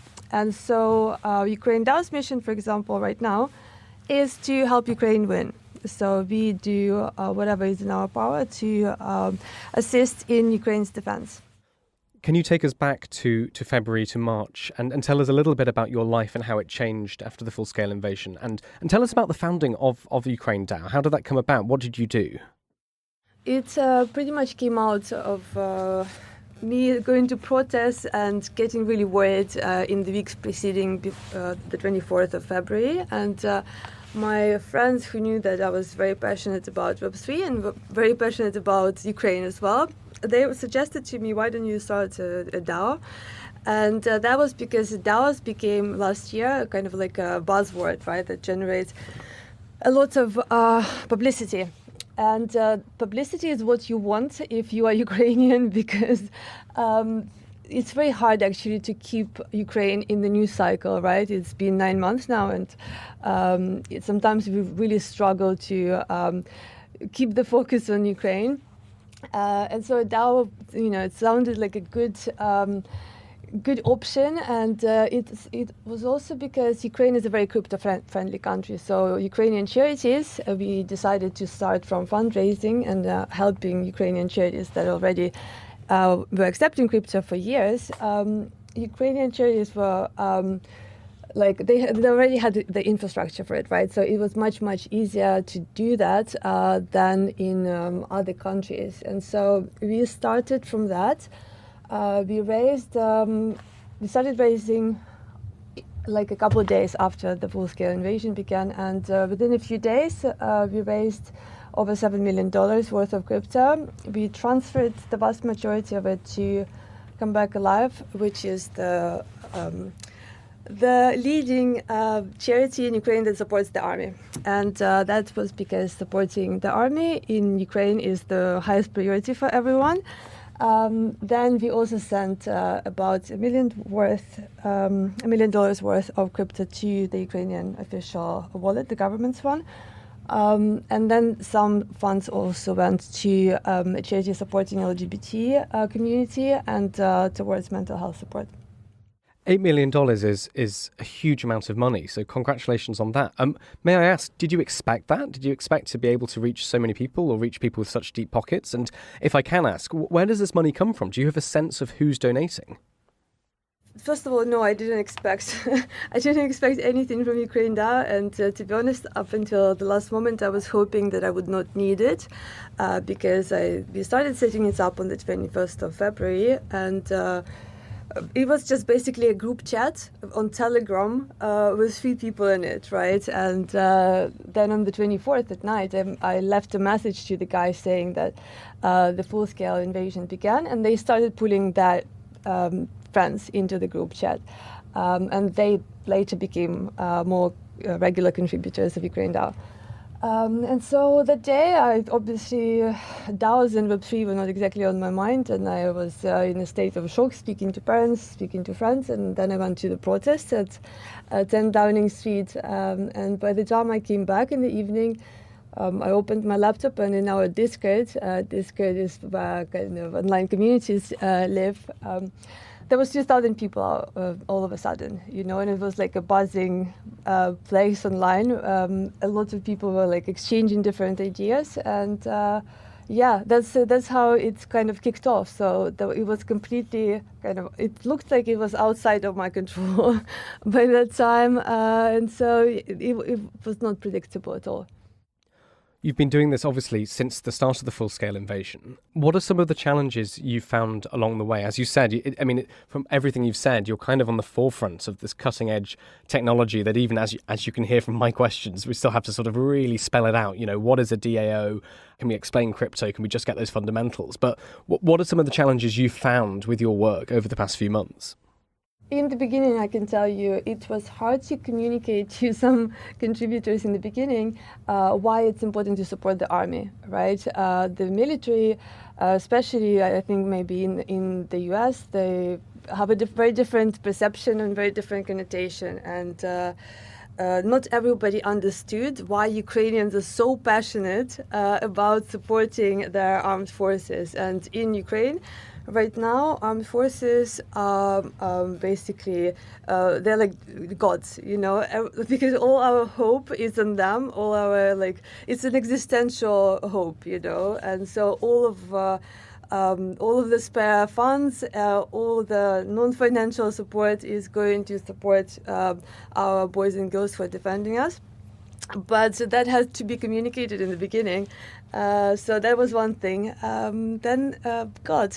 A lot of stuff. I think just communicating what it means to be Ukrainian and realizing that people just don't sometimes have the full context to the situation, right? So they started following the news on the 24th, but and they mean well. They really want to support Ukraine, but they don't yet know our history, and so a lot of work goes into kind of communicating that to them and helping them educate themselves about the prehistory, what was happening before, what was happening in 2015 when we had the Revolution of Dignity, and kind of explaining that the history of our unfortunate relationship with Russia goes back centuries. So that's a huge challenge to this day. Moving away from Ukraine now, can we talk about your trips back to Ukraine? You've been there several times this year. Can you tell us a little bit about those visits? Where did you go roughly, and what did you see? What would you want our listeners to know? I went 3 times this year. First time, I guess the main goal was to see my parents. I did not expect even to see them this year, and so I was really anxious at first because I was imagining Ukraine like just one hellish place that's in flames and so on. Had a very wrong perception of it, and then I arrived, and it took me 3 days. Took me 3 days to get there. I drove with my friend from London, and you go there, and it's obviously there is a huge front line. I think it's like 1,000 kilometers length. But apart from there, everything is very orderly, everything is very organized, and everyone is just very, very resilient and very united. And that was very inspiring to see. Second time, we organized a hackathon. It's called Kyiv Tech Summit. It's going to be an annual event. We get a lot of support from our partners, but also from the Ministry of Digital Transformation of Ukraine that are doing absolutely amazing job developing new services all the time, but also supporting grassroots efforts like ours one. And so we were visited by Ukraine's Vice Prime Minister and Minister for Digital Transformation, Deputy Minister as well, so Mikhailo Fedorov and Alex Pernyakov. And we had, we hosted a hackathon in a bomb shelter. So that was pretty amazing. That's extraordinary. Could you tell us a little more about that? What were you doing? You know, what happens in a hackathon, and especially what happens in a hackathon in a bomb shelter? So we wanted to develop solutions that would make a difference, that would make a positive impact for people in Ukraine, and solve some issues related with disinformation campaign waged by Russia, broken communication system. Come up also with, to me, the most, I guess, the most important thing, or the most, something that appealed to me the most was onboarding Ukrainian IT developers. We have a lot of them. We are a huge IT hub, right? But because a lot of companies have unfortunately struggled this year, a lot of developers ended up losing their jobs. And so kind of onboarding them, or even showing them that there are different career opportunities and different communities they could join. So to me, that was the most valuable thing in the hackathon. And in terms of bomb shelter, it was a very good bomb shelter. You know, it didn't look like one. It was hosted in Unit City, which is a really, really beautiful conference center. And if you saw the pictures, you can look them up in our website, KyievTechSummit.com.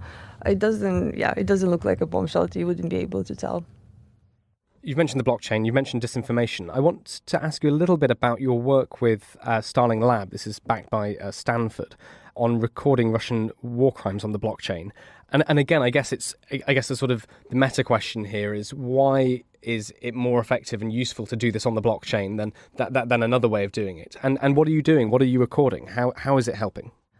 So unfortunately, we already have multiple precedents from the past of Russia committing genocide of Ukrainians specifically multiple times, and then not being held accountable for it. So our hope this time is that, the way they do it is by destroying or concealing records of what's happened, denying what's happened, and denying the fact of genocides, to be precise, and then pretending that they've changed into a more a friendly society that is not going to behave like this again, and then it happens over and over again. So Starling Lab, they work to record evidence of war crimes on blockchain and to kind of create a ledger that is going to be immutable and distributed across different networks. Our work with them that's most significant consisted of our team on the ground going to collect evidence in Kharkiv, evidence of Russia shelling a school, and they do target educational and cultural sites specifically on purpose. That's also part of genocide. And then that cryptographically stored evidence was submitted to the International Criminal Court, and that was, as far as I know, the first kind of evidence like that submitted to the court. And we are now waiting kind of how that is going to be implemented in, in the consideration. But so that was part of our work with them. You've mentioned fighting disinformation. Would you go into some more detail? What kind? I mean, I guess before that, something that's very interesting for people not from Ukraine, not in Ukraine, is what kind of disinformation you see and how you see it playing in the West and elsewhere, and then how are you and your colleagues fighting it? So we have within Ukraine DAO, we've now moved from fundraising. Our priorities have moved to fighting disinformation and propaganda and amplifying voices of Ukrainian people that have not been listened to enough, they haven't been heard enough over the last years. And that is part of, that's my glucose sensor. That's part of the problem, and that's part of why we ended up where we are. And I think the most damaging thing that we've seen is mainstream media being infiltrated by Russians and Russian narratives and Russian lies, essentially, and the use of even Kremlin-adopted terminology, right? The use of the words that are describing what's happening. For example, the use of the word crisis instead of the war, conflict, proxy war even, it ends up being very dangerous because language creates kind of mental maps in our mind that we then use to kind of make sense of what's happening. And if we use crisis instead of a war or invasion, that creates the kind of picture in our mind where it's easy to assume that there is both sides at fault, which is not the case here. So we try to promote media literacy and critical thinking skills, and we engage a lot with community members online. Try to educate them on kind of sometimes on an individual level, but we also publish a lot of materials through our social media and blogs, and just kind of to engage and educate people about why why coverage of Ukraine has to be Ukraine-centric. Just on that, what was it like? You said you've been back 3 times to Ukraine to visit your parents and to see other places around the country. What was it like coming back to the UK? Did it feel extremely strange to come into a society where, although people are following the news, it's not necessarily the thing that's on the top of their mind? How did you see that? How did you deal with that? First of all, it's very sad. It was really sad to leave Ukraine, and people often assume that like Ukrainians abroad, they are somehow disconnected from what's happening, and they are like less Ukrainian even. Sometimes there is assumptions like that. It's very difficult to be away from there. And so we try to kind of find other Ukrainians online and connect, and it's a therapeutic thing to be speaking about Ukraine online. So thank you for having me here in the first place. What's it like? It's hard. It looks like a parallel universe, to be honest. It's difficult. that's pretty much all I can tell you. No, that's fair enough.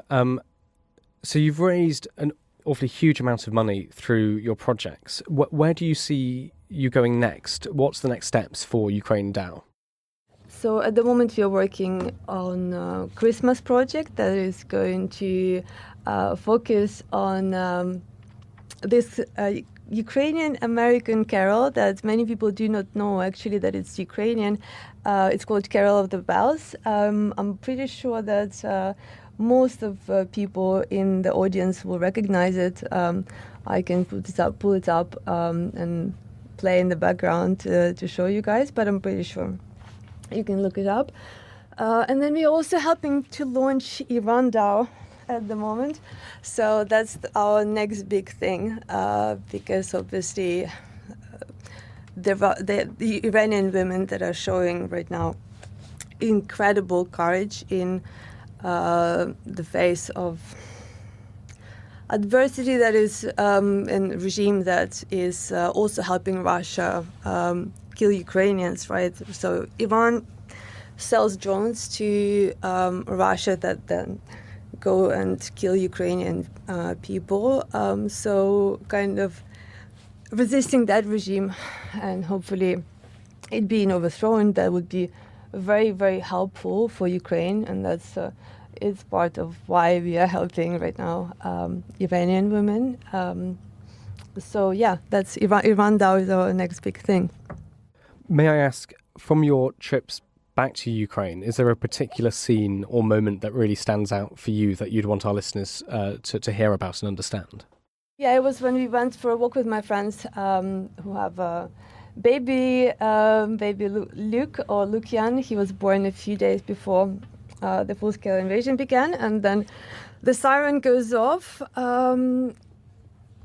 and we obviously have to go to a bomb shelter. And what we saw in the bomb shelter was really moving, and it was really sad in a way, because it was like it was a music class, and the kids that they were singing, it was a very beautiful sound, but it was also kind of about them being super used to it, right? And it was seeing how normal that became to them, being in a bomb shelter and carrying on with the with the class in such conditions. So that was, I think, one of the most profound moments, and definitely the most favorite footage that I filmed in Ukraine. Alona, is there anything we haven't spoken about that you'd want to bring up that you think is important for our listeners to understand? I think what's something that Ukrainians are trying to communicate to people at the moment is that we are going through huge trauma, and people are very often quick to kind of tone police us and to make sure that our reactions to what's happening are not too emotional, not too intense, and that's sometimes not helpful. So we try to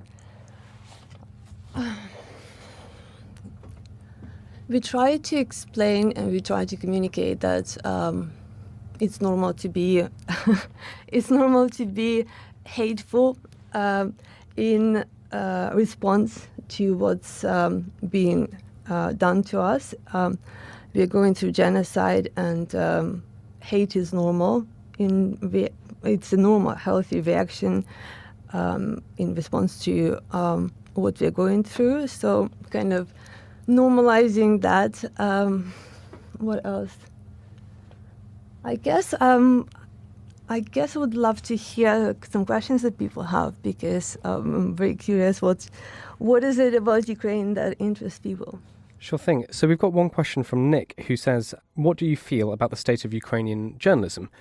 This is something we've spoken about a little bit, I think, over the past, what is it now, 192, 193 podcasts. But I think Nick is interested in your take. What is the state of play for journalism in Ukraine at the moment? First of all, I think the coverage of Ukraine is very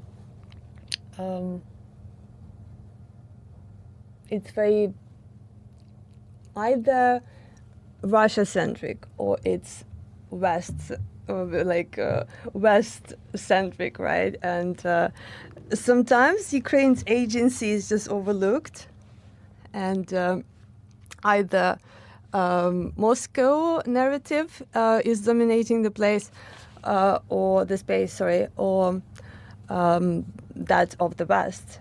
And we feel like Ukrainians think that at the moment Ukrainian voices should be prioritized and amplified, and there is not enough of that. So I think that's the biggest problem at the moment. I guess my closing comment would be that whenever there is a discussion that's covering Ukraine, it's super important to have a Ukrainian voice there.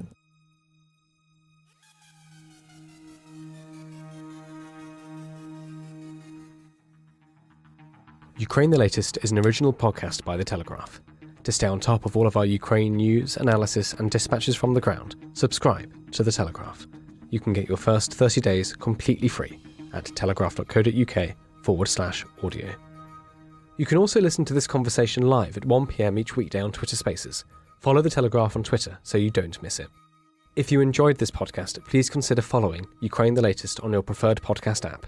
And if you have a moment, do leave a review, as it helps others find the show. To our listeners on YouTube, for reasons beyond our control, there's sometimes a delay between broadcast and upload, so if you do want to hear an episode as soon as possible, it's available on your podcast apps. Please search for Ukraine the Latest on Spotify, Apple Podcasts, or your preferred app. Check out the Ukraine page on the Telegraph website. As ever, you can get in touch directly to ask questions or give comments by emailing podcasts@telegraph.co.uk. We do read every message. We are especially interested to hear where you are listening from around the world. Ukraine the Latest is produced by Louisa Wells and Giles Gear. And today on Twitter, Emily Hill.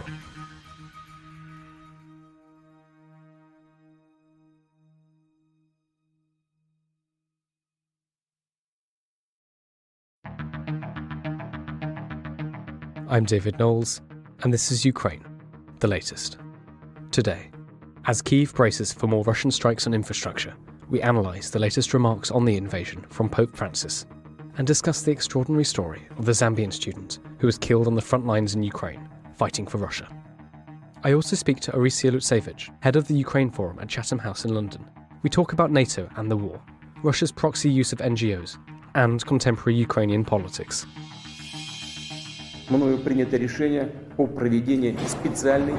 This hideous and barbaric venture of Vladimir Putin must end in failure. Putin's war in Ukraine has destabilized energy markets the world over. Nobody's going to break us. We're strong. We're Ukrainians. Every weekday afternoon, we sit down with leading journalists from the Telegraph's London newsroom and our teams reporting on the ground to bring you the latest news and analysis on the war in Ukraine.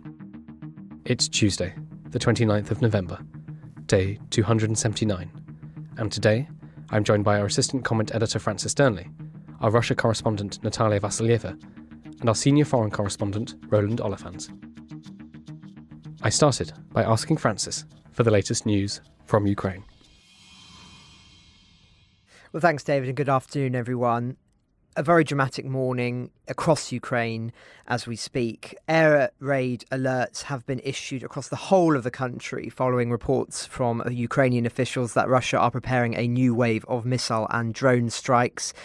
Kyiv Mayor Vitaly Klitschko has urged residents to stockpile on food in anticipation of the worst case scenario, talking about food, water, warm clothes and power banks being a priority. And this comes also off the back of President Zelensky yesterday saying that the upcoming week can be as hard as the previous one. Of course, we spoke at length last week about just quite how severe things were in many of the cities in Ukraine and in rural areas. And it would appear that they're expecting there to be a similar level of loss of water and a loss of electricity this week as well. broadly speaking, Ukraine is still struggling to restore full power nearly a week after the wave of Russian missile strikes that damaged those crucial energy facilities across the country. The national power grid operator has said the electricity deficit has risen slightly from Monday following the emergency shutdowns at several of the key power plants scattered around the country. Indeed, there was a statement that's just gone out. I think it went out maybe about 15 minutes ago, saying that there's a current deficit of about 30%. Usually electricity producers provide 70% of the electricity consumption, but the deficit is 30%.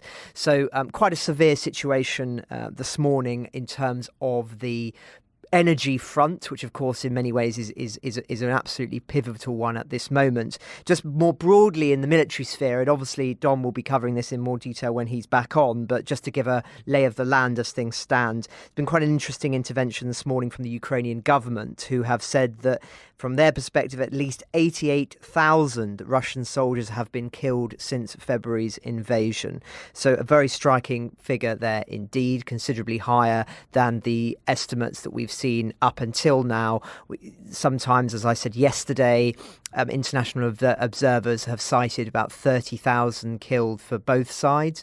As I said yesterday, believe that those were low for the Russian numbers, and it would seem that the Ukrainian government, as I say, these figures cannot be verified. Of course, their numbers are likely to be higher, but nonetheless, this is considerably higher, are closer to perhaps what some other observers have said, which is that actually the figures are considerably higher in terms of the numbers killed.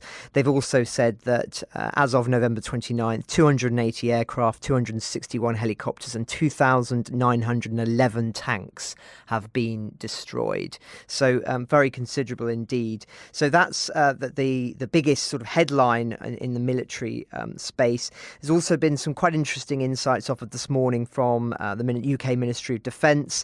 They've talked about how the strategy of battalion tactical groups known as BTGs. This has sort of been a mainstay of the Russian army for a long time. It typically sort of comprises of a battalion or 2 to 4 companies reinforced with air defence, artillery, engineering, logistical support. That these are effectively been stopped being deployed now as a consequence of the way that the war is going. And for some people, that marks a very considerable decline in the capacity of the Russian army to operate effectively. They've been absolutely pivotal in victories in the past. And so if this is true, then I think it should be seen as quite a significant development. But I know that Roland has some thoughts on this. Thanks, Francis. Well, let's go to Roland Oliphant, our senior foreign correspondent. Roland, what would you like to add? On the BTGs, I don't have a terrific insight, but it strikes me as a sign that the BTG concept, as it has hit reality in the Ukraine war, has kind of failed, really. I mean, the idea of a BTG is to have this self-contained, as Francis said, battalion-sized unit which has everything it needs to do its own thing. So artillery, reconnaissance, support, logistics, all of that together in a kind of, up to 800-man unit. And it's a great idea, right? If you can make it work. But there have been problems with it from the get-go. I mean, one of the problems is that one of the successes Russia had with BTG deployment was in 2014, 2015, in the first invasion. And that ended with, frankly, a decisive Russian victory. But they had real trouble pulling it together. I mean, they sent in a tank unit from the Far East, from Buryatia, we think, into Donbass in that last winter stage of the war around December, January, February, from 14 to 15. And, as we understand, they had to pull units together to make a BTG because it turned out they didn't have enough professionals available, just because of this long-running problem in the Russian military of paper soldiers, fake soldiers. You say you've got this many professionals, but actually most of your men are conscripts. You pocket the cash. The high command doesn't know you're up to strength. So that was an issue going into this war. And the other thing about BTGs, of course, is that they're, it kind of goes back to the idea of the core, which Napoleon came up with. This idea of a kind of autonomous all singing, all dancing thing that can act like its own little army. Great for offensive warfare, but the offensives haven't been going too well. And when you've lost a lot of junior officers, a lot of NCOs, a lot of your experienced guys, and you're having to kind of knit things together in different ways to kind of keep things going, and you've got complicated tangles of chain of command between the regular military and your DNR, LNR levied militias from eastern Ukraine and Wagner. You find yourself having to basically improvise as it goes. So I think it's quite an interesting moment, probably in the evolution of Russian military thinking, coming up against the hard reality of going up against a peer enemy. And I'm sure when the war is over, there'll be lots of military thinking going at this, going, okay, why did the BTG system have to be abandoned? Was it because it was unsound? Was it because it wasn't done properly? Or was it because it's just not suitable for this war? But definitely an interesting development from the kind of war nerdish point of view. Well, thank you, Roland and Francis. Francis, can I just come back to you quickly before we go to Natalia? Francis, you have one more military update for us. Yes, I'll just be brief on this because we've been talking about this issue now for several weeks. This question of what weapons the Ukraine need next and want next, and what the West is willing to provide. So we've heard an update this morning that the US could send, crucial word there, could, Ukraine some cheap new precision missiles that are capable of hitting targets 100 miles away, which of course would allow Kyiv to strike targets much deeper behind Russian lines than they currently are capable of doing so. The Pentagon is said to be considering a proposal by Boeing to send the ground-launched small diameter bomb, that's the GLSDB system, as the West struggles to meet Ukraine's demand for more arms.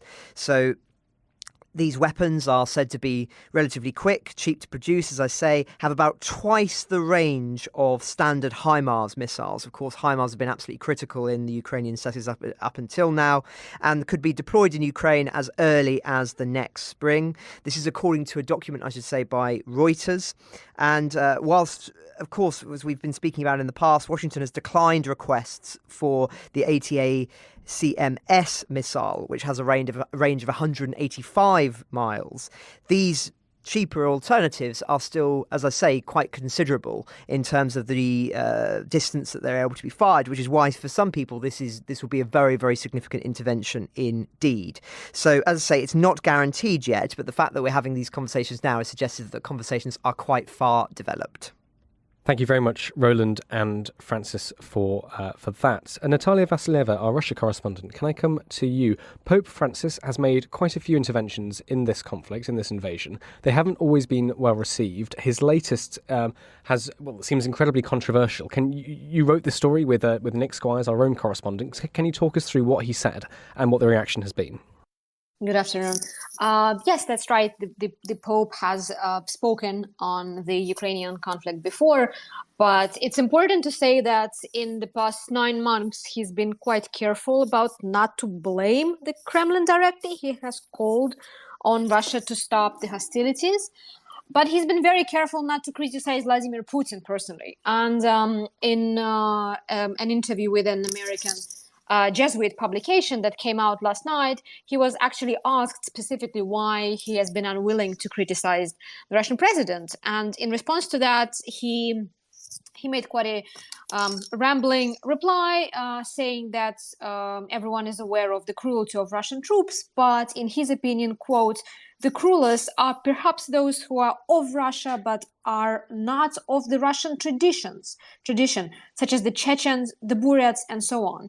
So those comments didn't play well with anyone in Russia, pretty much, whether they are pro-Kremlin or anti-Kremlin, because obviously they singled out just those two ethnic Russian minorities somehow for crimes committed in Ukraine. Now, we saw the Chechen leader Ramzan Kadyrov being particularly active in the war in Ukraine. We saw reports of ethnic Buryats spotted in several towns outside Kyiv. many local residents pointed out people of those particular ethnicities. But it's important to say that those reports came in the initial weeks of the war. And for many residents of Ukraine, those people simply looked too exotic, so they would stand out compared to thousands and thousands of ethnic Russian soldiers. And when the massacre of Bucha happened in April, there were reports of ethnic Buryats leading the massacre. Those reports were subsequently debunked. Ukrainian authorities recently published a major investigation along with independent Russian media outlets naming and identifying Russian soldiers who were involved in that atrocities. They were Russian soldiers of all ethnicities. There is no basis for anyone to say that that particular ethnicity is to blame or was the cruelest. And those comments were Russian authorities sounded quite offended by those comments, from of the Russian Foreign Ministry spokeswoman to the Russian ambassador to the Vatican, who was never known for being too critical of the Holy See, and even for him that obviously was too much, and he issued a note of protest to express, quote, his indignation against the strange remarks attributed to Pope Francis. It's also important to say that there's quite a large anti-war community in Buryatia and outside of Buryatia, which is a Russian region in the east of Siberia, mostly populated by people of Mongol origin. And we've seen quite a large number of rallies abroad and different online protests by Free Buryatia Foundation. That's like a grassroots organization founded by ethnic Buryats who've been very vocal about their opposition to the war. Their leader, for example, this morning publicly called Pope Francis the racist and expressed her astonishment why, instead of putting a finger on one ethnicity, Pope Francis didn't blame Vladimir Putin directly or the Kremlin. So yeah, we have yet to see what the Vatican says. There has not been any response from the Vatican to what appears to be a major political scandal in Russia and abroad. Well, thank you very much for that, Natalia. That was very comprehensive and took us into, I think, why it was deemed so controversial, Pope Francis's remarks. Francis Sterny, I know you've got some thoughts on this. Well, yes, just a little bit of historical context on the significance of this debate. I mean, I think the Catholic Church will be very sensitive to this issue and charges of perhaps getting the Ukraine war wrong, if that's the way of articulating it. I mean, you might think the historians are a rather mild-mannered bunch, but one of the most hotly contested debates at the moment is known as the Pius Wars. And this is around the role of Pope Pius XII during the Second World War and his role in not doing enough, as some critics have said, or quite the opposite, of doing a lot with regard to the Holocaust and in denouncing the Nazis in their invasions of sovereign nations in Europe. In 1939, for example, Pope Pius XII expressed dismay at the invasion of Poland, but did not ascribe blame to anybody. So you can see why some historians have been particularly critical of that view. I mean, I think, as I say, this is a very, very contested area of historical scholarship, and there are some who are absolutely adamant that the Catholic Church should have done a lot more, who say that there was not enough outright condemnation of the actions of the Nazi state and of the Holocaust. There are those who point towards the rat lines, which were essentially a means for senior Nazi officials to be smuggled out of Nazi Germany before the end of the war. And Brazil and other countries. So there's that side of the view. And then the other side of the view is actually that much more was done than has been widely recognised, that there was a lot of private backstage conversations taking place between the Vatican and the Nazi state, and indeed lots of individual acts of heroism by senior priests within the Catholic Church to save Jews and other people who were persecuted by the Nazis. So, as I say, a very hotly contested area, this, which is why I mention it, and is a really ongoing historiographical debate of lots of interest. But I mention it here because because I think it's important to frame this dispute about and reactions to how the Vatican are seeing on this within this broader struggle about the Vatican's role in the big issues of the last century. And indeed, this issue is one that I think people will have a lot of different perspectives on what the Vatican has done. It may be one where, and it won't be for many, many years until we know the true nature of the Church's role in trying to stop this war, or in perhaps not doing enough. Well, thank you very much for that, Natalia and Francis. Roland, can I come to you? One of our previous guests, Owen Matthews, has written a fascinating piece in the British magazine The Spectator, which you've read. I thought it'd be interesting if you give us a summary of what you think of what you found there. Right. Yes, exactly. So Owen Matthews, who was on the podcast, I do not have the date in my mind, but I'm sure you do. But do look back through our archives and listen. It was a fascinating interview. Owen Matthews has a piece in The Spectator. I believe it might be an extract from or a summary of some stuff he reported in his new book that's out. But it's fascinating. He's basically looking at the relationship between Russia, China, and the United States, and the role of China in this war, which has been opaque, to say the least. So when the war began, everyone was wondering, is China going to back Russia, its ally, or not? There's obviously been a lot of diplomacy, tugging back and forth, the Russians saying to Beijing, come on, lend a hand, and the Americans saying to Beijing, oh, for God's sake, don't, this is a bad idea.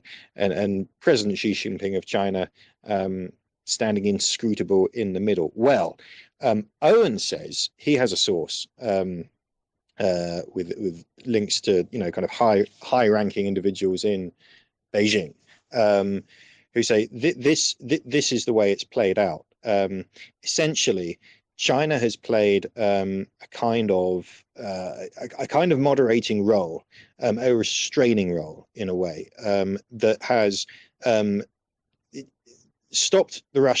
maybe stopped the Russians from going through with their nuclear threats, but there is a quid pro quo, and the quid pro quo has been the Americans refrain from providing Ukraine with some of the more modern weapons that the Ukrainians have demanded. So, for example, Owen claims, citing his sources, that if you remember back at the beginning of the war, in the first week or so, Poland came up with this plan to send 26 to 33 MiG-29s to Ukraine. They said, look, if the Americans provide us with some modern fighter jets to backfill this, we'll send them over.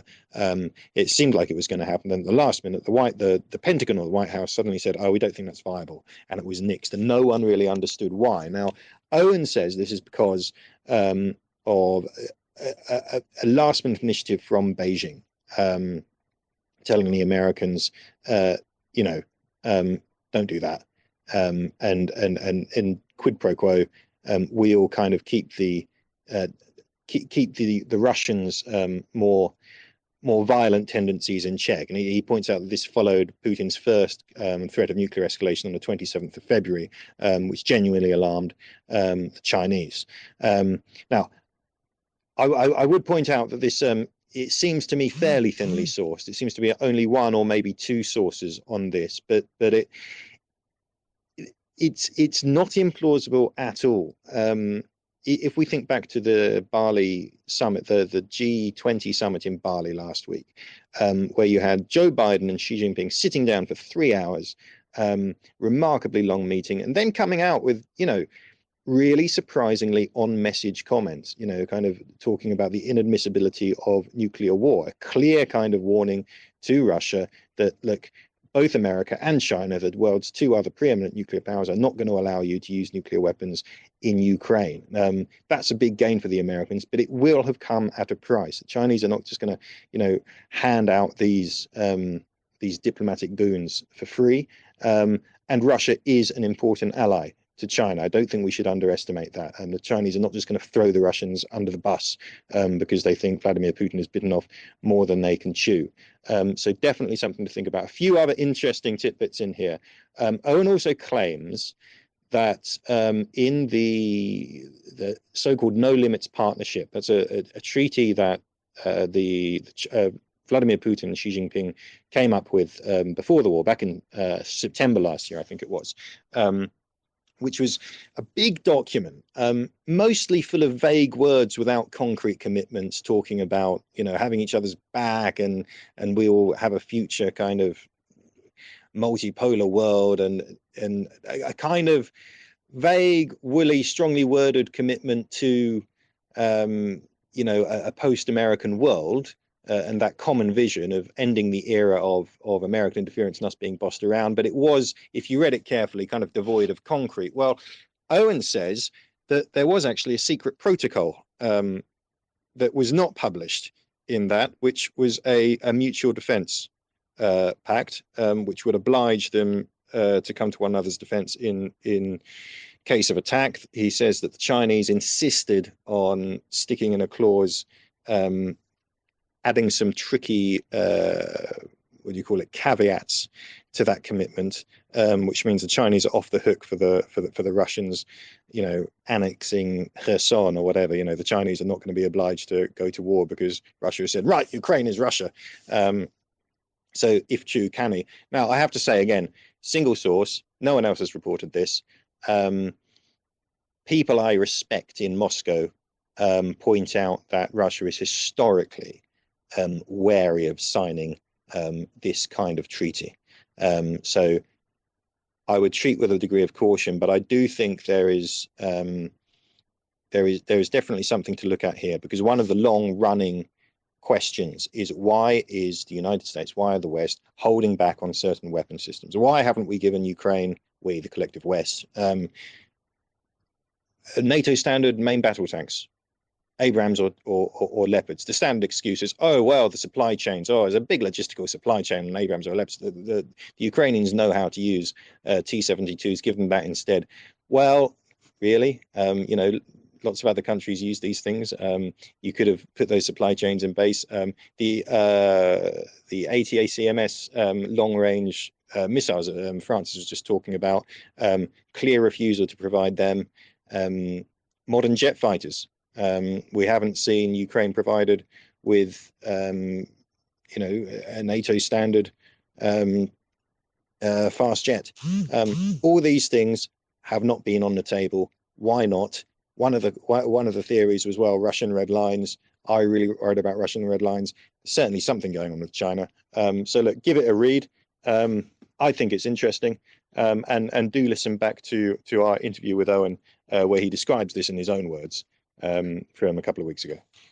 Thank you, Roland, very much for that summary. I think you're right to point out that we should treat this with quite a lot of caution. But as you said, interesting nonetheless, and it certainly speaks to some of the issues that we've been discussing for months now, and some of the issues that really lie at the heart of the West's collective West's response to the invasion of Ukraine. Just before we go on, Natalia and Francis, just wondered if you had anything to add, or any thoughts or any nuance to add to that. Well, I would just echo what Roland was saying there in terms of its significance and importance on so many different fronts that we've talked about now for some time.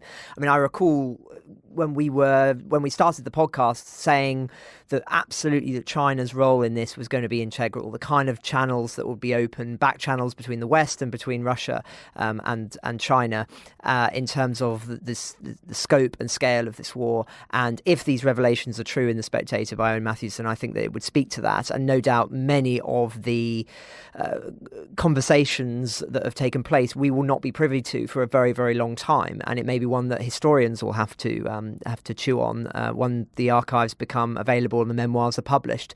But as I say, it doesn't surprise me because that these conversations are taking place, because it would also explain the decrease in nuclear rhetoric that we saw after that particularly heated period. It would explain that, and it would also explain, to Roland's point, why certain weapons have not been delivered. So these kind of conversations happening behind closed doors are absolutely vital. And unfortunately, of course, from a journalist perspective, it's quite rare for us to get access to those until sometimes several months after the fact. Well, thank you very much. Natalia Vasilyeva, I want to come to you next, and unless you have anything to add on that, please feel more than welcome to. But you've been looking at this extraordinary story of I believe, a Zambian student in Russia who ended up on the front lines. Can you talk to us about that? Yes, sure. As our readers may have heard, a couple of months ago, just before Russia announced the partial mobilization, there was a drive to look for recruits for the Russian war effort in prison. And Yevgeny Prigozhin, the founder of the notorious private military contractor Wagner, was actually seen himself trying to recruit convicts in Russian jail. And just earlier this month, we heard about the death of a man from Zambia. And the government of Zambia has been quite vocal about the issue. It has made several statements. It has publicly urged the Kremlin to explain how a Zambian national who was serving his sentence in a Russian prison ended up dead, and not just dead, but dead in eastern Ukraine. And just this morning, we heard from Mr. Prigozhin himself, the founder of the private military contractor Wagner, who confirmed that Zambian students identified as Lemihani Nathan Nirenda, aged 23, has indeed been killed in eastern Ukraine. And Mr. Prigozhin also claimed that he himself recruited Nirenda, and that happened sometime earlier this summer.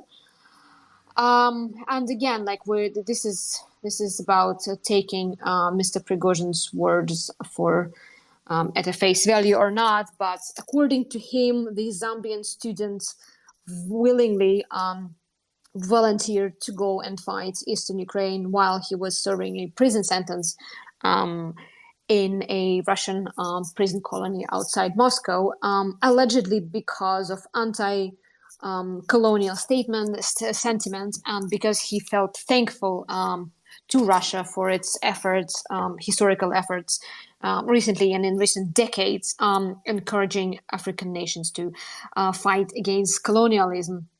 Now, the Zambian student's case has been quite publicized in his native country, and we've seen Zambian media looking quite closely into that case. And what we know is that Lemihani Nirenda was a student in Russia. Apparently, he was a very bright student back home.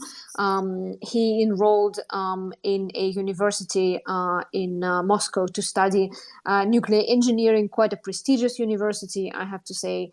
And 2 years later, he was apparently working as a part-time delivery driver. And this was around the time when he was arrested by Moscow police, allegedly with drugs, and later on sentenced to 9 years in prison. Again, when I heard about this case, that sounded quite familiar, because we have Russian police is infamous for planting drugs on suspects. They are infamous for using drug possession as the most common, the most easiest to pin down crime if they wanted to improve their statistics. So it looks like this man simply fell victim to that scheme. And 2 years down the line, he was in a prison colony outside Moscow, which is where the Wagner mercenary group recruited him. We have heard from his family, who say that they had no knowledge of him ever wanting to go to fight. All we know that he called his family from prison saying that he was being released. They had no other details until they heard from a man in Russia earlier this month telling them that he died, and that the parents should come to Russia and pick up his body. Well, thank you very much for that, Natalia. In so many ways, what a really wretched story to have to report on. Roland and Francis, do you have any reaction to that? Anything to add before we move to Francis's final political updates? I was just going to endorse what Natalia said about kind of very familiar, kind of sounding, given the reputation of Russian police for planting drugs on people, and also, the unfortunate fate of a lot of guys from Africa, guys and girls from Africa who go to study in Russia, and quite often find themselves in quite tricky positions once they've gone to study.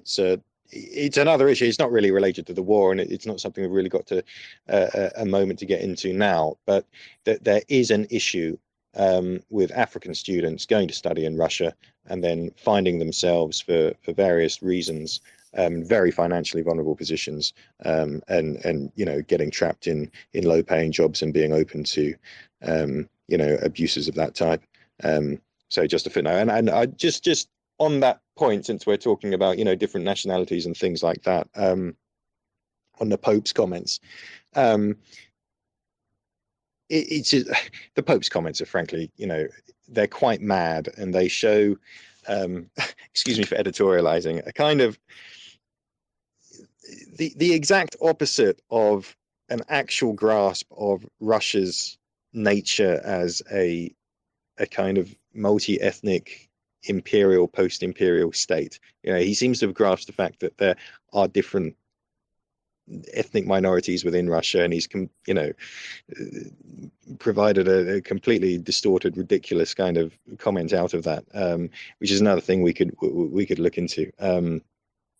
But I just read those comments this morning, and I thought someone has to say this. It's so out of touch with reality or an understanding of the nature of that country. It's just, it's kind of hopeless. Anyway. Thank you, Roland. Thank you, Natalia. Francis, you have a few more updates for us, I believe, before we go to our final thoughts. Yes, well, I'll try and whiz through as quickly as I can. So quite an insignificant story in the political realm this morning. NATO has committed to a future Ukraine membership. That's according to the Secretary General of the organisation, who has reaffirmed the military alliance's commitment to Ukraine, saying that the war-torn nation will one day become a member of the world's largest security organisation. He said, quote, "NATO's door is open. Russia does not have a veto on countries joining," he said in a reference to the recent entry of North Macedonia and Montenegro into the security alliance, and said that Russian President Vladimir Putin will get Finland and Sweden as NATO members soon. So, as I say, this is all coming on the back, of course, of what was meant to be a war that would divide the West, that would divide NATO, that would cause it all sorts of headaches. And actually the complete opposite has happened here. This has been a unifying force, and indeed, as he references there, Finland and Sweden are very much on the way to joining. It's more or less been signed off now, and this. In sense of Ukraine's future, I think they'll be absolutely cock-a-hoop at this morning, because whilst it may only be confirming what we already knew was the direction of travel, if Ukraine were to enter the NATO alliance at the end of this war, then I think that would offer them the security guarantees that they will desperately want after this invasion, because the risk for Ukraine is that whatever the end of this war looks like, that if there is a pause in hostilities, that at the first opportunity of strength, Russia will then do something else and will seek to resume operations. This is assuming that there were, as I say, some kind of ceasefire or something like that. So in that, for fear of that, they will be absolutely certain that whatever they agree to, the Ukrainians, they will have security guarantees. The security guarantees they were once promised, of course, by the West, but were not secured. And so this would offer that with NATO membership, because, of course, an attack on one NATO member is an attack on all. So that's, I think, the lead political story. Just another couple that I wanted to touch on briefly. Coming off the back of this, ministers from Sweden, Norway, Estonia, Iceland, Latvia and Lithuania have all travelled to Kyiv today to further condemn Russia's invasion and to offer their symbolic and obviously political support to the country. They've met with President Zelensky in a pledge of ongoing support. There's been some quite striking remarks from them, just reiterating the line that the only way the war ends is with Putin's defeat. So obviously a symbolic moment when you see all of those significant ministers together in one go. I believe they took the train there, but I'm not certain. But either way, this train journey now seems to be very well utilised by politicians across Europe. I think Boris Johnson's used it. I think Ursula von der Leyen's used it. So and I think that it has its own chef as well on board. But anyway, that's by the by. And then just lastly on the state of US and Russia relations. There's been quite an interesting story this morning about how the communications line between the militaries of the United States and Russia has been used only once since the start of the war. This is from an official who spoke on the condition of anonymity, who said that the US initiated a call through the deconfliction line to communicate its concerns about Russian military operations near critical infrastructure in Ukraine. Ukraine. So that would suggest that it was not nuclear related, which is what one might expect, but rather had something to do with critical infrastructure. Unfortunately, we don't know any more than that. Those are the only details that we know. But nonetheless, quite interesting, I think, in two respects. As I say, the first is that I think if it's relating to critical infrastructure, it may be something to do with Zaporizhia, so that it's energy related, but it's not nuclear weapon related. But there are obviously concerns about the radiation risks attached to that. But as I say, I don't know that. I'm just saying that that's perhaps a possibility. I think the other interesting thing about this is that, of course, this line is still open and is still being utilised, which would, I think, speak to the fact that both sides, as we've spoken about probably about a month or so now, that we know that there are still extensive dialogues taking place between both armed forces for fear of obviously accidental escalation. So I think it's interesting in that respect, but I think it's also right to point out that there's been another story today that Russia has indefinitely postponed nuclear weapons talks with America that were scheduled for later this week. They were due to meet in Cairo tomorrow to discuss resuming inspections under a new reduction treaty, but Russia have pulled the plug on that, saying that, in essence, that the United States are operating in bad faith. The US State Department has said that unilaterally postponing the meeting and stating that it would propose new dates in due course.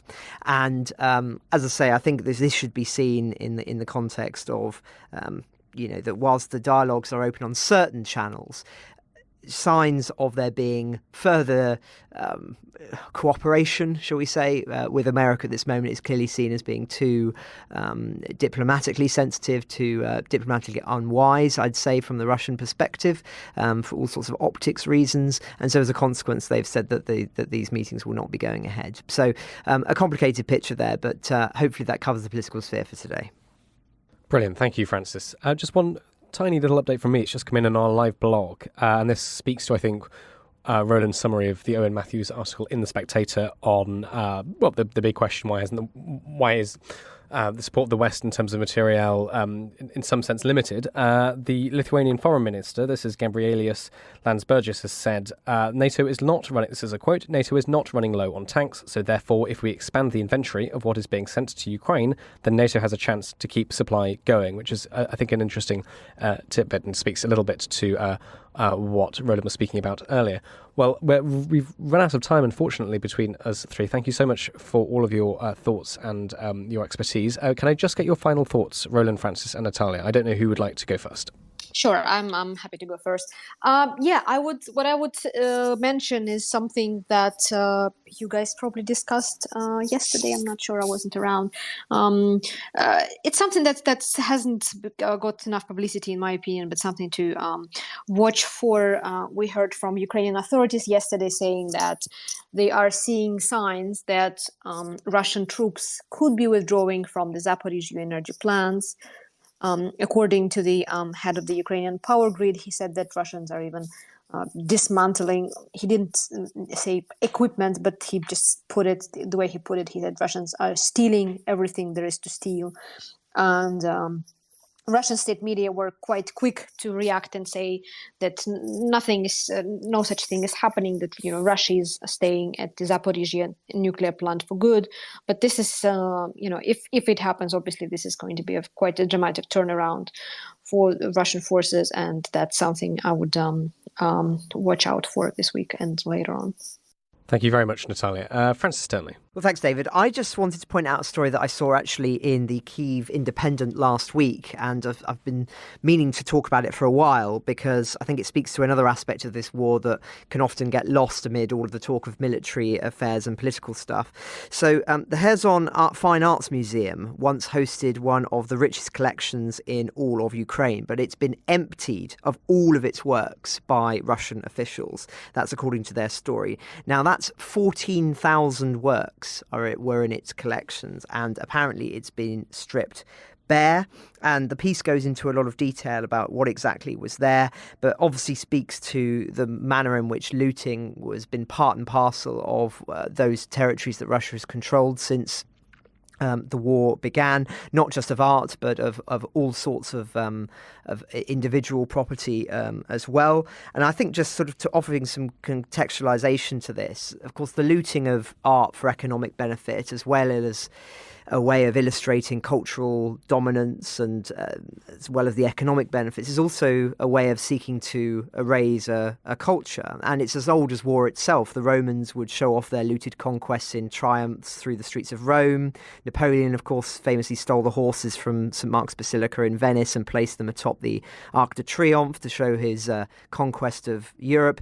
In modern times, both the Nazis and the Soviets perhaps offer the most egregious examples of art that's been looted, although I would say with one key difference.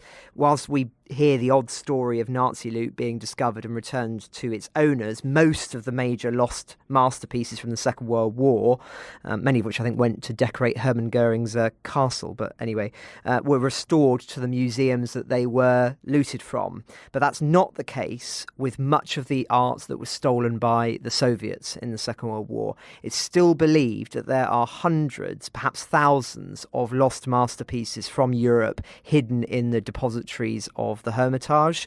They're in a sort of state of perpetual limbo because they were declared that they would almost certainly, if they were discovered, if they were declared, they would be almost certainly restituted at considerable expense and amidst considerable international outrage that they've been holding on to them for so long and have not made them public.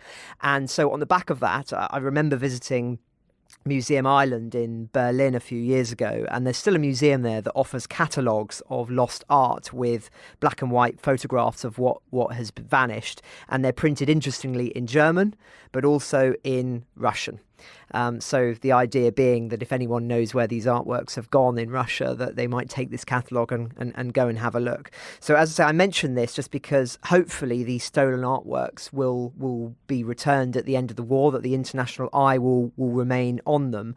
But the risk is that that will not be the case, and that these artworks will be lost potentially not just for a generation, but for a very, very long time indeed. And so it's really important, I think, that the international community, whilst paying, of course, as much close attention as it has to war crimes, that it also pays as much attention to cultural crimes too. Thank you very much, Francis and Natalia. Natalia, we do have a question from listeners, but unfortunately I think we've run out of time today, so I promise we will get to it next time you're on. Roland Oliphant, would you like the very final words? Sure. I mean, I think, look, this morning there's been obviously this big air raid alert in Ukraine, then cancelled, but it looks like something is coming. Zelensky was very clear on Sunday night, we're expecting something nasty. There's been a lot of Twitter chat. Ukrainian intelligence has been talking about the Russians, loading up their strategic bombers ready for a strike. It's very likely today, tomorrow, this week, we're going to see another one of these absolutely devastating, horrible, 100-odd cruise missiles slamming into Ukrainian energy infrastructure across the country. Possibly they're waiting for the NATO foreign ministers meeting in Bucharest to wrap up. Show of strength that would be very in character for Vladimir Putin, snubbing his nose at the talking shops of the West. That talking shop, by the way, is again important, and it speaks to what Owen Matthews was talking about in his article. That what are the limits on NATO provision, Western provision and support of arms to Kiev. So both very important things to keep an eye on. I've had a moment to think about those rambling thoughts I was expressing about what the Pope said about atrocities being committed not by Russians themselves but by ethnic minorities within Russia.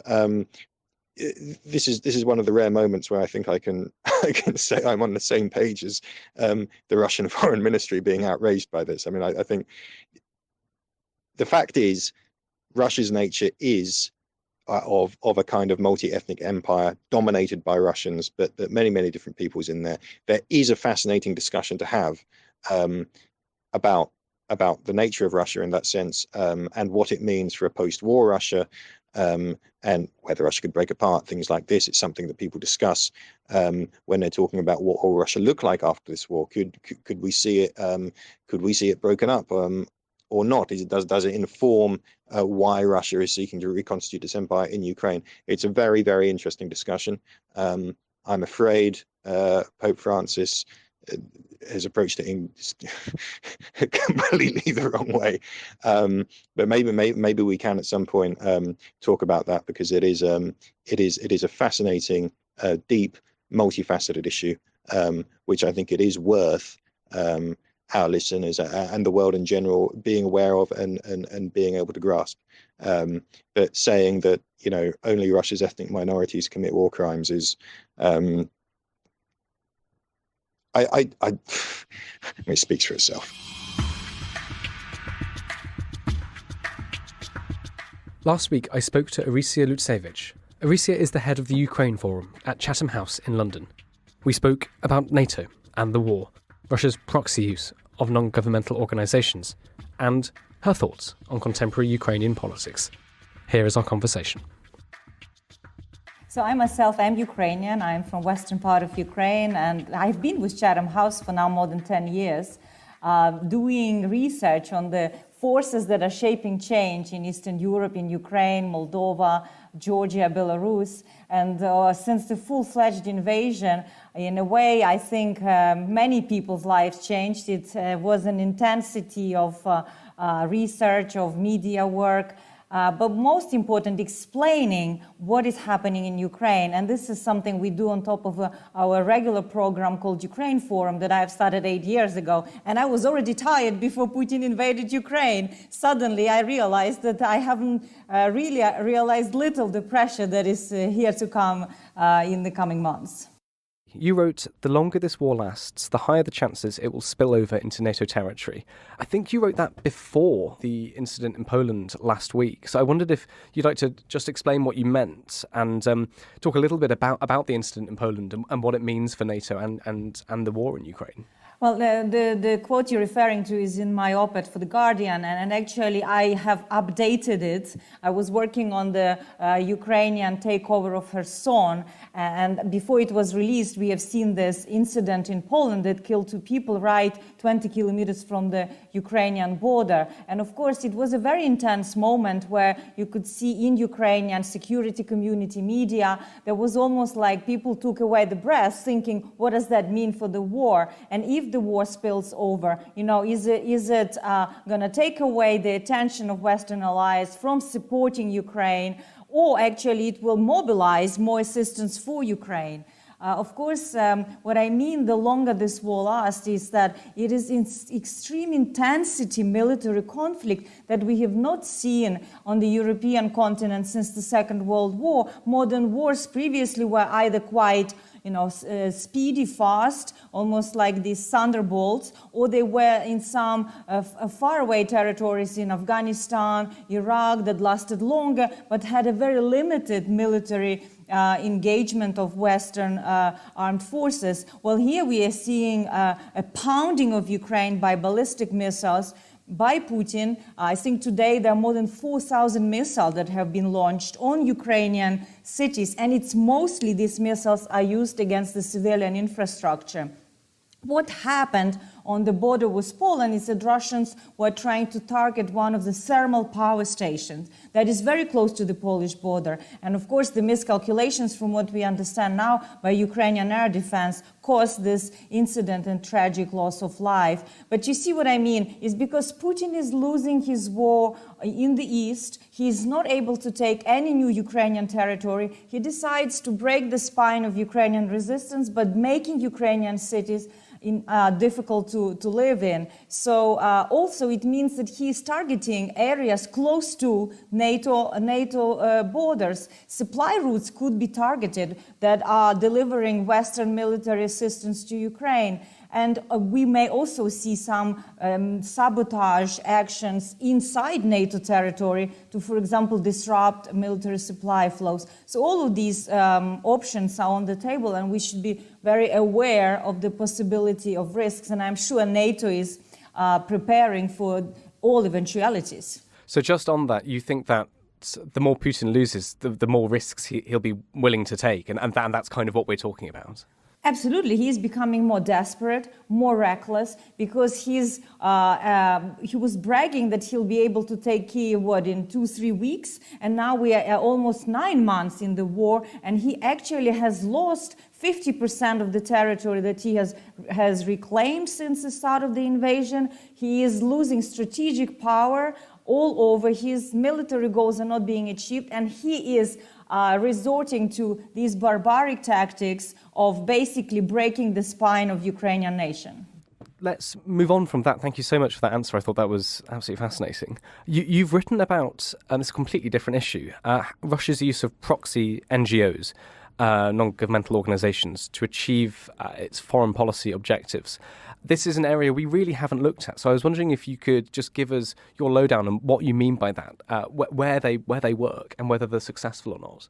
Well, you see, this is a very interesting area where something that in the big scope of things, the West has underestimated the nature of Putin's regime that led to this horrific war. And I think there were warning signs of what Putin is up to since his kind of second coming to power in 2000s, when he basically wanted to consolidate power. He consolidated the power, but then he felt quite emboldened that he can, coerce countries in the former Soviet Union, in his Russia's near abroad, as they called it, in order to maintain a Russian grip.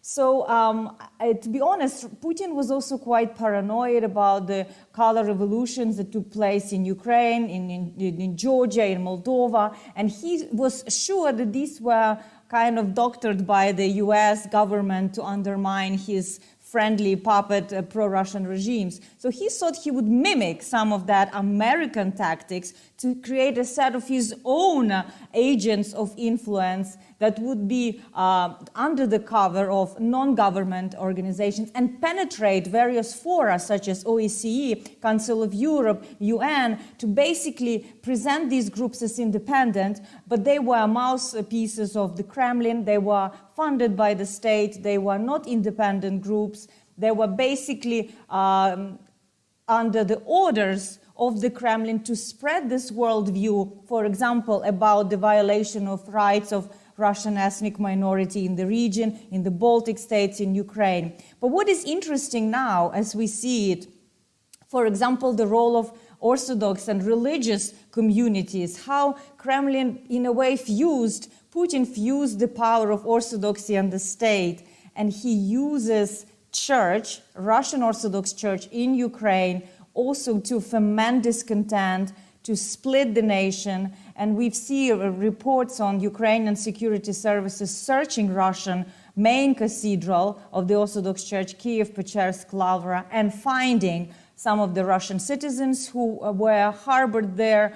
They could have been under suspicion for sabotage, lots of cash, lots of propaganda material about this puppet project of Novorossiya. So you see that they try to use all tools in order to advance their foreign policy objectives. And many of those groups actually became under the sanctions on Ukraine, and they were put by Ukrainian government on a sanction list after the annexation of Crimea and the war that they started in 2014 in the Donbass. Do you think that these groups had more success in the West and in the international sphere, just partly because the West didn't know it as the Baltic states or as Ukraine would have known it? As you said, Ukraine is looking quite hard at these places, and we know we've had the monastery raids yesterday. It's something we'll look at later today. But I was just wondering if you think that in some parts of the world, they were quite successful, but they potentially found it quite difficult in the, as you said, the near abroad. I don't know. Would you agree with that? Is that fair?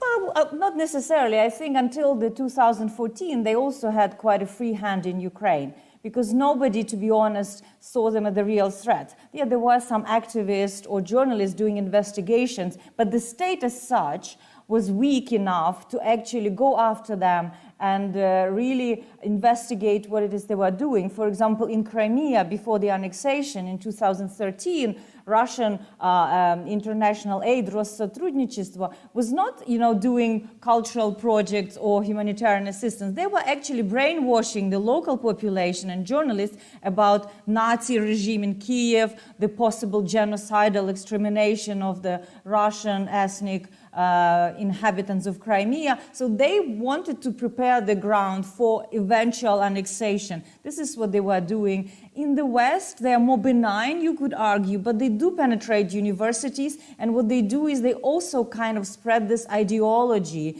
The Russian worldview, for example, about the role of Russia in the Second World War, or about the region, or about, for example, the history of Crimea, that it has always been Russian. So they, in a way, confirm Russian propaganda and do not work as independent cultural institutions. And we should be just aware of it and decide whether we want to give them a free hand or we think that they are too dangerous for our democracy. Last week, we spoke to academic Olga Onich on Ukrainian democracy, the Ukrainian political economy, this political sphere, and she gave us a wonderful sort of rundown of Ukrainian development and change since independence. I'd love to hear from you a little bit more about that. Looking at looking at Zelensky and his challenges, what would you say are the sort of pressing issues in the domestic sphere for him? And maybe it'd be interesting to look at this sort of just before the war and the full-scale invasion, and now. That's kind of my question. I mean, it's an interesting question because you could see how the nation changes the way it behaves under assault as compared to normal politics of a peacetime. Zelensky, before the war, was actually losing a grip on his popularity. He was supported and trusted by roughly 35% of Ukrainians. He seemed like he could not deliver peace, he could not deliver anti-corruption agenda. He was struggling.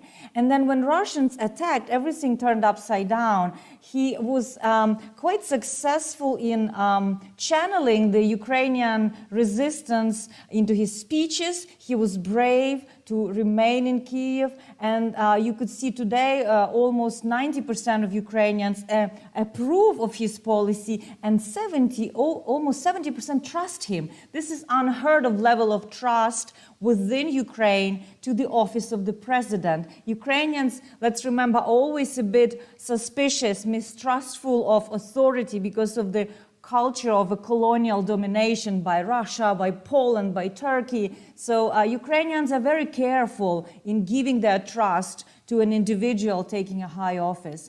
But there's a clear consolidation of the nation. But what is interesting that democracy, even under the martial law, remains quite vibrant. You have people debating questions of the future security architecture for Ukraine, whether it's and how this could be arranged. You have issues about reconstruction of Ukraine, and this is quite impressive under the bombshells and where you have almost 50% of Ukrainian energy grid destroyed with no electricity. Ukrainians are brainstorming the outlook of a future modern Ukraine. You have issues such as press freedom and media freedom being discussed, because there was a lot of consolidation on the media sector with the United National Marathon, and some TV channels were excluded, mostly affiliated with former President Poroshenko. Many people didn't like it. They thought it was censorship, that it was not a fair media policy, and they are trying to push for change in that.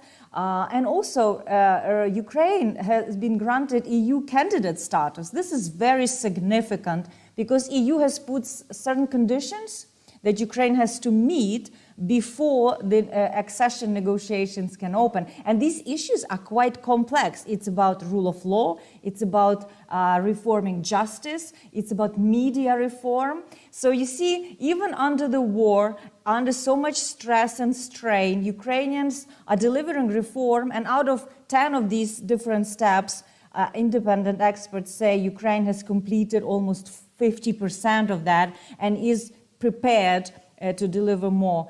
And finally, economy. I mean, economy is something that Zelensky has to deal. 5 million Ukrainians lost jobs.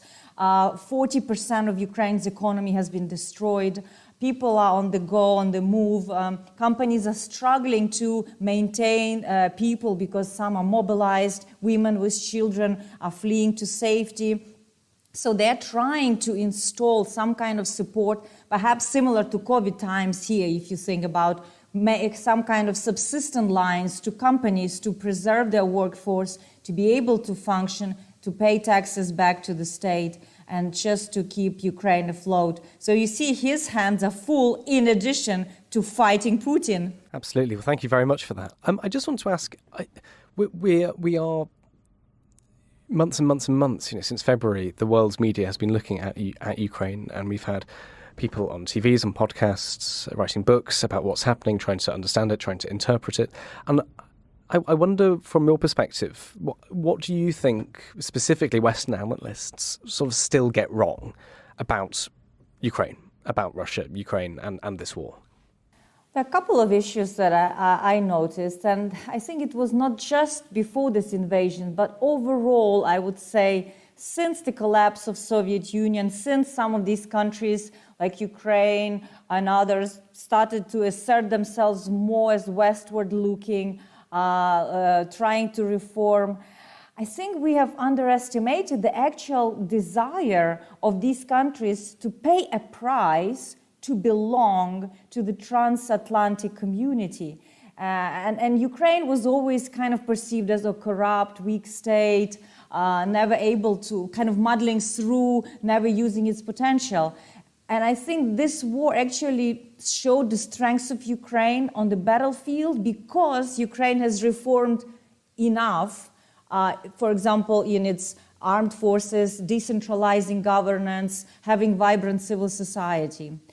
And the opposite to that is, I think, the misunderstanding of the nature of Putin's regime. So you could hear in the West as the war started again, perhaps it was NATO to blame because perhaps US was too assertive in the region, perhaps there was a room to negotiate with Russia. And I honestly think Russia has been captured by a very conservative security forces group of people that is really on this revanchist neo-colonial conquest because they consolidated power at home. And we thought, oh, perhaps this only will apply to the neighborhood of Russia. But now we see how this threatens the whole world order and reverberates, from food crisis to energy crisis. And finally, on the battlefield, I think we were too much focused on the number of tanks and men at arms that Russia and Ukraine can command, while not understanding the importance of morale, the importance of smart strategy, the capacity of countries like Ukraine to learn on the go, because it's a free society, and free societies learn so much better than autocracies. And this total mobilization of Ukrainian society that is a big floating cushion carrying Ukraine through this horrendous armed conflict with a lot of confidence and a lot of desire and preparedness to take suffering for the future that many Ukrainians are confident will be bright. Arisia, is there anything we haven't spoken about that you think is important for our listeners to hear? Well, I think it's important to understand that this war was also caused by a divergence of political cultures of Ukraine and Russia. And Putin understands that, and he thought it's the last chance for him to keep hold on Ukraine. And that difference is fundamental and often misunderstood in the West, that Ukraine is a pluralistic society, that Ukraine rejects autocracy and had these regular, almost 10 years uprisings, from Orange Revolution to Revolution of Dignity, to assert human rights and to assert justice. So shouldn't be surprising that now Ukrainians are ready to die and defend all these values because they have been doing it all along. And finally, Ukraine is fighting like team of teams. This is something the modern armies are learning when they have to be effective, mobile, agile, and that is possible because very strong sense of community and ownership of that future that is, of course, based on the prosperity and respect for an individual. And just my last question, potentially leaving the war to one side, we interviewed a Ukrainian novelist yesterday who gave an interesting answer, who said, she'd really love, it's obviously good in some ways that the media are paying attention to this and doing so much. But she wished that, Ukraine would be known after the war for different things, for things that are not to do with bloodshed and violence and the military. I was wondering what you thought about that. What would you wish that more people knew about Ukraine and Ukrainian society and culture? I actually would like to echo what the novelist said, because I think Ukraine is a bit of a black hole for culture in Europe, something that is unexplored, while at the same time, since 2014, there is a real renaissance of Ukrainian culture because it's being threatened by Putin. And as our identity and culture is being threatened, a lot of writers, musicians, artists are expressing very interesting cultural manifestation. So there are books, there's music, and I think discovering Ukraine through culture is something that I also agree would open a very unexpected treasure for many readers and listeners, because there is an interesting cultural product. Just to get them started, what would you recommend they look at first in terms of books and music, maybe? Well, I personally very much like Daha Braha, which is an interesting mix of ethno tradition and I would say almost electronic music, ethno-fusion. And also for literature, there's Serhiy Zhadan, who was rumored to possibly get a Nobel Literature Prize this year, but he just didn't make it the cut. But Serhiy Zhadan, he's a poet, he's a novelist, he is from Luhansk originally in the East. And he really, through his work, expresses that identity of the borderland, of the frontier, of mining cities, of changes that happened there since the 90s that shaped who Ukrainians in the East are. Aricia, thank you so much for your time. That was absolutely fascinating. Thank you. Thank you, yes. Ukraine the Latest is an original podcast by The Telegraph.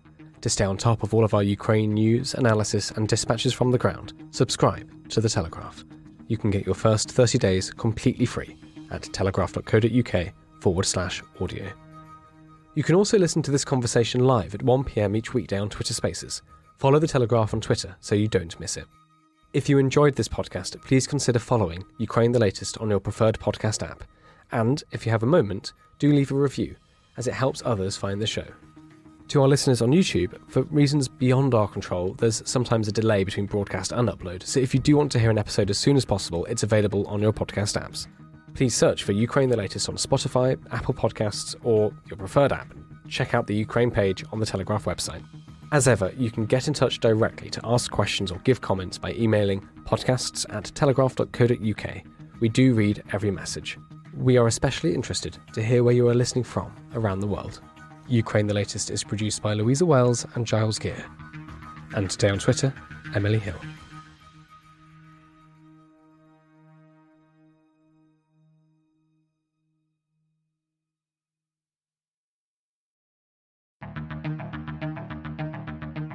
I'm David Knowles, and this is Ukraine, the latest.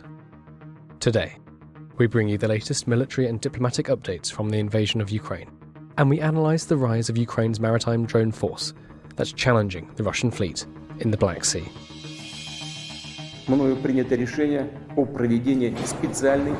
This hideous and barbaric venture of Vladimir Putin must end in failure.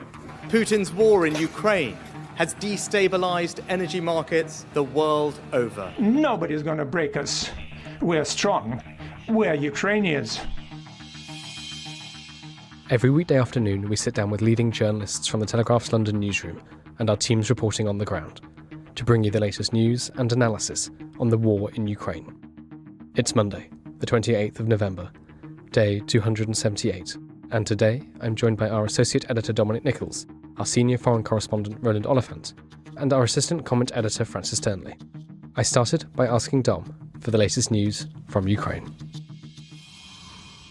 Well, hi David, hi everybody. It has been a fairly static weekend. That's partly on account of the terrible weather across Ukraine. It's still very, very wet, which is turning the mud into just a sticky, gloopy, tank swallowing mess. Wheeled vehicles virtually unusable. movement on foot extremely difficult. We've seen images. There's many images on social media of trenches filling up with water.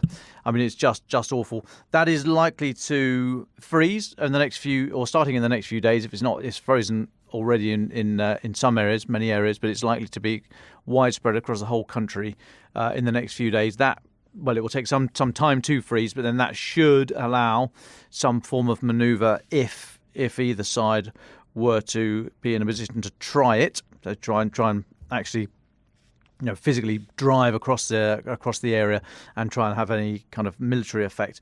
But until that happens, we've seen, so over the weekend, Kherson down the south is being hit repeatedly by Russian artillery from across the river. There were 54 strikes on Sunday alone. No casualty figures seen from that, but 10 civilians were killed last Thursday in the city. This is multiple rocket launches, the BM-21 Grad rocket launchers that Russia is using there. In military terms, that would just be called harassment fire. It doesn't actually achieve anything except to just it tries to throw your opponent off balance, basically, and out of to break up any plans they have. I mean, I'm trying not to say it's just nuisance fire, but that effectively what it is on a large scale. It's just there to constantly try and stop you doing whatever you'd like. Try and put any military plans together. It doesn't actually affect anything in a great scheme of things. And in this particular instance, firing it against a city, all it's doing is killing civilians, which is all we've seen from Russia just lately. As President Zelensky said in his nightly address last night, he's bracing the country for more such attacks.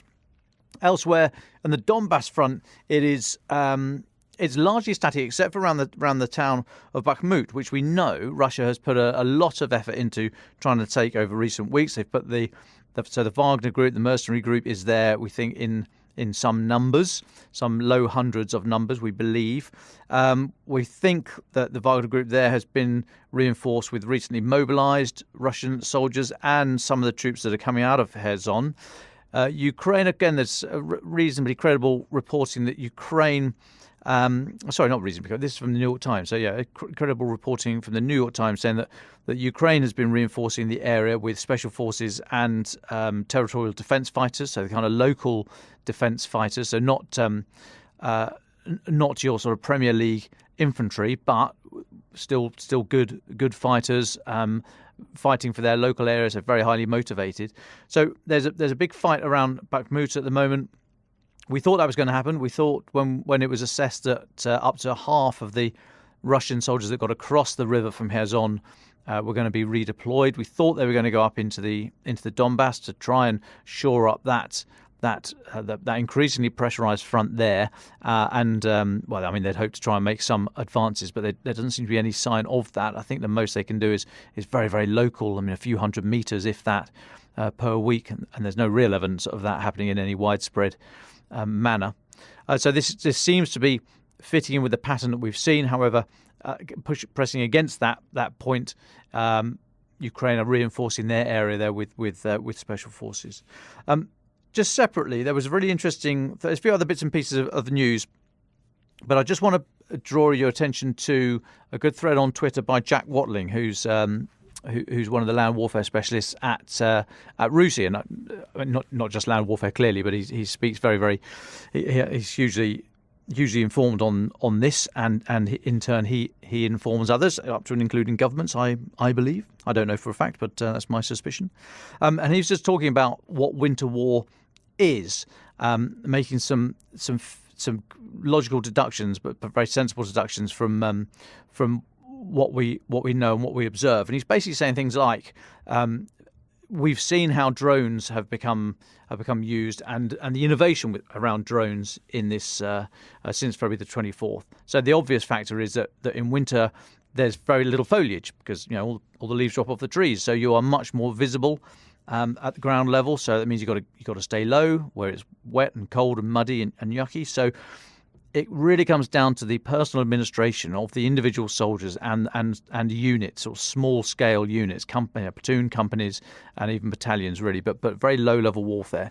Separating dry and wet kit and this kind of thing, making sure you're sleeping well and sleeping dry, making sure you're getting food.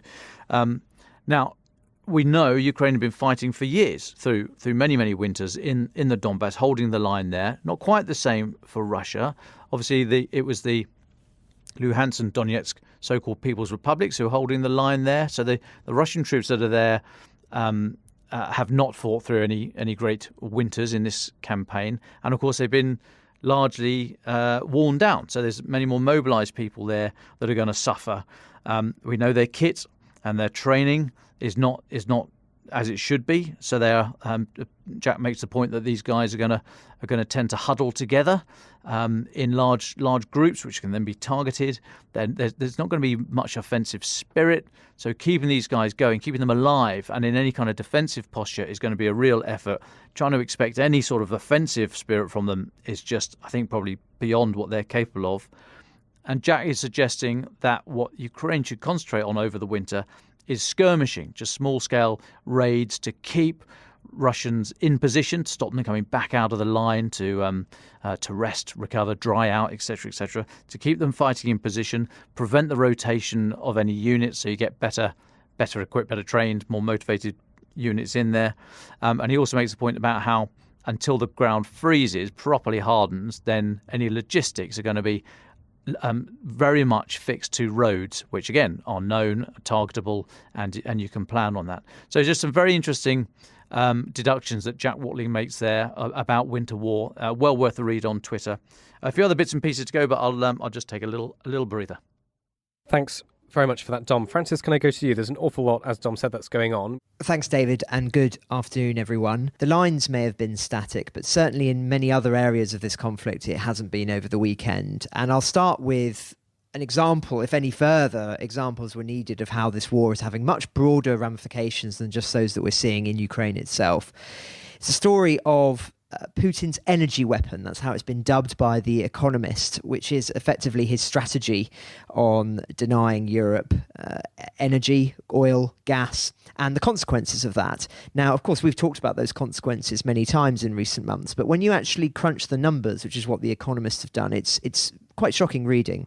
So they've modelled that there will be as many, if not more, people who will die as a consequence of the energy war than of those who've actually already been killed in the battlefield of Ukraine itself.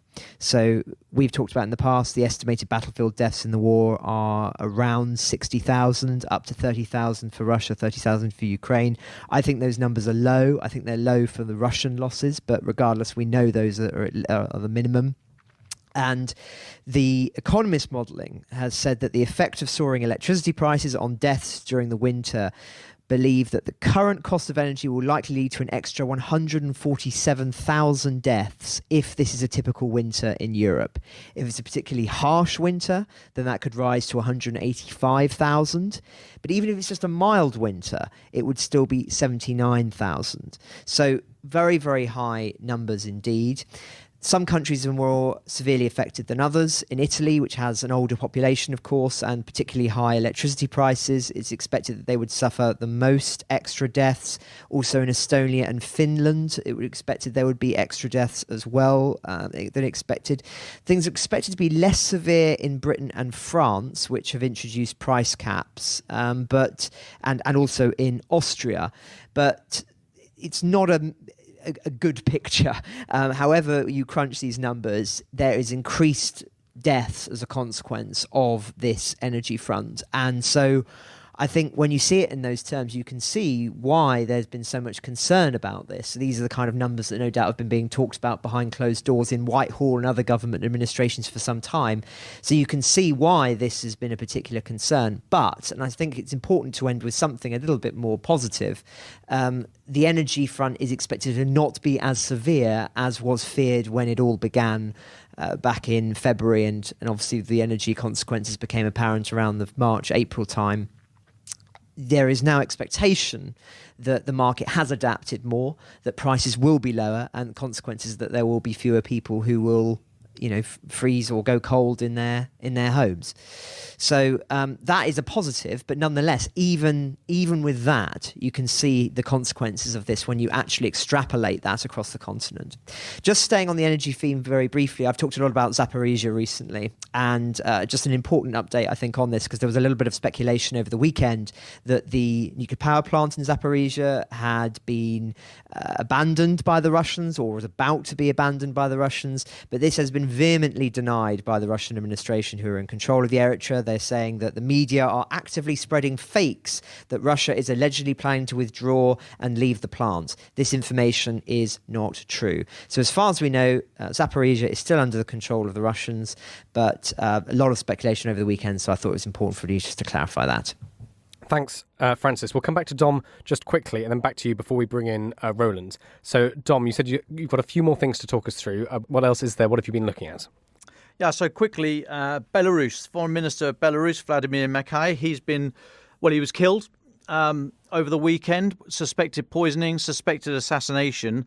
This is all suspected. None of this is confirmed. This is considered speculation from looking at a number of sources. But it is suggested that this guy, who was President Lukashenko's confidant, very close ally of Belarus President Lukashenko, there were suggestions that he had been, under Lukashenko's direction, he'd been charged with negotiating with the US and European countries to soften their positions towards Belarus.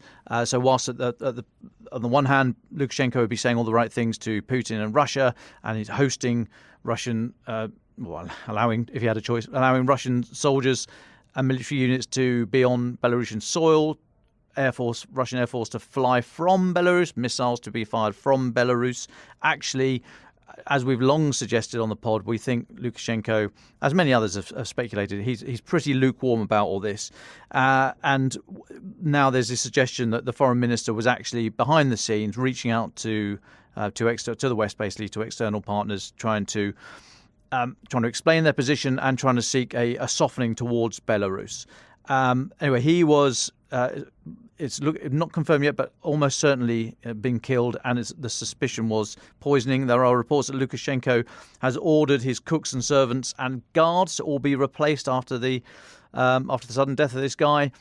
So it looks like, and it's being interpreted as a message from Russia, from Putin to Lukashenko to say, look, get back in line. Don't be going off doing your own, don't cutting your own deals. You're part of this. So one to watch there.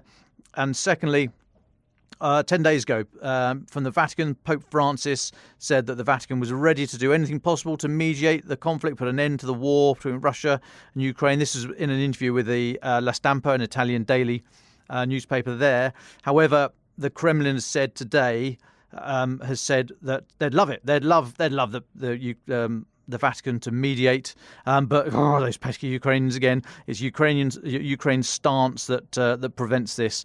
And whilst the Vatican might offer to be a negotiating platform, Kyiv's position has made this impossible. I mean, we know this is all part of the game. Obviously, we know that it's not going well on the battlefield at all. All that Russia's got at the moment is the energy terror war against Ukrainian civilians. So they're doing whatever they can. All this talk of negotiation is probably in one of those, even a stop clock tells the correct time twice a day. Actually, they're probably telling the truth. Russia right now would love negotiations. They would love the lines to be literally and figuratively frozen where they are, so that they can see through the winter, try and build up their forces to go again in the spring. Of course, they want negotiations. Of course, they want Ukraine to stop pushing them back.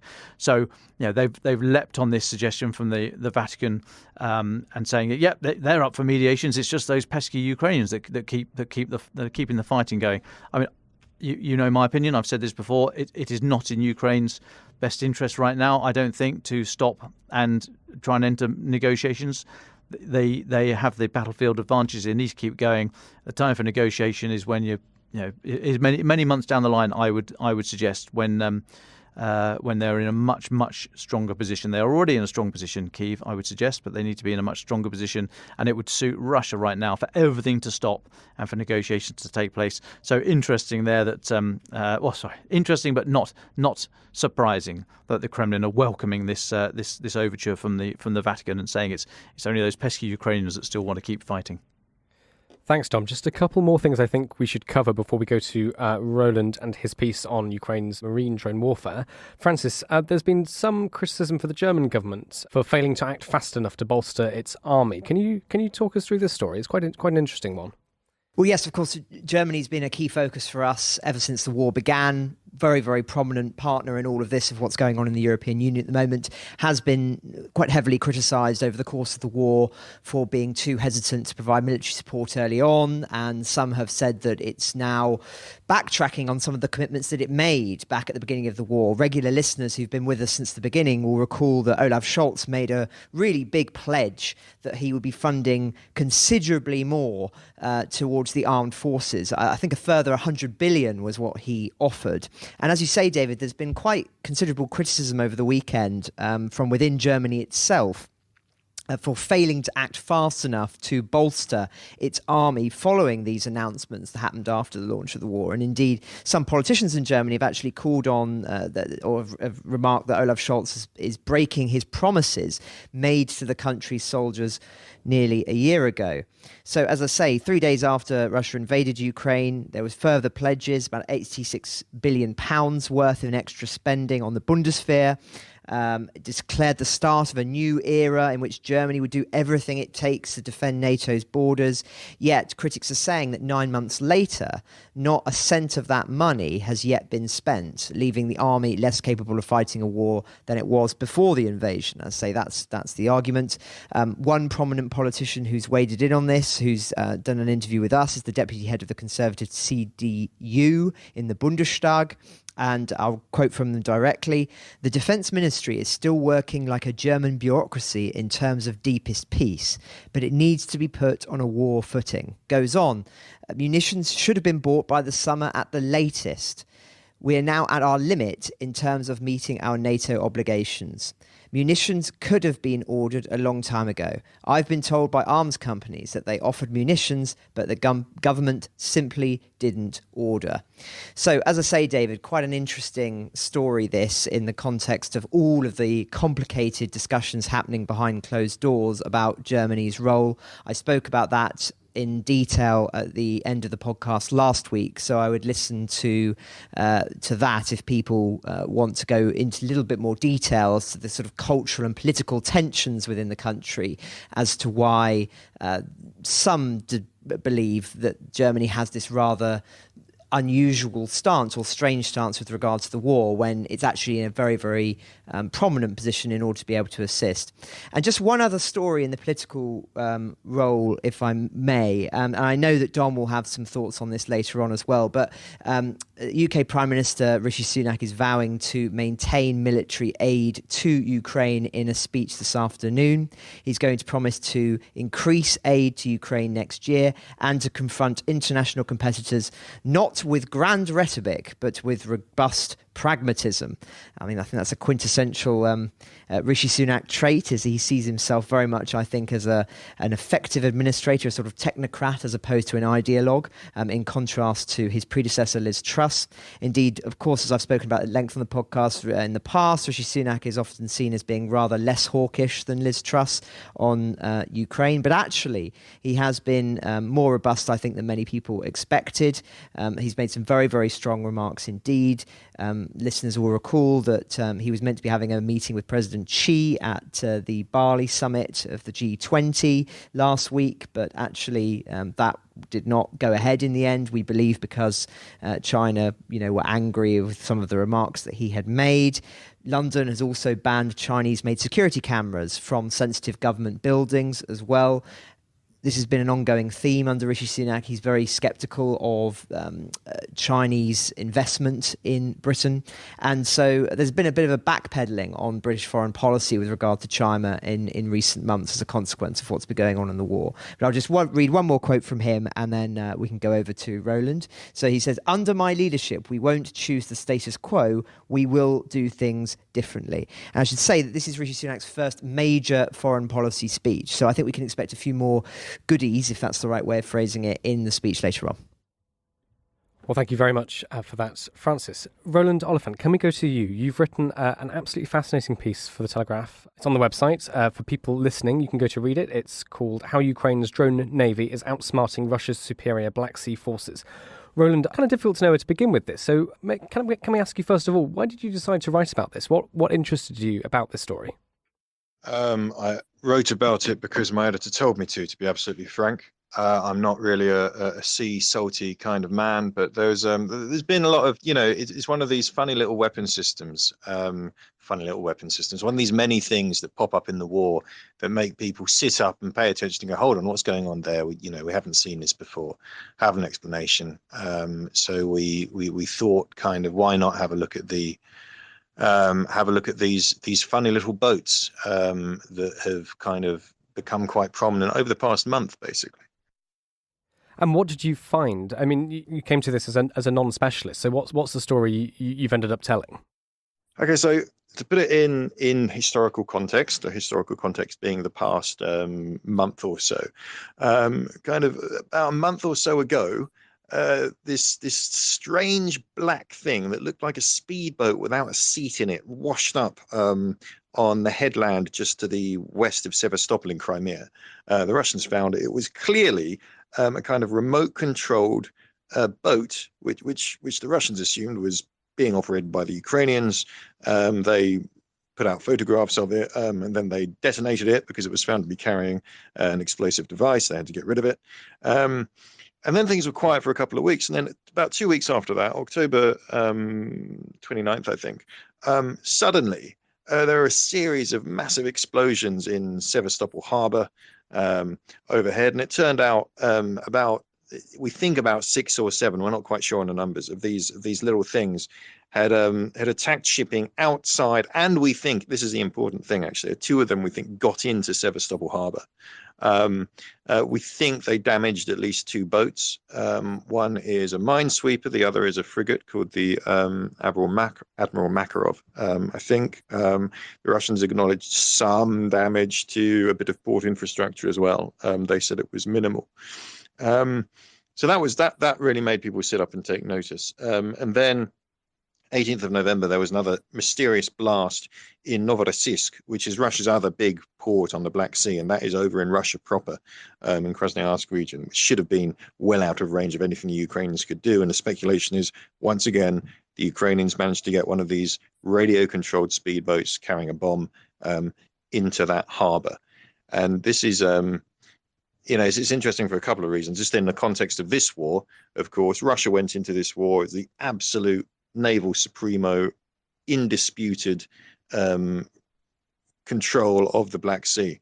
Ukraine didn't have anything that could really contest Russia's control. They had a few Ukraine lost most of its navy during the annexation of Crimea in 2014. Even those boats it lost then were not in great condition. It did try to build up these little fast gunboats as a kind of alternative. Most of them were lost when Russia took the Azov Sea around Mariupol and Berdyansk early in the war. So Ukraine's really been on the back foot, was meant to be on the back foot in the naval war. But they keep on pulling out these little surprises. They managed to sink the Moskva early in the war with a missile strike, and now they found this other workaround, these little things which are suddenly making things very, very scary for the Russians. Roland, do we have any sense of how these drone boats, I don't know quite what you want to call them, let's call them these maritime drones, do we have a sense of how they actually work? What's on them? How do you direct them? I'll do that before we get into that, because I did have these comments from naval types about the nomenclature, the what we should call them. So military types don't like saying drone because they think it suggests that there is no human in the kill chain anywhere, and that you're talking about autonomous killer robots from Terminator. They like to say unmanned surface vehicle. Although I did speak to a retired Royal Navy commander who said, no one cares, call it a drone. But that is what the the professional military types like to say, unmanned surface vehicle. To you and me, it's a radio controlled drone, a boat that goes on water. How do they work? Some things are a mystery. So there's a very good independent naval analyst called H.I. Sutton. You can look up his blog. I spoke to him for this piece. Really informative guy.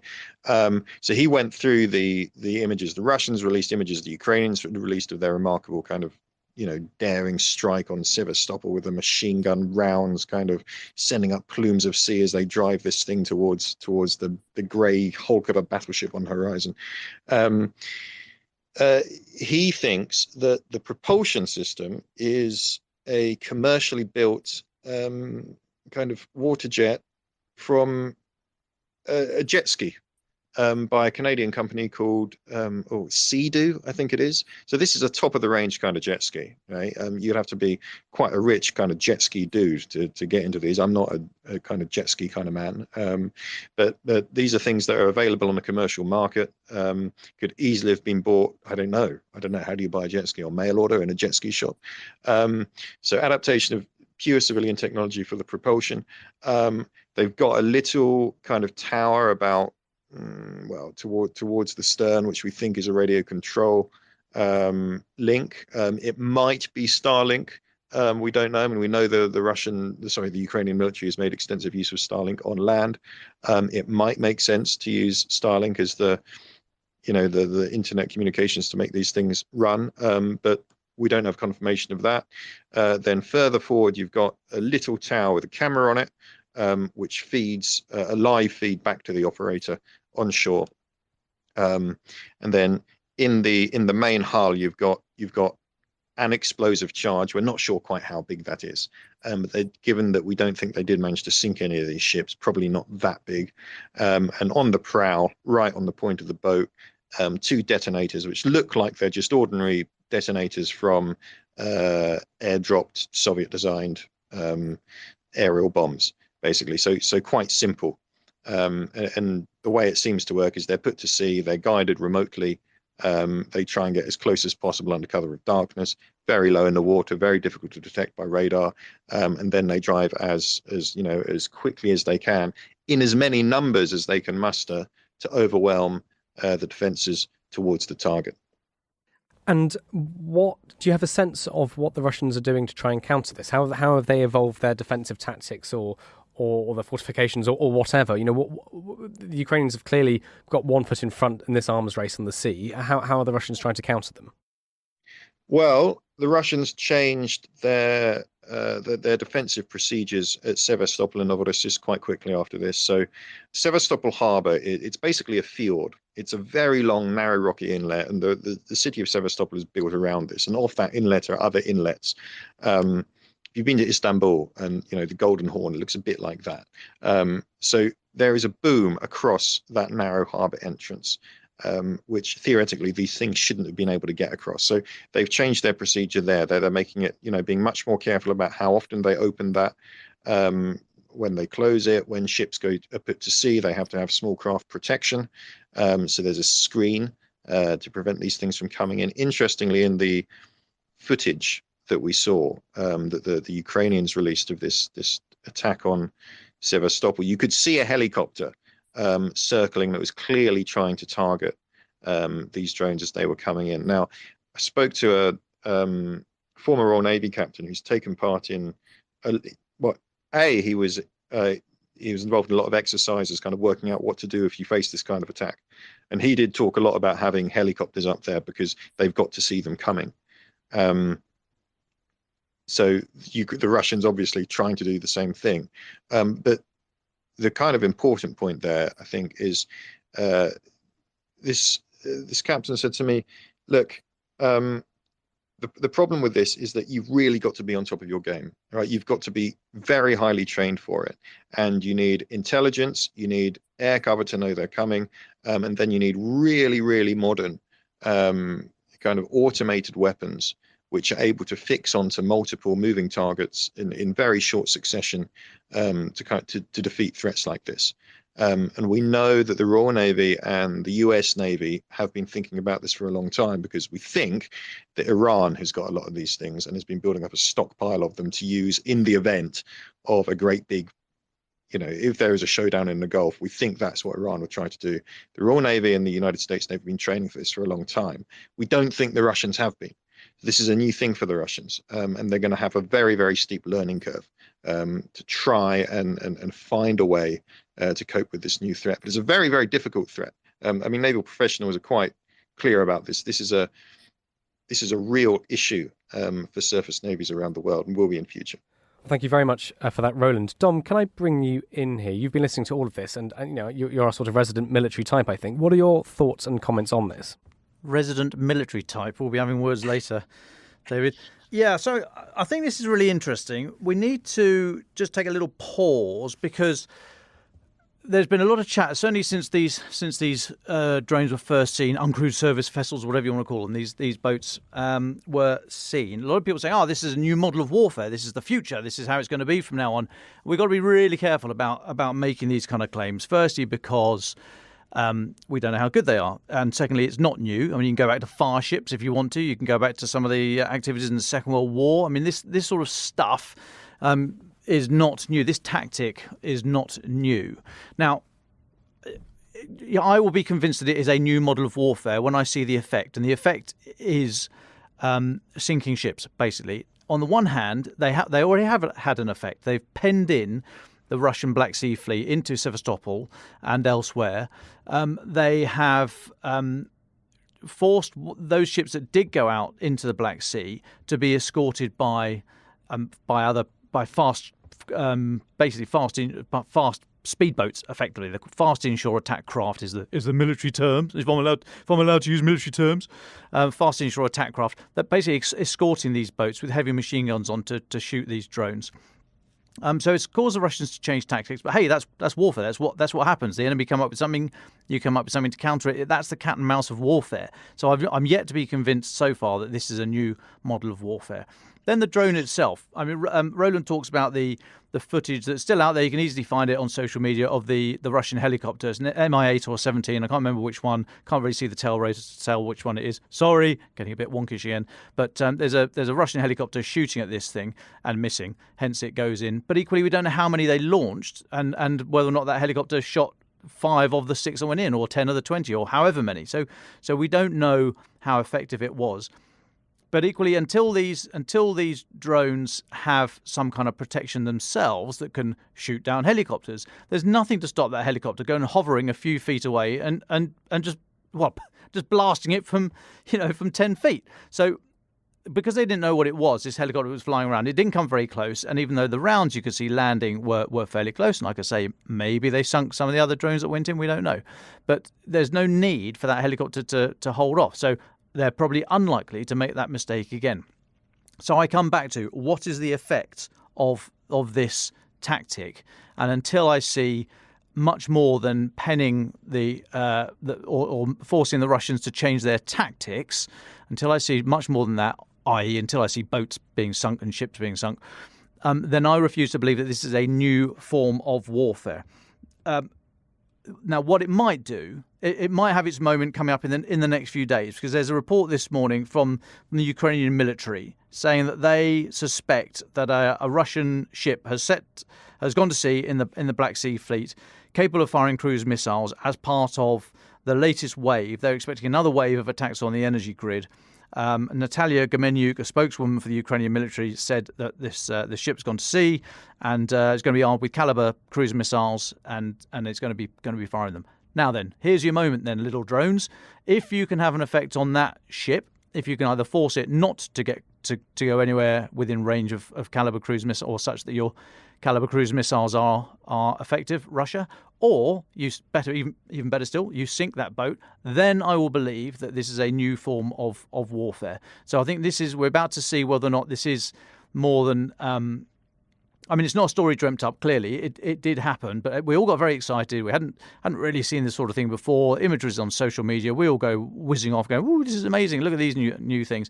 We've just got to be really, really careful about heralding a new age of military technology.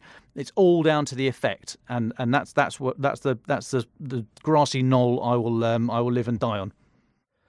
Well, thank you very much for that, Dom. Roland, is there anything more from you that we haven't spoken about your report here?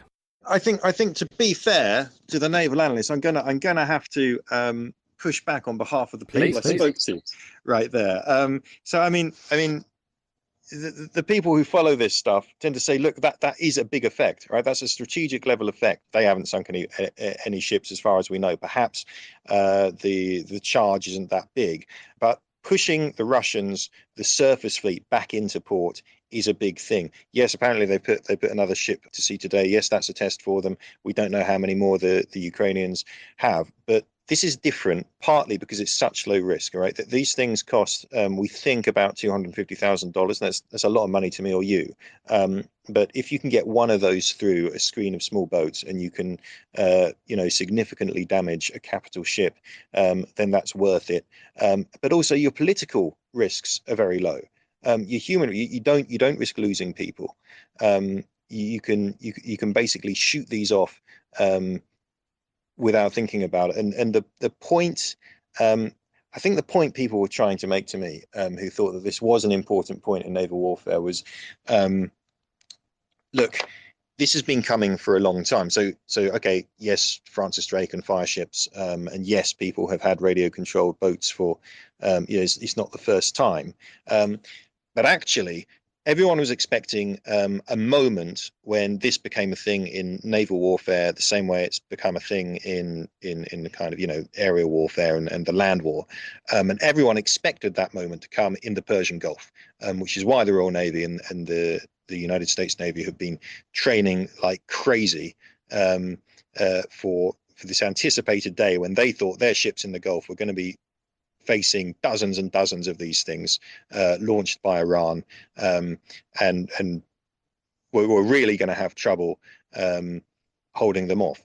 Now, the Ukrainians have shown it was not a decisive effect. Maybe we could go back, we like our historical analogies. So let's say, tanks on the Somme, big dramatic arrival. They weren't really ready. They'd been rushed into action. Didn't change the course of that war, but it did eventually. The tank is the tank. Once these things become universal and ubiquitous, they're not going to replace capital ships, because those are extremely complex things, and you want people. You don't just want to have unmanned floating hulks floating around the sea.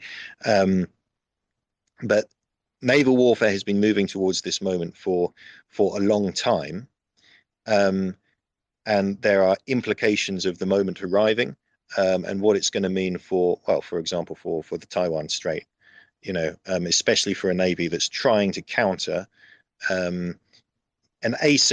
trying to counter a much superior foe. Essentially, this is a weapon that plays to the weaker, more asymmetric warfare. It plays to the weaker side. It's something they can use to contest the high seas. I mean, apart from that, I take Dom's point. They haven't sunk anything. They haven't launched that many of them. And the other thing, of course, is that this is largely a land war, right? It's this is not a war that's likely to be decided at sea. So it's almost peripheral to the central battle. But nonetheless, I'm taking issue largely because I also began some interviews saying, now look, Francis Drake had fire ships, and I was firmly put in my place.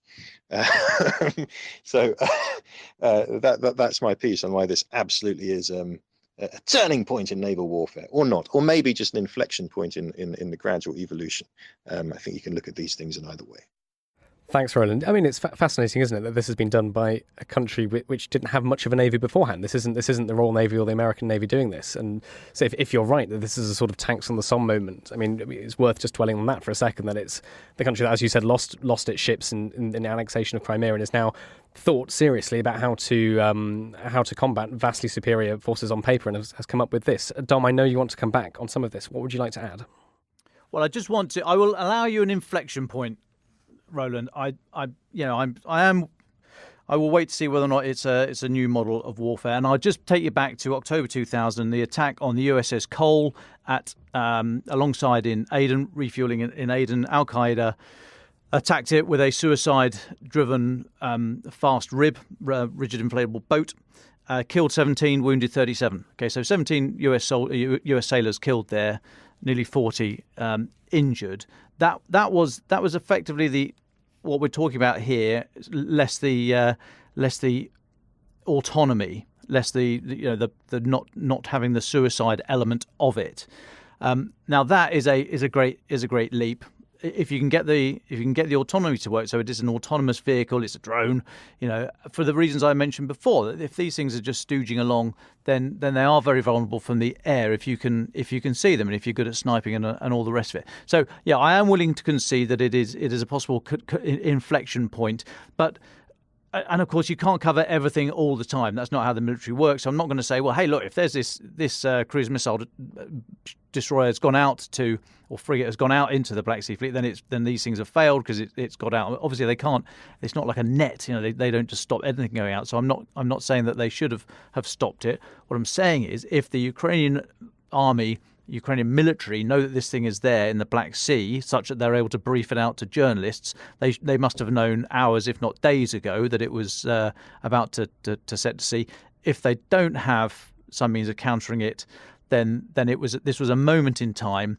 And to get wonkish for a moment, this might be a demonstration of kit, not capability. Capability is when you've got it in, you've got many of these things, you've got the infrastructure, the training, you've got the money in line to buy more of them, you've got the people who are working on the next version of it, etc., etc., etc. If you've just got one of these things, or just one group of a number of a number of these drones, then that's just kit. It's a one-shot wonder, which might demonstrate the future, but it is not the future. So I'm yet to be convinced, but I want to be convinced. I want to see this guided missile destroyer, whatever it is that's apparently going to fire these Caliber cruise missiles. I want to see it held off or sunk by these things, and then I will be convinced. Well, thank you very much, Roland and Dom, for all of that. That was absolutely fascinating. If you've got questions for us, please do remember to message. It's more than welcome. We take what you say and think about it and use it often to think about how we should approach stories in the coming weeks and the coming days. Francis Durnley, I'm sure you have some thoughts on that and some final updates for us before we go to your final thoughts. Well, thanks, David. Yes, I thought I'd best leave Dom and Roland to it as they got into all of the details, although I would absolutely echo the notion that innovations that are usually made in one war aren't really seen until the war that follows. And so that's why you always have this really profound disconnect in the annals of warfare between the weaponry and the military tactics. So if you say, look at the American Civil War, they're fighting with far more advanced weapons that are made over the course of the war than the tactics that are still Napoleonic. Then if you look at the First World War, then you see that they're fighting in trenches, but they're fighting with technology that again is far more advanced than the military strategy, and thereby that's why you have such enormously high casualty rates like you see at the Somme. But then, as Roland was saying, the tanks were innovated in that war, but they didn't really have their profound impact and reach their full potential, if that's the right way of thinking about it, in the Second World War. Then you see the atomic bomb developed in the Second World War. We don't really see the influence of that in the most profound sense until the Cold War, which of course defined that whole era. And as they were saying, perhaps, the drone warfare that we've seen in Ukraine, the real ramifications of that we will not see until another future. So it's a very interesting subject, and one that no doubt we'll get into again. Just whilst we're on the naval theme, I just wanted to flag one story that will be familiar to those who will think all the way back to the war, which is Snake Island. So regular listeners will recall that Snake Island was a very significant symbolic site early on in the war because of a group of soldiers who told the Russian warship, the Moskva, to go bleep itself. I better not swear on air.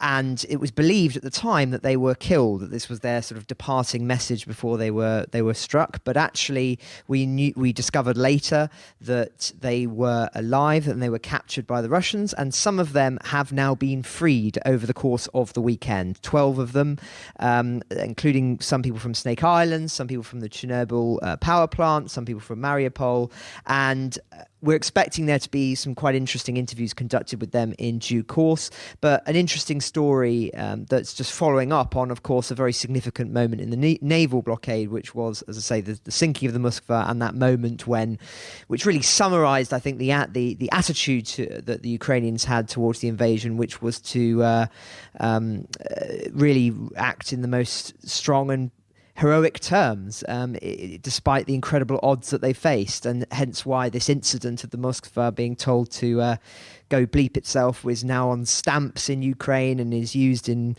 posters and all sorts. It's a really emotive subject. So there's that, and then just one final topic, which is a very depressing one in which to end, really, but I think it's really important that we do so. I've been talking a lot about war crimes recently. And there's a summit today, a major international conference for preventing sexual violence in conflict. And there are dozens of survivors from around the world who will be speaking about their abuse. But of course, many eyes are on Ukraine. I've spoken already about the UN last week and documents that they've released into the researches that are currently being conducted into war crimes and some of the legal avenues that are being pursued in an attempt to bring perpetrators of these crimes to justice. We published a piece over the weekend by James Cleverly, the Foreign Secretary, who wrote exclusively for the paper about what he sees the significance of the conference. They were bringing over more than 50 ministers from around the world as part of this. He's going to describe about and give a speech himself, talking about how chilling the nature of these reports are, and also as well it's very, very hard to read, I should say, but we have a piece in the paper by Harriet Barber, who we're hoping to get on the podcast this week to talk about it in more detail, who's been interviewing some of the people who are going to be speaking at the conference about what they've experienced in Ukraine. And there are victims who are ranging from the age of 4 to over 80 years old.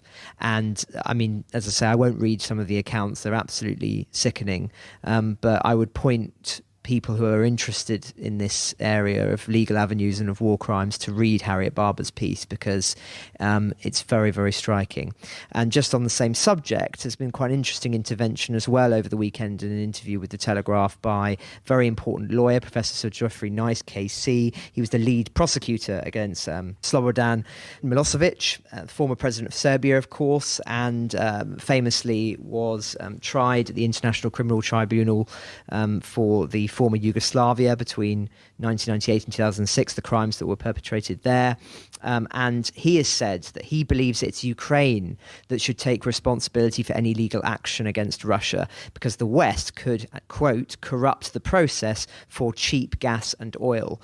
And as I say in the interview, he talks about his concerns that there are real risks of subtracting out any legal action to the international community, saying that it could end up with Crimea and the Donbass being sacrificed for a peace deal in exchange for energy benefits. And so seeking to put the onus of the prosecution very much in the Ukrainian camp, as opposed to it being something that is internationally organised. So quite an interesting contrast to what, of course, we saw at The Hague with regards to Yugoslavia. So, as I say, an interesting piece that's in this space. But I'd recommend that listeners read both pieces, because they're very, very interesting on this subject. Thank you very much, Francis. And just for our listeners, it's important to say we'll hopefully hear from Harriet Barber and Danielle Sheridan, who've been reporting on this conference this week. So we will have more on this in the days to come. So Roland and Dom, can I just have your final thoughts, please? Yeah, well, my final thought would be keep an eye on Prime Minister Rishi Sunak's speech later today, where, as Francis said earlier, he's expected to give a very full-throated commitment to Ukraine. I think this is necessary because it's been good up to now that the external support, I don't like to use the phrase Western because there's many other countries that don't sort of come under the nomenclature of West, but it's a bit clunky. But anyway, external support to Ukraine, good in terms of weapons, good in terms of sanctions, but that long-term thing, that credible promise for long-term support to Ukraine is very, very difficult to to get over. And Putin will be sitting there thinking, yeah, fine, I can sit these guys out as long as I can hang on for long enough. And that's because of the way we do things. Autocrats can take long-term decisions. Those of us that live under democracy, we have generally sort of fixed-term cycles, much shorter-term thinking. If you look at the discussion around support for Ukraine that took place in the context of the recent midterm elections in the US, look at the discussion around what it might mean if Donald Trump comes back to power. Look at what it's done to the Republican Party. So the discussion about long-term support for Ukraine, you can see why if national leaders do not step up and say we are going to be there for the long haul no matter what, and then back up those promises, you can see why an autocrat might just think, yeah, whatever, I've seen you come, I've seen you go, I can sit this one out as long as I can hang in there for long enough. So these kind of comments from national leaders are very, very, very important, but are only worth it if there is credible a credible sort of delivery on the promise. So yeah, it'd be good to hear what we think Rishi Sunak's going to say later today, but of course that has to be seen through, and it has to be a cross-party, bipartisan, or across the political spectrum support, so that the autocrats such as Putin look at it and know that this is going to be the position of the UK or of the US or of X, Y, and Z for years to come. Thanks, Dom. Just on that point about democracy and autocracy, I wonder if, Francis, would you like to go next, actually? Because I know you had some thoughts on that. Yeah, thanks, David. I mean, obviously, many listeners will be familiar with what's going on in China at the moment. And whilst we mustn't confuse a spark for an explosion, I think it's fair to say that at the present moment in China, in Iran and in Russia, there is considerable internal pressure building up. And at the very least, the instruments of state oppression are being tested in those three countries at the moment, in those three autocracies. Now, it's a common refrain, one often hears said about Russia as well, that the Chinese Communist Party has an unspoken deal with the Chinese people, that in exchange for an economic boom and all sorts of benefits to quality of life, that they can hold on to power, that they have legitimacy. Now, I'd actually question the phrasing of that. I mean, it suggests that this unspoken deal, people have a choice, when I think that if you actually have the mechanisms of state terror in place that are in place in both China and Russia, then I don't think you do really have a free choice. Can you make a free choice if you have a gun to your head? I don't think so. So I would question the terminology that we use. But anyway, don't want to get too bogged down in that. Hopefully we'll get Sophia on to talk about this in more detail this week. But what are the potential implications for Ukraine, what we're seeing in China at the moment? I think broadly speaking, it underlines the point that we've made on this podcast many times, that despite appearances, autocracies are far more fragile than they appear. And when the tide turns, it always turns very quickly. Now, as I say, we mustn't confuse a spark for an explosion. This could be something that is quashed quite quickly, and then we won't be talking about it in a week's time, or it could be something immensely significant. We just don't know, but who knows, it could be the same in Russia one day. So very much worth paying attention to. Well, thank you, Francis, and thank you, Dom. Roland Oliphant, would you like the very final words? I think riffing off these points about kind of Western commitment and Western staying power, we've talked a lot on the podcast about the importance of battlefield victories and what that means for that kind of commitment. I've been having some conversations in the past couple of weeks around that. And this is just a little anecdote that I wanted to share, just to illustrate how important that is. So I understand, shortly before the great big breakthrough in Kharkiv, in was it September, there were meetings going on in Washington about, okay, what does victory look like? And the consensus was victories, we're probably in a war of attrition. The best thing the Ukrainians can hope for is to prevent the Russians from moving forward very far, or prevent them from taking any more ground, and slowly degrade the Russians. And that's how we get to some kind of victory. The offensive took place. The conversation turns on a dime. Suddenly people are saying, oh, hold on a second. Maybe the Ukrainians are, maybe we can really win this in a kind of conventional way.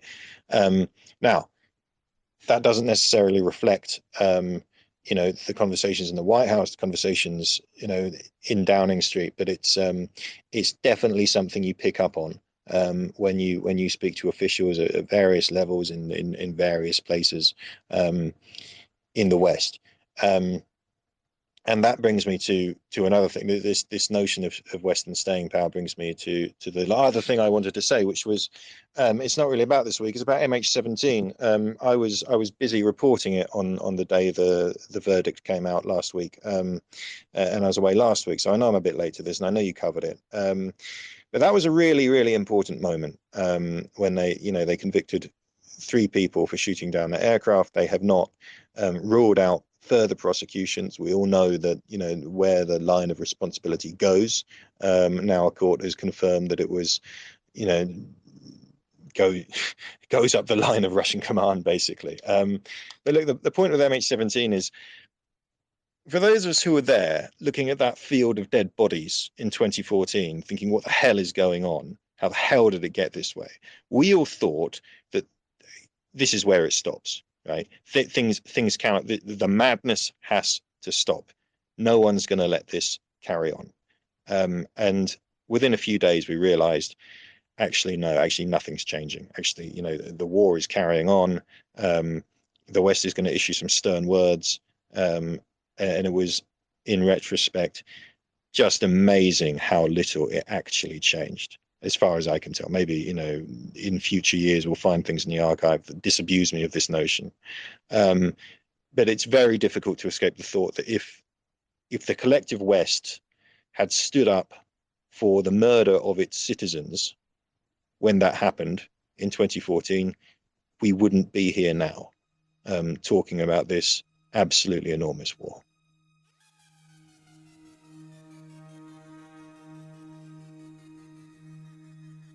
Ukraine the Latest is an original podcast by The Telegraph. To stay on top of all of our Ukraine news, analysis and dispatches from the ground, subscribe to The Telegraph. You can get your first 30 days completely free at telegraph.co.uk/audio.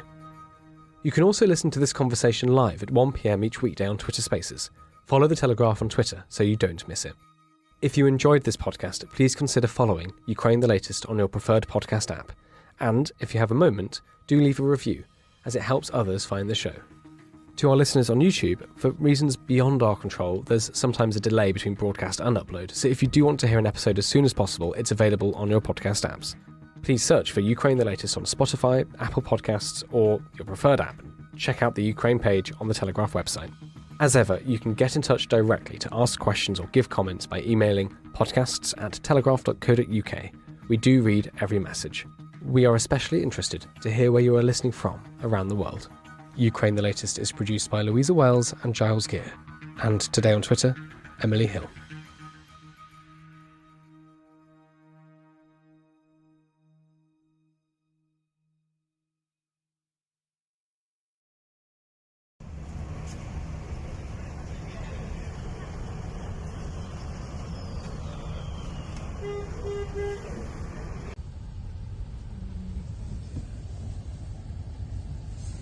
Это что это такое происходит-то у нас?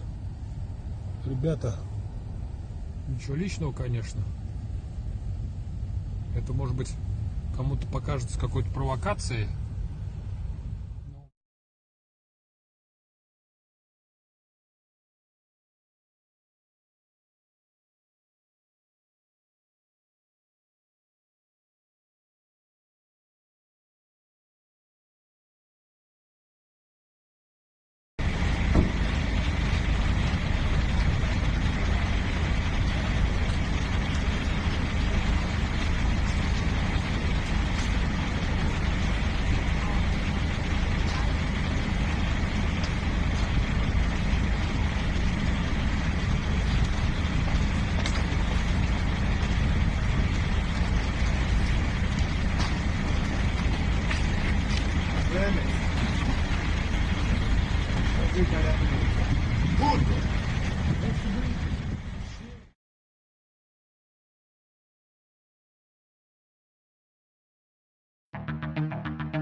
I'm David Knowles, and this is Ukraine, the latest.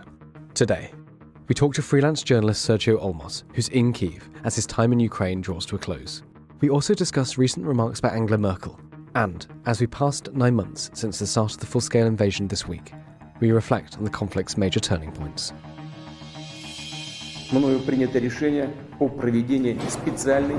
This hideous and barbaric venture of Vladimir Putin must end in failure.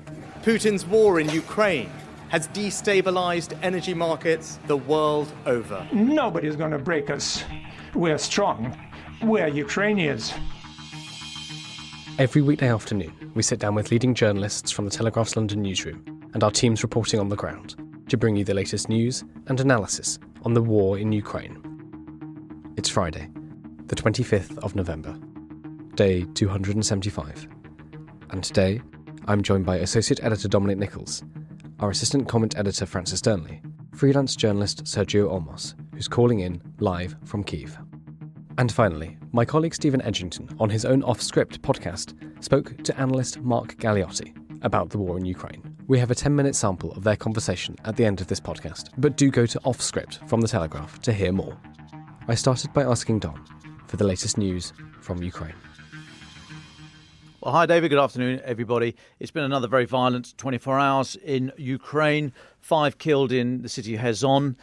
Missiles sent across the river from Russian forces. This is exactly why over the last couple of days we've seen Ukrainian authorities trying to get the civilians out of the city. I mean, we think there are still tens of thousands in there, so that's very difficult to do. A lot of people obviously don't want to leave their homes, especially now that the Russians have gone. So it's entirely understandable why they do not want to leave in a grip of a increasingly cold winter with the energy situation, as we've discussed many times. So a lot of people still want to stay, and they are under the threat of constant shelling from Russia. Hence a number of people killed today. Elsewhere, I know Francis is going to talk about energy in more detail shortly, but the energy situation has not improved, or improved marginally, with the provision of aid from outside the country and the self-help that Ukraine is able to get some of its systems back up online. But Ukraine's First Lady, so Elena Zelenska, has said the country is willing to endure years of power cuts. She put it in the context of if there was a chance of joining the European Union, but I think from everything we've seen, that seems to be the voice of the people, that Russia's aim here of terrorizing the population into pressurizing their political leaders to come to some sort of negotiated agreement or ceasefire just isn't going to work. Connected to that, James Cleverly, so Britain's Foreign Secretary, he's in Ukraine at the moment. He was visiting Dmytro Kuleba, the Foreign Minister, and he's also going to have an audience with President Zelensky. He has announced some package of hands-on support to help get them through the winter.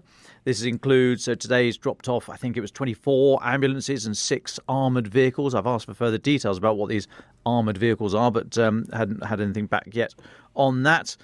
He's also announced cash for a fund. He's got a 2-day conference next week, which we're going to cover. We're going to attend and cover. This is a 2-day conference on preventing sexual violence in conflict. It's the Preventing Sexual Violence in Conflict initiative, and it's that wider initiative that he's donated, I think, nearly £3.5 million into today for Ukraine. Obviously, we've seen some appalling stories out of Ukraine, the way that some Russian soldiers have been using sexual violence as a tool of their conquest.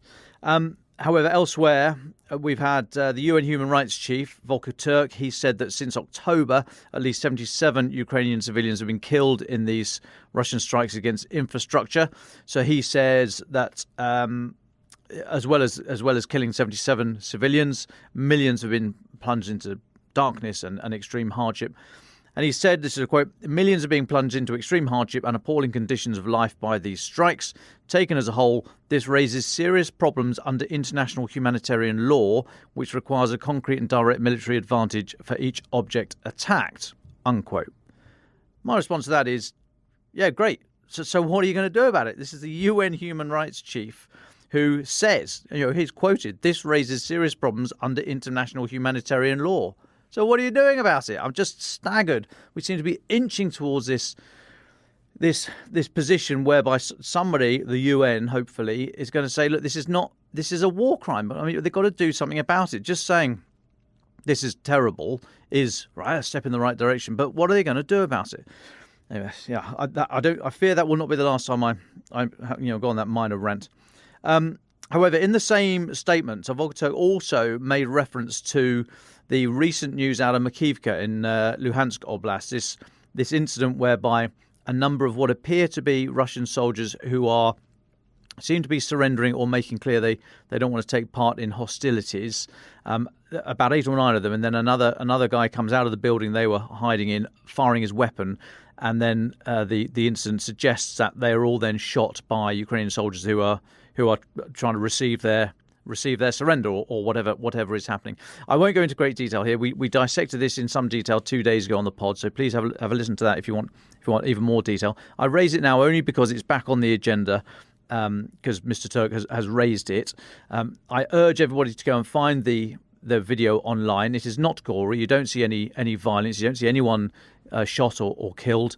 You can hear shots being fired after the guy comes around the corner, the Russian guy with a weapon, and we know what the allegations are.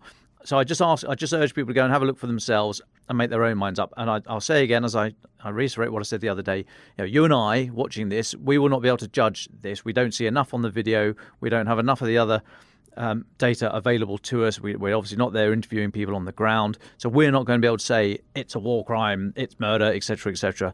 We cannot do that, and anybody in print or on social media or anywhere who suggests that they can pronounce judgment on that right now is just trying to hoodwink you, basically, because we can't do it. There's not been the investigation into it has not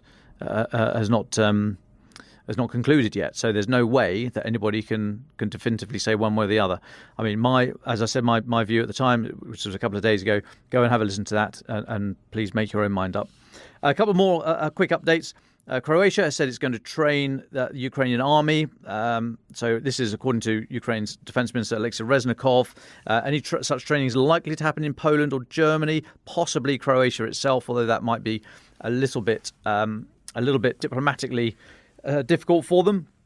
This is part of the EU's military mission to support Ukraine. Just one other thing, just for a pause here. So rather interestingly, yesterday, quite late on in the afternoon, there was on the British Ministry of Defence Twitter site a statement titled "Update on Ukraine," and this was a statement put out by the UK's Deputy Permanent Representative to the United Nations, James Kariuki, a chap I don't know, never met him. However, I thought it was interesting that the MOD were putting out a statement by that I would normally expect to come from the Foreign Office, for starters. So that sort of maybe sort of pause for a moment. Secondly, I thought you don't often get these sort of ad hoc statements put out by this. I'll read you the statement and then sort of talk about it very briefly. And the statement said this, quote, "Russia is deliberately bombing hospitals and other medical facilities. The World Health Organization has recorded 703 such attacks since February. Russia is trying to achieve with terror and murder what it could not achieve in 9 months on the battlefield," unquote. Now, you may remember yesterday we spoke about this because there was in yesterday's British Defence Intelligence daily summary of events, a reference to a deliberate bombing of hospitals. And I talked about it yesterday. And I mean, we know that hospital and other medical facilities have been hit, but I thought it was very noticeable the use by a British government organ, as in the Ministry of Defence, and here by Britain's Deputy Permanent Representative to the UK, using the word deliberate. I think that's very significant. I've gone back to MOD this morning, and they accept that yes, that is very strong language. They've not yet come back to me. I checked just before we started this space. I will check again throughout the afternoon, because I think this is, it's hinting at something here. Between you and me, I don't think they're going to share with me the underlying intelligence that allows them to use a word like deliberately. However, they could either qualify that statement or retract it. I don't think they will retract it because they've put it out twice now in formal documents. Yesterday in a tweet from the Ministry of Defence, and today in another tweet quoting the UK's rep in the United Nations. So I think there's something quite significant here, as in many people have assessed that Russia is deliberately targeting hospitals and other civilian infrastructure as a means of terror. But to have a government organ here analyse it and use that word, I think it's significant. I don't think I'm on a hobby horse here. Please let me know if you think I am. but I just want to chase this one down because I thought that was very noticeable. And having said that was the last point, of course, I'm wrong. I've got one more point, and this was, again, yesterday we spoke about Germany's offer to Poland in the wake of the blast last week. This what is now assessed to be a Ukrainian air defense missile that actually landed in Poland, killed 2 people. That missile launched, obviously, in response to the biggest barrage since February the 24th of Russian aerial munitions and cruise missiles. So the blame there, the blame for the incident, I'm firmly putting it at Russia's door, even though we think it was a Ukrainian missile. In response to that, Germany offered to send its US-made, Raytheon, the company, US-made Patriot missiles, air defense systems, to Poland. Poland then said, well, look, don't send them to us. Just keep them going, send them to Ukraine. Jens Stoltenberg, NATO Secretary General, said this morning it is up to Germany to send their Patriots to Poland, not NATO. It's not a NATO decision. It's up for the individual nations. He said it's up for individual nations to decide, and he added that end-user agreements, when you buy weapons, and some other arrangements sometimes mean that you do have to consult certain allies about who produced the weapon. You sometimes need to get permissions about where they can go. Patriot is produced, as I say, by the US company Raytheon. So, would there be some issue with sending Patriots to Ukraine? Would America worry about certain sensitive technology getting into the hands of Russia? As I've said many times, when it comes to gifting weapons, as soon as you put any weapons onto the battlefield, certainly if you're gifting it to another nation, you have to assume it will eventually end up in the hands of the opposition, because places get overrun, depots are destroyed, things are found on the battlefield. So this will happen, and you then have to make a decision as to whether or not you want your really sensitive stuff to be, if you're going to gift it, to be in likelihood of being found by an enemy. So Jens Stoltenberg said NATO will continue to stand with Ukraine for as long as it takes. We will not back down. This is talking talking in Brussels, obviously NATO headquarters, ahead of next week's foreign ministers meeting in Bucharest. And I will take a pause there.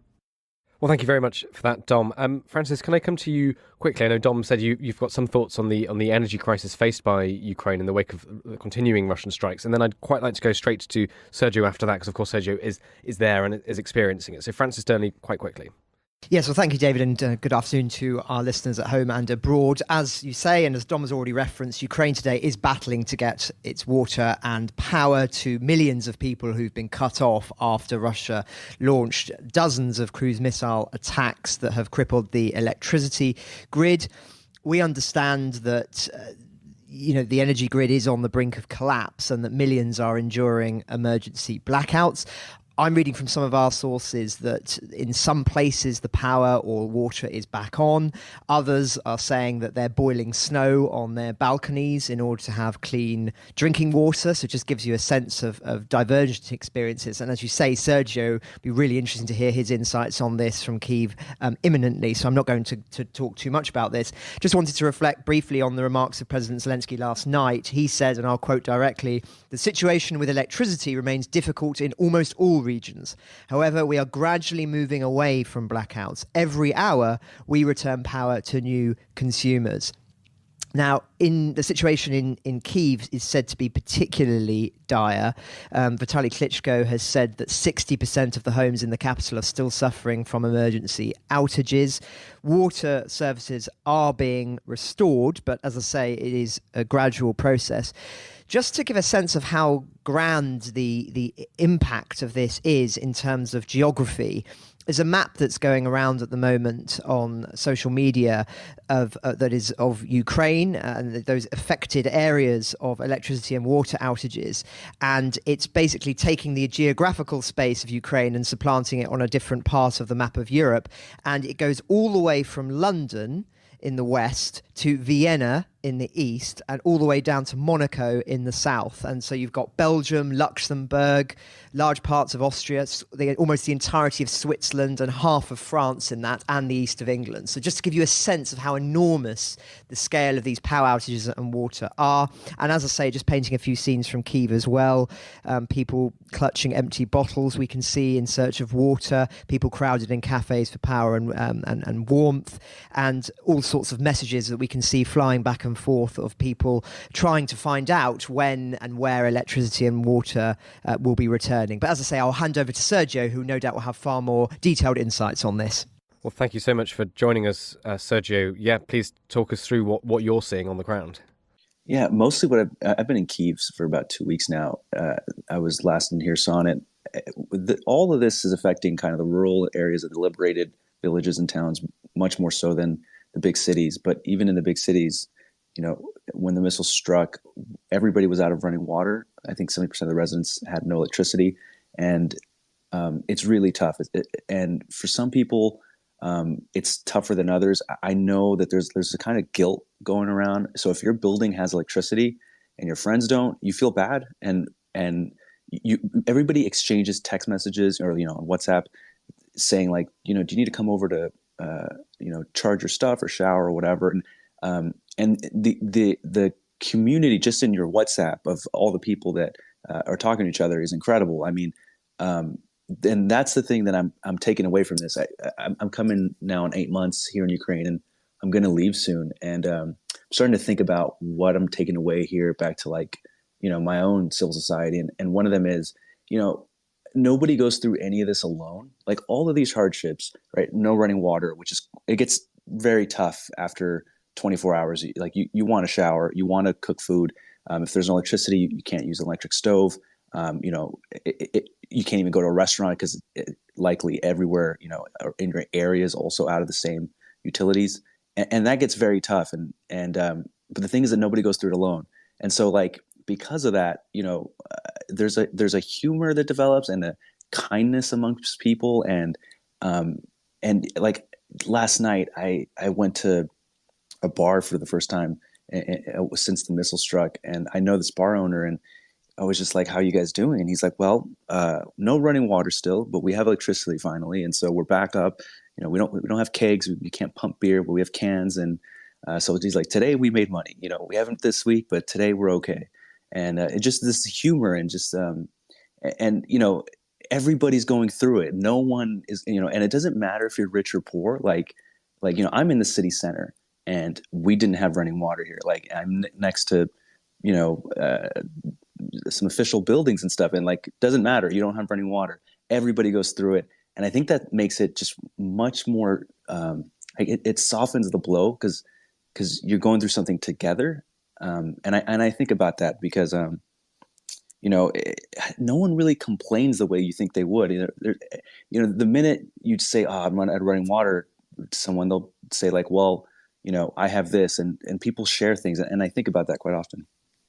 Would you say it's a sort of, everything you're describing sounds a little like, the Blitz spirit that people talk about and describe, that what happened in London in the Second World War? Is that something you think, is that analogous as to what you're seeing? Absolutely. I would actually, the analogy that I think of is, this is maybe a little too inside, but freelance journalists often pair up in vehicles together when go out to the field. We share costs and stuff. And sometimes everybody in the car, you've had a drink or whatever, but really when you get to know them is when the days are long, you're hungry, you're tired, you're broke, maybe the stores are not going to plan, maybe you get shelled, all kinds of things go badly, right? And maybe you don't have enough food, you guys haven't eaten properly in 3 days.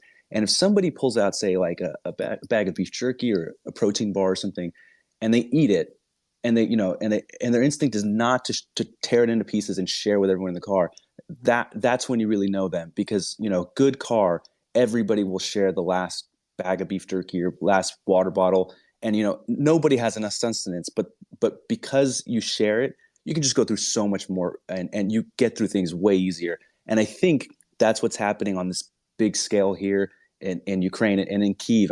You see these like hipsters with these coffee shops where nothing is running, the lights are out, they can't do pastries, but if they can do espressos, they'll do espressos. Like they'll stay open, and and that just kind of like shared suffering and resiliency. It makes all of this stuff seem not as difficult. And yeah, I think about that. Can we go into some of the details? I mean, you mentioned, sometimes the water's off, sometimes it's on. It's difficult to cook food, obviously, if the electricity isn't on. So how do you manage that? How do you plan for that through the day? Are you changing what you're doing? What does your diet look like? I'm just sort of interested in the day to day. What have you changed to adapt to this new reality? David, my diet is terrible, but I haven't adapted properly. The way you're supposed to do it is you're supposed to heed the warnings, like Klitschko says, and you stock up on water and supplies and stuff. I'm out on the road a lot covering stories, so I come back and I just order. My experience mostly has been ordering delivery because I'm working on something and I sometimes don't have time to cook. And I can tell you that like the delivery guys out here, it's called Glovo. These guys walk in the snow, there's an air raid siren. They're still delivering your food. And to me, that's just, it's incredible that yesterday I ordered from a restaurant and I ordered like 8 things, and they were like, we have 6 of them we don't have. Like they had like coffee and like a salad and they're like, do you still want it? I'm like, sure. That's fine. They called me apologizing. And it's just, to me, it's crazy that there is no like excuses. There's no like, there's just kind of like, well, we can do this, and people kind of make do.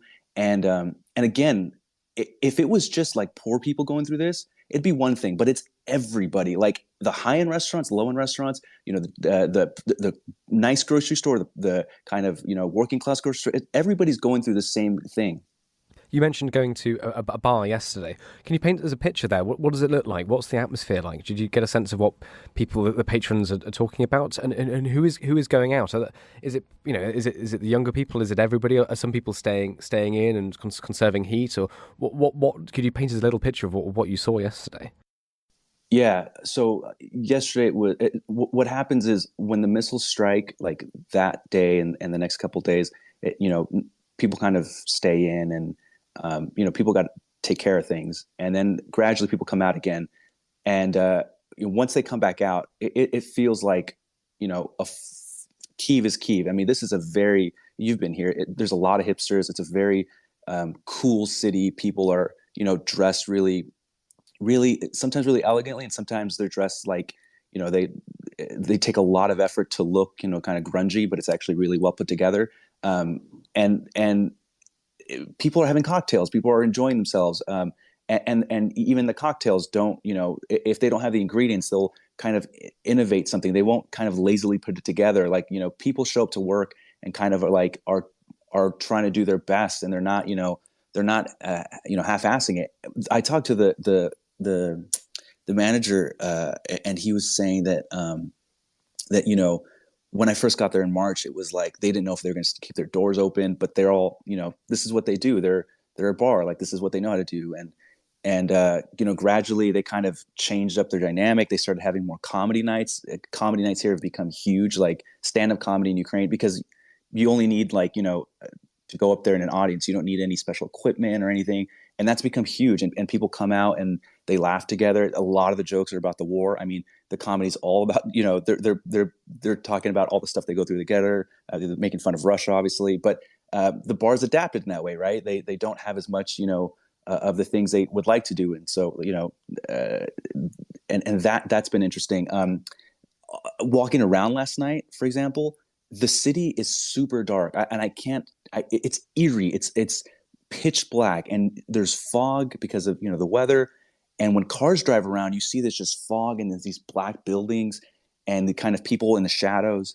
And if you were kind of going through this by yourself, you might feel a little afraid, but you realize like everybody is out. They're not afraid of the missiles. They're not afraid of the darkness. You might walk to your favorite bar and it might be pitch black, and once you get in there, it's well lit and people are taking their coats off and having a good time. And almost like at one bar last night, they were like, hey, look, we're trying to save up money for to donate to the armed forces. We're playing this show tonight. If you want to donate. And it's like that, everything is, even if you go out, there's some avenue to donate to the armed forces. That's amazing. What was the show they were promoting? Do you know? Yeah, it was some band. It was at this kind of Hong Kong themed bar, and I have to tell you, David, I ducked out before the band started playing. We wanted to get some food, so I ducked out. That's fair enough. Can I ask? We are only, sort of we're 2 weeks into really tough winter, from what it sounds like from London. What do people talk at all about the months to come? I mean, this is if the water and heating and electricity continues being erratic and difficult, this is going to continue. I mean, do people think like that? I remember, as you said, when we were there, a few people I talked to, they said, how can we plan for the months ahead? We don't know what's going to happen. Is that still what people say? And do you get a sense of how people talk about the winter to come? Yeah, people are kind of calculating out everything that just happened in the last 2 months. They're just, they're allowing for that to keep happening. They're basically assuming that missile strikes are going to keep happening, that the electricity cuts are going to get worse, and the electricity cuts have been getting worse. There's a schedule at which they occur according to your neighborhood, but that's been more unpredictable. And it's really just a quick aside there. I know one tech worker who, he works for a UK company. He's an IT guy, and he can't miss meetings, right? Like, he doesn't tell his bosses that there's power outages and stuff because he doesn't want to be viewed as like, he don't want to get fired, even though like these outages are not his fault. So the power outages aren't occurring on schedule. So he's had to like make like alliances with different tech workers to like jump through like different like offices so if his bank is out of power, he'll drive across to the other side, to the other bank, and go to another office that has power, and if that runs out of power, text somebody else and go to their office just to make all these meetings happen, right? So that's really difficult. But I think who's really, he's not that concerned about it getting colder and electrical cuts, because he can kind of manage. The people who are really concerned are the ones who have families that are out of the country and who want to come back, children, wives abroad in Poland or Germany. And basically, they're making the hard decision right now to tell them to stay abroad because they're afraid of missiles. They're afraid of keeping their kids warm. Running water, for 24, 48 hours, you can manage. A week out becomes extremely difficult. I mean, in Mykolaiv, you're using salt water, which is, so hard on people. So the people I talk to who are really affected by this, the ones who are dealing with little kids, and what do you do here? If they're abroad, you kind of ask them to stay abroad, which is, David, that's, it's been 9 months now. That is really hard on any family. You think you can get your kids back. The war's going better. It's getting better for Ukraine, but because of these missile strikes, like, families are making the hard decision to kind of stay apart a little longer. Can I ask? We've spoken to you today and quite a few Ukrainians in the past week about how they're dealing with what's going on with the cuts, with the electricity cuts, the power shortages, etc. You sort of touched on it very early on in this conversation, but do you get a sense of what it's like not in Kyiv, not in the major cities, out in the country? Because that's a part of Ukraine. We most of the people we talk to are either working in Kyiv or based in Kyiv. Do you get a sense at all of what's happening elsewhere? Yeah, and that's mostly when I go out to the field, to do some reporting, and I drive through a lot of cities, a lot of towns. The smaller kind of rural towns that not close to liberated areas, as we know about rural people, they're used to kind of sustaining themselves, and they have time tested ways of kind of getting by. Where it gets really difficult is closer to the liberated areas because volunteers have to bring in, clean water. The military or volunteers will bring in Starlinks or cell towers, or they repair them. The humanitarian aid has to be on, bringing in food. And to the credit of the World Central Kitchen, like the one, like I almost never want to give free publicity to nonprofits, but World Central Kitchen, oh my God, I have seen those guys everywhere, like in the worst areas, while shelling is occurring. I've seen World Central Kitchen, operating. That's really tough. Here in Kyiv, you were talking about people going to the balcony to get water. A lot of that is to, you boil that, and so you can use it to shower and bathe yourself. Because you can still buy water bottles here in any city here and they're cheap, and you can go and fill up a gallon of water or something. But in the liberated towns, everything gets exponentially harder because everything has to be brought in. And that's relying on volunteers. It's relying on, roads that are really badly damaged. And because of the snow here, everything slows down. Like it is harder to move. Roads were already bad, before the winter, but you can just imagine how tough it is now with the mud and everything just to get around. Thanks, Sergio. Just one more question from me. You said you're leaving fairly soon, and in this conversation, you sound like you've been kind of profoundly moved by what you've seen, by the sort of community spirit, by the Blitz spirit demonstrated in Kyiv and across Ukraine. What are the sort of? I mean, I guess I've got two questions. One is, did you expect that after 8 months? Is this surprising or not at all? And what, if there's a memory from the past few weeks that you will really take away and has a huge impact on you, would you share it with us? Yeah. So before this, I covered extremism in the United States, kind of political and violent extremism. And there it was, people, my kind of takeaway from that was there was a lot of people who felt lost in the United States and kind of not attached to anything and without meaning, and would kind of find these extreme groups. And a lot of problems have come from that, right? They form these very violent kind of gangs and beat people up or do violent things. And, left that, came to Ukraine, and here there's a profound sense of meaning in everyday life here. And people are banded together in a way I have not seen outside of war. I mean, the image of during one of the missile strikes, a doorman of a very nice, expensive building in Ukraine, was holding the door open for people to run in to use the shelter. I think about that because all of the class stuff, and everybody is just like, what do you need? Are you safe? And even the kind of like coldness here, people in buildings here, it's like, don't talk to each other, right? Like neighbors, they don't greet each other in the hallway. People just kind of walk past each other. But when the air raid sirens start and the missile strikes start, all of that falls away. And neighbors talk to each other like, are you okay? Do you need anything? And I think that I suspected that was the case, but I've really just fundamentally come to view societies so different. Like humans are much more resilient than I realized. Societies underneath all of this stuff are way more resilient when they're going through something together. People can get through so much. And that's one of the things I'm taking back home with me, is that idea of that, the missiles, it is insane, David, that people here every week, can like clockwork, can expect missiles to rain down on them. And they still like dress up really nice, have a really nice croissant, are exceedingly polite and warm. And, when buildings get hit, like they have first aid kits, they have food, they help people. And like, that is the thought. It's like the idea of like, getting, of like even complaining is kind of like, they complain in a kind of humorous way to lift up someone else's spirit, and I think about that resiliency and that just attitude that I can't say enough about. Well, thank you, Sergio. Dom or Francis, I don't know who would like to go first. Is there, if I go first, because I think my question comes very much on the back of what Sergio was saying, and I think in a way he's actually answered it, which is I was going to ask is the extent to which life is on pause in Ukraine, or the degree to which it's actually accelerated and amplified. And what I mean by that is, are people still starting relationships, having children, thinking about their careers, or are people so, trying to get through each day that actually that's a struggle? But I really get the sense from speaking to you, the extent to which people are very resilient and are carrying on as perhaps not as normal, but are not allowing this to impede their lives. But just interested in your real reflections on that.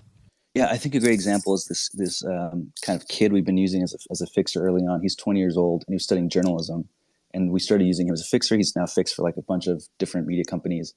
And my sense was like, it's so incredibly unfair that he has to stop doing university and has to like, he can't, all that stuff is on pause because of this war, which is not his fault. A lot of 20-year-olds are out in the field, they're digging trenches, or they're, driving around in trucks, and all their regular life is on pause because of this war. And again, it's not their fault, and it's so incredibly unfair. All these kids out of school, it's unfair. But take that 20-year-old. He started doing, fixer work for all these companies, and the amount of stuff he's learned in the last, 9 months, and the growth. I mean, this guy has seen some really terrible stuff. He's had the comfort. I've seen him comfort grandmas, after talking about their lost grandchildren. I've seen him, talk to fathers who are talking about their daughters being raped, and just all this stuff that is way too much for a 20-year-old. He's just grown so much and matured in a way that, like, he's not like a 20-year-old, back home in California where I'm from. And when this war ends, I don't think he needs to go to university to study journalism. Like, I think he could teach a class, and in some ways, like, it's incredibly unfair that life has paused for all these people. But I don't think that I would ever look at like someone like him with pity. I'd say that I have like more to learn from him than I have to teach him, and I think that's the other thing here is that Ukrainians need a lot of things. They need like anti-air defense, and they need stuff to fix their electrical grid, and they need, stuff to get through the winter. They need materials and supplies and support. But in terms of teaching, like, I think they are our teachers. Like, there's so much that we would want to learn from them that I think we want to take back to our societies to make ours more resilient. Because they, I don't think they need lessons from us. You know what I mean? Sergio, hi, it's Dom here. Thanks so much for joining us. Really appreciate it every time you do so. Can I take you back to the bar? I love bars. I love everything about bars and pubs. Absolutely everything. I'm fascinated. What's the chat in the bar? Is it all dominated by the war? Is there room for anything else? Is President Zelensky's nightly address being spoken about? Are they pouring over there as much as we are over here? This kind of thing. And finally, in the chat in the bar, is there any split in society is putting too much emphasis on it, but for example, the people in Kyiv who are under huge threat and daily bombardment and all the power strikes that we've been talking about. But I just wonder, is there a feeling that they are different from the people in Kherson and Kharkiv and in the Donbass and the people on the line of control? Is there any kind of feeling that Ukrainian society writ large is starting to not fracture at all, but just sort of see a difference amongst themselves? So on the fracturing and stuff, for example, in the bar, you're going to have somebody who's from Kherson or somebody from Kharkiv, in the bar last night, for example, the bar manager is from Kyiv, but the shisha master, he's from Kharkiv, and I think his wife is from the south somewhere. So like, there's nobody there's no room full of just people from Kyiv. Like, everybody's, especially now with so much of the movement, everybody's from somewhere else or has family somewhere else. So there's, nobody is like, that's happening to them. That attitude doesn't exist. Everything is happening, to us. That is really the attitude here. And what's the conversation like in the bar? There's this joke that, if you walk away from a table and you come back and you're you listen in and you say, like, what are we talking about? You could just say, talk about the war. Like 70% of the conversation is always revolving around the war in some way. I am a foreigner, so it's probably going to be tilted that way whenever I'm in a conversation. But it's hard to get away from the war. I mean, that being said, though, no one's really talking about Zelensky's nightly address like at all. And I know that sounds weird, but I think that Zelensky, he's really interesting. If you listen to his addresses, they're really aimed kind of at, the rest of the world. I don't think that Ukraine, like, for example, Ukrainians don't really need like a pep talk. They're like motivated. They're all, they don't need to be coached really. And I don't think they view Zelensky's addresses in that way. I think Zelensky's really talking to the rest of the world to try to like keep the rest of the world kind of, motivated to keep supporting Ukraine. I know that the thing that struck me after a couple months here was that I realized that why people here don't view Zelensky the same way that we foreigners do, which is we look at Zelensky and we're like, man, this guy stayed. He chose like he chose his country. He's an honorable guy.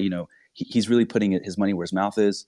And the reason that is like everybody here is doing that too. Like everybody here made the same choice Zelensky did. So for them, they're just like, yeah, he's just another, superb politician, superb leader, but, not, a superhero. That like they're all making that same choice. So no, they don't really discuss the nightly addresses, but I find that interesting. And in terms of the pub culture and all that, It's great, Dom. People here live life, and I think that's probably a case anywhere where death is nearby. They do revere life, and they're not, people are not with sunken shoulders. I mean, they're at the pub, they're having a great time. They're telling jokes. There's so much humor here, which is hard to communicate because it's war, and people die, but there's so much humor and there's so much generosity. It is one of the things in the Western countries I've noticed is, there's a lot of kind of, bartenders will be kind of mean to you, and there's a kind of coolness and that doesn't exist here. Like everybody, you go to a bar and people are so friendly, just kind of, they're happy to chat. If I could just jump in there, I was very interested in what you were just saying there, Sergio, about the significance of Zelensky's speeches or lack thereof amongst the Ukrainian people. And when you said particularly that Zelensky made a decision that people had already made, that he was not actually perhaps that unusual. In some ways, that goes counter to the orthodox view, which is that it was absolutely critical for Zelensky to stay because he then provided an example to emulate, and also because it showed the rest of the world that there was somebody, that the leader was not going to leave, and that actually Kyiv was going to be held. So I suppose it's a difficult question, this, and perhaps you haven't got a definitive answer yet, but I just wonder the extent to which do you think that even if Zelensky had not made that decision, that it wouldn't have mattered, that Ukrainians would have still fought as hard, and that actually, even if he had left the country, that there would have been this heroic defense of Kyiv? Or do you actually still think that his decision was integral, and that what we're seeing now is, in some ways, a reflection of the inspirational leadership that's been led from the top, not just of him and his cabinet? So, it's just interested in your reflections on that. Yeah, no, I think it's integral, and I view him as a Churchill figure. But I think what I'm trying to say is that I'm not sure.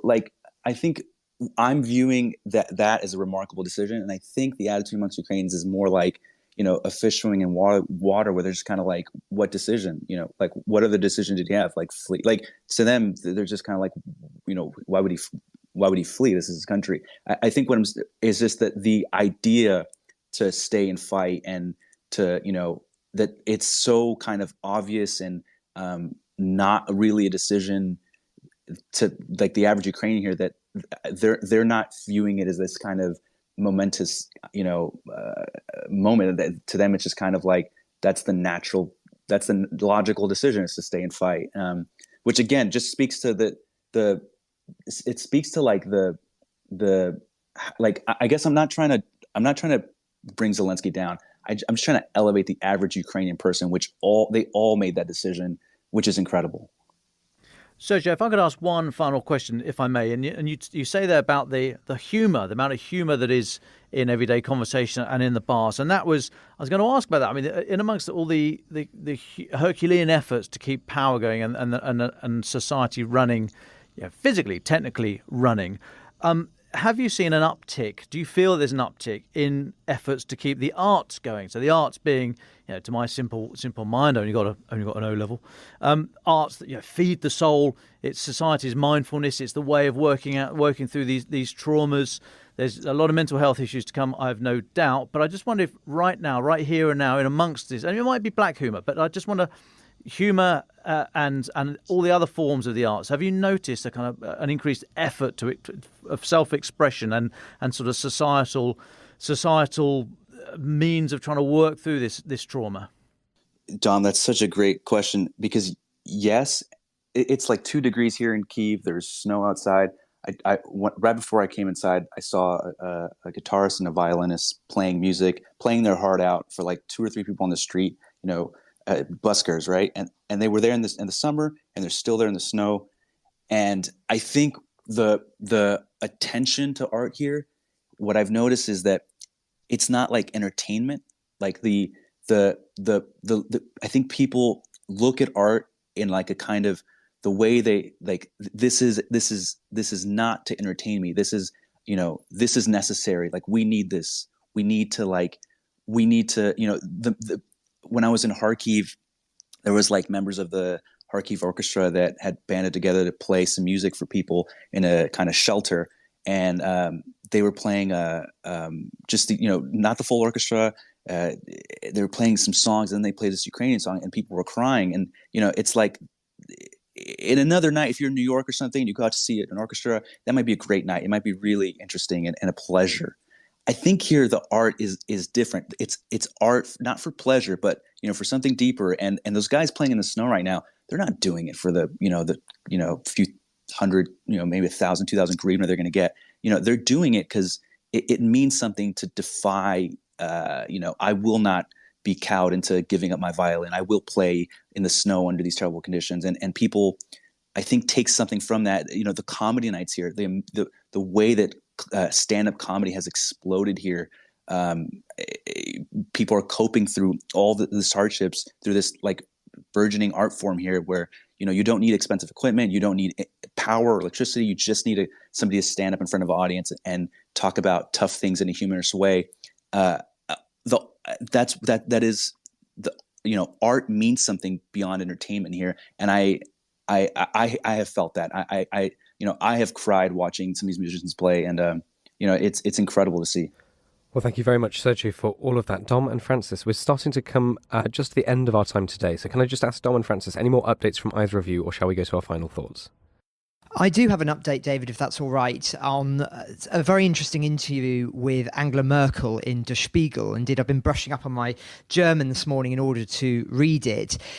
It's caused quite a bit of interesting discussion this morning, her remarks, as all of her interventions do, given her prominence in Germany as Chancellor over many, many years prior to the invasion. And her comments are, as I say, very interesting. She talks about her final encounters with Putin and says that throughout her farewell visit to Moscow in August 2021, she felt that she didn't have the political strength to try and stop Putin. And she says, in terms of power politics, you're done. And for Putin, only power counts. But interestingly, it seems to be that she's saying that there was an awareness in Germany that something was up, that there was a very high likelihood of something going very wrong in Ukraine. Now, if that's true, that would counter some of the views that we've heard in recent months that question the idea of whether Germany was really aware about what was going to happen, or whether they were sort of in denial, as it were. So quite an interesting observation that. She then talks about how she tried or considered trying to set up an independent European discussion panel with Putin as part of a collective effort with the French President Emmanuel Macron, but that she realized she no longer had the clout in which to do so herself, so she says.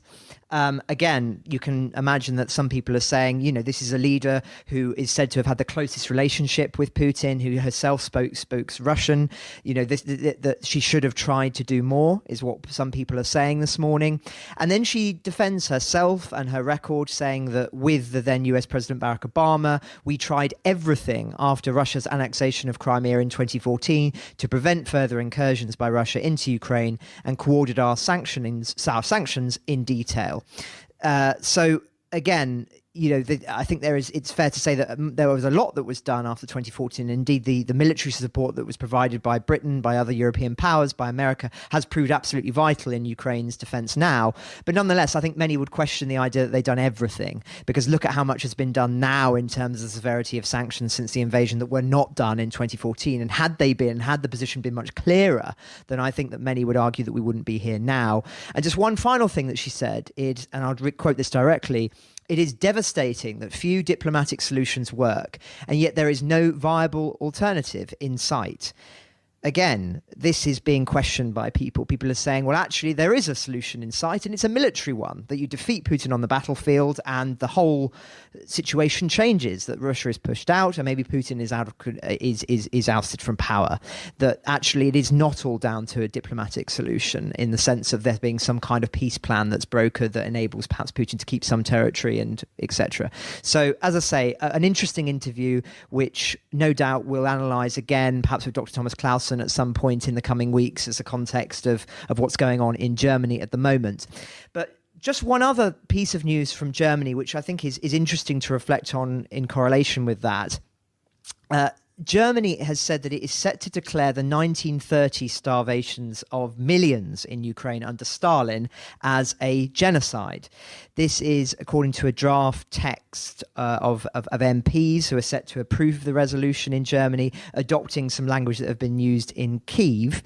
And the plan is that this is intended to send a warning to Russia in the context of what's going on in the hunger crisis in Ukraine at the moment, and obviously the energy blockades and everything else, to say, that we are setting up the foundation works here legally in which to charge you one day when the war is over for these heinous acts. So, as I say, even though it's an event in the 1930s, its context is to frame that in terms of putting pressure on Russia that they're not forgetting of what Russia has done in the past in Ukraine and what they've done now. Now, I should say that what is this event in the 1930s? It's the Holodomor, it's called, the famine that was essentially caused by Stalin in the 20th century. Millions of people died, as I say, in Ukraine. And this is absolutely an integral cultural event in the Ukrainian consciousness, one that really has roused this anger against Russia for many, many decades now, and is, as I say, significant. Now, just one other piece of comment here, trying to bring together these two, in some ways you could argue, contradictory things. Some will argue that how is it possible for Germany to be so robust on this question of genocide, yet seemingly so unsteady with regards to providing military support preceding and in the early months of the invasion? But as I say, rather than seeing them as a contradiction, it's more likely, actually, I think the opposite. There's a cultural thread that's existed in Germany ever since the Second World War. And indeed, there's a word for it, which is Vergangenheitsbewältigung, which means working through the past, describing this process since the second half of the 20th century of sort of post-1945 German literature, society and culture. And one thread of this is the particular attention that is paid to genocide committed by the Nazis, in contrast to Russia, of course, where the gulags also killed millions, just like the German concentration camps, but there's been a silence in Russia. Note the suppression of Memorial, which was one of the Nobel Prize winners this year. In Germany, memory of the genocide is at the absolute center of cultural understanding and anxieties about ensuring that such events never happen again. But there's another side to Vergangenheitsbewältigung, which is this unease about militarization and anxiety about the German propensity to engage militarily in Europe due to this sort of residual fear that such things do not end well. So there's this phenomena, and this is what the argument is, that it's both liberatory and an impediment, that this cultural memory advocates for a liberal view on the importance of preventing war and genocide, but again, one could argue, an overly liberal view on how to achieve this prevention, a cultural outlook that's not robust or hawkish enough with regard to military intervention, leading to this sort of defensive vacuum in Central Europe. That was always the concern of Margaret Thatcher, which is why that she had this very controversial skeptic view of German reunification. But where does that leave us with regard to Germany? Well, I think at present their commitment on the military front remains very, very significant, and I want to underline that. But the question on many people's lips now is the scale of German commitment as we enter a very difficult winter, and the degree to which the German political establishment are really committed to severing themselves from energy and business ties with Germany and Russia in the long term. That may be a decision that is ultimately in the hands of German voters, but as I say, a crucial one for the weeks and months ahead. Well, thanks for that, Francis. We've been doing this for 9 months. I didn't know you spoke German. That's learning something new every day. So thank you very much for that, Francis. Ambition. Dom, anything more from you? No update. No further updates for me. I can't really follow Francis. I couldn't really follow when he was talking, but I'll just reiterate that I do love going to pubs. Thanks very much, Dom. Useful stuff. Well, we're coming to the end of our time today, I think. So can I just go to all of you just for your final thoughts ahead of the weekend? Dom and Francis, do you want to go first? And we'll leave the very final thoughts to Sergio in Kyiv. Yeah, well, just quickly, 9 months in now, our thoughts have been turning to, well, what have we learned? What do we take from it? And I just very briefly have been thinking about any turning points in the war, and I've been trying to think of when did external support, so the countries outside Ukraine, think, what were the turning points? When did those external partners think Ukraine would survive, and when did they think, if they do think, Ukraine could win? And on the former, I think when they thought it'd survive, I think it was literally right that first day when President Zelensky said, "I don't need a ride, I need ammunition." I think that was such a powerful statement that I think a lot of people went, yeah, well, he's got to say that, he's the president. But actually, there was that little kind of little in the back of the mind thinking, hey, this guy is, that's pretty powerful. And then you had the defense of Kyiv in the first few weeks, and then you had things like the sinking of the Moskva. And I think the external support then thought, you know what, these guys, they're not going to quit, and I think they might be able to do this. And I think something like the Kharkiv offensive. Maybe less so Kherson, but certainly Kharkiv, that breakthrough a few months ago. I think that's when the externals really thought they could do this, and then started going in some measure. I know HIMARS and other long-range artillery and missiles had been supplied up to then, but I think that was really the point there. In terms of Russia, when do they think Ukraine's going to survive? I think that was again the defense of Kyiv. When did Russia? If they acknowledge such, when do they think Ukraine's actually win this? I think it was things like the Sevastopol drone attack, or possibly even when Sevastopol or Crimea was hit with long-range artillery, the Kerch Bridge, and definitely when they've switched their attacks in recent weeks to terrorizing civilians. So they know they're losing on the battlefield. So all they've got left is the diplomatic front, and they're trying to work that. As for when Ukraine, I obviously can't speak for them. Would never attempt to. But if I was applying the same sort of lens, when do you think you could survive? When do you think you could win? To Ukraine society and Ukrainians, well, never been in doubt. That's plainly obvious to us all now. And I think it's when these three things align that there'll be a major breakthrough. I'm not sure if that will come this side of spring, but I do think that everything points towards something fairly monumental happening before next summer. Thank you, Dom. Francis Dearnley. Well, I apologise if my analysis of Germany was a bit too much for a Friday afternoon. I too like pubs. I just want to emphasise that.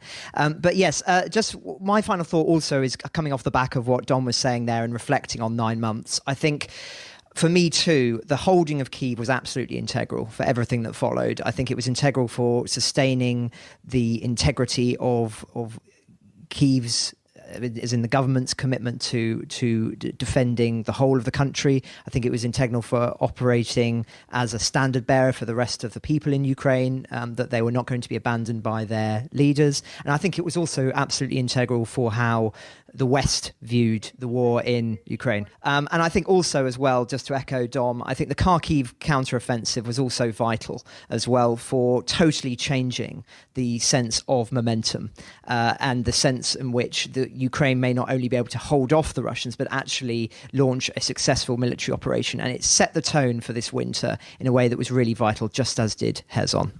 Well, thank you, Dom and Francis. Sergio, you're in Kyiv. Would you like the final words? Two things. The first is before coming to Ukraine, I covered hundreds of protests in the United States, and I became skeptical of whether, how much effect a protest had. Now, my takeaway after 8 months here is that protests really matter. Maidan, the protest 8 years ago here, it matters so much, and that the effect that had, we could, you couldn't have foreseen it down the line, but Maidan really matters, and I'm taking that away, that protests, even small ones, can lead to something that matters for the trajectory of a country. So that's one thing I'm taking away. The second thing is, I think like shared stories and communal hardship, you can't underestimate like how much a society, how strong a society can be because of that. One thing here is everybody is on the same page. Everybody understands the war. Everybody, if you ask anybody, they'll say, well, if we don't fight, they'll turn us into Bucha, and so we have to fight. And they can explain it in a sentence. Nobody stutters or it has to think about it. Everybody understands that. And the United States was at war for a long time, 14 years or something. And you ask people why were you at war? Why were we at war? And people would stutter. And people would have a clear answer. And I think that because here everybody knows why they're fighting, and everybody has the same story. Everybody's sharing the story, and there's a shared reality, and there's shared suffering, poor or rich. You're out of water, or the missile can hit anywhere in the city. It doesn't matter if you live in a nice building. I think that means that society just get through so much, and it's really hard to break them. And and they're almost anti-fragile. The more missiles that rain down here, the more sure people are that they will not surrender. And I think about that, and I will take that away with me. Here's an excerpt from my colleague Stephen Edgington's conversation with analyst Mark Galliotti. To hear the full conversation, search for Offscript in your podcast app. So we're coming into the winter. How is that going to impact the war in Ukraine? The winter is likely to lead to a certain slowing down of offensive operations. We shouldn't just treat the winter as being one unvariated block. Ukraine's winters more or less go through three cycles, shall we say. Autumn, about now, is when rains come, skies close, and the soil largely gets turned to a very sticky mud, which makes it much harder to be able to operate. But then, assuming it's a cold winter, which on one level Ukraine must be hoping not, given the degree to which Russia has been hammering its infrastructure, its electrical infrastructure, and could well be a very hard winter for them. But nonetheless, if it is a cold winter, then the mud freezes. And once again, offensive operations become possible until the thaw comes, and we have everyone getting glued down where they are. There are going to be variations.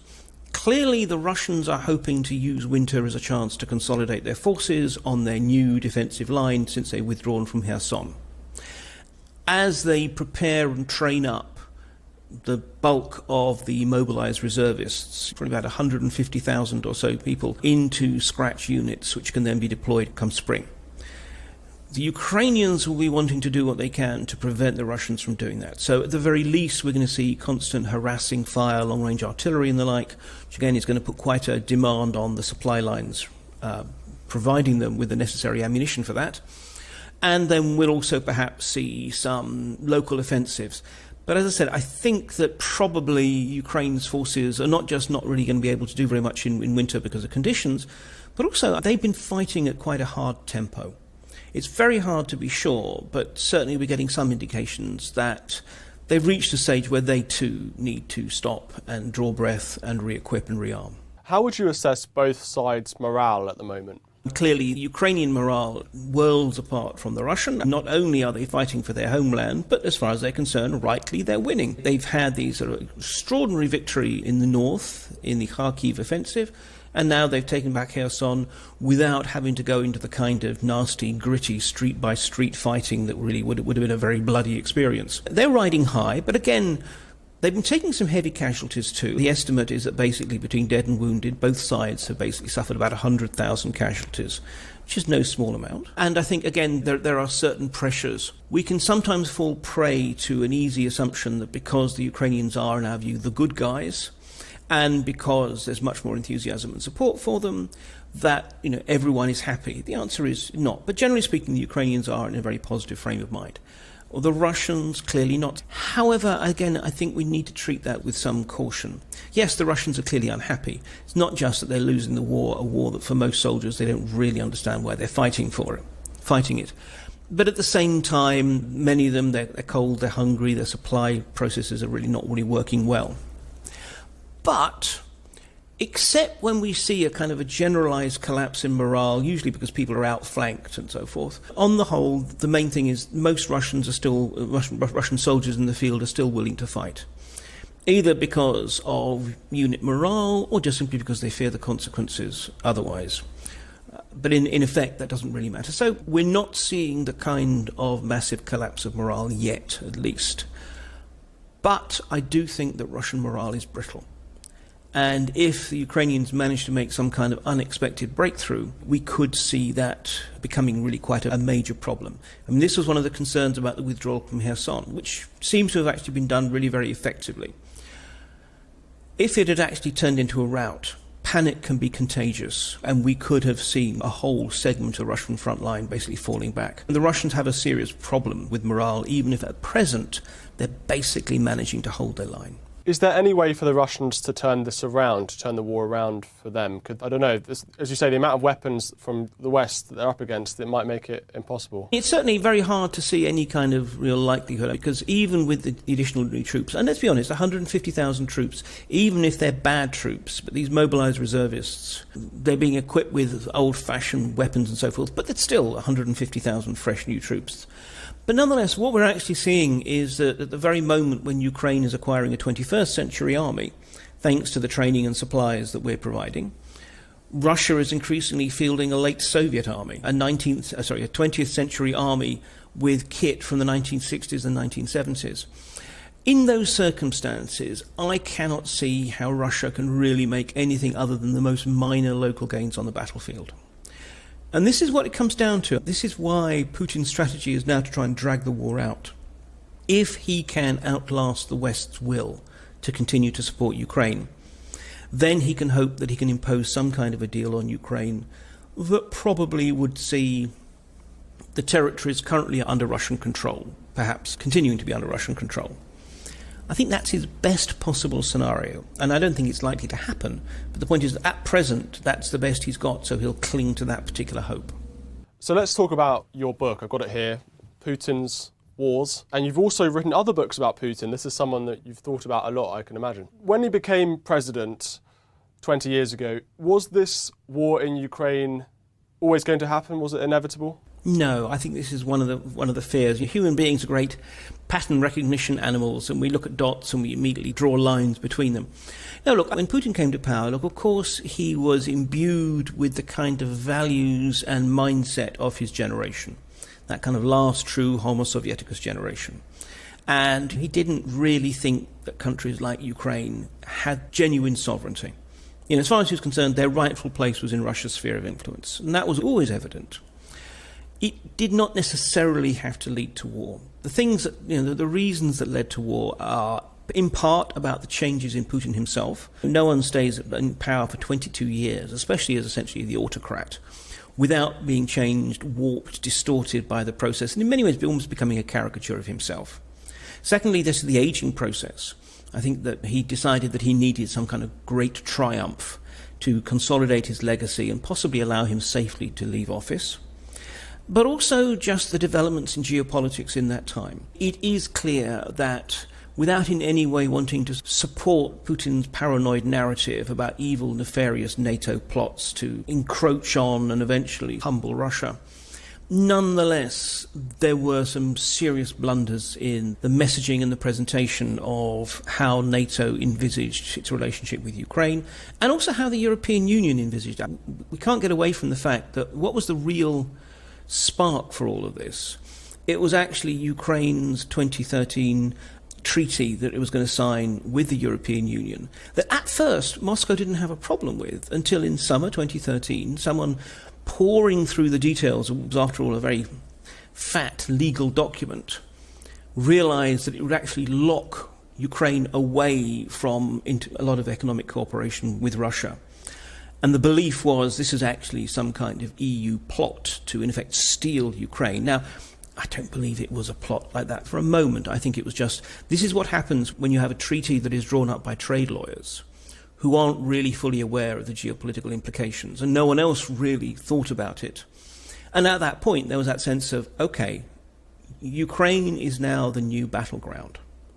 So there's all kind of reasons, and frankly, even in the very, very last week of before the invasion, it looks that Putin, although he decided to act, but he was still true to form, because this is not a daring man, was havering. He was not sure, should he invade at all? And if so, the all-out invasion, or just simply to take essentially the areas he's fighting in now, the south and east of the country. Really, up to that point, it might have conceivably been possible for the dice to have fallen a different way. So we shouldn't assume things are inevitable. But on the other hand, this is absolutely, you might say, Putin's war in the sense of it's a product of his assumptions and prejudices. And although he is a more extreme form of himself, shall we say now, today's Putin one can see in the year 2000 vintage Putin. Can you talk a little bit about Putin's wars, why they were successful, why he got away with them, and why in Ukraine in 2022 it was a different story? Yes, so Putin is in many ways a very old-fashioned nationalist. He's really a 19th century geopolitician. I think a Bismarck or a Napoleon would have totally understood him. And I say 19th rather than say 18th because it's not just that might makes right and that strong countries impose their will on weaker ones. It's also this almost colonial mindset of the time, that there are, shall we say, proper countries, And then there's the rest, whose sovereignty is really destined to be just simply determined by other countries. So he very much sees the West as, generally speaking, kind of proper countries. Countries like Ukraine, they're secondary ones. And his notion of Russia as a great power was right from the beginning inextricably linked with warfighting capability. Russia has to be a military great power. He's determined to believe that Russia has to be a great power, even though it's no longer anything like the sort of powerful of the Soviet Union. And his view was that could be asserted through military power. And if you have military power, you need to demonstrate it. But the interesting thing is, essentially right up to this war, Putin, by luck or by good judgment, essentially picked easily winnable wars. The Second Chechen War actually turned out to be much more hard fought than anticipated, but still, ultimately, there was no real question that Chechnya would actually be able to stand up against the whole might of a mobilized Russia. Likewise, his invasion of Georgia, tiny Georgia, it was a 5-day war, despite the fact that there were many blunders by the Russians, but again, the outcome was never in doubt. Annexation of Crimea in 2014. Again, a very sort of surgical operation at a time when basically the Ukrainian state had virtually collapsed. And then his military deployment into Syria. Kept at essentially a pretty small footprint, largely just air forces, bombing insurgents who didn't have air defences from a nice safe height. Again, this is it. The interesting thing is that despite all the macho posturing, Putin ultimately was always a very cautious warmonger. He wanted the trappings of being a warlord without the risks.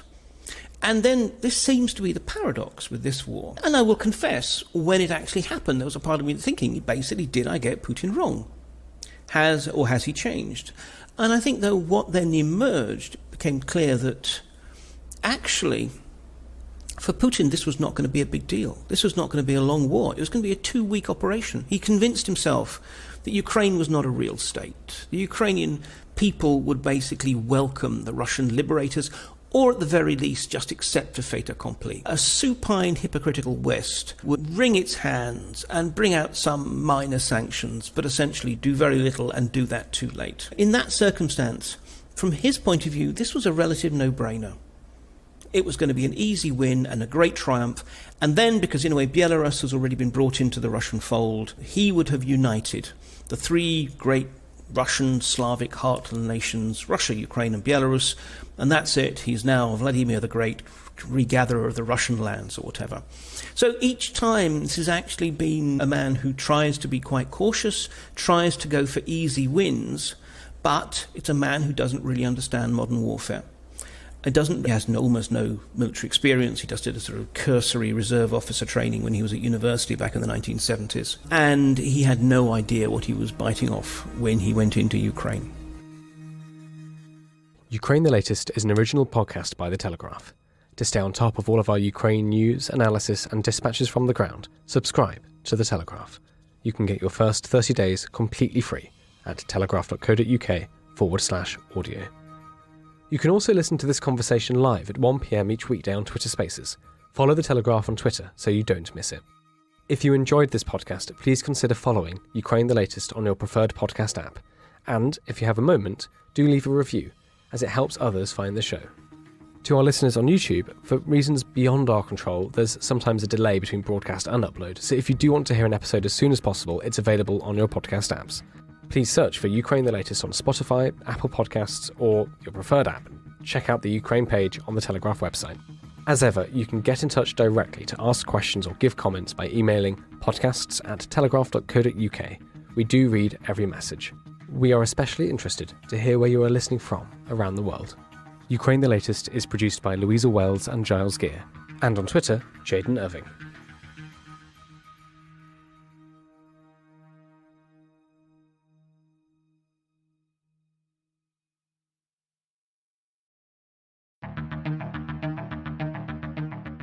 I'm David Knowles, and this is Ukraine, the latest.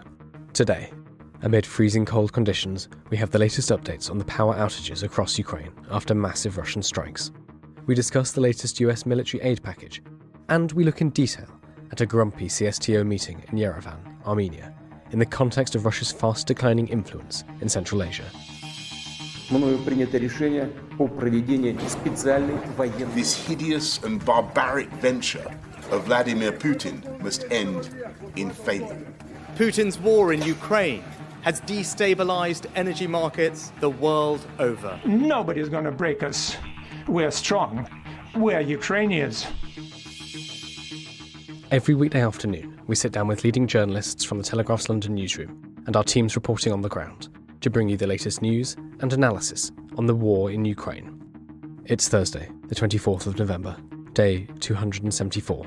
And today, I'm joined by our associate editor Dominic Nichols, our assistant comment editor Francis Durnley, and our foreign correspondent James Kilner. I started by asking Dom for the latest news from Ukraine. Well, hi David, hi everybody. It was a very violent day yesterday in Ukraine. As we were live on air with our guest Elena, there were strikes landing as we were speaking to her in Kyiv and across the rest of the country. Left 10 dead, numerous people, many more injured, disconnected 3 nuclear power stations, which I think are back online now. Ukraine saying 70 cruise missiles and other drones were fired across the country. It took out a lot of the electricity grid. Many houses still have no power, dark, cold. The temperature is below zero at the moment, 0 Celsius. And Ukrainian officials are still saying 2/3 of the capital is still without power this morning and no running water. So President Zelensky last night, he spoke to the UN Security Council via video link and also in his nightly address said a very similar message. But to the UN Security Council, he said, quote, "When we have the temperature below zero and scores of millions of people without energy supplies, without heating, without water, this is an obvious crime against humanity," unquote.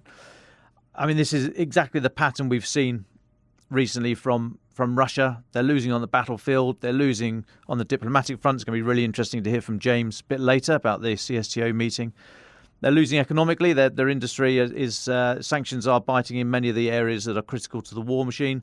So all they can do is terrorise. They were listed by the European Union yesterday as a state sponsor of terrorism. That's all they've got left. That's all they can do. They are left with a strategy which has shown itself not to work so far and has no prospect of working, I don't think, which is to terrorise the Ukrainian people, hoping that they will then turn to their elected representatives and President Zelensky and say, make it stop, make peace, negotiate at any cost, just make it stop. And I can't see that happening.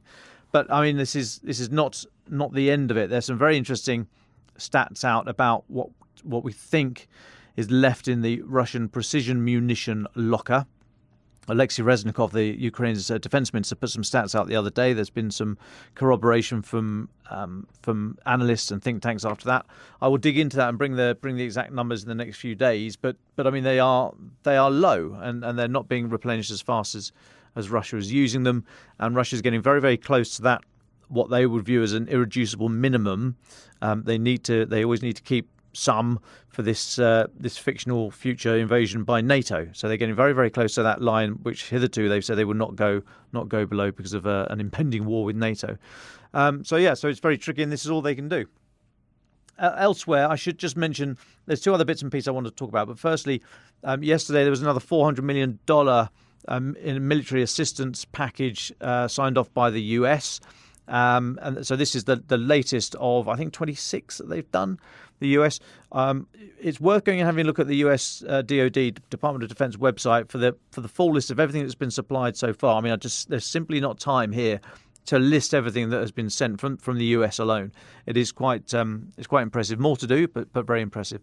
But the package last night included additional munitions for NASAMS. That's the National Advanced Surface-to-Air Missile System, the very modern, very capable air defense system. 150 heavy machine guns with thermal imagery. These things are important to counter the drone threat, particularly these Iranian Shahed 136 drones. They are low, slow and noisy, so you can see them, but it's just having the ability to shoot them down, and it's just not cost effective to use a $100,000 missile against a $20,000 drone. So the impetus in the last few weeks has been getting heavy machine guns that can just chuck a load of lead into the sky very, very quickly. So an extra 150 of those from the US. Additional ammunition for HIMARS, the high mobility artillery rocket systems, the very precise, very long range artillery system. 200 precision guided 155mm artillery rounds. So we think these are the Excalibur rounds. These are 155mm artillery shells that can steer in flight. Another 10,000 120mm mortars, HARM, so the high-speed anti-radiation missiles. So these missiles will pick up any radiated energy from a radar. So if you want to launch an airstrike, you need to get rid of the enemy's radar that's looking for you, and they can then maybe send a missile or an intercept fighter against you. So if you've got these radiation missiles that home in on radiation, and this is radiated electromagnetic energy, it's not the radiation from a nuclear strike, for example. But yeah, these missiles are exactly what you need to then knock out those radars, such that your air package can get through and go and do whatever it wants. Back to the list: 150 Humvees, high mobility, multi-purpose wheeled vehicles. These are the big Jeeps. I know they're not a Jeep. Don't have a go at me. But these are the big things that we see the US. They've had for years, been upgraded. They are very capable. Over another 100 light tactical vehicles. Bloody hell, so many zeros. 20 million rounds of small arms ammunition. 200 generators, critical when there's no power in across the country. Spare parts for the 105mm howitzers and other equipment. So in total, the US has committed more than $19 billion since February the 24th this year, and almost $22 billion since 2014. But I do suggest you, like I say, go and have a look at the DoD website for the full list of gifted equipment. It's also worth looking at what countries have provided as a proportion of their GDP. It's good that everyone's leaning in on this, or not everyone, but hopefully enough people are leaning in. Interesting to see what portion of GDP, and it's kind of Baltic states, Latvia, Lithuania, who are, as a proportion of their GDP, arguably doing the most. Now, okay, the US is way out in front. I mean, in terms of donated equipment, after the US, it's only Russia that have come close to donating more stuff. But it's still very important to see that even the smaller countries are doing what they can to a very large degree. I've got something else to talk about Poland and the missile strike a couple of weeks ago, but I'll just take a little pause for breath there. Thanks very much for that, Dom.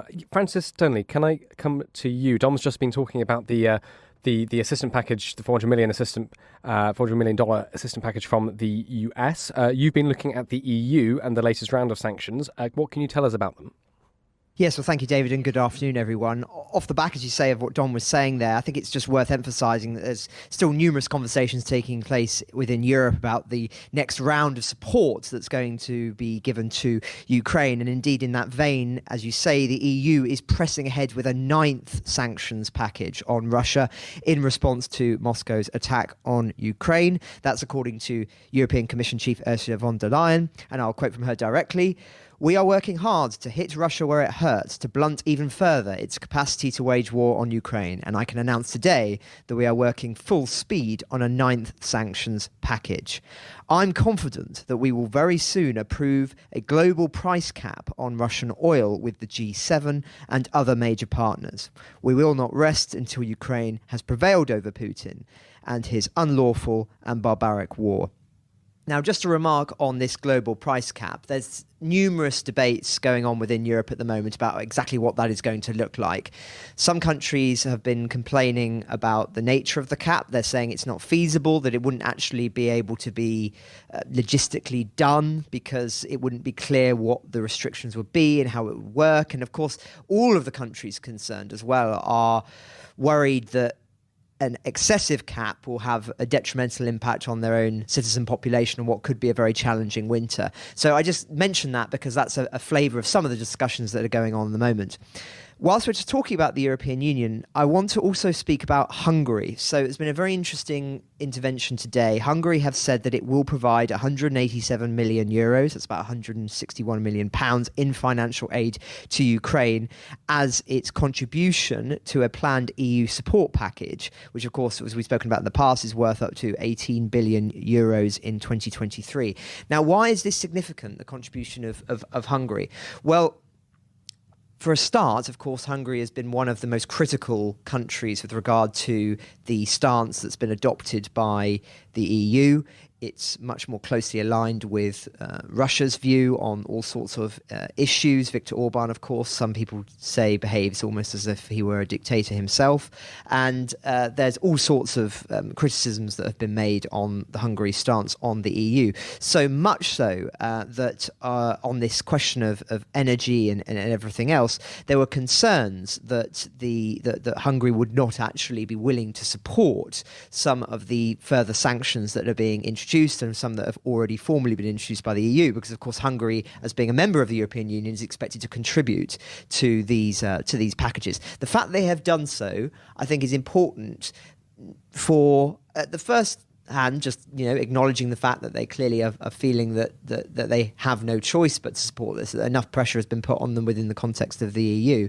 But I also think it needs to be contextualised in this decision that we're expecting from the EU in the coming weeks about funding for Hungary itself from within the European Union, which are currently being withheld due to rule of law concerns. I won't get into all of the complexities of this, but basically Hungary has failed to adopt certain promised rule of law reforms in order to abide by the rules within the European Union, and the fact that they have rejected doing so up until now has been a big cause of anger. And indeed there are certain members of the European Union bloc that are so critical of Viktor Orban and Hungary's stance on this that they wish to deprive Hungary of certain EU funding.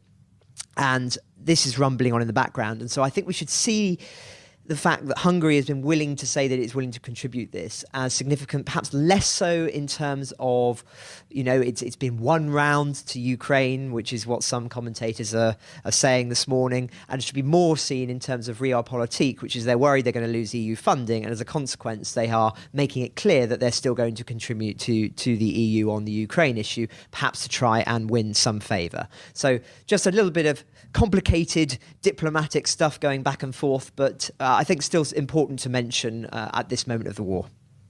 Thanks, Francis. Just staying with you very quickly, I know you wanted to talk briefly about Zaporizhzhia. Well, yes, because I've been talking about it a lot this week, I thought it was only right to mention it very briefly again. And I know there'll be another update later. I'd like to talk a little bit more about war crimes after we've spoken to James.